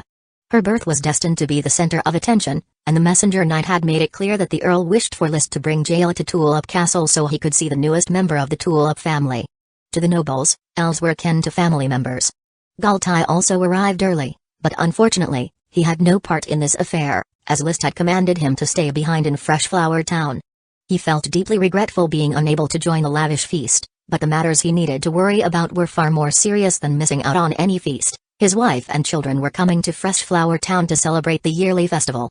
If things went poorly, his affair with Freya and their illegitimate child in her belly would be exposed. The sun rose in the east. Freshflower Town, enveloped in ice and snow, became exceptionally bright. Mr. Carter, I don't know how many days I will stay at Tulip Castle, so I'm entrusting the estate to you. List, impeccably dressed in flak middle Abbey, was accentuated with an almost noble aura. My lord, rest assured. Carter led the remaining servants, watching as List set off on his journey. Mounting his horse, List rode his lead-dragon horse to the front of the procession. Behind him, Paris, who had donned a new set of leather armor and bore a great sword on her back and wore a face cloth, rode on horseback following him. As a guardian, she naturally had to ensure List's safety on such an occasion. The party set off with great momentum. On the main road from Freshflower Town to Thorn Ridge, the journey was smooth with stone-paved roads, and the snow had been shoveled away by town residents. But beyond Freshflower Town, the path turned into a mire of muddy roads that contrasted sharply with the earlier route. Fortunately, everyone either rode horses or traveled by carriage, and none were on foot, allowing them to maintain a swift pace. Enjoying the snowy scenery along the way, outside of Freshflower Town, where the snow was thickest, upon leaving North Valley City and entering Elm Forest City territory, snow became hardly visible, leaving only the muddy roads. Around 10 in the morning, the procession entered Coral City, where the faint stench already reached List. Luckily, he was prepared and had fastened plentiful dried tulip flowers to his chest. This was the red tulip, with a rich aromatic scent. In Coral City, both fresh and dried tulips were hot sellers, as even those who lived there year-round could hardly get used to the constant unpleasant odor. Thankfully, the convoy was merely passing through, heading straight for Tulip Castle. The majestic Tulip Castle was surrounded by a sea of flowers, with multicolored tulips fluttering in the cold wind. On the southern slope, one could see a large area of purple-black tulips, the expanded magic potion black tulips that now dominated the largest area of the flower sea. The coral of the tulip great sprite Xiangxian was among these black tulips. Ascending the slope, Tulip Castle's guard knights soon came to welcome the convoy. They led the team to the grand entrance of Tulip Castle and handed them over to the castle's servants for reception. Butler Louis was now needing the aid of a walking stick to move about.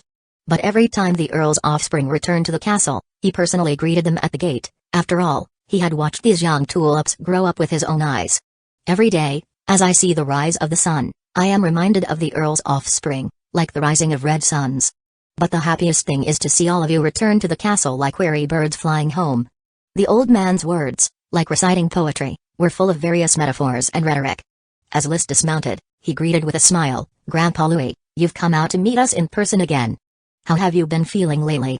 Chapter 234 Tulip Family's Family Dinner, Second Update. Young Master Levi's and Young Master Ledon are at the Night Academy, and Miss Levira is accompanying the elderly lady to watch a comedy in Coral City. They do not know of your arrival today and will probably not be back until noon. Louis led List up to the upper floors of Tulip Castle. The celebration banquet was not scheduled for today. All members of the Night Order had returned to their territories to deal with their respective affairs, and the banquet was set to take place the day after tomorrow, on December 23rd. Therefore, Tulip Castle was not very lively at the moment, with only a few hundred servants busy at work within the castle. Ronto, Lass, Paris, and others, who were not nobles, could not ascend the floors and had to wait downstairs. Master List. Master List. The servants in Tulip Castle greeted him with a bow as they saw him. They quickly passed the living room and saw Lady Marie having tea. She was listening to a report from the deputy butler, Silva, probably dealing with the management of Tulip Castle's properties. My lady, may I offer my greetings? List said politely, his voice revealing a hint of unfamiliarity. Lady Marie responded warmly, List, how come you're here today? Your brothers and sister have not yet returned. You should have informed us earlier so that I could prepare. There's no need for special preparations. I will stay at Tulip Castle for a few days. Today, I just missed my father and brothers too much, so I came early. Oh, is that so? You must have a lot to say to your father. Go on, he's in the study. Yes. After bidding farewell to Lady Maria and arriving at the study, the doors were already open. Servants had informed the Earl of List's arrival. There were not only the Earl in the study but also several strangers, who could be identified as officials from Coral Island based on their attire and the way they stood in the study. These officials were all minor nobles. The Earl, looking over from behind his desk, said to the group of officials, "You may leave now. I won't keep you for lunch, I am hosting a family banquet."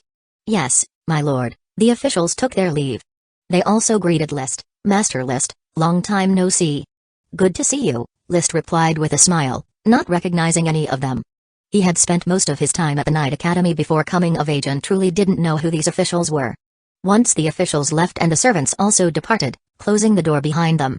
Seeing the Earl again, List felt differently. It was challenging to truly establish a father-son relationship when a blood connection was there, but their souls had previously been unconnected. However, that didn't stop him from reconsidering how to position his relationship with the Earl from both a benefit and a familial perspective. In simple terms, List's sense of identification with the Tulip family had increased. His predecessor was timid and liked to evade, feeling invisible and overlooked by everyone. However, through just a few encounters, List noticed some previously overlooked details. Lady Penelope, who constantly grumbled about not liking him, actually cared a lot about her grandson. His sister, who always bullied him, had never gone too far. His greedy brother mostly targeted Lady Maria and Lyddon and hadn't really gone after List. Lady Maria and Lyddon might look down on List, but they maintained a superficial politeness on the surface. Just now, the brief exchange with Lady Marie gave List the impression that she had become somewhat warmer, probably recognizing that List would not be mediocre in the future. She had to reconsider how to handle their relationship. Even if they couldn't be close, she needed to try and be as friendly as possible.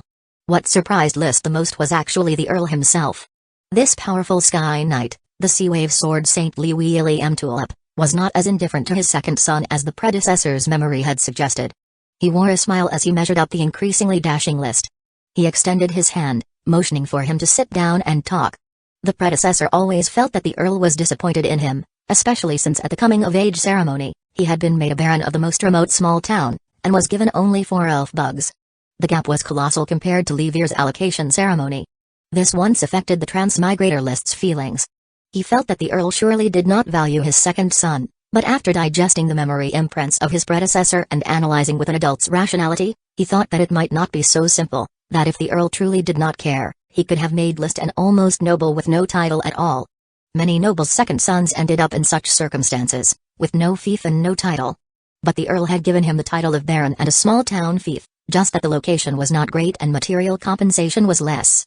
This was far from neglect. In fact, it showed more consideration than many other nobles' second sons received. Even after the allocation, on the first sea festival, the Earl brought his family to celebrate in Freshflower Town. There was probably some disappointment because he had placed great hopes on him. The remote fief and baron title were perhaps meant to let his predecessor lead a quiet life. Having a title meant not needing to struggle on the battlefield. The town could sustain basic needs, but was insufficient for forming a knight squad, let alone fighting in a war. These thoughts swiftly crossed List's mind, but he couldn't be sure. Familial affection was not his forte. "Father, upon receiving news of your safe return, the weight in my heart was quickly lifted, and seeing you well fills me with joy," he said. "I've caused you to worry," the Earl smiled. This pioneer mandate expedition concluded somewhat hastily, and the gains were modest, but fortunately, your brother has matured a great deal after experiencing a war. Is my brother safe as well? Yes, compared to his former impetuosity, he is now more polished and steady. Most importantly, he has established his own prestige. There was nothing that made a father happier than seeing his heir mature. When I returned to Coral Island, I immediately heard news about you. List smiled. The Earl took out some high-quality red wine from the cabinet and poured a glass for himself and his second son, a cause for celebration, indeed. "So, where is your Jayla?" "My servant is looking after her," List replied. The Earl rang a bell to call a servant, and List quickly said, "Please inform my valet to bring Jayla over." The servant took the order. The Earl then asked, "Would you prefer to hear stories from the battlefield first, or talk about the developments in Freshflower Town?" "I'd like to hear the stories from the battlefield first," said List without any hesitation. Surprised for a moment, the Earl said with a sigh, "Indeed, The warmth of a castle can restrain one's ambitions. A fledgling needs to keep trying to fly. As for the war stories, Levi's would probably talk your ear off for a day and a night, so I won't bother. Let us play a strategic game simulation instead. A strategic game simulation was an early form of war chess used to simulate military scenarios. A thick leather map depicting the coastal region of the Eagle Kingdom was spread out, and crystal pieces symbolizing castles, knights, and sky knights were placed one by one. The game could now begin. Chapter 0235, The Strong One Who Talks Strategy on Paper, 3rd update, additional for 1800 subscriptions, a very childish game. No, it's a very childish tactic. After taking his turn, List couldn't help but sigh in contemplation. Despite fighting wars for decades, the Earl's tactical mind still revolved solely around charging from behind hills, splitting into two flanks and charging together, charging in turns. It was as if, in night warfare, charging was the only option, with the only difference being how to charge. List, you shouldn't have done this. Yes, this is a forest, and you can hide people in it. But the forest will also hinder the charge. You must choose an open area for an ambush. The area behind this slope would make for an excellent spot, the Earl said, pushing his knight piece forward, continuing the charge, and advising List not to hide knights in the forest. Then, if I change my position to the forest across the river and ambush there, and when your knights are halfway through the crossing, I launch a charge and wipe out the part that has reached the shore, then drive the rest back, would that work? Without dwelling too much on whether the forest could indeed hide knights, List asked.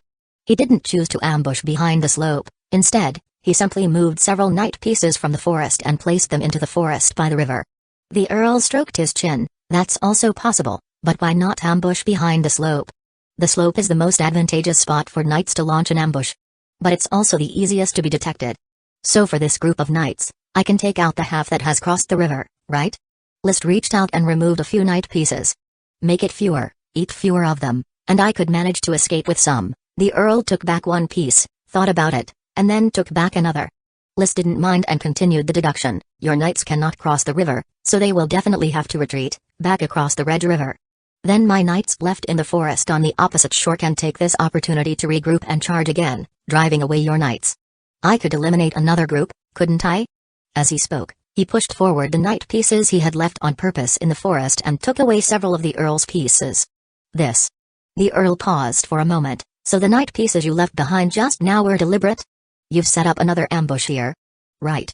So now your knights are in disarray, they will surely continue fleeing. My knights can take this opportunity to regroup and chase your fleeing knights, right? The Earl was somewhat uncomfortable. Indeed, that's the case. So now you have three possible routes to choose from. One is splitting your troops to escape, another is withdrawing through this valley. Before he could finish speaking, the Earl interrupted. You can't possibly set up another ambush in this area. If you split your forces further, you wouldn't have enough strength to launch a charge. Of course, I never planned to ambush here. You have three routes to choose from. Aside from splitting your forces and crossing the valley, there's a third option, to find your main force.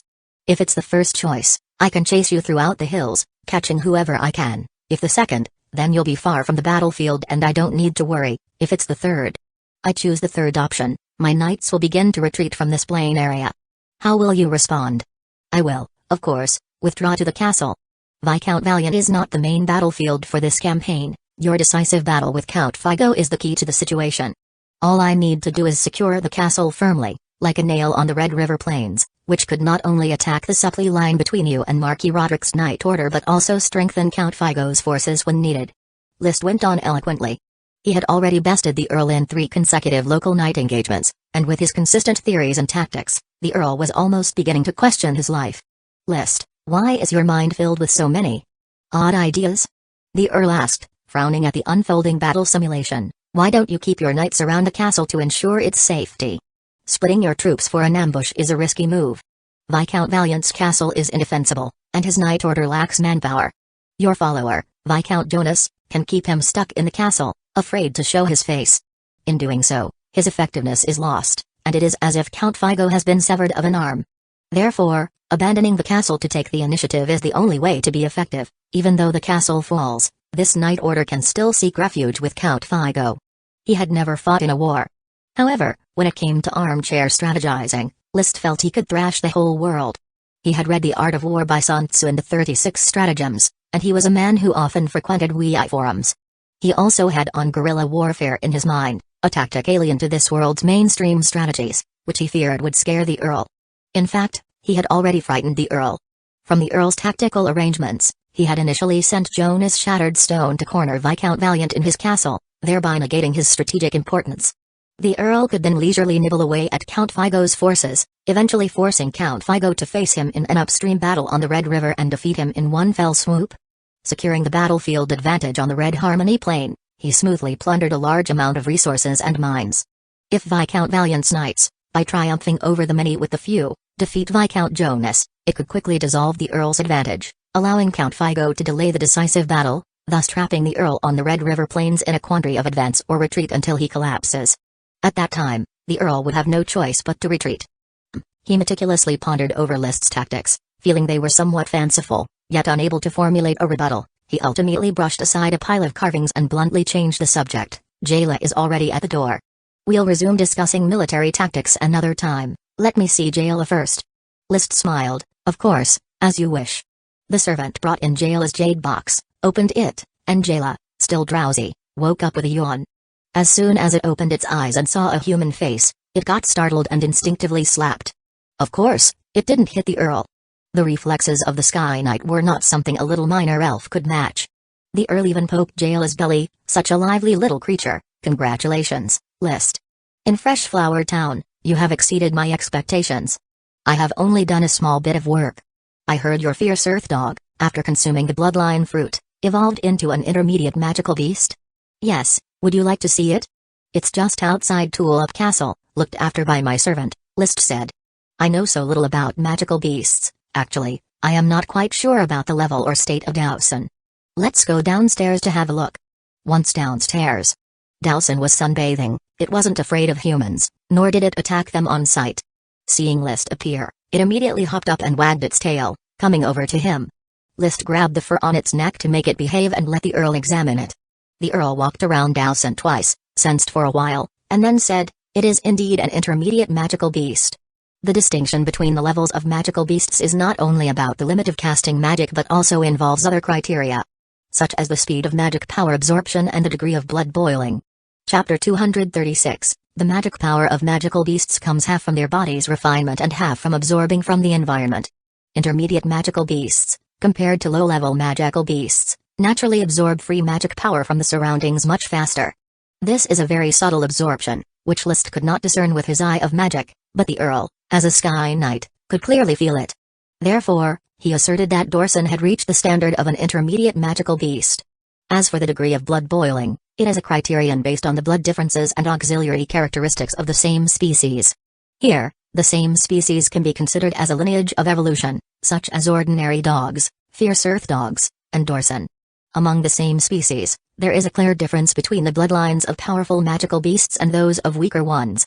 The blood of powerful magical beasts is highly active, with fast flow, high temperature, and distinct property changes. For example, at the level of dragons, the degree of blood boiling can directly infect a dragon's bloodline. With extensive experience, the Earl's judgment that Dorson was an intermediate magical beast was virtually conclusive. Father, Dorson currently can only release Rock Spike. What do you think is limiting its understanding of magic? List felt uneasy each day Dorson did not learn a new magic spell. After all, whose intermediate magical beast knows only one move, Rock Spike? Oh, and multiple stone spikes. Don't worry, List, it's just a pup. The Earl reached out to touch Dorson's sleek black fur, prompting a low growl from Dorson. It still needs time to settle, and like humans, magical beasts also need to accumulate continuously to truly transform into a more noble existence. Woo-woo. Clutching List's hair and lying on top of his head, Jayla, for some reason, cried out again. Coming to the unfamiliar place of Tulip Castle, it felt constrained. Actually, during its self-bug phase, it lived in Tulip Castle, but at that time it probably did not have any memories. They were talking about Dorson and Jayla.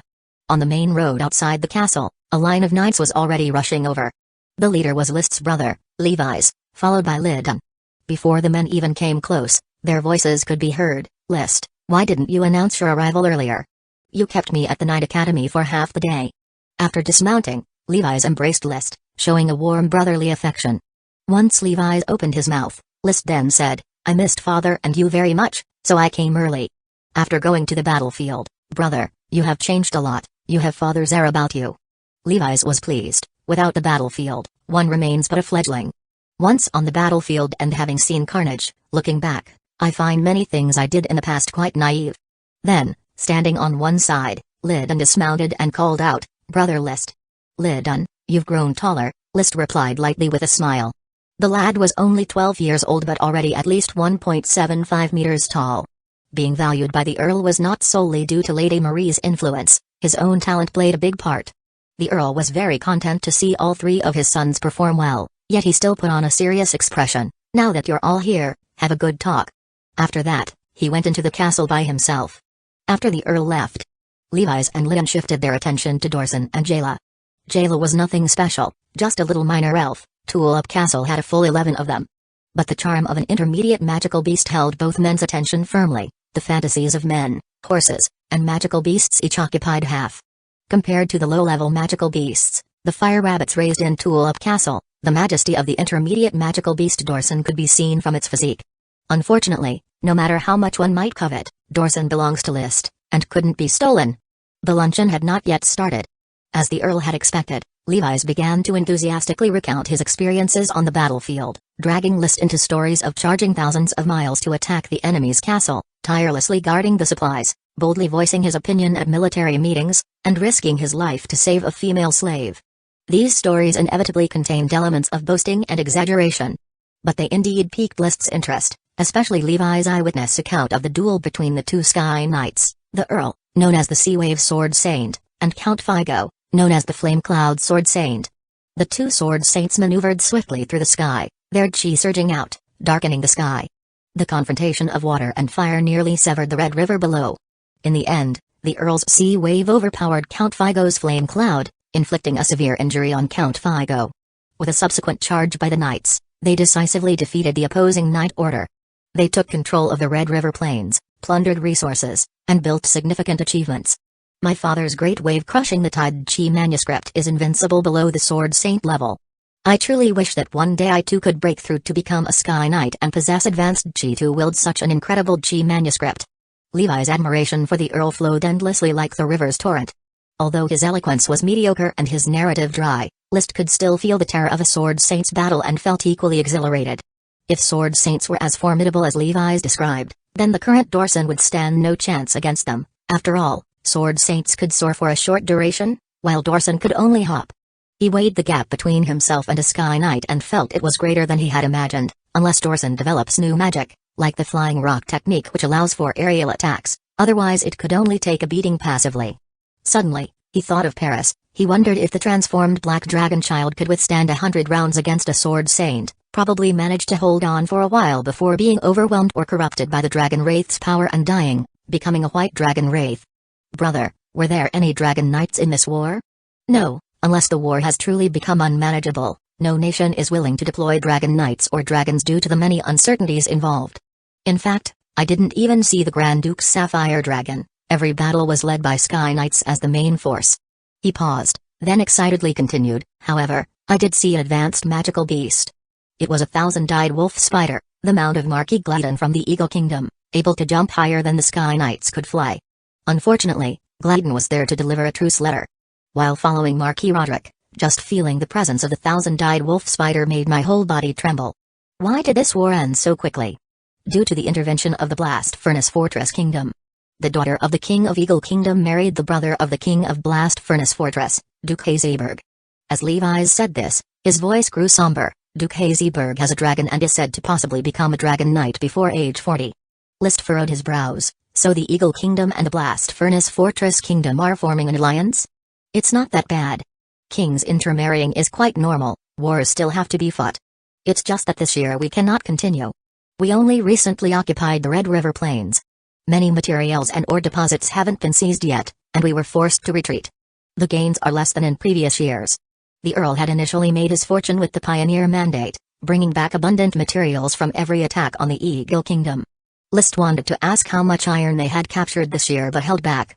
Anyway, he was going to stay at Tulip Castle for a few days. Business matters could be discussed at leisure. Chapter 0237, List's Friends, 5th update, bonus for 2,000 subscriptions. After Leviera and Lady Penelope returned from watching the comic play, a long-missed family banquet began at Tulip Castle. They chatted about interesting things, teased about war and peace, and while the atmosphere was not overwhelmingly harmonious or filled with familial warmth, it was not bad either. Especially Lady Penelope and Lady Marie, who would occasionally throw veiled barbs at each other, leavening up the ambience. The Earl, seated in the middle, seemed somewhat embarrassed. The age-old topic of mother-in-law and daughter-in-law discord was a headache for men in any world. Compared to his former invisibility, List had gradually adapted to his role and was no longer unnoticed. He could participate in a range of topics and was becoming more and more adept at this sort of noble social interaction. Sometimes, when a person burrows too deeply into their own narrow view, they feel as if the whole world has turned against them. But once they come out, they find that the world is still there, steadfast and loyal.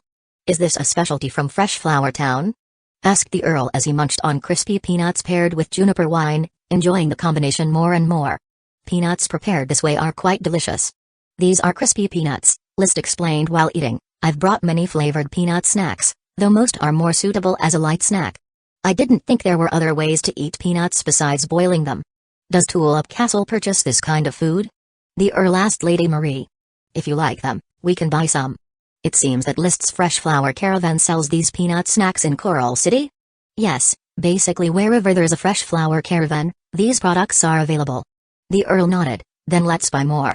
I find the taste agreeable, especially after drinking. Having a few peanuts feels very comforting." The peanuts had caught the Earl's attention. The exquisite new-style bread from Fresh Flower Town was also presented on the table, winning everyone's favor. Coupled with the egg soup and scrambled eggs that the chefs at Tulip Castle had learned to make under Mrs. Abby's guidance, as well as seafood which had become a luxury the nobility of Coral Island couldn't acquire, the food supplied by Fresh Flower Town covered 1/3 of the banquet. Levi's, nibbling on a hamburger with chunks of meat, a Fresh Flower Town innovation, commented, "List, you have a great chef. I never knew that bread and eggs could be turned into such distinctively flavored delicacies. It's a pity these foods don't have much commercial value, otherwise, I could be richer than Viscount Trick." Commoners do not pursue the variety of food, and nobles prefer their own chefs to learn cooking rather than buying ready-made food, the main point being that the ingredients for these foods are not monopolized and are very common, within the capacity of everyone together. Viscount Trick of Beer Island owns the Lycra Minor Elves, monopolizing the hops, Lycra, which are essential for brewing beer, making him the sole supplier of premium beer. Egg soup, scrambled eggs, seafood, peanuts, all they lack is a creative twist. These foods are more about List satisfying his own palate, inspiring Mrs. Abby to invent them and, incidentally, making a bit of profit before others learn the methods. The real business potential lies in industries that have a monopolistic nature. For example, businesses monopolizing raw materials like beer, techniques like soap and spirits, and future developments like cement, ceramics, glass, and white paper. These are where List's hopes lie. After afternoon tea, List took a stroll around Coral City. First, he had visited the Night Academy to meet with familiar students and reconnect with feelings that had gradually drifted apart. He also took the opportunity to display his ambition, hoping these future Earth Knights would consider him when choosing a lord to follow. Then, he stopped by the Frank household and chatted with little Sherry for an hour. The friendships of youth still mattered and couldn't be treated too heartlessly. After that, he visited a few friends in Coral City. They were all young nobles, mostly younger sons. Before reaching adulthood, those boys destined to inherit earldoms were fond of following Levi's. Thus, most of List's friends, like him, were also younger sons. Nowadays, the nobles set to inherit were still following Levi's, while the younger sons who couldn't inherit looked up to List. "Sir List, are you planning to form your own knight squad?" In a small noble estate, a young man named Rick asked List, who sat in the seat of honor, "I Soranto, has he become your retainer?" "Not finalized yet, but it's close. After the festival season is over, I will seriously consider forming a knight squad. Fresh Flower Town already has the capacity to arm a knight squad. It's likely that both Laz and Rondo will formally pledge their loyalty to me once I form the squad," replied List. "Then, may I follow you?" "I'd like to join your knight squad. I want to go into battle." Rick asked eagerly. "Have you already become an Earth Knight?" Rick's tone was a mix of pride and modesty. "Yes, just a month ago, though it's a bit late. I am already 19 this year." "Of course, I'd be happy to have you consider following me. However, I hope that after the festival season, you can live in Fresh Flower Town for a while, like Ronto. Then, once I form my knight squad, you can make a decision." List didn't immediately agree, still adhering to the principle that knights choose their lords as much as lords choose their knights. Another young man, not fully grown, followed with a question, "What about me, can I follow you? I haven't yet broken through to become an Earth Knight." His name was Nemo, the son of an elite Earth Knight who had not been granted a title. List smiled. You certainly can join the Knight Squad, but if you are willing to come to Fresh Flower Town as an officer, I'd welcome you. Everyone present is welcome to come to Fresh Flower Town. You are among my few friends. A few months ago, he would not have bothered with these friends. After all, they were the friends of his former self, not his own. But, isn't Fresh Flower Town already staffed with people like Galtai and Isaiah? Are there still officer positions we could hold? Asked Nemo. Do you really think I'll spend my entire life in Fresh Flower Town? Oh, sorry, Sir List, I didn't mean that. Of course, you will become a Viscount Lord, it's inevitable, everyone is so sure of it, Nemo said apologetically. No need to apologize, Nemo. Becoming a Viscount is my goal, as is having my own island or city estate. To achieve this goal, I need a group of loyal followers, and if you are inclined, I'd be happy to welcome you to Fresh Flower Town. Glancing at the dusk-darkened skies, he stood up. I need to return now. There is a banquet at Tulip Castle that I must attend. Tomorrow evening, I will host a banquet at Tulip Castle, inviting everyone here and friends from the Knight Academy to join. Rick said loudly, I will be there on time, sir. I will too, said Nemo and the others in turn. List nodded, put on the cloak handed to him by servant Thomas, left the noble estate, and under the escort of retainer knights, headed back to Tulip Castle against the cold wind. Chapter 0238, Extravagant Performance. First update, the banquet was not grand, it consisted of the Earl summoning the officials of Coral Island while Levi's invited his subordinates to gather and chat. After the banquet, List found an opportunity and went with Levi's into his study. Brother, how are your skills at tasting spirits? List took a bottle filled with primeval floral brew from the servant's hand, unscrewed the cap, poured a glass and pushed it in front of Levi's. Try this spirit and give me an evaluation. I'm quite good at evaluating liquor. What kind of spirits is this, and where did you get it? He picked up the glass, sniffed it. It tastes awful, there's a rancid smell, it looks like inferior spirits. The diluted spirits I drank during the war in Eagle Kingdom were better than this. Having said that, he put the glass to his lips and sipped just a bit. It's sour, lacks strength, this liquor is really poor quality. He put down the glass and said no more, his meaning was clear without words. List's expression remained unchanged as he continued to ask, Brother, how much do you think a bottle of this spirit could sell for? How much per bottle? Levi squinted. List, don't tell me, is this spirit brewed in Fresh Flower Town? As you said, this is exactly the self-brewed spirits, fresh flower brew, that I am studying. Although it's not yet successfully brewed and the quality of the obtained spirits is very low, but anyway, I have already researched the technology for distilling spirits, haven't I? Upon hearing this, Levi's eyes lit up, and he couldn't wait to speak. What? You've already researched the technology for distilling spirits? Oh my god, List, don't lie to me, okay, do you know how valuable the technology for distilling spirits is? In the Grand Duchy, there are only 5 kinds of spirits, with 3 in the hands of a Marquis and 2 in the hands of the Grand Duke. The Earl considered Levi's mature for having been on the battlefield. But at this moment, Levi's was still the same Levi's, his impatient eyes reddening. Even our grandfather hasn't mastered the technology for distilling spirits. Don't be too surprised, brother. It's just the business of spirits. Compared to magic potions, the business of spirits is nothing, List responded nonchalantly. It's nothing. Levi's breathed heavily. Of course, magic potions are valuable, but they are barely enough for our own use. Tulip Castle's magic potions are needed by our father, by me, and perhaps Lydon will take a part in the future, and Levira, she will definitely have the nerve to take some away. With the magical powers of the Tulip Great Elf, the Black Tulip can produce a large amount of magic potions, but there are many who rely on these potions. Indeed, the business of the Black Tulip was signed by the 3 siblings. But once the power of the Greater Elf is used, the share that must be handed over to the Earl can't be lessened by a bit, leaving Levi's at most to consume all the increased revenue. As he spoke, he said with some envy, I'm not as lucky as you, with intermediate magical beasts, the Black Tulip, Flame Mushroom, and magic medicine thorns all for your own personal benefit. It seems you don't make much money from magic potions, brother. Of course, I don't, not a single gold coin. All the money from my other business is thrown into magic potions. Do you know I wince every time I take a bottle of magic potion? And you are not an elite Earth Knight, you can't understand the pain and pleasure of an elite Earth Knight. His expression was almost contorted. So, you're really short of money, brother? Asking knowingly. What if I am willing to share the spirit's business with you, brother? List cast the bait he had prepared, simply tossing it out, truly tired of continuing the charade. Levi's exaggerated expressions and tone were all an overblown act, unconvincing at heart. He probably guessed something about the situation as soon as List asked him to taste the spirits. Levi's was never a fool, advancing to Earth Knight status as a youth, hailed as a genius. If it were an outsider, List might have had to feign politeness. But since it was his own brother, he decided to be upfront.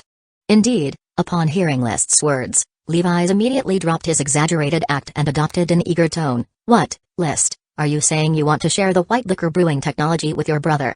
"The value of the white liquor brewing technology has been made clear to me by my brother. Before I split from the family, it doesn't matter who holds it, but if the day comes when I do, I'll be sure to hand over the white liquor brewing technology to you first. My idea is that I'll handle the brewing, you take care of the sales, and we split the profits 50-50. After some haggling, the brothers had essentially settled on their method of cooperation. Levi's would provide protection for the white liquor business, supply the necessary raw materials for brewing, and handle external sales, taking 60% of the profits. List was responsible for brewing the white liquor, taking 40% of the profits, a 60-40 split, which List was quite satisfied with. It was normal for the distributor to take the larger share, especially since they also provided protection. If one day, the two brothers truly parted ways, the cooperation would cease, and the technology would be shared. As of now, the white liquor brewing technology is still being improved. There's some time before we can truly brew a qualified white liquor. Most importantly, we urgently need a batch of iron tools for the brewing equipment, but Fresh Flower Town is extremely short on iron. I hope you can help me solve this problem." "So, you're eyeing the spoils of this battle?" Levi's stroked his chin, knowing that if he wanted a part of the white liquor business, he would have to cough up a big favor.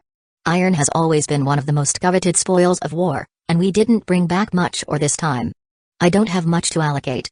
3,000 caddies of iron ingots is all I can spare. 3,000 caddies, that should be close enough. Don't complain about it being too little, this 3,000 caddies will be enough to make Viscount Rick and Viscount Jonas green with envy. Oh right, I forgot to ask you, why has the production of Fresh Flower Town's magic flame mushroom stopped? List pondered for a moment before replying, "I want to stock up on magic potions."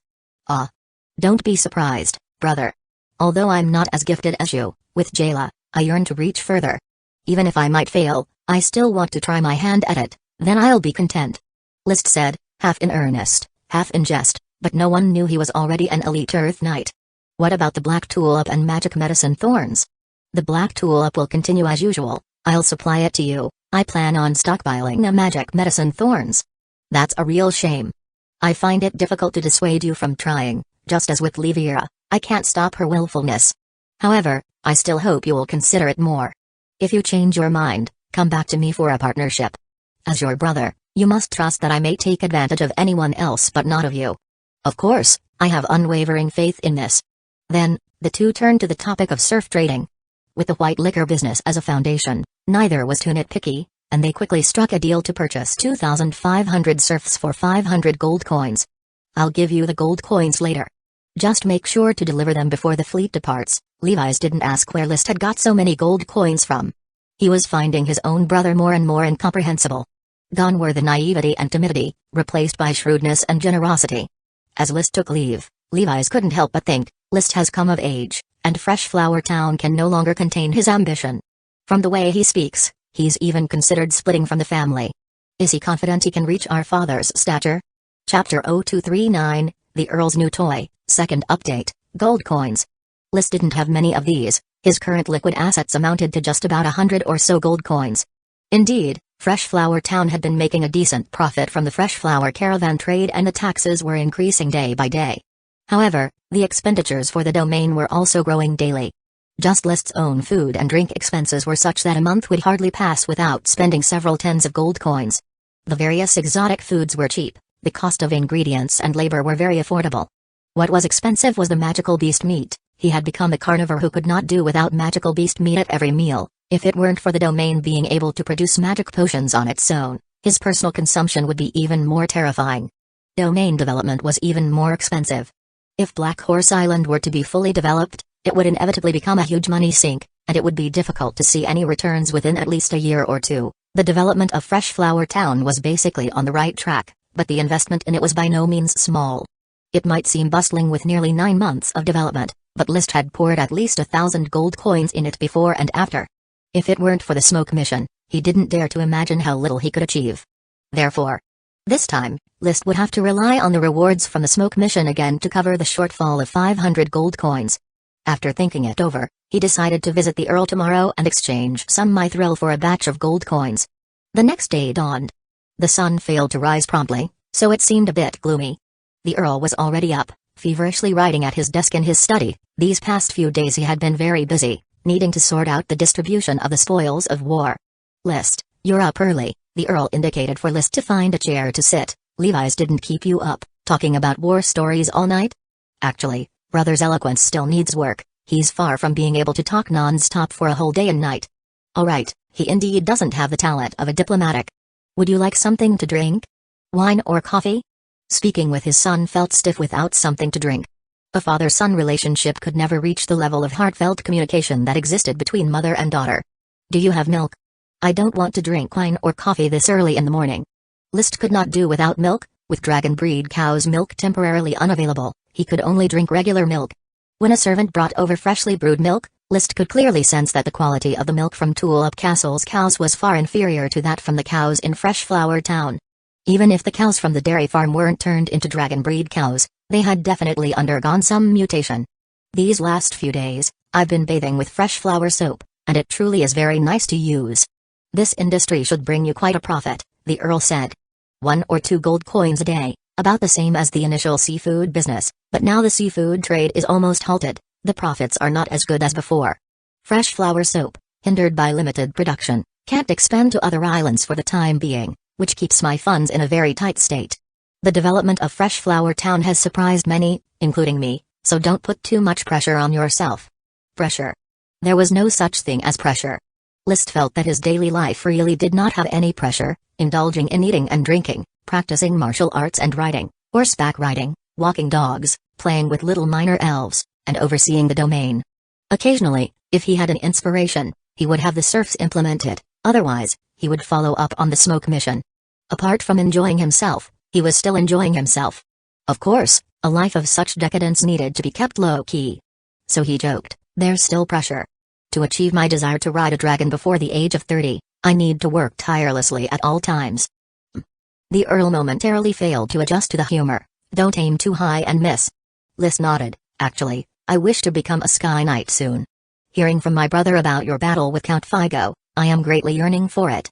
This ambition was much more realistic, and the Earl easily accepted it. I hope that all 4 of you siblings can aim to become Sky Knights.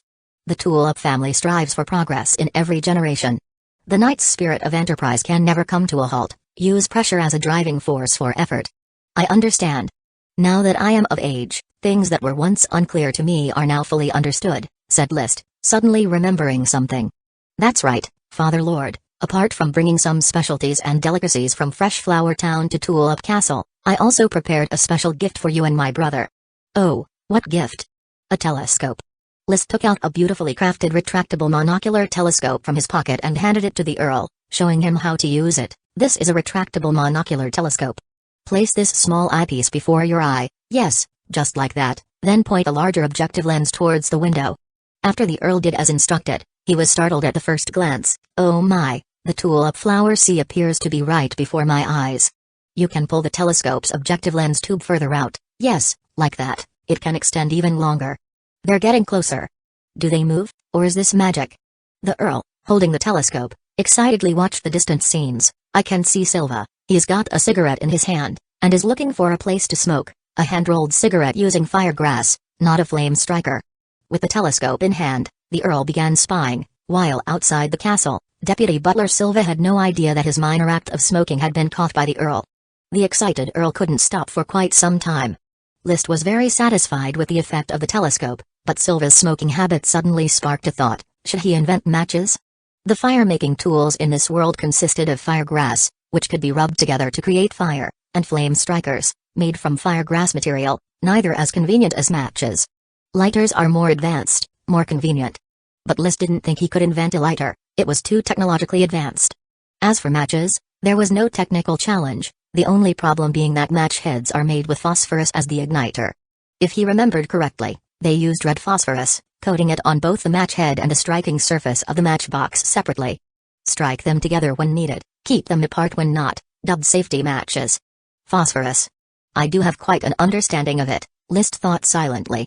Firstly, in rural farming, a fertilizer called phosphate fertilizer is indispensable. Secondly, it's said that the discovery of the phosphorus element came from alchemy, when a guy dreaming of alchemy accidentally produced phosphorus from urine. Thirdly, he had learned in his middle school geography class about a country named Nauru, where bird droppings accumulated, creating phosphate mines.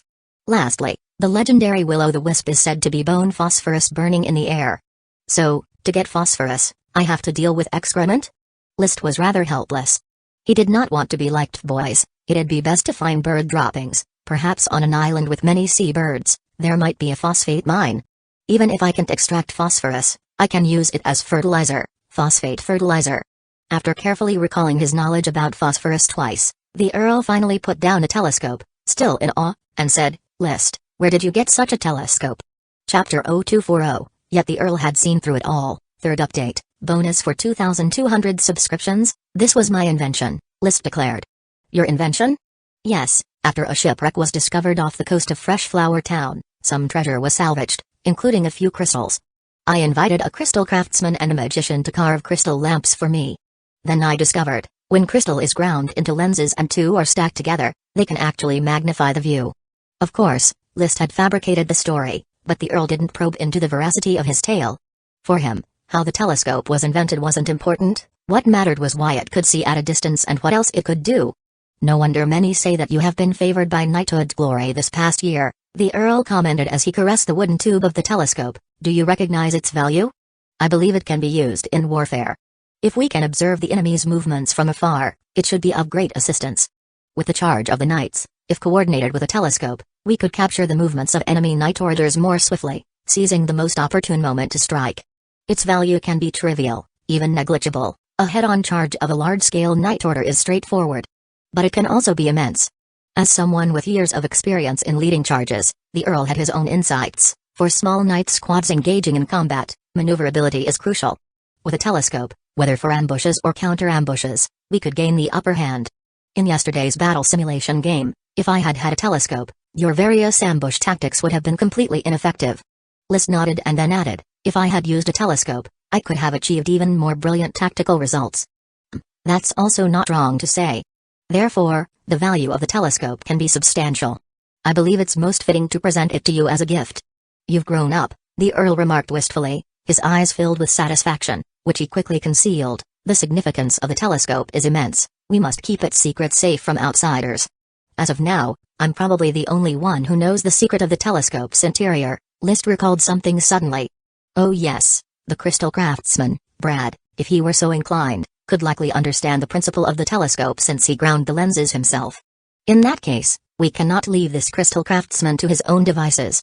How about you give him and his family to me? As for the principle of the telescope, I can present it immediately to Tulip Castle, List proposed, struck by an idea. The fact that Brad and his family were freemen didn't matter. No one could defy the Earl's wish to arrange who would be sent to Freshflower Town. Not one to fuss over such trifles, the Earl said. I'll have Jacob take care of it later. Jacob was the Earl's land advisor. Pleased with the telescope, the Earl offered more favorable terms before List could even speak. I heard that you obtained 3,000 pounds of iron ingots from Levi's hands. The Earl was well aware of the son's maneuvers, and his openness was not without the intent to admonish. This was because Levi's and List would not include Lidon in their play, a clear alienation that the Earl was unwilling to see among his sons. Yes, I improved the brewing process for ordinary fermented wine and made semi-finished white spirits. I hope to collaborate with my brother for sales, and the 3,000 pounds of iron ingots was a token of my brother's goodwill.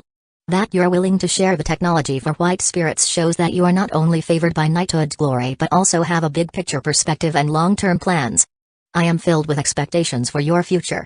I will also allocate an additional 10,000 pounds of iron ingots from the spoils of war as compensation for the telescope technology. The Earl's generosity was indeed vast. List was thrilled. Thank you, Father. As a rare resource, 10,000 caddies of iron could craft many iron implements, of great worth. While most iron uses might be for armor and weapons, for List, iron was one of the fundamental materials of industry, irreplaceable by wood. Even though List had rapid growth iron thorns that possessed the quality of ironwood. After expressing his gratitude, List called a servant and brought out 5 oars of mithril he had specially prepared, taking them into the study. Father, this is one of the treasures I found in the sunken ship.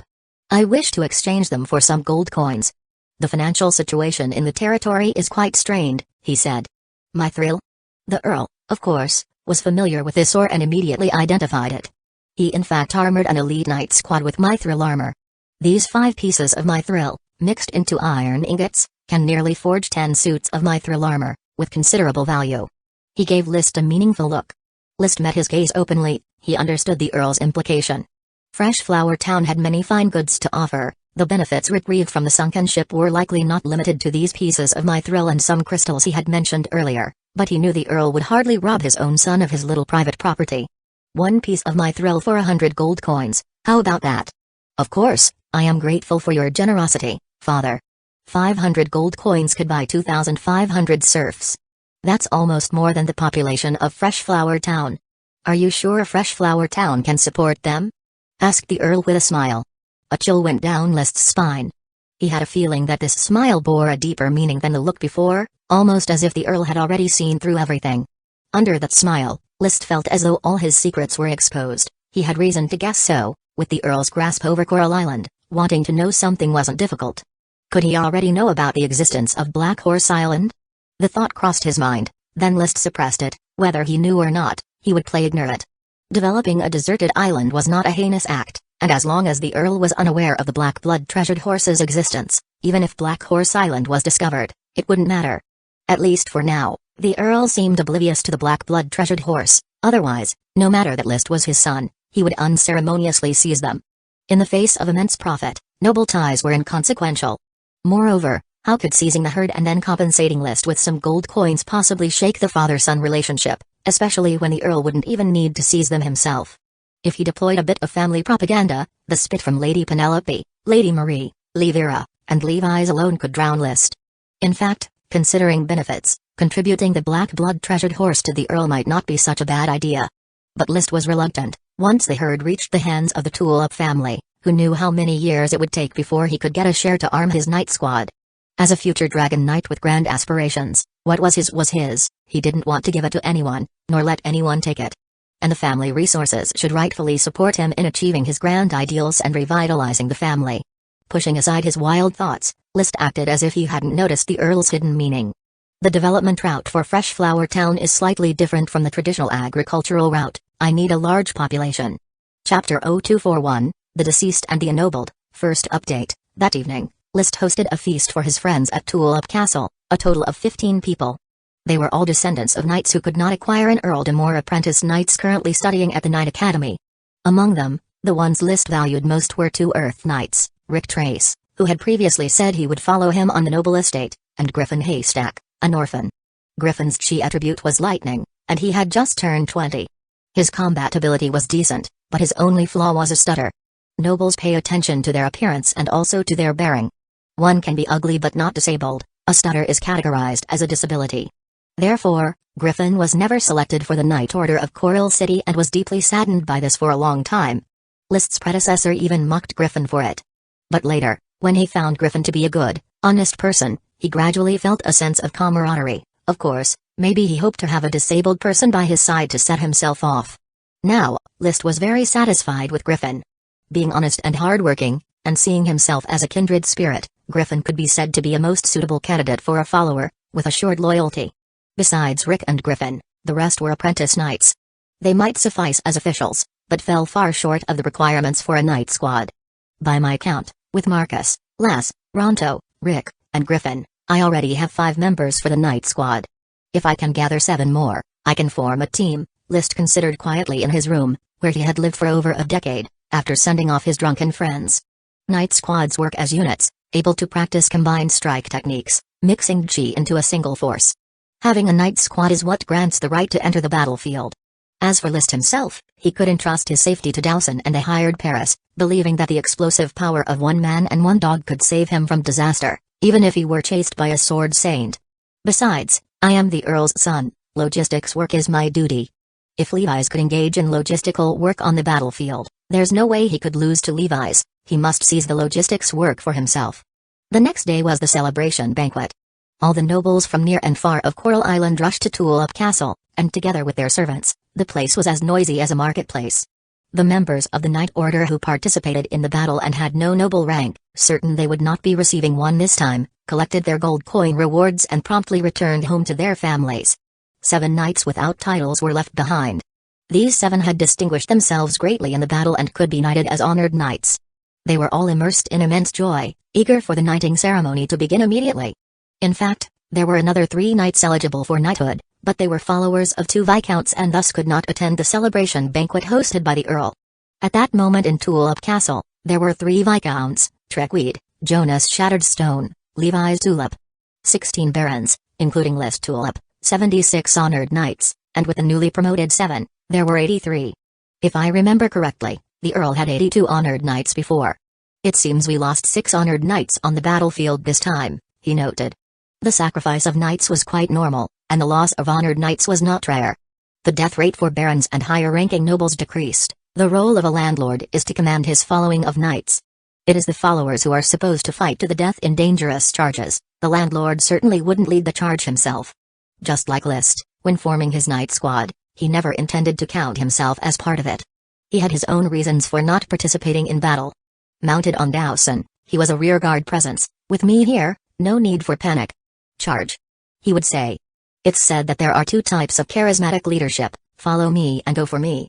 Leaders who say follow me can win the support and love of their subordinates, thus unleashing great combat power. Still, List always chose go for me. How can the life of a rustic compare with that of a noble? Leaders who say follow me are often already etched on monuments, while those who say go for me are always your leaders. In fact, this statement isn't very precise. There should be 3 types of landlords. The first type says, everyone, follow me, and we'll share the benefits. The second type says, everyone, go for me, and we'll share the benefits. The third type says, everyone, go for me, and I'll keep all the benefits. I most aspire to be the third type of landlord, but for now, I'll settle for the second type. The knighting ceremony before the victory banquet was lively, with 7 new honored knights holding the medals symbolizing their honored knighthood, their eyes brimming with hot tears. There is a vast chasm between commoners and nobles, often requiring the effort of several generations to bridge. But once they have a title, even if they die on the battlefield, their descendants will inherit the title, an honor that is hereditary and unshakable, unless there are no offspring or a grave mistake is made that rarely leads to deprivation of the noble title. I pledge to serve you to the death, my lord. The 7 honored knights knelt on one knee, solemnly performing the standard knightly loyalty ceremony to the Earl. The Earl sat in the main seat, accepting their homage, and spoke words of encouragement and caution, essentially meaning, I hope you will serve me diligently in the future. I have bestowed upon you your titles, and I can also take them back. Maintain a humble attitude, adhere to the knightly virtues, and don't disappoint me. After the knighting ceremony, the atmosphere instantly peaked. The honored knights were drinking and boasting downstairs, while the barons, viscounts, and earls were doing the same upstairs. Whether they had earned their stripes in battle or not, everyone was drinking heartily. List still wasn't accustomed to such boisterous banquets and lapsed into silence. He only raised his glass when others toasted to him, exchanging a few complimentary words. List's identity was no longer just that of the Earl's useless son but that of a viscount on the rise. Even Baron Henderson, who had loudly cursed List for his greed in the territory, sought an opportunity to offer List a pleasing smile and a toast, rather than complaining to the Earl. Baron List, I wish Fresh Flower Town a prosperous business. One does not strike a smiling face, List simply responded, I also wish our territory a prosperous business. Baron Henderson wanted to say something more, but he opened his mouth and said nothing. Instead, he drained his glass in one gulp, smiled ingratiatingly again, and returned to his seat. The most eye-catching young generation at the banquet was not List, but his brother Levi's. This time on the battlefield, though Levi's was in charge of logistics and communication, seeing blood and killing enemies had made him a qualified heir in the eyes of the Earl's followers. With the Earl being too austere, barely wetting his lips with his drink, the followers naturally focused their attention on Levi's. List was merely affected by the fallout. But even with his reticence, his efforts to remain unnoticed, by the end of the victory feast, he was thoroughly intoxicated. As the servants helped him to bed, his hazy mind harbored a single thought, someday, I will also rise to the rank of Earl. It will be me urging others to drink, with no one daring to coax me to drink. Chapter 0242, Brad's New Life, Second Update. After a good night's sleep, the chi within had dispelled the symptoms of his hangover, and List returned to his lively and vigorous self. He proposed his departure to the Earl. The annual festival is just 2 days away. I need to return to Fresh Flower Town to attend to some estate matters. Perfect timing. I was about to send someone to notify you about something, the Earl said. Please speak, father. Last night, ships from Coral Island arrived. The vice butler of Longtaro Castle came aboard one of them, bringing a letter from your uncle Mizero. The letter mentions that your grandfather's health has not recovered and this year is likely to be the last time he celebrates the festival. Thus, your uncle hopes that you and your siblings can celebrate the festival at Coral Island. The end of Marquis Merlin's life. List felt an inexplicable sadness. He was very fond of the Marquis who had once gifted him the gemstone weapon Bloodsword, not to mention the emotional connection from the memories of his former self. When do we depart? You'll return to Freshflower Town today, come back here tomorrow, and the day after, you all will set sail together. 2 days of sailing will get you there just in time for the festival. The Earl determined the schedule. Understood. Finally, time to go back. Paris stretched and perked up. I've started to miss the egg rolls of Freshflower Town already. Heaven knows why Coral City doesn't have egg rolls. Not every place is called Freshflower Town, List quipped as he donned his cloak and mounted his lee-dragon horse. The black warhorse, black magical beast leather armor adorned with a bright red cloak, with a hood not worn over his head, revealing his short light golden hair that fluttered in the cold wind. He could dazzle the whole crowd of young ladies and spinsters alike. Young Master List is just too handsome. The maids cleaning outside the castle gates blushed at the sight of him. They might be imagining some sort of Mary Sue or Tom Sue story. Paris overheard the maids' whispers and rolled her eyes, but when she saw List on horseback, waving goodbye to Lady Penelope, Livira, and Lady Marie, she too was struck with vertigo, overwhelmed by a towering Tom Seward that invaded her entire being. No man should be this handsome. Riding all the way and arriving at Freshflower Town, snowflakes were still falling from the skies of the town. The snow on the ground wasn't much. The main road was well cleared. During the days List was away, the officials and serfs of Freshflower Town had obviously not slacked off. After returning to the castle, the officials immediately came to report their work. Consultant Galtai, these people are Brad's family. They've moved to Freshflower Town. You are to arrange housing for them. Also, Philip, send for Brad. I have some matters to assign to him. After List spoke, he added another question. Have the iron ingots the caravan brought back been handed over? The iron ingots have been stored in the castle's warehouse, and without your instructions, they have not been given over to the smithy to forge. Keep 3,000 jin of iron ingots in the warehouse, take 10,000 jin out and give them to the smithy. Make a batch of construction tools and woodcutting tools as much as you can. The harvesting of the rapid growth iron thorns will be a big problem in the future. As you wish. Soon, the crystal craftsman Brad, who was carving volcanic glass vessels, hurried over to the castle. Then he learned from his family that the Earl had ordered their relocation to Freshflower Town to become List's subjects, a life to be lived in Freshflower Town hereafter. Brad's heart was in turmoil, going from a comfortable city dweller to a small town bumpkin. But he dared not complain, for this was the Earl's command. On Coral Island, no one dared to defy the Earl's will, not even the noble lords. Seeing Brad's reluctance, List was in a good mood and offered a rare consolation. Brad, don't worry about your future life. The wonders of Freshflower Town will exceed your imagination. Lord Landlord, I'm not worried about living. Freshflower Town is very beautiful, and the food is delicious, I know all that. But I'm worried about my job. I can't get any crystal carving work here. Oh heavens, I feel like I might starve to death. The more he thought about it, the sadder he became, almost crying. I've told you, don't worry about your livelihood, and there's even less need to worry about work. You just need to work for the castle, for me. I can assure you of your income, it won't be less than what you earned in Coral City. Brad was a craftsman-level artisan, and List valued him highly because he could not only carve crystal but also volcanic glass. This meant that future glass carving could entirely be entrusted to Brad. Glass was a product that List was bound to research eventually. After offering a few simple words of comfort, he quickly grew impatient. Even the most skilled craftsmen were just commoners in his presence. A few kind words if he felt like giving face, or a direct whipping if he didn't. Isaiah, remember to build a crystal workshop in the workshop district and let Brad take charge. As you wish. The town's affairs were not too few, yet not too many either. At least, the annual festival of Freshflower Town had to be organized. It was a celebration enjoyed by every country. The town also needed a festival so that the denizens could relax and strengthen their sense of unity. Galtai, as the consultant, could manage this year's annual festival for him. Marcus could be sent to Black Horse Island to preside over the festival there. With Isaiah, Blair and others taking care of the territorial engineering projects, he felt at ease. Moreover, he had decided to let Zambrata start his duties ahead of schedule, first serving as the town's legal officer and assisting Isaiah with the management of the construction projects. Last and Naruto, the two Earth Knights, were plainly sent home for the holiday. After all, they had not officially followed him yet. This way, the report concluded. He dismissed the officials. List began dealing with the castle's private matters, instructing butler Carter. I must return to Tulip Castle tomorrow, for this year one will spend the annual festival at Long Taro Castle on Red Crab Island. Hence, I won't be back for at least 10 days to half a month. Preparations must be made. Mr. Carter, look after the castle for me. Of course, your will is my guide to action, Carter replied elegantly. Then help me choose gifts first. What gifts shall I bring for grandfather, uncle, and cousin? With Levi's and Levira taking the lead, there's no need for me, a mere country baron, to spend too much. It's best to bring some special products. The fresh flower soap is quite good, and the oyster sauce as well. Oyster sauce was the specialty of Oyster Village, with half of the fresh flower caravan seafood business revolving around selling oyster sauce. The nobles of Coral Island needed oyster sauce for their cooking. It was very fitting as a gift, especially since men, in particular, would like the effects of oyster sauce. With oyster sauce and fresh flower soap as the foundation, Carter helped to select a few more supplementary gifts, completing the list of presents. They then discussed issues like how to care for the elf bugs.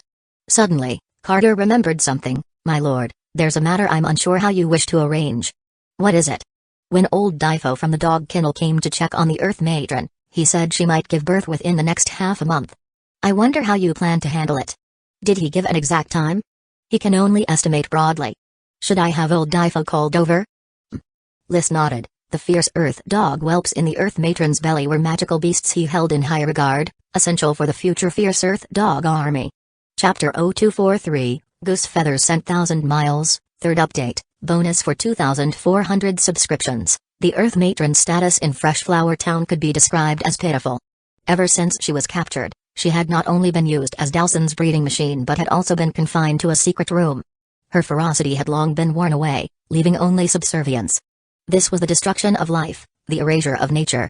If there were animal protection organizations on the island, List would definitely be nailed to the pillar of shame, subjected to the spitting and cursing of thousands.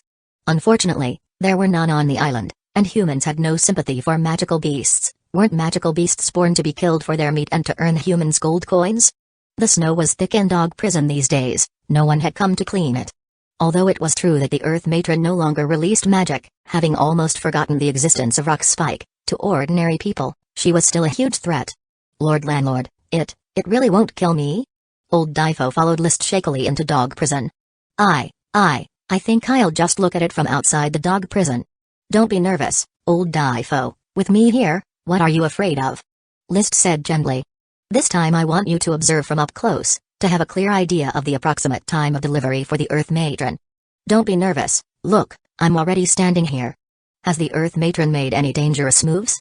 Old Difo wanted to step forward, but his legs wouldn't obey. Lord Landlord, sir, a pregnant beast, when approached by strangers, will become enraged. The Earth Matron will not. I. Snap. Out of patience, List kicked old Difo's rear with his boot. If you're told to step forward and observe, then do it. Otherwise, go directly to my retainer knights and receive 100 lashes. 100 lashes could beat a strong man to death. Kicked into a stumble, old Difo finally overcame his fear of the Earth Matron and began to carefully inspect her condition around the cage. The Earth Matron turned her head to watch old Difo, her mouth slightly open, emitting a low growl. List casually threw a piece of jerky into the cage, and the next moment, the growling Earth Matron began wagging her tail and chewing on the jerky. Dowson reached out its claw from outside the cage, eager to snatch the jerky. It had never known the concept of pity for the fairer sex. After a moment, old Difo gave his conclusion based on his observations. Lord Landlord, judging from the change in the Earth Matron's physique and the moisture in her private area, she is not yet ready to give birth. She probably needs another half-month of gestation. However, I can't guarantee it, she might also give birth prematurely. Generally, dogs can give birth after 2 months of pregnancy. The Earth Matron is a magical beast, so her gestation period is somewhat longer, but, being a dog, it wouldn't be much longer. Old Difo, who had raised dogs for many years, was experienced with the gestation and birthing periods of ordinary dogs, but he could only guess when it came to a magical beast and couldn't be sure. List had a rough idea in his mind. His biggest concern was the offspring the Earth Matron would give birth to. It shouldn't see anyone else but him when it opened its eyes. The reason Dowson was so loyal was that it had seen List upon opening its eyes. If the Earth Matron gave birth in 10 days, Then List could make it back from Red Crab Island before the young pups opened their eyes. Otherwise, he would miss the moment the pups opened their eyes. By the time, the pups would likely see the Earth Matron first. Even though they could be trained from a young age, loyalty could not be completely assured. List did not like this kind of uncertain loyalty. While humans could be bound by interests or kinship, it was difficult to control magical beasts other than through recognition of their master. Take Marcus, for example. His family is all in Freshflower Town. List trusts him greatly because the cost of Marcus' betrayal is so high that it's almost more than he can bear. Essentially, these officials and knights find it very difficult to betray on Coral Island under the Tulip family. Consider Paris as well. The fact that she has a sister, Maggie, as a restraining factor means as long as Mrs. Harriet's family can establish an unbreakable bond with Maggie, it's also very hard for Paris to betray. Of course, there is still a risk of her betrayal, and establishing real trust will take time. As a Black Dragon child, she possesses great research value, which makes it worth the risk for List to keep her by his side, to study her slowly in the future. After instructing the servants to clean Dog Prison thoroughly, List, with Dawson on a leash, reluctantly parted from Earth Matron. He could only stay in Freshflower Town for one night. Since the Freshflower vessel was still docked at Black Horse Island, List couldn't retrieve his calming sea pearl, which made him uncomfortable. It was high time he asked Grandini Truth to forge another calming sea pearl. Without it, he always felt a bit unsafe at sea. Upon reaching Tulip Castle, he met Ranieri, the deputy butler of Longtaro Castle. Ranieri had exquisite curly hair and the most fashionable steel lingo of high society, even more standard than List's. Young Master List, Ranieri sends his greetings. Mr. Ranieri, how is my grandfather's health? The old master can get out of bed and walk now, but he sustained serious injuries when he was young, leaving behind a chronic condition that advanced chi can't heal. This has significantly dragged down the old master's health, said Ranieri gravely. As an old Sky Knight, Merlin Taro had fought in many battles when he was young, resulting in countless injuries. While chi can certainly heal physical wounds, injuries that seriously affect the internal organs are hard to heal with chi, which is more suited for external wounds. I believe in my grandfather's incredible strength, enough to overcome any chronic condition and regain his health. Thank you for your blessing, we all think so. After exchanging greetings with Ranieri, List found Levi's and Levira to inquire about their gift arrangements. As the heir to Tulip Castle, Levi's naturally had a pile of gifts, all very high-end, including precious gifts from an earl to his father-in-law. The gifts from Levira were much lighter, small but thoughtful presents. As a female noble, no matter how small the gifts she offered, no fault could be found. Let me see your gifts, fresh flower soap and fresh flower oyster sauce. And what are these? Egg rolls, bread, and longevity noodles. After checking the gifts for List, Levira asked, what are longevity noodles? It's a very long noodle. Oh, I forgot you don't know what noodles are yet. Noodles are a new food invented by Mrs. Abby. A long strip of dough boiled in water, topped with condiments, and served with a couple of eggs makes a very delicious meal. Besides, the length of the noodles signifies longevity. It's very creative. I'm envious that you have a chef like Mrs. Abby. My chef can only make bread and can't even learn to fry an egg. But don't you think these gifts are too light? Your grandfather once sent you a gemstone weapon. Are the gifts you're sending worth a gold coin? Probably. Worth 2 gold coins, List admitted, feeling ashamed after Levira pointed it out. These gifts, while called local specialties, could also be seen as cheap local goods if seen less favorably. After thinking it over, he added, I'll throw in a black pearl as well. A fist-sized black pearl can be made into defensive magic equipment worth over 100 gold coins. With this addition, his gifts had both sentimental value and worth, no longer embarrassing. You have so many nice things. Levira said with a hint of envy, if your grandfather feels your sincerity, maybe he'll send you another piece of gemstone equipment. What he gives me is always the latest fashion for noble ladies. I can make my own clothes. Chapter 0244, Devil Cloud Strikes, 4th update, additional for 2,600 subscriptions. The sailing ships of Red Crab Island boasted sails that could block out the sun itself. They bore the massive emblem of a sapphire, the symbol of the court, representing the nobility and authority of the Sapphire family. This ship is enormous, much larger than those of the Tulip family, Paris said as she saw such a huge ship for the first time, filled with wonder. Without regard for his noble image, List sat on the deck's stairway at the bow, leaning against a soft fur on Dawson's belly. The strong sea breeze tousled his meticulously combed pale golden hair incessantly. This is the court's swift sailing ship, fast enough to reach 10 knots with the wind behind it. My grandfather once commanded the court navy, a position of high authority that garnered immense trust from the Grand Duke. He was gifted several swift sailing ships upon his retirement, The Long Taro family was known for its shrewdness and were unwavering followers of the Grand Duke. Back when Marquis Merlin's father was still an earl, he had spent his entire fortune to support the war efforts of the previous Grand Duke. It ultimately earned him the title of Marquis and the vast Red Crab Island. Upon the ascension of the new Grand Duke, he especially relied on Marquis Merlin to command the court navy. One must understand that for the Duchy of Sapphire, whose power extends across the sea, the navy is indispensable, underscoring the Grand Duke's reliance on Marquis Merlin. Unfortunately, Marquis Merlin fell ill and currently no longer holds a position at the court. As for List's uncle, Mizero Taro, although also a Sky Knight, he did not inherit Marquis Merlin's valor. The family's magic potions had artificially boosted him until, at the age of 35, he finally broke through to advanced G. At this age, Li William already leveraged the combat power of a Sky Knight to establish his own branch on Coral Island. Despite Mizero's lackluster talent, it was said that his cousin Miyabow had promising abilities. At only 25, he was already nearing the threshold of a Sky Knight and could break through at any moment. One cannot deny the truth. At the level of wealth accumulated by a Marquis family, even a pig could be molded into a Sky Knight. Although there might be a gap compared to a naturally gifted individual like Li William, who consumed potions for his abilities, ensuring the family's continuation was undoubtedly secured.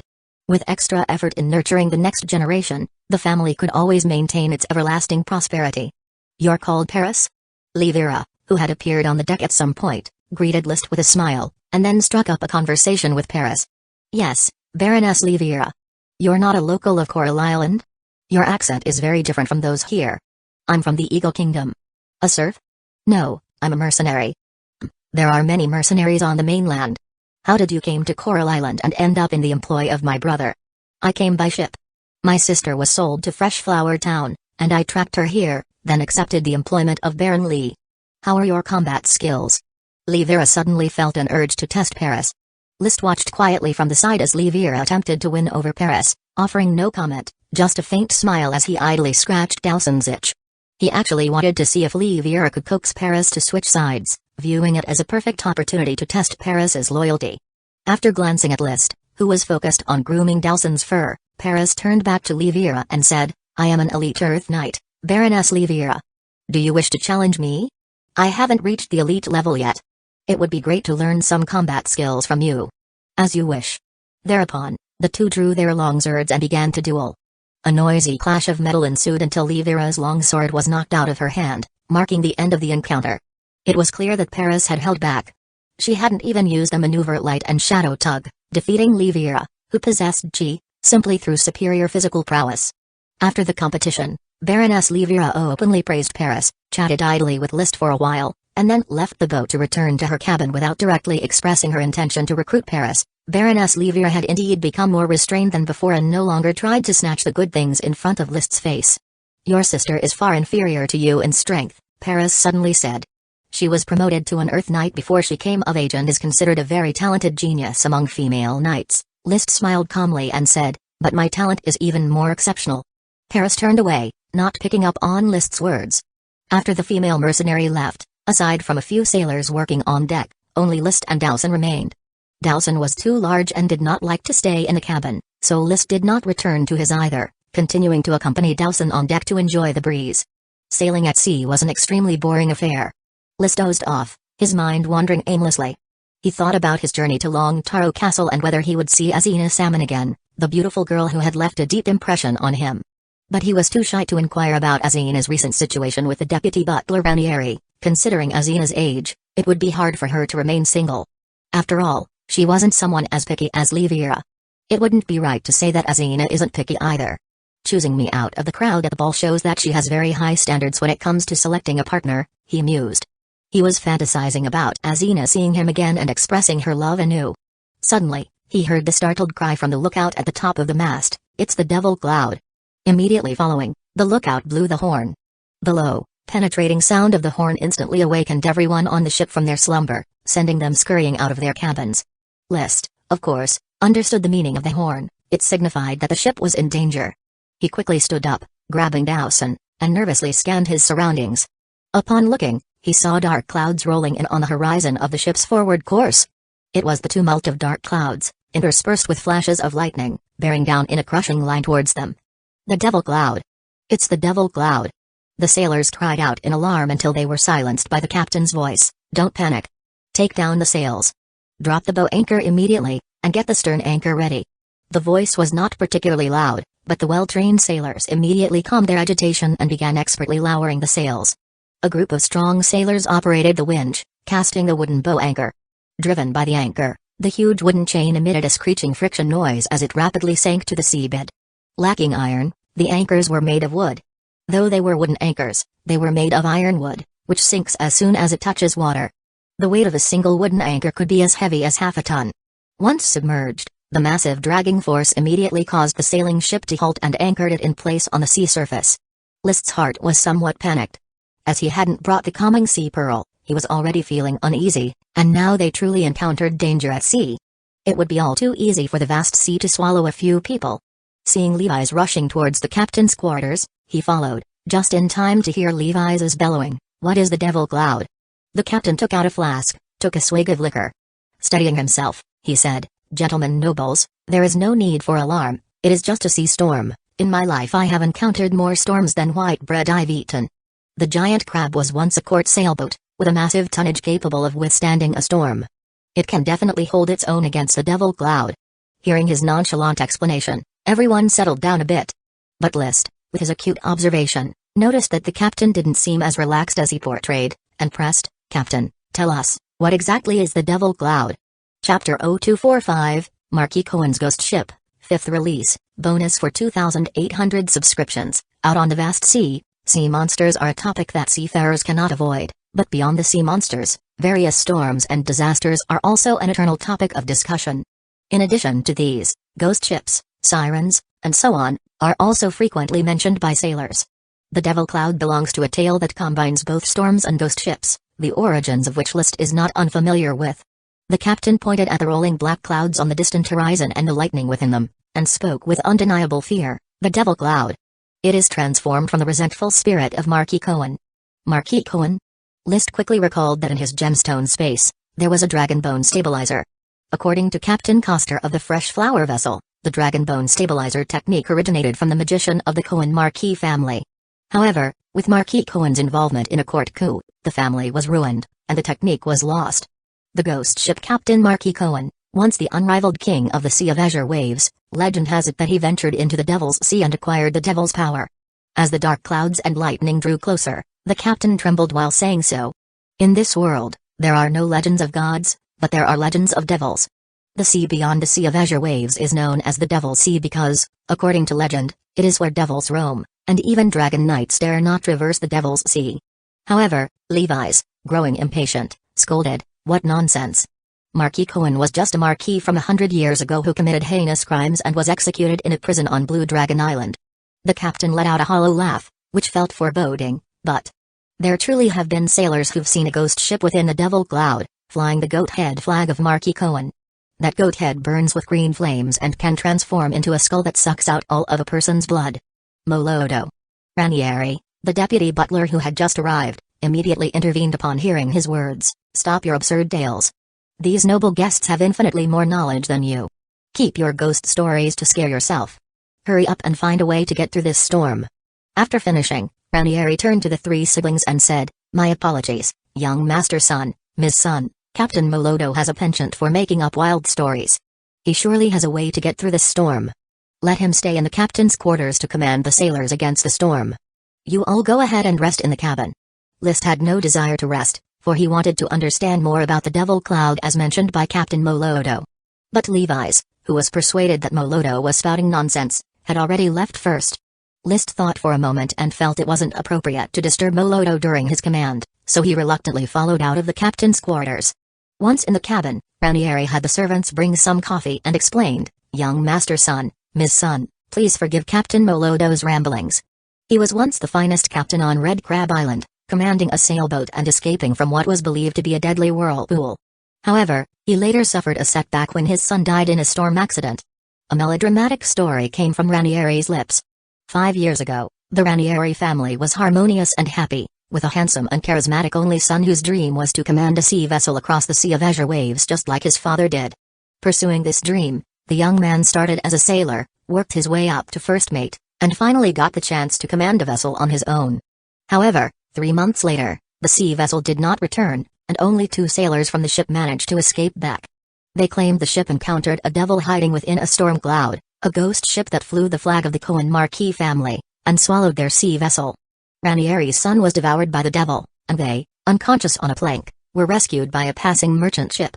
Since then, Molodo has been convinced that the devil cloud will eventually come for him, seeing any storm cloud as the arrival of the devil cloud. He has a high standing on the ship, and the sailors are all personally trained by him. He says it's the devil cloud, so the sailors cry out devil cloud. Levi's frowned after listening and said, Mr. Ranieri, if Molodo has already become a madman, why does Long Taro Castle still allow him to continue as a captain? Ranieri responded with an awkward tone, his experience is an irreplaceable treasure. At sea, he always overcomes the storms, no one is better suited to be a captain than he is. When the old master was still fit to fight, he would embark on every expedition overseas on Molodo's ship, and they were always victorious. Only then did Levi's raise an eyebrow but said nothing further. After all, Molodo was a meritorious captain of Long Taro Castle. Occasional folly is not enough reason to be cast aside. List, looking at his now calm brother and sister, still felt uneasy and promptly walked out the door. I feel a bit suffocated, I'm going up to see what's happening. Baron, do you feel anxious? Paris followed him out. As he stroked Delson's fur, List did not speak. Instead, he used the eye of magic to observe the dark clouds and lightning almost pressing down upon them. It was like a towering black wall roaring and severing the connection between this sea area and the world, isolating the fast-sailing ship from everything else. The sight of the sky split between black and white made one tremble. Through the vision of the eye of magic, the black clouds and the rising and falling lightning seemed to hint at magic power presence, but it also looked like it was just a magical reaction caused by lightning. When lightning flashed, a trace of magic appeared. When it ceased, the trace vanished. It doesn't seem to be the magic of a ghost ship, just the lightning stirring the free-floating magic power. List had seen thunder and lightning before and had noticed that lightning could provoke magical phenomena. If there were a ghost ship, just as he could detect the 3060 ghost hidden within the Dragonbone stabilizer, the eye of magic would undoubtedly reveal the magic of the ghost ship. The absence of any sign meant this was not some devil cloud, but simply a pure storm. He could relax his emotions. But his heart was still tense and annoyed. I should have brought the calming sea pearl with me. When I return, I must ask Grandini Truth to craft a calming sea pearl for me. No, I should turn the largest black pearl into a calming sea pearl. I hate storms. His anxious emotions were swiftly repressed. Touching Delson's fur, he said inwardly, Delson has learned to swim, I could ride it adrift at sea. It can also release rock spikes in the water, killing ordinary sea monsters shouldn't be too difficult. However, he quickly remembered a problem. He immediately instructed his retainer Knight Philip, go inform Sir Layton to remember to have someone guard the life rafts. If there's no issue, then fine, but if there is, we must ensure we control the life rafts. Yes, my lord. Suddenly, he thought of Paris standing right beside him. Having heard his self-centered words, she would surely despise him and his loyalty would decrease. But his mind worked very fast. Turning his head, he directly said to an as yet nonplussed Paris, if the storm capsizes the ship later, remember to stick close to me and don't wander off. There are only a few life rafts on board, they cannot save many. I don't want you to suffer an accident. Confused, Paris immediately felt moved. I understand. Thank you, but I should be the one protecting you. Surviving is the only way to have a chance to protect me. At this very moment, the Oscar statuette seemed to be waving at List. Chapter 0246, Green Flame in the Darkness, First Update, You Jump, I Jump. If you jump, then I jump. Back then, little Lizzie stood on the ship's bow, bewitching countless ignorant young girls. List always thought, what's so touching about that? It's just cheating, depicted as though it were as intense as a thunderous strike igniting the earth. But at this moment, looking at Paris, who was so moved that she stammered, he suddenly understood that women really are a different species from men. After uttering that sentence just now, he got goosebumps. It was truly disgusting. He found it hard to imagine how he could say it with even a slight hint of emotion. The most crucial point was that Paris actually believed it and was touched, her eyes becoming tender. The controlling path is profound and vast. Speaking to men about honor and interests can be effective. But for women, interests and honor are secondary, emotions are what truly matter, he reflected. At this moment, many realizations dawned on List. Practice brings true knowledge, and his understanding of women had ascended a level. And he immediately realized why in his past life he'd always hit the wall when chasing after girls. Even though he had personally made ice cream for them, he had failed to win their favor. The reasons were simple, two in fact: not handsome enough, and not good at sweet talking. Now, not only was he handsome, but he had also learned how to sweet talk. The loyalty of the female mercenary toward me has probably risen by 10 points. If the full value is 100, it should be around 70 by now. The lingering atmosphere vanished in an instant, as the black thunderclouds with lightning flashes had approached. The sky darkened completely, with only the flicker of lightning shining. "Let's go, back to the cabin." Dawson was also pulled into the cabin. In the cabin, Levi's and Livira received the notice, and the three siblings exchanged glances, instantly sharing their thoughts. Should danger arise, the life rafts would be allocated by them. If necessary, all the sailors on this ship could be sacrificed. A pang in his conscience, List sat down and sighed inwardly. I hope nothing really happens. It would be best to arrive at Red Crab Island safely. Crack. Boom. A bolt of lightning struck just outside the window, and the dark clouds enveloped the fast-moving ship, heralding the full assault of the tempest. The fierce winds howled, accompanied by the pitter-patter of large raindrops, and the once stable ship started rocking wildly in the waves. List, with one hand braced against the wall, calmly looked out the window. The darkness was impenetrable, with no light to be seen save for the flashes of lightning. It was as if a giant mouth was swallowing the whole ship.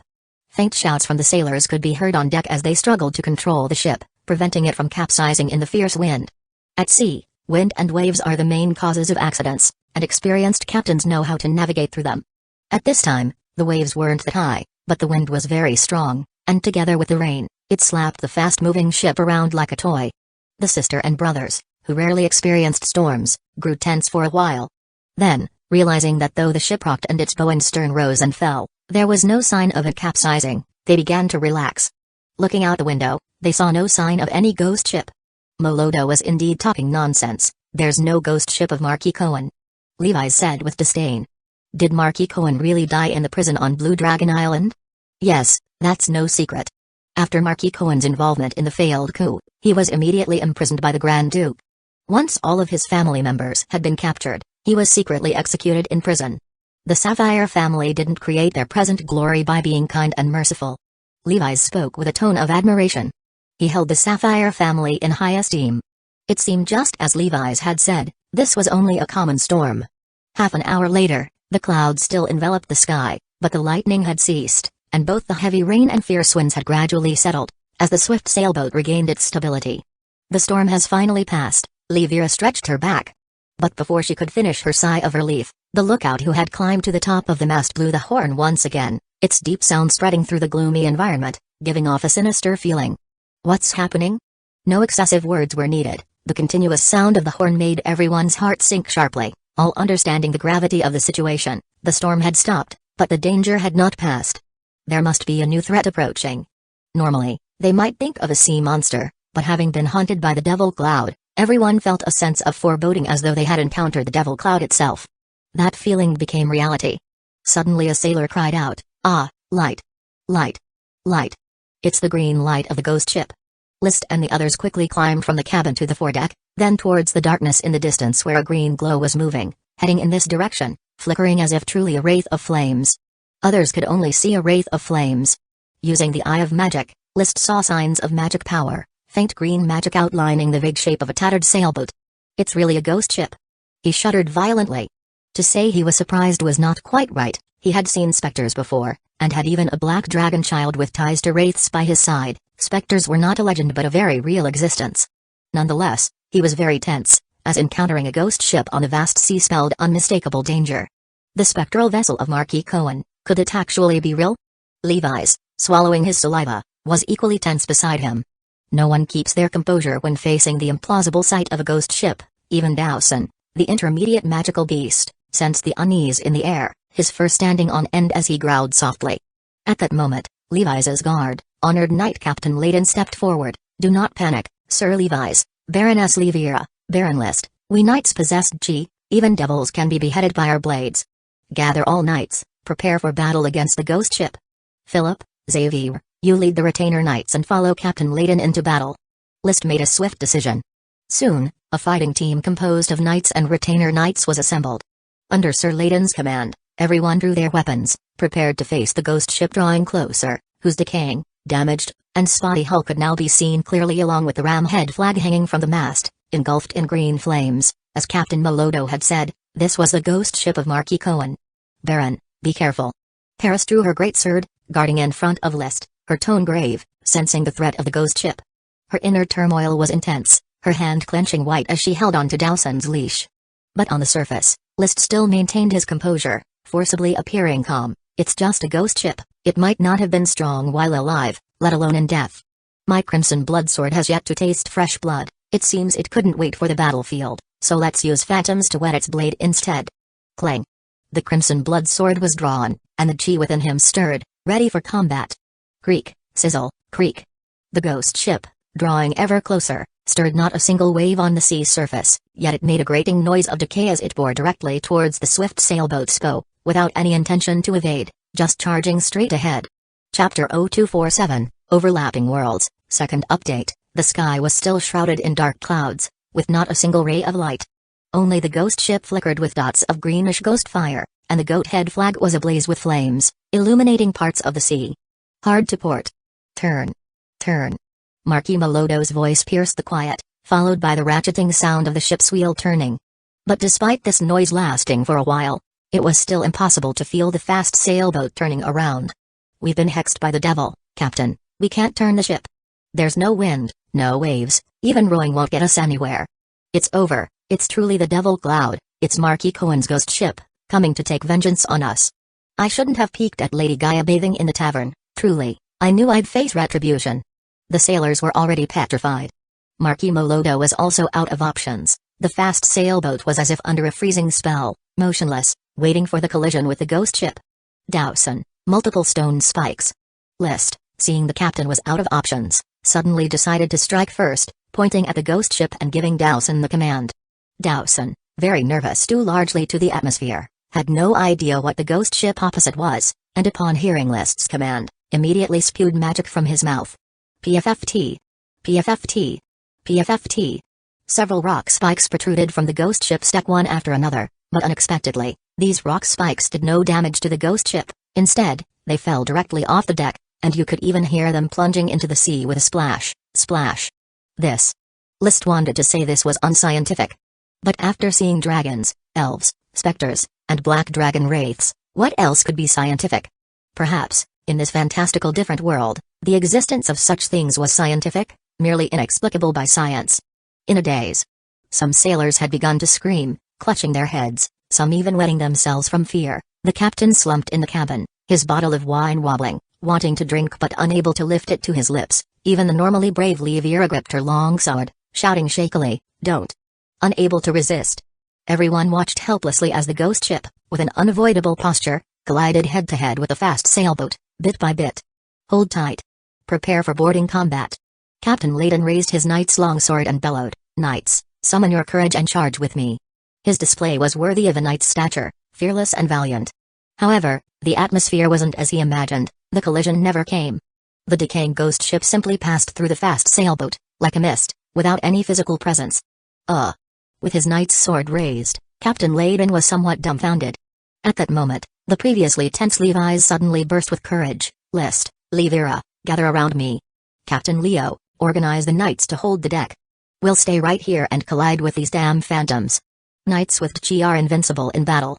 List gripped his crimson blood sword tightly, quickly joining Levi's. "I was just thinking of fighting side by side with my brother and sister."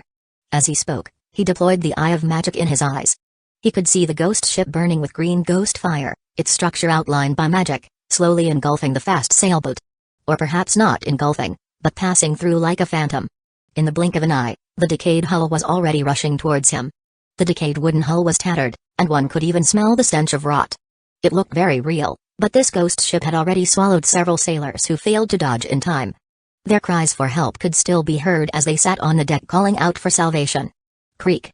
The grating sound burst through the eardrums as the eye of magic, pushed beyond its limits, collapsed in an instant.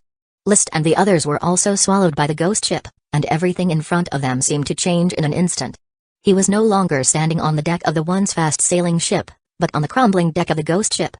The surrounding area was shrouded in mist, and he couldn't see Paris, Levi's, and the others who were just beside him. But that was only what the naked eye could observe. It was as if he were trapped on the ghost ship. He even extended his foot to probe a hole in the deck, and indeed he could actually slip his foot in, meaning he truly was standing on the deck of the ghost ship. Why is this happening? Suppressing his anxiety, he thought rapidly but could not understand why one moment he was standing firmly on the deck of the fast-sailing ship, and the next he was on the deck of the ghost ship, stepping on it and hearing the creaking as if the boards would break at any time. Very real, not an illusion. Levi's. Levira. He called out, but there was no answer, only the creaking of the wooden boards. Dowson. Paris. All without response. The mist was swirling, the light dim, and even the will-o'-the-wisps he could see earlier were now gone. Have I been trapped inside the ghost ship? Why is this happening? Are my senses experiencing an illusion? Or have matter and spirit twisted at this moment?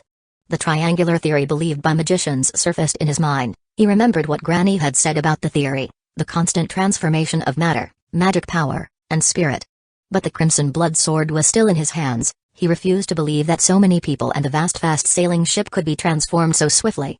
I must be having an illusion. Yes, an illusion. Rubbing his eyes fiercely, the feeling of fatigue seemed to have subsided a bit. He immediately cast the Eye of Magic again. In a flash, everything around him underwent a drastic change. He saw where his companions had gone. Their human shapes outlined by magic power had not strayed far. They were just spinning in place, even brandishing weapons to fight, engaged in infighting. He saw Levi's, desperately swinging his sword at the air in front of him. He saw Levira, holding her sword and trembling. He saw Captain Layden, who had chopped down an apprentice knight to the ground. Then, he spotted Paris, right behind him, less than a meter away. Dowson was over there too, but Paris and Dowson hadn't noticed each other. Paris held her knight's sword and vigilantly surveyed her surroundings, while Dowson kept opening his mouth, apparently barking. At that moment, the movement of a magic power figure alerted List. The subject had fallen from the deck into the hold of the ghost ship. Which meant, even though these people, including himself, were plunged into illusions, the place they were in was no longer the fast-sailing ship but indeed the ghost ship, for only the ghost ship would have such a decayed and hole-riddled deck. Without the time to ponder the reasons, List moved straight towards Dowson and then slapped him hard on the back. Dowson. Dowson turned and snapped, shooting a rock spike. Luckily, List was prepared. He twisted away and continued to slap Dowson while constantly calling out, Dowson. Have you even forgotten your master? But Dowson seemed completely unresponsive, his dog eyes confused as he continued to recklessly release multiple stone spikes. It wasn't until List took out a piece of jerky, found the opportunity to stuff it into his mouth, that Dowson finally bit down hard on the jerky, then shook his head, his dog eyes regaining clarity. Seeing clearly the person in front of him was List, he held the jerky and barked joyfully, woof woof. Chapter 248, Bursting Human Faces. After awakening Dowson, List's tense mood greatly eased. The phrase man with his dog might sound a bit off-putting, but having Dowson by his side really brought comfort. Woof, woof. Dowson devoured the jerky in 2 bites and started barking again. It still couldn't see its surroundings clearly, seeing only the misty fog all around. List too couldn't see the environment clearly, he could only infer his situation through the magic lines outlined by the Eye of Magic. However, the G-secret technique of the Eye of Magic collapsed once when the ghost ship switched the real scene. As a result, his eyes were still fatigued. Just after awakening Dowson, he couldn't persist and had to dispel the Eye of Magic. Once the Eye of Magic was dispersed, the boundaries between reality and illusion blurred once again, going round and round on the deck, unable to contact anyone else. What exactly is my current state? How exactly does the ghost ship cause such effects, far beyond mere illusions? He tried to grope his way toward Paris's location based on memory, but regrettably, after walking dozens of steps and crossing several holes in the deck, he still hadn't reached Paris. Only Dowson was following behind him. Since Dowson had been awakened by the jerky, it didn't fall back into delusions. List firmly held the leash in his hand. Feeling that this wasn't secure enough, he tied one end of the leash to the belt of his pants to prevent himself from letting go of Dowson's leash if he fell into delusion again. Maybe it was because he had been nervous too many times, but now, although the situation was unknown, he seemed to have adapted to it, and his mind had returned to its calmest state. A dragon's magic power infects the surroundings, producing treasure. An elf's magic power affects crops, making plants thrive. Dowson's magic can create rocks, and my chi can burn detached from my body. All these things show that magic power exists. Not only can it create out of nothing, but it also has unbelievable effects. He looked closely at the rolling mist around him. He felt that he was touching the essence of what was happening with the ghost ship, so essentially, this ghost ship belonging to Marquis Cohen is also a display of magic power. To say it's illusory, it sure is illusory, because it's just made up of magic power. To say it's real, it certainly is real, because magic power can affect reality. The more he thought about it, the more he felt that this conjecture was correct. But it seemed that knowing the principle was of no use. Those who were trapped on the ghost ship were still trapped. I should wait for my eye's fatigue to ease, then cast the Eye of Magic again. Without the Eye of Magic within the bounds of the ghost ship, I can hardly move an inch. The recent collapse of the Eye of Magic made him feel as if he was suffering backlash, causing his eyes to fatigue. Ever since he had completely mastered the Eye of Magic, he had been able to perform the Chi secret technique continuously without experiencing fatigue. As he circulated his Chi to recover from the eye fatigue, he sighed silently, I hope not everyone is dead. They were supposed to go to Red Crab Island for a joyful festival, and perhaps obtain some good things from Marquis Merlin, but they encountered the almost impossible ghost ship. Such rotten luck. Anxiousness won't make hot tofu cook faster. He didn't immediately cast the Eye of Magic, still waiting for his eyes to recover from fatigue. After a while, with continuous restoration from his Chi, his eyes became spirited again, with not a hint of fatigue. That's more like it. In an instant, he cast the Eye of Magic, and the vision shrouded in mist changed once more. The outlines of the ship and the shadows of people drawn by magic reappeared. Comparing his memory, he first found Livira trembling, being chased in circles by an apprentice knight. Bang! Thud! List kicked the apprentice knight away and then grabbed Livira. Wake up, Livira! Splash! Splash! Slapping her own face twice, Livira still didn't wake up. Having no other choice, List directly dragged her and stuffed her into a cabin of the ghost ship. Without anyone to chop at her, he let her cause a commotion in the cabin first.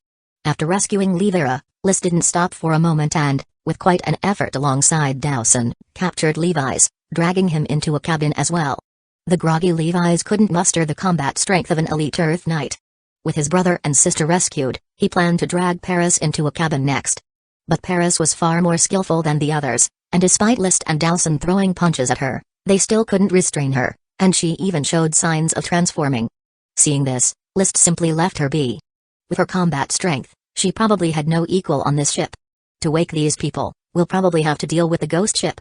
For List, who possesses the Eye of Magic, a ghost ship without phantoms pose no threat. Come on, Dowson, to the place with the brightest magic power. Leading Dowson, they headed straight for the place where the magic power of the ghost ship was most concentrated. This ghost ship, with its green magic power, formed vague outlines, among which were 3 distinct centers of magic concentration. One was at the top of the mast with the goat head flag, where magic flames blazed fiercely. Another was at the bow, where the figurehead was a depiction of the Sapphire Dragon. People from the Duchy of Sapphire believed that the Sapphire Dragon could suppress all the sea monsters of the Sea of Azure waves and protect the safety of the sailors. Only now, with green flames burning on the figurehead, it looked less like a dragon and more like a bat. The last, and also List's intended destination, was in the middle of the ship's cabin. While not as powerful as the goat head flag or the dragon bow figurehead, it seemed like the heart of the entire ghost ship, with every trace of magic power outlining the ship starting from there. Woof woof. Dowson's massive body struggled to follow List, moving through the decaying wood towards the middle of the cabin. The creaking sounds below their feet kept coming, as if the wooden planks could snap underfoot at any moment. Dowson really shouldn't have been brought down here, as the cabins and passages below were too narrow. It wasn't suitable for Dowson to move freely, but with Dowson by his side, List felt bold enough to walk alone on the eerie and terrifying ghost ship. We're almost there. A few more steps and they would reach the cabin chamber where the magic radiance was most vibrant. But at that moment, the previously silent ghost ship, where only the sound of wooden planks was heard, suddenly echoed with a faint whisper. Unclear. But List was certain he wasn't having auditory hallucinations since Dowson, too, pricked up its ears, looking in the direction from which the voice came. Woof, woof. Dowson, hush. List calmed Dowson. He listened intently. The voices were intermittent but were indeed coming through, vague and incoherent, only catching a few disjointed words: chase, death, andite, loyalty, mom, home, magic, save, Curtis, madman, no. And these words were obviously not spoken by one person, it was a group of people shouting in disorder. Andite? Curtis? They sound like 2 names. As List muttered these names to himself, suddenly, on the wall outlined by magic in front of him, a ghostly pale face appeared. The face seemed to be shouting at List, or just shouting to itself, no. This unexpected sight startled List so much he instinctively swung his sword, plunging the crimson blood sword into the face, the fire attribute Chi exploding and shattering the magic shaping the face. The face vanished, and the shouting stopped. Withdrawing the crimson blood sword, List's face was cold. Come on, Dowson, let's see what's playing tricks and conjuring a bunch of low-grade phantoms. Chapter 249, Violent Dismantling of the Ghost Ship, Fourth update, additional chapter for 70,000 recommendation votes, thump. Kicking the door open with one foot, List entered the destination with the crimson blood sword in hand. Only after entering the cabin did he realize why there was such a concentration of magic power here. It was because the entire cabin's walls were densely carved with magic runes. In the square cabin, there was nothing but a simple square table and a stool. On the table lay a book, a box of ink, and a goose feather quill dipped in the ink. The green magic runes flickered continuously, creating a mysterious and magical atmosphere. Woof woof. After Dawson squeezed into the cabin, he rushed toward a wall and barked aggressively. Following Dawson's gaze, List looked at the wall and saw another pale face emerge, suddenly screaming a piercing, "Damn it! Go to hell!" List raised the crimson blood sword and stabbed forward, bursting the pale face. But on another wall, among the gaps of the magic runes, another pale face appeared, its features blurred, accompanied by a piercing noise, "Curtis, you madman! Shut up!" List wanted to strike with another sword, to destroy whatever thing that might be, whether a ghost or a specter, but he suddenly stopped. These things didn't seem to possess any harmful power, so he might as well listen to what they had to say. He decided not to kill it. After shouting that sentence, the face dispersed. Then, on the third wall, another pale face appeared, shrieking sharply, "They're coming after us!" Following that, on the fourth wall, a pale face emerged and screamed, "Grand Magician, save us!" So, these are similar to messages left behind by the crew before their demise? List took a deep breath, walked to the edge of the table in the center of the cabin, raised the crimson blood sword, and touched the book on the table. The book didn't seem to be really there, because its outline, too, was outlined by magic power. At that moment, the pale face on the first wall, which should have been destroyed, reappeared and screamed, "Mom, I want to go home." Woof woof. Dawson barked in response. List paid no attention. When the longsword touched the book, he distinctly felt something solid, and it didn't trigger any traps or mechanisms. This reassured him enough to pick up the book with his hand. It was thick and heavy, the cover inscribed with "To Prince Anuet, the Truth of Curtis." After a single glance, he tried to place the magic book into the gemstone space. It went in easily. This was a real book, not some phantasm conjured by the ghost ship, something between reality and illusion. Of course, it was also possible that it really was a book between reality and illusion, but its presence was fixed by the special properties of the gemstone space, allowing it to continue existing within. Just then, another pale face appeared on a wall, shouting, "Loyalty to Prince Anuet." Prince Anuet? List continued his task undisturbed, packing the ink, quill, table, and stool into the gemstone space. If I'm not mistaken, Prince Anuet belongs to the Sapphire family? The prince who hasn't taken the seat of the Grand Duke? The name of the Sapphire family starts with an A as a tribute to their ancestor.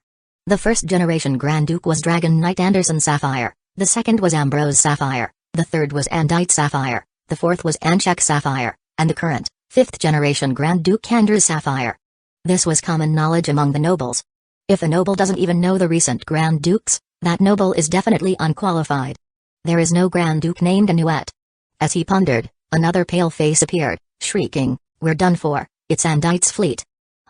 List's heart skipped a beat. Andite was the name of the third-generation Grand Duke. On one hand were shouts of allegiance to Prince Anuet, on the other, screams as Andite's fleet closed in. With these clues, the answer hidden in the mist seemed ready to emerge. Prince Anuet must be a member of the Sapphire family vying for the position of Grand Duke, likely a close sibling of Grand Duke Andite himself. Considering that Marquis Cohen was executed for his participation in a court coup, it became evident that he probably supported Prince Anuet. In the end, it was Andite who prevailed. Well, now that I know this court secret, what should I do next? List looked at the empty cabin and then at the dense array of magic runes on the wall, pondering quietly. Pallid faces kept appearing on the wall, repeating various screams. "They're chasing us. Damn it. We're done for, it's Andite's fleet. I swear my loyalty to Prince Anuet. Mom, I want to go home. Grand Magician, save us. Curtis, you madman. No." The piercing screams irritated List, and he didn't have the luxury of time to ponder deeply. The longer he delayed here, the more people above might die. All turning on each other, just like the son of Captain Molodo, who had encountered the ghost ship in the end, only 2 sailors returned alive. Forget it. List sheathed the crimson blood sword at his waist and pulled out a fine steel battle axe from the gemstone space. Then he aimed it at the cabin wall and swung down hard with the axe. Thud. Bang. Wood splinters flew from the wall, and the magic runes were shattered and sent flying. Dawson tried to chase after the magic runes, only to see them pass through its body and fly back to the wall. Even the pieces of wood split by the axe began to vanish gradually, and the wall started to heal itself. List didn't buy it and swung 2 more axe chops, splitting a large plank of wood that fell to the ground. As he watched the plank seem to disappear gradually and new wood emerge faintly on the wall, he had an idea. He picked up the plank from the ground and threw it into the gemstone space. The next moment, the phantom of the new wooden plank on the wall dissipated, unable to restore itself, and the magic runes that should have been inscribed on the plank lost their medium and hung silently in the cabin. List smiled, it's working. He proceeded to swing the axe relentlessly, breaking down the wall, throwing each chopped plank into the gemstone space. I don't care what the ghost ship is about, I'm going to dismantle all 4 walls inscribed with magic runes and see how you're going to play ghost. As he demolished the wall, he gasped for air. This was tough work. If tearing down the 4 walls isn't enough, I'll wager all my 160 pounds today and take apart the whole ghost ship. Clang. Clang. Amid the cheering and barking of Dowson and the continuous appearance and disappearance of pale screaming faces, List forcefully used an axe to bring down all 4 walls of the cabin, stuffing each plank into the gemstone space. Only the supporting outer columns of the wall remained, teetering on the brink of collapse. The magic runes all fell from the planks and hovered in midair. When List took away the last plank, the magic runes seemed to trigger a chain reaction. They began to rotate rapidly, and under List's astonished gaze, they scattered, reformed, and transformed into a female magician cloaked in a magic cloak. Beneath the hood, 2 green pupils stared coldly at List. Chapter 250, Exiled Lands in the Mist, 5th update, 80,000 votes bonus chapter. Who are you, and why do you disturb my eternal slumber? A female magician made of green light, her cloak also burning with a faint green glow, made it impossible to discern her figure or face. One could only sense that she was a petite woman, her voice ethereal and wavering, which felt especially sinister in such surroundings. List had seen a 3060 ghost before, so the appearance of this ghostly form didn't frighten him. He found it interesting that a person really could exist in the form of a soul and still retain independent consciousness. He put away his fine steel battle axe and drew the crimson blood sword, summoned his fire attribute chi within him, ready to counterattack at any moment. Only then did List speak. Are you Curtis Truth? Curtis.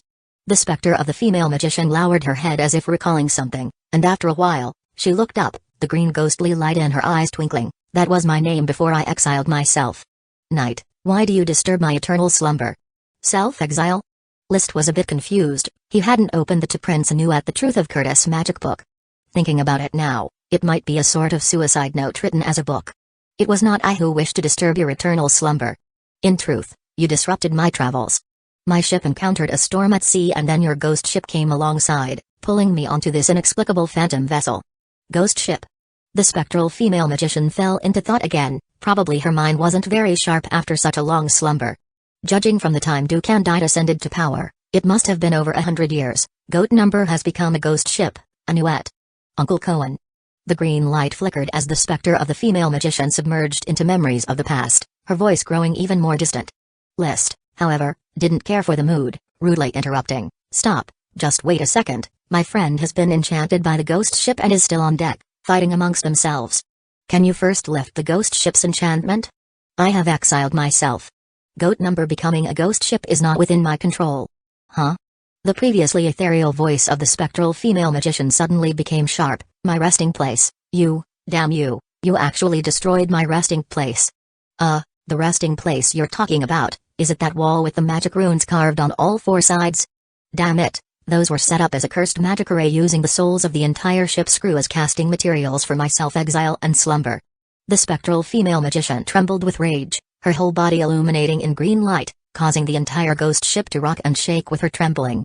The rotten wood fell off piece by piece, as if it could shatter at any moment. Using the souls of an entire ship's crew as casting materials? List's scalp tingled. He hadn't expected that the female ghost before him, in life, was such a ruthless grand magician. No wonder among those faces, some were cursing her as a mad woman. To die and then drag a ship full of people to share a fate worse than death. Curtis, you opened my eyes. I let them die because they deserved to die. On Goat number, there were either traitors who betrayed Inuit or followers willing to sacrifice everything for him. Her matter-of-fact tone was incredibly irritating. He had no interest in arguing with the spectral female magician any longer, and he commanded bluntly, enough, we can chat about this nonsense later. Now, you need to lift the ghost ship's control over my friend. If you refuse, I'll dismantle this Goat number right here and make sure you haven't got a place to stand. Where did you bring my resting place to? It was constructed from the remnant souls of dragons. The soul submerged wood cannot possibly be destroyed by you. Where did they go? Burned. Burned? Impossible. Really burned, otherwise where could they have gone?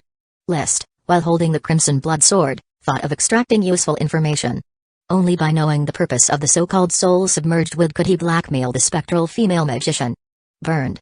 The specter of the female magician trembled violently, and the ghost ship shook continuously along with her, creaking incessantly, as if it could fall apart at any moment. Since they're burned, then you might as well go die.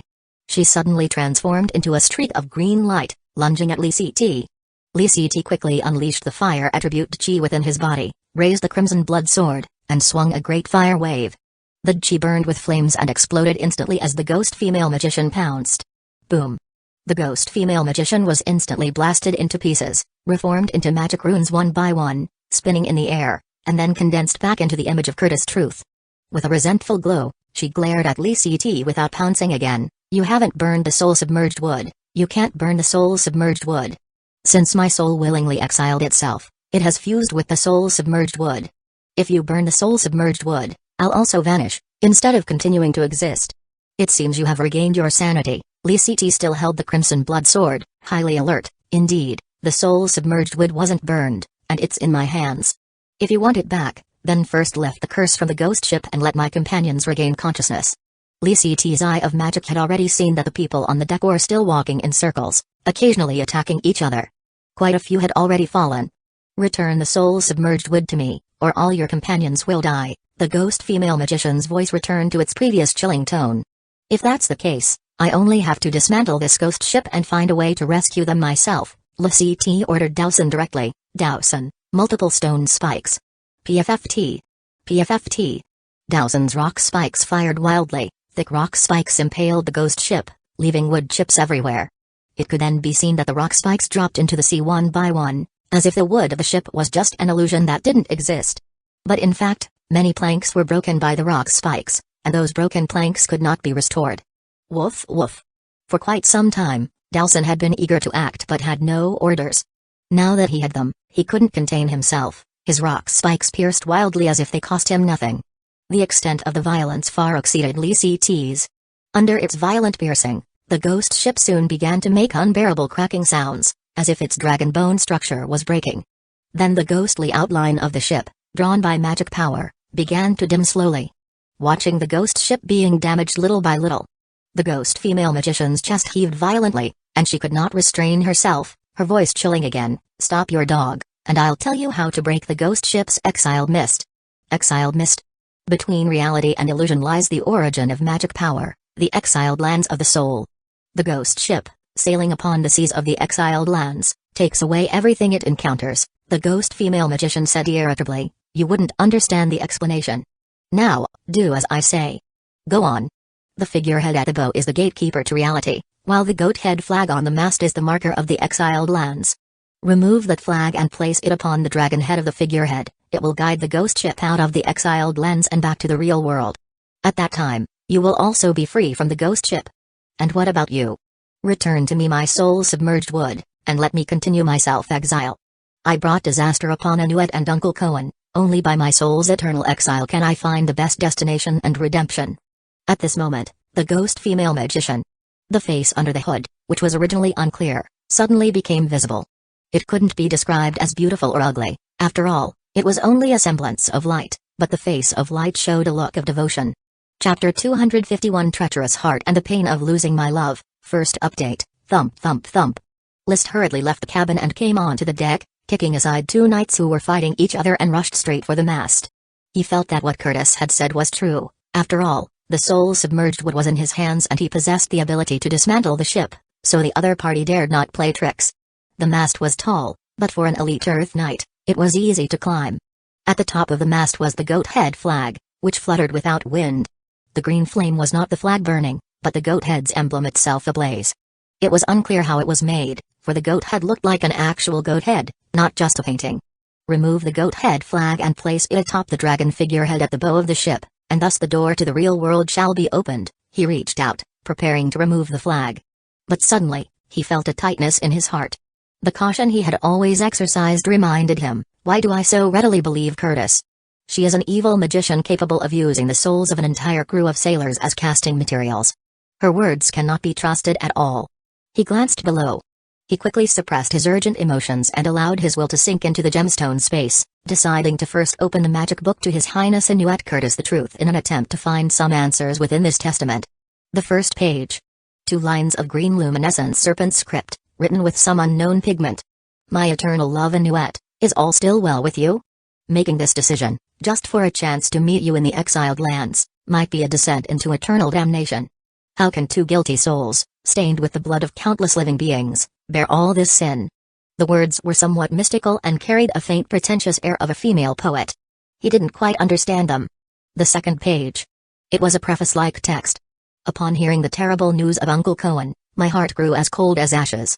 Due to the sinful thoughts of Inuit and myself, our entire family was dragged into this burial. Perhaps we should have calmly accepted this brief but beautiful love, rather than covet immortality and steal the power of the Sapphire Dragon. The plan of the Dragon Domain landlord has already failed, and Inuit's soul has been exiled. Losing my love and then my family, this world has already lost all meaning to me. Maybe I should continue to study the notes of the ancient mage and transform myself into a lich, roaming between life and death. If I could walk freely in the exiled lands, perhaps I could meet Inuit again, then all this torment and pain would become meaningful. He flipped through this page and the concept of the lich, a strange existence, made a round in List's thoughts. He had no time to think further as he turned to the third page. The third page was strange. It contained a drawing of a triangle with an eye in the center, the eye of truth, representing a magician's recognition and exploration of the world. But at each corner of the triangle, there were additional terms. At the top corner, it said matter, with alchemist, vampire, necromancer written beside it. On the left corner, it said magic power, with magician, druid, and on the right corner, it said spirit, with wizard, sorcerer, prophet, succubus, shaman. Beneath the eye of truth, there was another term knight. A carelessly written line of serpent script followed. Heretics, like beasts, defile magic power, brutishly cycling chi, stifling the living space of magicians. If the age of magic arrives one day, burn all the knights, let the magicians rule the world, and seek the truth. If this was written by Curtis herself, it meant she was a fanatical believer in magic. This was veering towards heretical religious thoughts. Not good, not good. List inherently detested the term heretic, and his gaze lingered on the words alchemist, wizard, and druid for a few seconds before he chose not to dwell on them and continued flipping through the pages. Starting from the fourth page, the contents turned into research notes, all on a single topic: the repeated experiments on the possibility of soul separation. From what List had glanced over, it seemed that in ancient times a wizard had developed the life box technique. By entrusting their soul into the life box, they could become a lich that transcended life and death, the real and the surreal, achieving an inconceivable state. Such records were indistinguishable between true and false. Curtis was mainly repeating this technology to verify the method of separating the soul. She started with experiments on small animals, then gradually moved to humans, and ultimately to fellow magicians. By the 16th page, she had completed the experiment, confirming that the soul could indeed be separated and exist briefly, but it must be entrusted in something that resonates with the soul. From page 17 onward, she embarked on the second research topic: the experiment and creation of life boxes. 25 full pages were dedicated to the experimental notes on this topic. Like a genius, on the 42nd page, Curtis successfully completed the life box experiment, discovering soul-submerged wood that could be used as a life box to store souls, as well as the magic array for storing souls, the self-exile magic array. Is this the thing, the 4 walls I cut down and took back? Using this kind of magic array, can I strip the soul out and exile it into the soul-submerged wood? Time waits for no one. He didn't have the time to ponder, so he quickly flipped through the pages, seeking the content related to the ghost ship. After flipping through about 30 more pages and skipping 4 smaller research note topics on Lich's life boxes, finally, on page 74, he saw a ship drawn with great detail, a 3-masted galleon with the goat head flag clearly visible on the main mast. This was Goat Vessel, before it became the ghost ship. The subsequent 26 pages all pertain to the modification of Goat Vessel, or rather, the setting of magic arrays. Curtis expanded the life box technique to the entire ship, imprisoning all the souls of the crew aboard to protect her own life box. According to her last words inferred in the will, this ship would gradually erode the boundaries between real and surreal with the magic array and eventually breach into the exiled lands. Exiled lands. Magicians believed that at the edges where magic power, matter, and spirit transformed into each other, there existed a place where time and space were indefinable, eternity and transience reflected upon each other, allowing only the souls to wander. That place was the exiled lands. Those who committed heinous crimes were usually exiled to the exiled lands by the nobles. Plainly speaking, It meant casting some kind of magic to let a person die peacefully. However, magicians believed that the souls of such deceased would enter the exiled lands. Curtis's ultimate goal was to use Goat Vessel to break open the barrier between the exiled lands and the real world and send her soul into it. But what she didn't expect was for Goat Vessel to turn into the ghost ship, lingering between the exiled lands and the real world, failing to deliver her soul into the exiled lands. Woman, completely mad, gone mad for love? One death wasn't enough, she had to doom countless others. List felt his skin crawl and was secretly alarmed. The goat head flag affixed to the dragon figurehead isn't leaving the exiled lands but heading towards them. This woman still wants to harm me. Luckily, he was quick-witted and had flipped open this book of magic books. So, if I want to return to the real world, I must first destroy the goat head flag and the figurehead.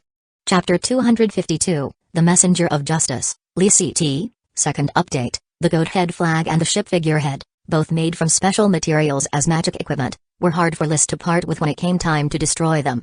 He simply wrapped them in his chi, pulled out the goat head flag, and tossed it into the gemstone space. Then he dismantled the sapphire dragon from the figurehead and threw it into the gemstone space as well. The originally not-so-large gemstone space was almost filled to the brim after this frenzied stuffing. With the suppression of the goat head flag and the sapphire dragon ship figurehead gone, the fog that enveloped the ghost ship gradually dispersed, and the people trapped within the mist were about to awaken. The planks were rotting, aging visibly fast. It's finally over, List sighed in relief, wrapping his arms around Dowson's neck, savoring the enormous sense of accomplishment. But suddenly, a sharp screech from the spectral mage reverberated in his ears. No. Damn night. You've destroyed the goat vessel. No. You cannot destroy the goat vessel. List stood on the decaying deck, indifferent to Curtis's screaming as the fog slowly thinned out. He was immensely curious about Curtis, this type of lich, and was filled with curiosity towards the Dragon Domain landlord plan, and even wanted to slowly study the ghost ship beneath his feet. However, his opponent was very cunning, without any means of keeping the balance. Staying would be suicide. So, you'd be better off dead, not wreaking havoc in the exiled lands. Not harming souls. No. The piercing scream resonated from the cabin, as if it could perforate the eardrums. Night, no. Do not destroy the goat vessel, do not destroy my soul-submerged wood. Her voice was both dismal and shrill. Night, please stop. I will offer my life box. Night, take my life box. Your life box is already in my hands. Those pieces of soul-submerged wood. List scoffed coldly. At this point, the wicked magician still daring to deceive him, was simply insulting his intelligence. No. The spectral mage screamed, that is just where my soul slumbers in exile, it's where I self-exile my soul. Before reaching the exiled lands, I need the soul-submerged wood to protect the integrity of my soul. My life box, I give you my life box, it's the key to my returning to the real world. The shrill screams lingered in his ears, feeling as if the other party was still trying to deceive him. But with the ghost ship about to collapse, according to the records and to Prince Anuat the truth of Curtis, even with the existence of the soul-submerged wood, she couldn't maintain her lich state once the ghost ship was lost, her soul would collapse and she would die. It was one with her. It made no sense for her to be playing tricks at such a critical moment. With this thought, he tugged Dowson and went back down into the cabin. There he saw the spectral mage, whose body's green light was unstable, trembling as if it might dissipate at any moment. Where is your life box? The spectral mage glared hatefully at List, extended her left hand, and thrust it violently into her own chest. At that moment, as if her chest was being torn apart, green light shone through, and she slowly drew out her hand. Clenching it into a fist, she rapidly presented it before List, opened her fingers, and on her palm quietly lay a blue gemstone ring. Take it, quick. Put the figurehead and the goat head flag back. The goat vessel is about to collapse. The crimson blood sword lifted the sapphire ring. After making sure there were no traps, List picked it up and took a look, seeing nothing special. This thing is your life box? Don't deceive me. There's no time to deceive you. This is the token of love Anuat gave to me. I have no grudge against you, I don't even know you. All I want is to enter the exiled lands with my full consciousness intact, to search for Anuat's soul. After speaking, the spectral mage fell silent, merely watching List quietly. If I crush it, will you die? No, my soul is anchored in the soul-submerged wood, the life box is just the key, ensuring I can return to the real world, that I won't get lost in the exiled lands. If I repair the ghost ship, what about my friends? The ghost ship is already close to collapse, unable to continue sailing in the exiled lands, it will no longer interfere with the real world, and soon it will vanish at the edge of the exiled lands and the real world. I have repaired the ghost ship, are you sure you will leave immediately? without causing further disturbance? You return my soul-submerged wood to me, and I will disappear along with the ghost ship right away. Without the soul-submerged wood, my soul lacks an anchor, and entering the exiled lands, I'd lose myself and become a specter. I just hope you can protect my life box, it's my only hope of returning. I understand. List turned, swiftly putting the sapphire ring into his space gem, then left the cabin without looking back, neither promising nor refusing. Watching List's retreating figure, the nearly formless phantom woman magician's eyes flashed with a ghostly light. She seemed to be holding on to hope for the future, to follow the ghost ship into the exiled lands and find her true love, Anuet Sapphire. However, after waiting for a moment, she saw that the ghost ship was still collapsing, the rotted planks finally splitting apart, barely revealing another three-masted schooner. She suddenly realized. No. She shouted loudly, no. No. No. Damn night. You lied to me. Standing on the deck, watching below as the deck alternated between that of a rotting ghost ship and a sturdy, fast sailboat. The enveloping mist had dispersed, the shadow of the ghost ship was gradually fading, and the disappearing schooner was becoming real. Or rather, he had gradually returned to the real world from the realm of illusion. Around him, Paris, Captain Layden, and others were slowly coming to their senses, looking puzzled at everything before them. Blood was everywhere, and amidst the chaos between reality and illusion, many had died. Fortunately, Levi's, Levira, who were pulled into the cabin by List, Paris, Captain Layden, and the deputy butler Ranieri were all unharmed. List's two manservants, Tom and Thomas, were wise enough to lie down and play dead, so they were not slaughtered by the knights. But he also saw the bodies of his three retainer knights, Sean Redface, York Baldhead, and Theodore Rottensock. The three young men had neither the chance to show their vigorous vitality nor would they ever again on the open sea. No. No. No. Damn night. You lied to me. The mournful screams of Curtis faintly reached his ears. Yet he felt no sympathy in his heart, thinking coldly, such a wicked and perverted magician, death is your destiny, don't come out and harm others again. I, Listulip, have a line of justice in my heart. In the distance, the dreadful screams faded away. No. I will curse you. You damned knight. Ah. With Curtis's last scream, the ghost ship violently shattered into dust, blown away by the sea breeze, vanishing without a trace. The dark clouds above quickly dispersed, and the sun behind them cast its light anew. After carefully checking his surroundings and making sure that there were no traces of Curtis left, List dispelled his eye of magic, smiling lightly. Curse me? Do you even know my name? Just then, the awakened Paris saw List and with a surprised tone asked, Baron, are you alright? Chapter 253, A Bit of Trivial Work, Third Update, Bonus for 200 monthly votes. The ghost ship was like a fleeting illusion, here one moment and gone the next. Aside from List and Dowson, no one knew what had transpired aboard the ghost ship. Only the bodies on the deck silently told the tale of the recent horrific encounter.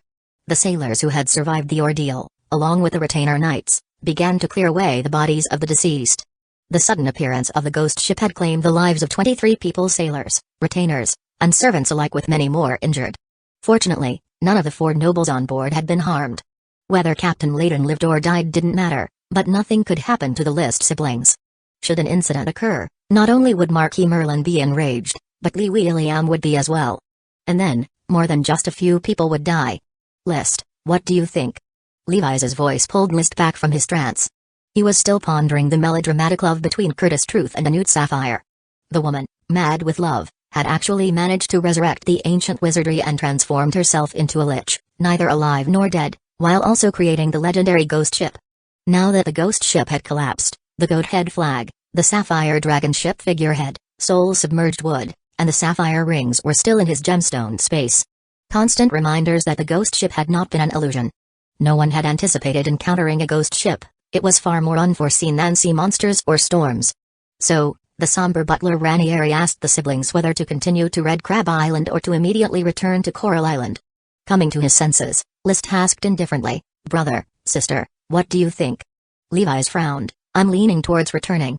The festive atmosphere is gone, and too many people have died. But this year might be grandfather's last New Year, and if we're not by his side, it would leave him with great regret. Since we're unharmed, let's continue onward. Levira, what is your opinion? You decide. Levira's face was still somewhat swollen. Faint handprints could be seen, which were the result of List trying to wake her up. Of course, she knew nothing about this. List did not disclose the secret of the ghost ship.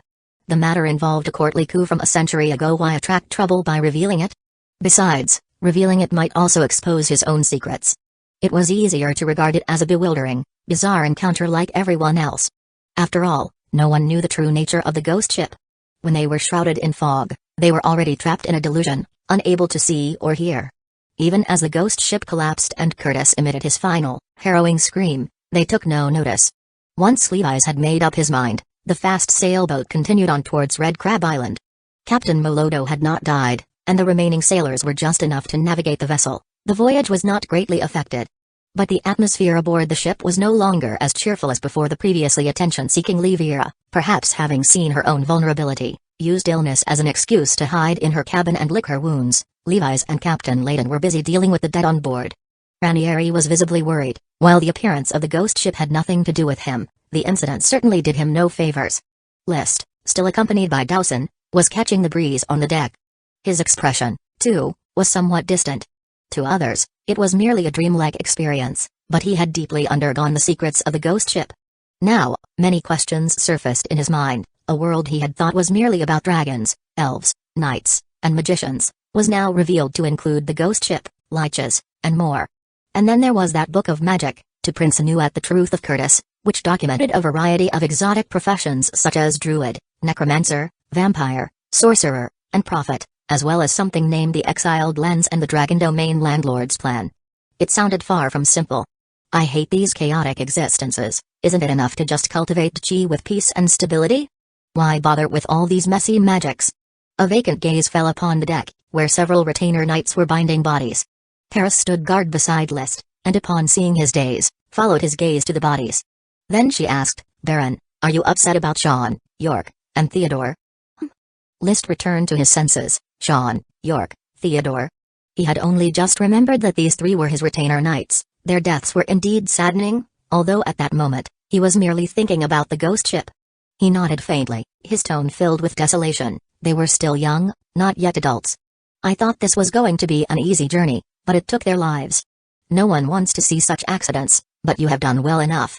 It is their fortune to have followed a kind landlord like you, Paris said. Done well enough? What have I done for these three? List was a little confused about what was going through Paris's mind, but he clearly felt her attitude towards him becoming closer and more gentle. If it had been before, he might have secretly been delighted, for winning people's hearts was that simple. However, having seen Curtis's madness for love, he shuddered abruptly and thought that with women, or to be precise, female subordinates, one should maintain an appropriate distance to avoid playing with fire. Although women like Curtis were rare, who could guarantee that he would not encounter another Curtis?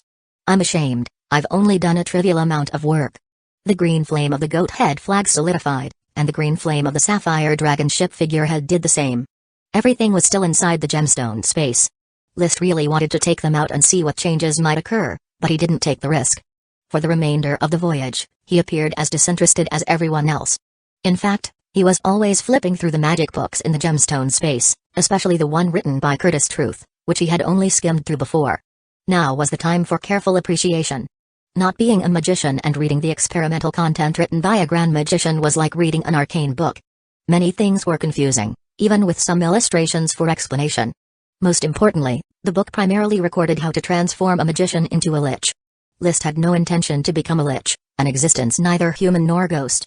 The transformation of the ghost ship is also quite interesting.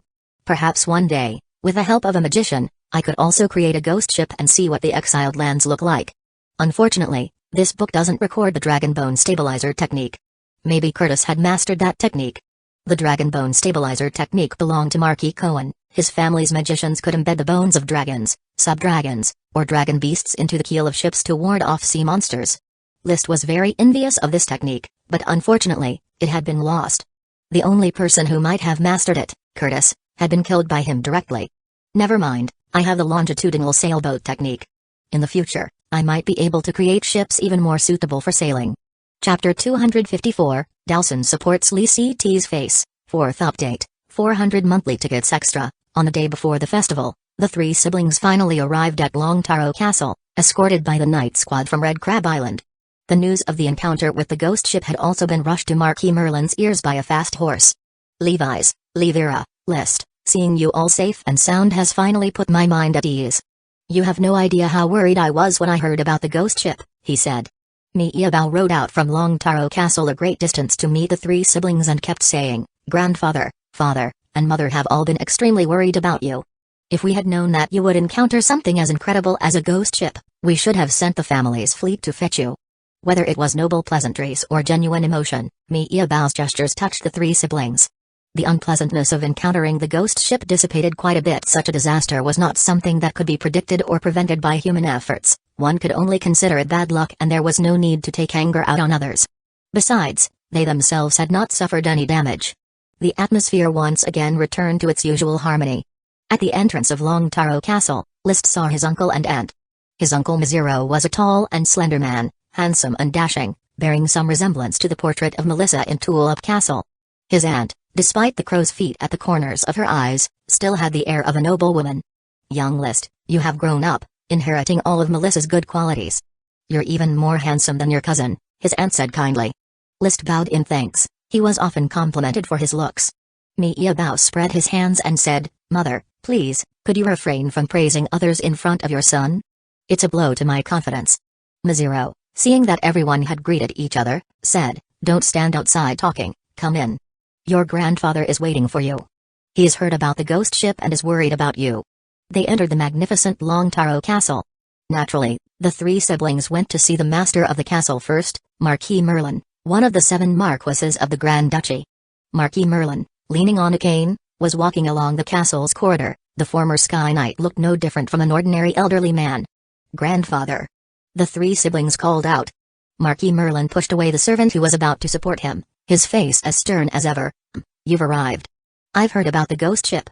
Didn't get the scare of your lives, did you?" "Of course not, with long sword in hand and chi within, even a ghost ship couldn't faze us," Levi's boasted, though it couldn't really be considered boasting. He had shown enough bravery in the face of danger on the ship, and that deserved recognition. At least List felt acknowledgement for Levi's. In that moment, Levi's had not only not fled but had also been very concerned about the safety of his sister and brother, bearing the responsibility of an older brother. Well said, with chi, a long sword, a war horse, and a spear, a knight will be unbeatable. Marquis Merlin extended his hand and clapped heavily on Levi's shoulder. "It's a pity that in my nearly 40 years roaming the sea of azure waves, I never encountered a ghost ship, which I regret profoundly." Where others feared to tread, Marquis Merlin felt regret. Different levels of strength indeed provide different perspectives, and perhaps for Marquis Merlin, a ghost ship was not such a remarkable encounter. At his stature, his understanding of the world was certainly much deeper. After he spoke, he turned to Mizero and said, "Have you made arrangements to send out the fleet from Red Crab Island and the night order to patrol the seas, to find and capture the ghost ship, if possible, or destroy it if not?" "I've already informed Count Shark to lead the investigation and have invited Grand Magician Okdo to accompany him. Do not hesitate in any way. Patrol the sea area between Red Crab Island and Coral Island thoroughly. Annihilate any pirates or ghost ships you find. I don't care whether it's a natural disaster or a sinister plot, Long Taro Castle's wrath must be vented." The Marquis said dispassionately. Mizero hastened to nod. "Father, please rest assured, I will definitely instruct Count Shark with care." "No, have that boy Shark come to see me first." "Yes." After making arrangements for the ghost ship, the Marquis then said to the three siblings, "Forget about the ghost ship and celebrate the festival well at Long Taro Castle. Tomorrow, your Aunt Melinda will come over with her 2 boys. When young people gather together, they always find joy." "Okay, grandfather." The aunt came over and informed, "The living room has been arranged with tea and snacks. Father, take the children to the living room to chat. It is very cold in the hallway. Don't treat me as if I'm useless, my chi is still boiling." Although the Marquis Merlin said this, he did not refuse the suggestion and returned to the living room surrounded by his 3 grandchildren. Sipping on warm milk tea, they chatted about family matters. The aunt was a talkative noblewoman, always dominating the conversation, inquiring about the developments of each of the 3 siblings. List inevitably mentioned his fresh flower town. He briefly described some developments of the town, such as the production of fresh flower soap, the refining of seafood oyster sauce, and the birth of thorn miner elf Jayla. Marquis Merlin liked hearing about these matters and said solemnly, "Having a little miner elf that produces magic potions, List, is a gift from the knight's glory, but it requires effort on your part as well. Being a Sky Knight is not just your brother's goal, you should have this goal too." "Grandfather, I understand, of course. My talent is indeed so-so, but my vision is not narrow," replied List. At this time, Mi'Yabao suddenly interjected, "Grandfather, you might not know that List has also brought an intermediate magical beast, It is his pet monster. An intermediate magical beast as a pet? It is Dowson, a fierce earth dog I have been feeding since it was little. It accidentally ate a bloodline fruit and evolved into an intermediate magical beast, but it can only cast one kind of magic, explained List. Bring it over for me to take a look. Because Marquis Merlin had difficulty moving around, List directly had servant Thomas bring Dowson to the living room. Fortunately, the living room in Longtaro Castle was quite large, so Dowson's enormous figure was not conspicuous here. Woof woof. Dowson came to List's feet, wagging its tail obediently. It had learned to ignore all humans, freely entering any scene. What a huge black dog, exclaimed the ant in surprise. As a fitting noblewoman, accustomed to a life of luxury, except for eating magical beast meat, she probably rarely saw wild magical beasts. It's bigger than a tiger and actually obeys like a dog. List, how did you tame it?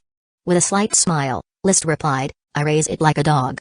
If it doesn't obey, I whip it. If it does, I reward it with dried meat. Raising a magical beast like a dog is incredible, List. You make me lose all my awe of magical beasts, Miyabow said exaggeratedly.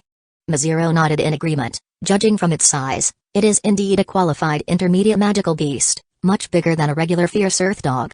On Coral Island, no one was more favored by the knight's glory than List. He is a lucky fellow, Levi said enviously, sternly holding back his longing as he looked at Dowson. Marquis Merlin only glanced at Dowson briefly. He had seen countless magical beasts, including many advanced magical beasts. But he held List's beast-rearing methods in high regard. You have some good ideas about raising magical beasts. Sometimes we overstate the cunning and danger of magical beasts when in fact they are just wild animals that know a bit of magic. You should train it more on how to cooperate with knights.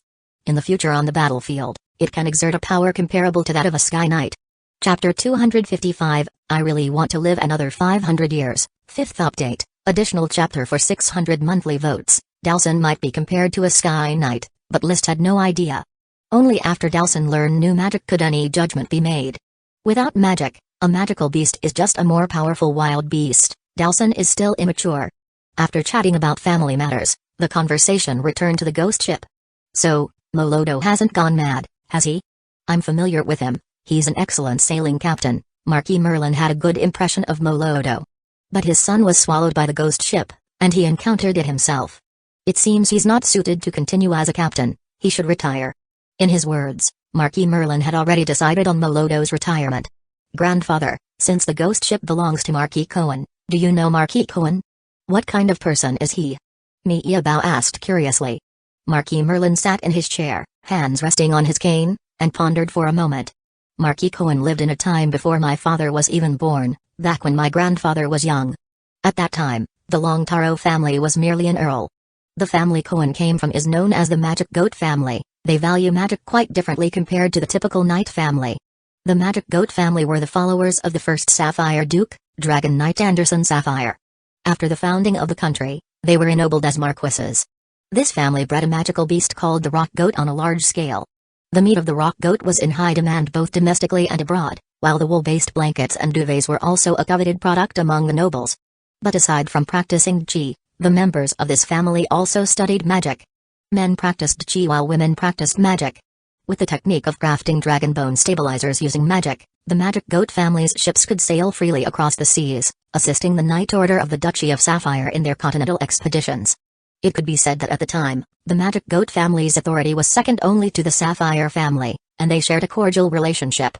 Cohen Magic Goat was a powerful Sky Knight who followed the eldest son of the second Grand Duke, Anute Sapphire. But a troublesome issue arose. Anute was severely wounded in battle, and after the court physicians examined him, it was confirmed that he would die young.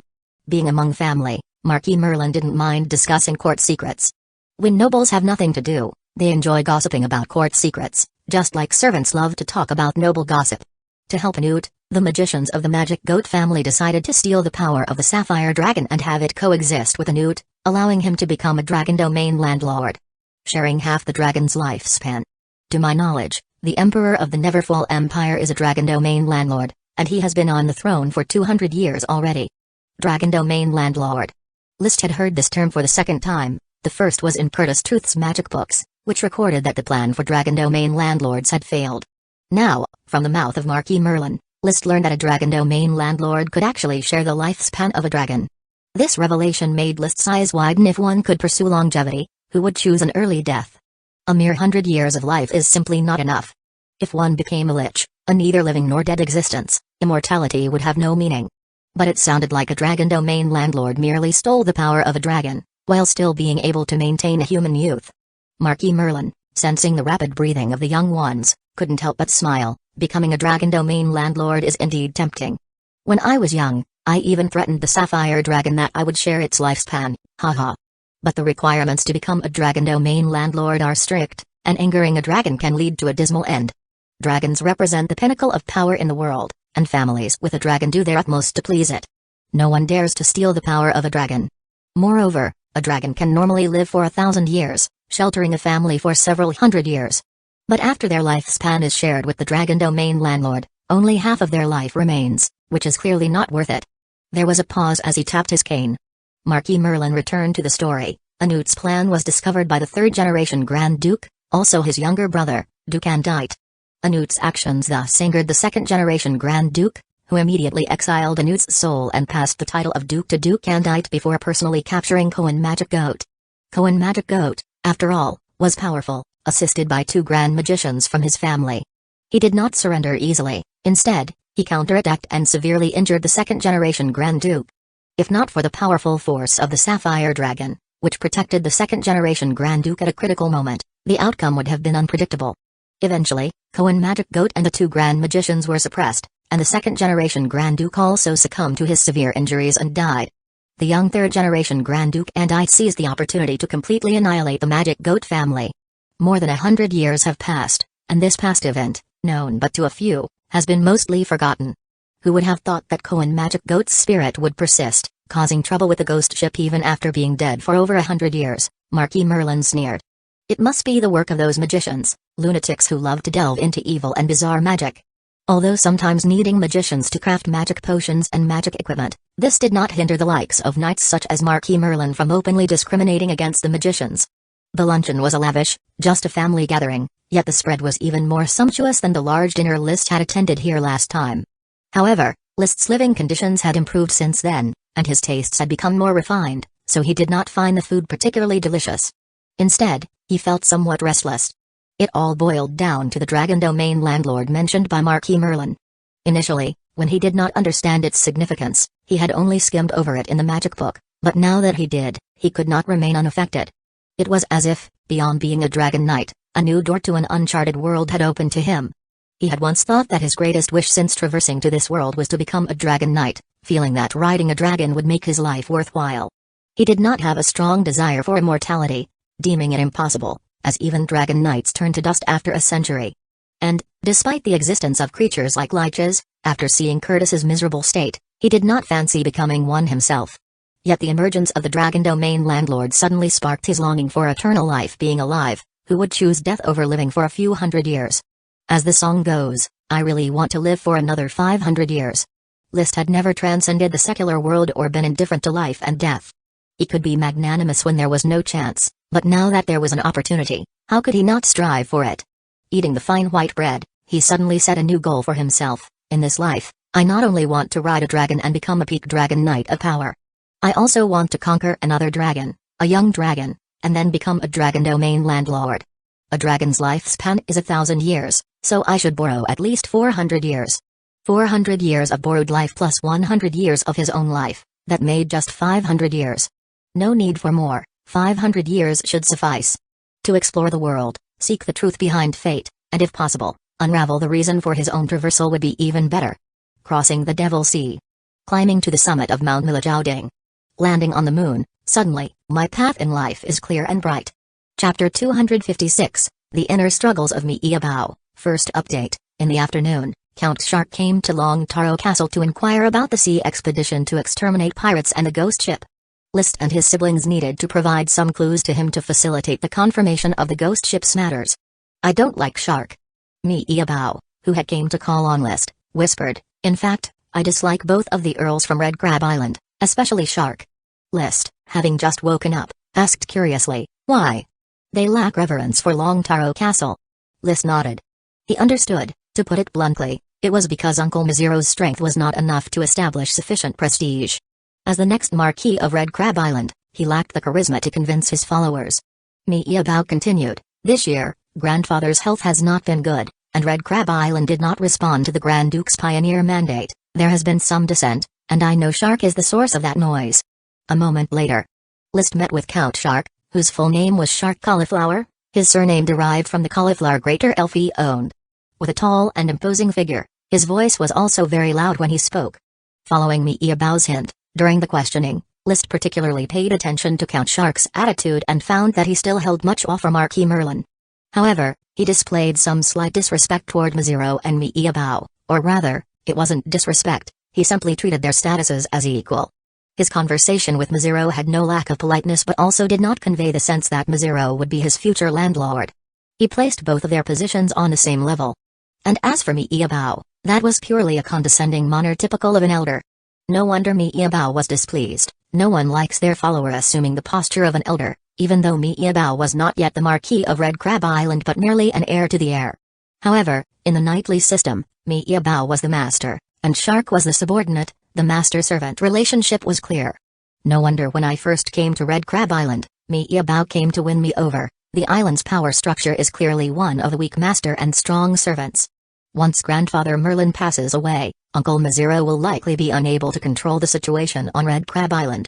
When a lord cannot control his own followers, the outcome can be very embarrassing. It is inevitable that followers will drift away from a lord who cannot retain them. Such a lord would certainly be the biggest joke among the nobility. List suddenly understood why his cousin, despite knowing that the Grand Duke's youngest daughter had a poor reputation, still pursued her persistently. It may have been an attempt to use the princess's influence to suppress the group of followers on Red Crab Island. Being short-handed is not a good thing for a noble family. So should I consider developing on Red Crab Island? With my current trajectory, securing a viscountcy is guaranteed. If I show strength later on, uncle and cousin might rely on me even more, and advancing to Earl would be a piece of cake. List wavered, tempted by the shortcut. Better to learn to curry favor than to exchange one's life for a noble title on the battlefield.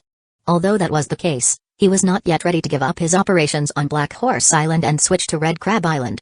And the effect of lending a helping hand during prosperity is far less significant than offering aid in desperate times. He suddenly pictured a scenario. If he had become a Sky Knight and had received the title of Viscount, but his father was still an Earl, how could he surpass his father and become an Earl himself?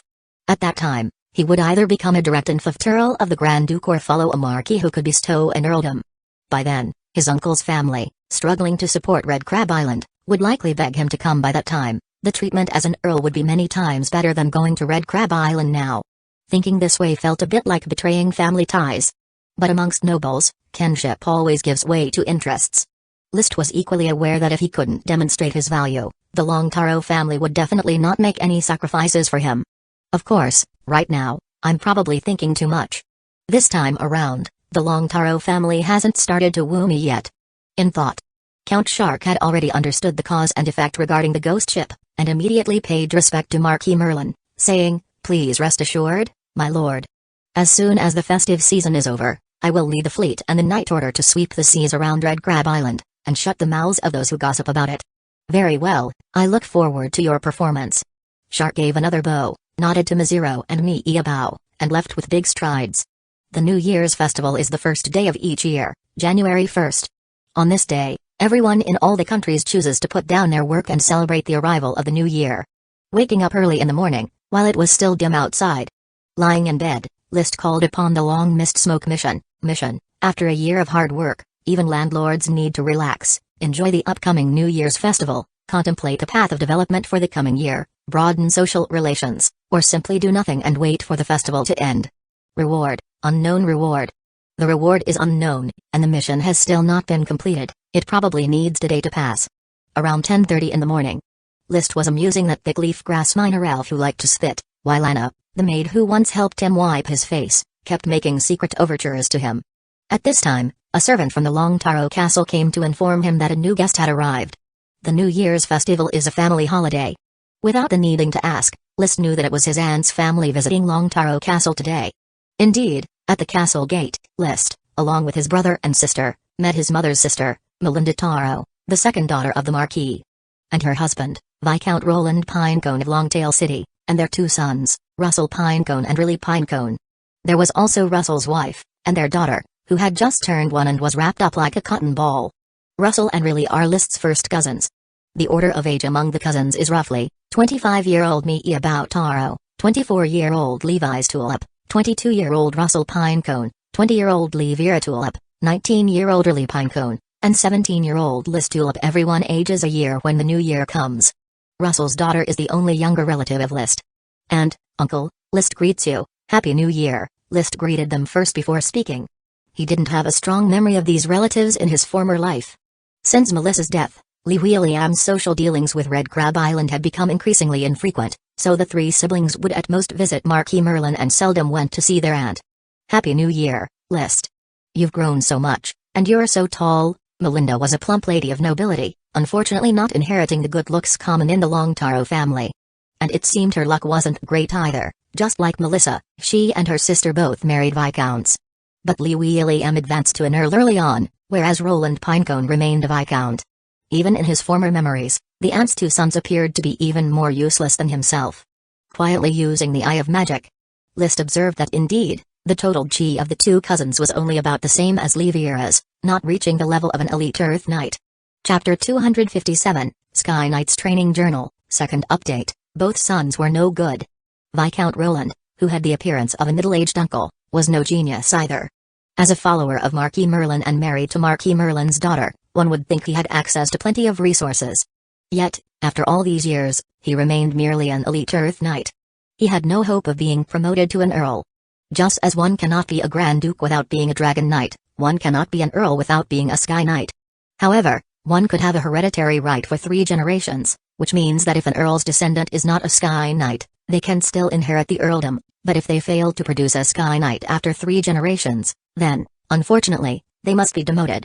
Originally, there was also the rule that one cannot be ennobled as a baron without being an Earth Knight. According to the rules, once List came of age, he would not be able to obtain the title of baron as he had not advanced to Earth Knight.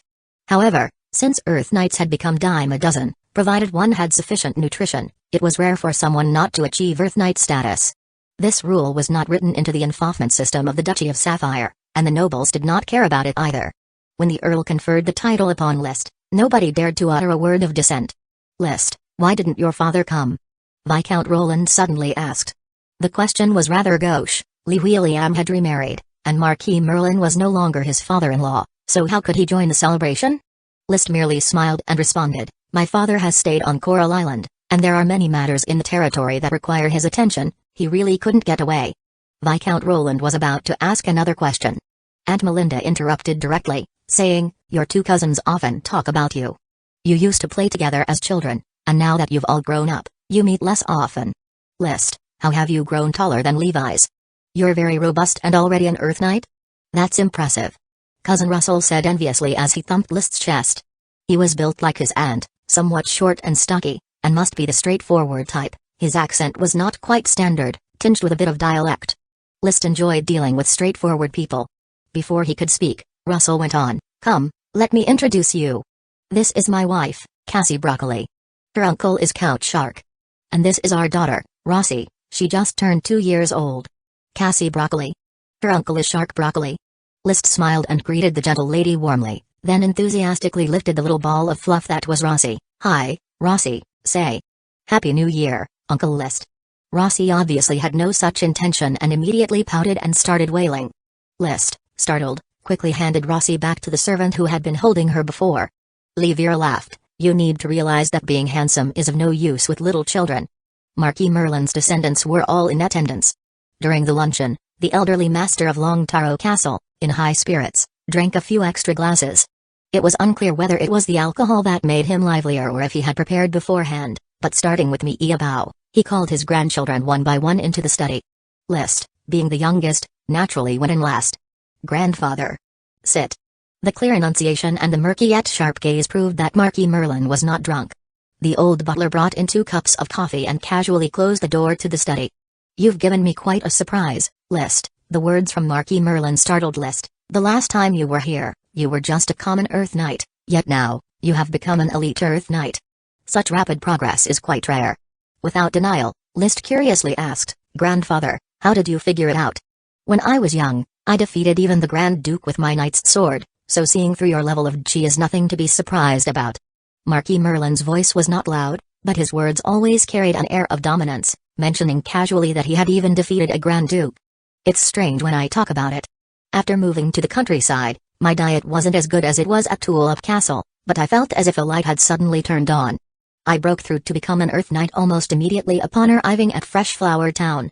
Recently, I felt like I touched the bottleneck of chi, so I started taking magic potions. Of course, the smoke mission could not be revealed, so List had no choice but to make up a story. It wasn't entirely made up, though. The accumulation from an Earth Knight to an elite Earth Knight had indeed been quite natural for him, even surprising himself when he found out. What should have been years of grinding was shortened to mere months. Perhaps living in Tulip Castle was oppressive for you. Those magicians are fond of speaking about the theory of spiritual and material transformation, aren't they? The power of the human spirit can indeed influence one's body. Melissa died too soon, and your father failed to take on the responsibility of looking after you, which truly wore down your talent. While speaking, Marquis Merlin unapologetically lauded himself. Lee William had strong talent, and the bloodline of Longtaro Castle is even more noble. All three of you siblings have inherited your parents' good traits, but you inherited the most, and rightly so. You are the most gifted.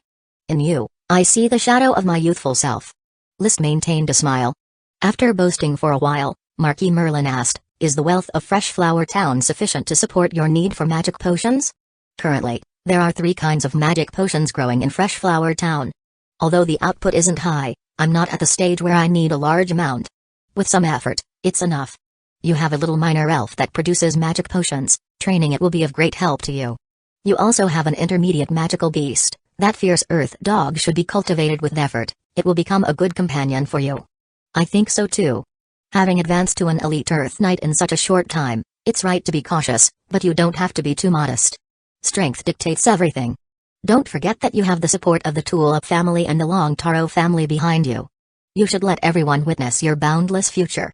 The reason I married Melissa to your father was because he was fearless. Lee William, who back then was still a common Earth Knight viscount, took a daughter of a marquis for his wife, which would have been difficult without any boldness. List was somewhat moved. His own behavior had indeed been quite low profile, lacking the ostentatiousness or fervor of youth. However, the thought was fleeting. His modesty was not due to a lack of strength, but because he had too many secrets. He preferred to progress step by step, he disliked taking risks. Grandfather, I have a clear vision for my future, I know what I should do. Marquis Merlin looked at List with some surprise and nodded. Good, it's rare for a young person to have such a mentality. I'm even more optimistic about your future. He picked up a thin booklet from the table and tossed it to List. I believe your future achievements will surpass your father's. These are some insights from my years of chi cultivation, you can take them for reference. Chapter 258, Infinite Potential Dragon Chi, 3rd release, 800 monthly votes bonus. Marquis Merlin Taro's insights into chi cultivation are of immense value, at least they could be considered family heirlooms. After all, in his prime, Marquis Merlin was one of the leading Sky Knights of the Duchy of Sapphire, known as the Gale Sword Saint. Sky Knight is a level in chi cultivation. Sword Saint is a title granted to exceptionally powerful Sky Knights. Not every Sky Knight is entitled to the title of Sword Saint. For instance, List's uncle Mizero is just a Sky Knight, and no one would call him by a Sword Saint title. Only those Sky Knights who excel in sword combat may be bestowed with the honorific of Sword Saint. Thank you, Grandpa. List happily accepted the notes from Marquis Merlin. His father was the Seawave Sword Saint, from whom he could seek enlightenment at any time, and now he had acquired the cultivation insights of the Gale Sword Saint. Once he advanced to be a Sky Knight, he would have no shortage of experience to draw upon. The only regret was that he possessed the fire attribute's chi, while his grandfather had the water attribute, and Marquis Merlin had the wind attribute. An individual's chi attribute is related to lineage and physique. List's brother and sister both had water attributes, and his grandfather, uncles, and cousins had wind attributes. He was the only one with a fire attribute, which was somewhat unexpected but not unusual. It's just that neither family had ever produced a sword saint with a fire attribute, so in terms of cultivation experience, there was a slight shortfall. If you ever feel constrained in Fresh Flower Town, the doors of Red Crab Island are always open for you, Marquis Merlin said calmly.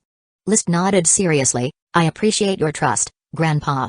Marquis Merlin caught his grandson's gaze and understood his intentions. Should there ever be a day when the Longtaro family's rule over Red Crab Island faces instability, I hope you and your siblings can extend a helping hand to me. Yabao. My greatest disappointment with your uncle is not his lack of talent but his scarce progeny, which falls far short of your father's. Mizero had only one son.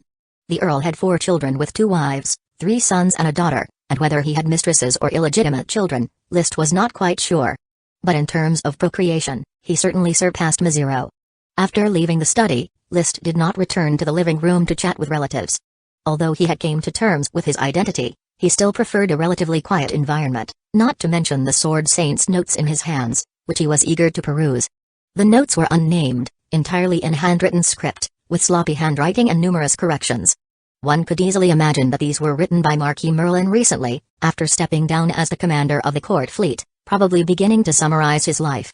At 12, an Earth Knight, at 15, an elite Earth Knight, and at 22, a Sky Knight. In the Sword Saint's notes, Marquis Merlin first recalled his own cultivation journey, a prodigious tale that quite possibly labeled him as a genius among geniuses, even more distinguished than Lee William Tulip, the 25-year-old Sky Knight. However, Marquis Merlin came from a marquis family and had resources piled up since his childhood. Compared to Lee William, who came from a Viscount family, Merlin's talent was not necessarily stronger. There are 3 tiers of Sky Knights. Ordinary level Sky Knights, Sword Saint level Sky Knights, and those hailed as reserve Dragon Knights, the completion level Sky Knights who were always prepared to ride a dragon. By 39, Marquis Merlin was already a completion level Sky Knight. Unfortunately, I do not have a dragon, nor can I find one to ride. My life as a Dragon Knight is hopeless, Marquis Merlin wrote in the notes, without much regret in his words, because at least he could make light of Grand Duke Andrew Sapphire, but the Grand Duke has a Sapphire dragon, and he cannot ride it either, not receiving the dragon's recognition. His complete chi is of no avail. Although he had never ridden a dragon, he had indulged in fantasies about Dragon Knights. It is said that advanced chi of the completion level is already the ultimate point of chi. Only by combining with the mystical power of dragons can one produce the incredible dragon chi. A type of chi that exceeds the limits of magic power and possesses infinite potential. Unfortunately, the Grand Duke is too stingy, having refused my requests to read Duke Anderson's Dragon Knight Chi Manual countless times. Dragon Knight Chi Manual? Liszt's emotions surged, he wished he could snatch the manual right away. Take a look at what a Dragon Knight is, what Dragon Chi is. The current Grand Duke Andrew Sapphire should be a completion-level Sky Knight who hasn't ridden a dragon. However, he holds the Dragon Knight Chi Manual from the first Grand Duke and is presumably the only person in the entire Duchy of Sapphire who knows how to ride dragons. Liszt felt that he would eventually need to have a thorough discussion with him on the subject of dragon riding. He shook his head, casting aside the many distractions. He began to read Marquis Merlin's true insights into Chi cultivation. The Apprentice Knight stage was only briefly mentioned, and there wasn't much elaboration on the Elite Earth Knight stage. It was vastly different from the experience provided by the Earl, which was all about consuming potions, more potions, vigorously consuming potions at most, providing some rational advice for consuming potions. What was detailedly described was the Chi cultivation of Sky Knights. But Liszt timely stopped himself. I need to focus on mastering the Elite Earth Knight stage now. I mustn't aim too high and only build on solid foundations first. He stored the Sword Saint's notes in the gemstone space, left the room, and returned to the living room where the lively chatter continued. Liszt, what gift did your grandfather give you? Cousin Riley shouted as soon as he saw Liszt, appearing more animated than a simple rustle. What's your gift? Grandfather gave me a gemstone equipment. Riley triumphantly pulled out a pendant from his chest, embedded with a yellow gemstone. This is a topaz from the Topaz Dragon. It can make my chi more solid, even an Elite Earth Knight can't break through my firm chi. Envy. Any piece of gemstone equipment was worthy of envy. Liszt praised it appropriately. I'm really envious. Gemstone equipment, it's so beautiful. Riley immediately grinned from ear to ear. Whether a weapon or an accessory, a piece of gemstone equipment was valued at over 1,000 gold coins. As a second son with no title to inherit, 1,000 gold coins was like a windfall. Liszt then inquired about everyone else's gifts. Surprisingly, Marquis Merlin had given out 3 volumes of Sword Saint's notes, to Mi'Iabao, Levi's, and himself. Russell, Riley, and Levira each received a piece of gemstone equipment. Levi's spoke with a smile, including yours. The 3 volumes of notes were all personally written by grandfather, and the content is the same, of course, typos differ. Actually, grandfather only needed to write 1 volume, the rest you could have copied yourselves, Riley said proudly, believing that the value of the gemstone equipment far exceeded a manual that could be borrowed and copied. Riley, don't talk nonsense, Aunt Melinda chided Riley, her smile a bit unnatural. Viscount Roland held his cup, taking a sip as if to camouflage. Those a bit sharp understood Marquis Merlin's intention, not holding out hope for the younger generation. He gave them something of real value, gemstone equipment, while for those he had expectations, He gave a manual for cultivation. Chapter 259, The Grand Magician's Blessing, 4th update, bonus for 1,000 monthly tickets. I had thought that a family banquet would mark the end of this somewhat uninteresting festival and I would receive my reward. But come evening, an unexpected delight arrived. Marquis Merlin, long time no see, said a middle-aged to elderly man donned in an exquisite magic cloak, with 3 gemstone rings of different colors on his hand. They were light yellow, pale red, and blue. Mr. Grimand, what brings you here instead of staying at the court? Marquis Merlin was somewhat surprised by his arrival. I bring blessings from the Grand Duke. The Grand Duke is thoughtful. Let's begin, Mr. Grimand.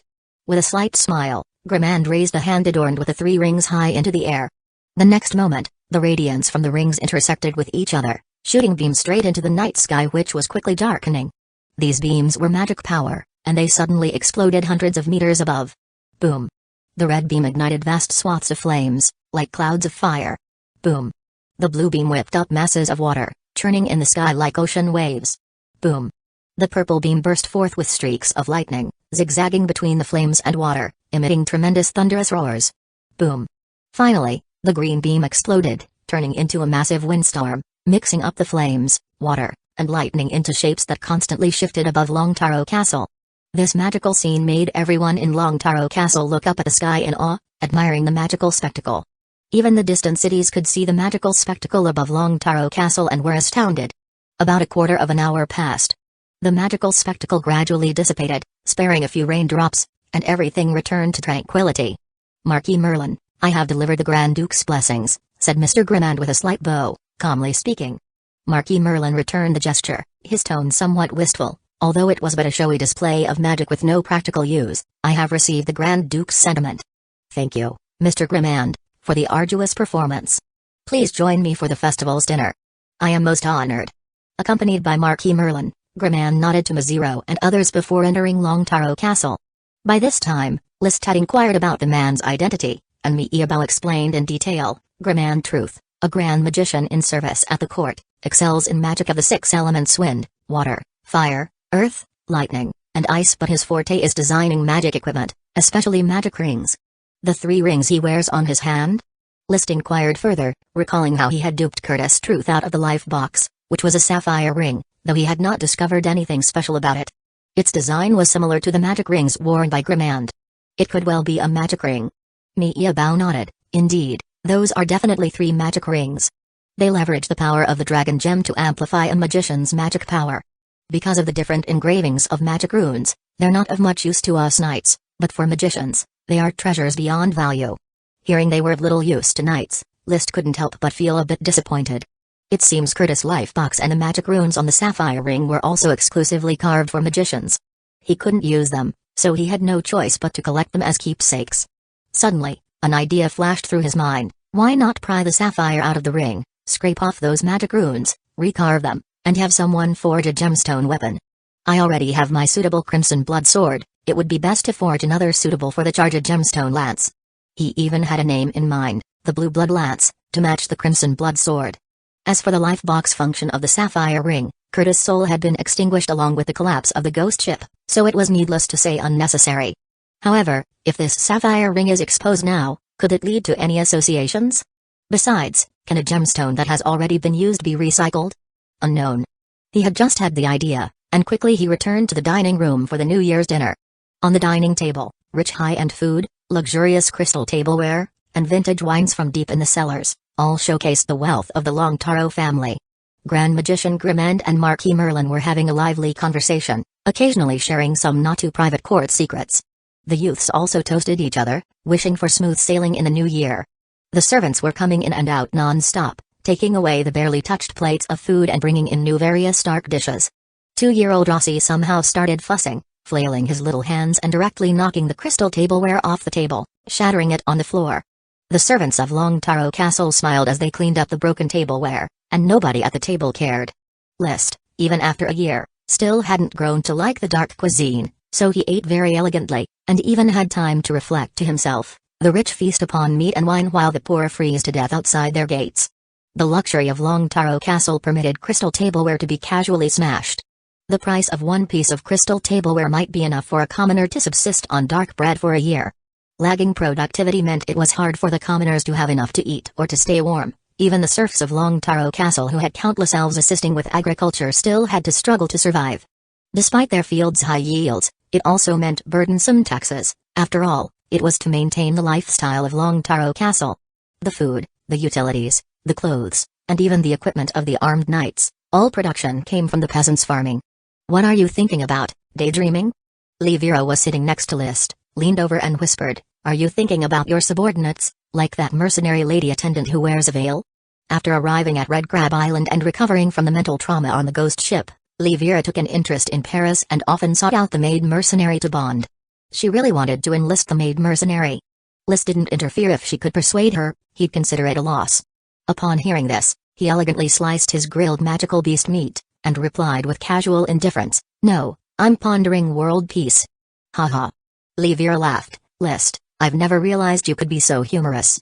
List laughed too, somewhat self-deprecatingly. "One should do something meaningful in life, and wishing for world peace is meaningful. Of course, we need to understand to set a small goal that can be achieved first." "What is your small goal?" "For example, I want to ride a dragon first." "Haha." Livira burst into laughter. Cousin Russell from the side also laughed loudly. "Yes, I also want to set a small goal. I want to ride a dragon too." The laughter even drew the attention of Grimand, who was having an enjoyable chat with Marquis Merlin, who wants to ride a dragon. "I can introduce him to the Grand Duke. His court has the only dragon in the country." Chapter 260, The Elf of the Sea, 5th update, additional chapter for 1,200 monthly votes, dong, dong, dong. The midnight bell of Long Taro Castle struck 12, marking the official end of January 1st in the year 152 of the Sapphire calendar. Lying in bed, List called forth the smoke mission with a heart brimming with anticipation. As the festival drew to a close, the mission was indeed completed. Complete the mission, reward, the sprite of the sea, a siren. This is... All drowsiness vanished from List, replaced by excitement that had yet to explode. The sprite of the sea? A siren? Isn't that a creature from legends? Sirens, legendary creatures of the ocean, appeared in night novels only second to mermaids in frequency. In most night novels, sirens are depicted as benevolent creatures with the upper body of a woman and the lower body of a sea serpent. In a few night novels, sirens are portrayed as malevolent beings that lure and kill sailors at sea. Unlike mermaids, the romantic figures of the sea in night novels, and unlike the evil devils of the sea in folk tales, the Nagas, or the fishmen, the hybrid creatures created by ancient magicians as mentioned in some magic books. Sirens hold widespread appeal among sailors. Many sailors would swear by their souls that during certain voyages, they heard ethereal singing over the sea that intoxicated them. Quite a few even claimed that when their ships were lost at sea, it was the sirens singing that guided them to the right direction. List held no doubts about the existence of sirens. What's so surprising about them when phantom ships had already made their appearance? Whether it be mermaids, Nagas, or fishmen, he did not doubt their reality either. On the contrary, he was extremely excited. In the night novels, most sirens possess the beautiful upper human body of a woman and had melodious singing voices. The smoke mission referred to the siren as a sprite of the sea, which clearly meant that a real siren was a benevolent creature with extraordinary power. A siren? They actually mean to reward me with a siren. I wonder what it actually looks like. How beautiful it is, and whether it possesses reproductive organs like a human. He stroked his chin, his expression somewhat lecherous. After pondering for quite some time,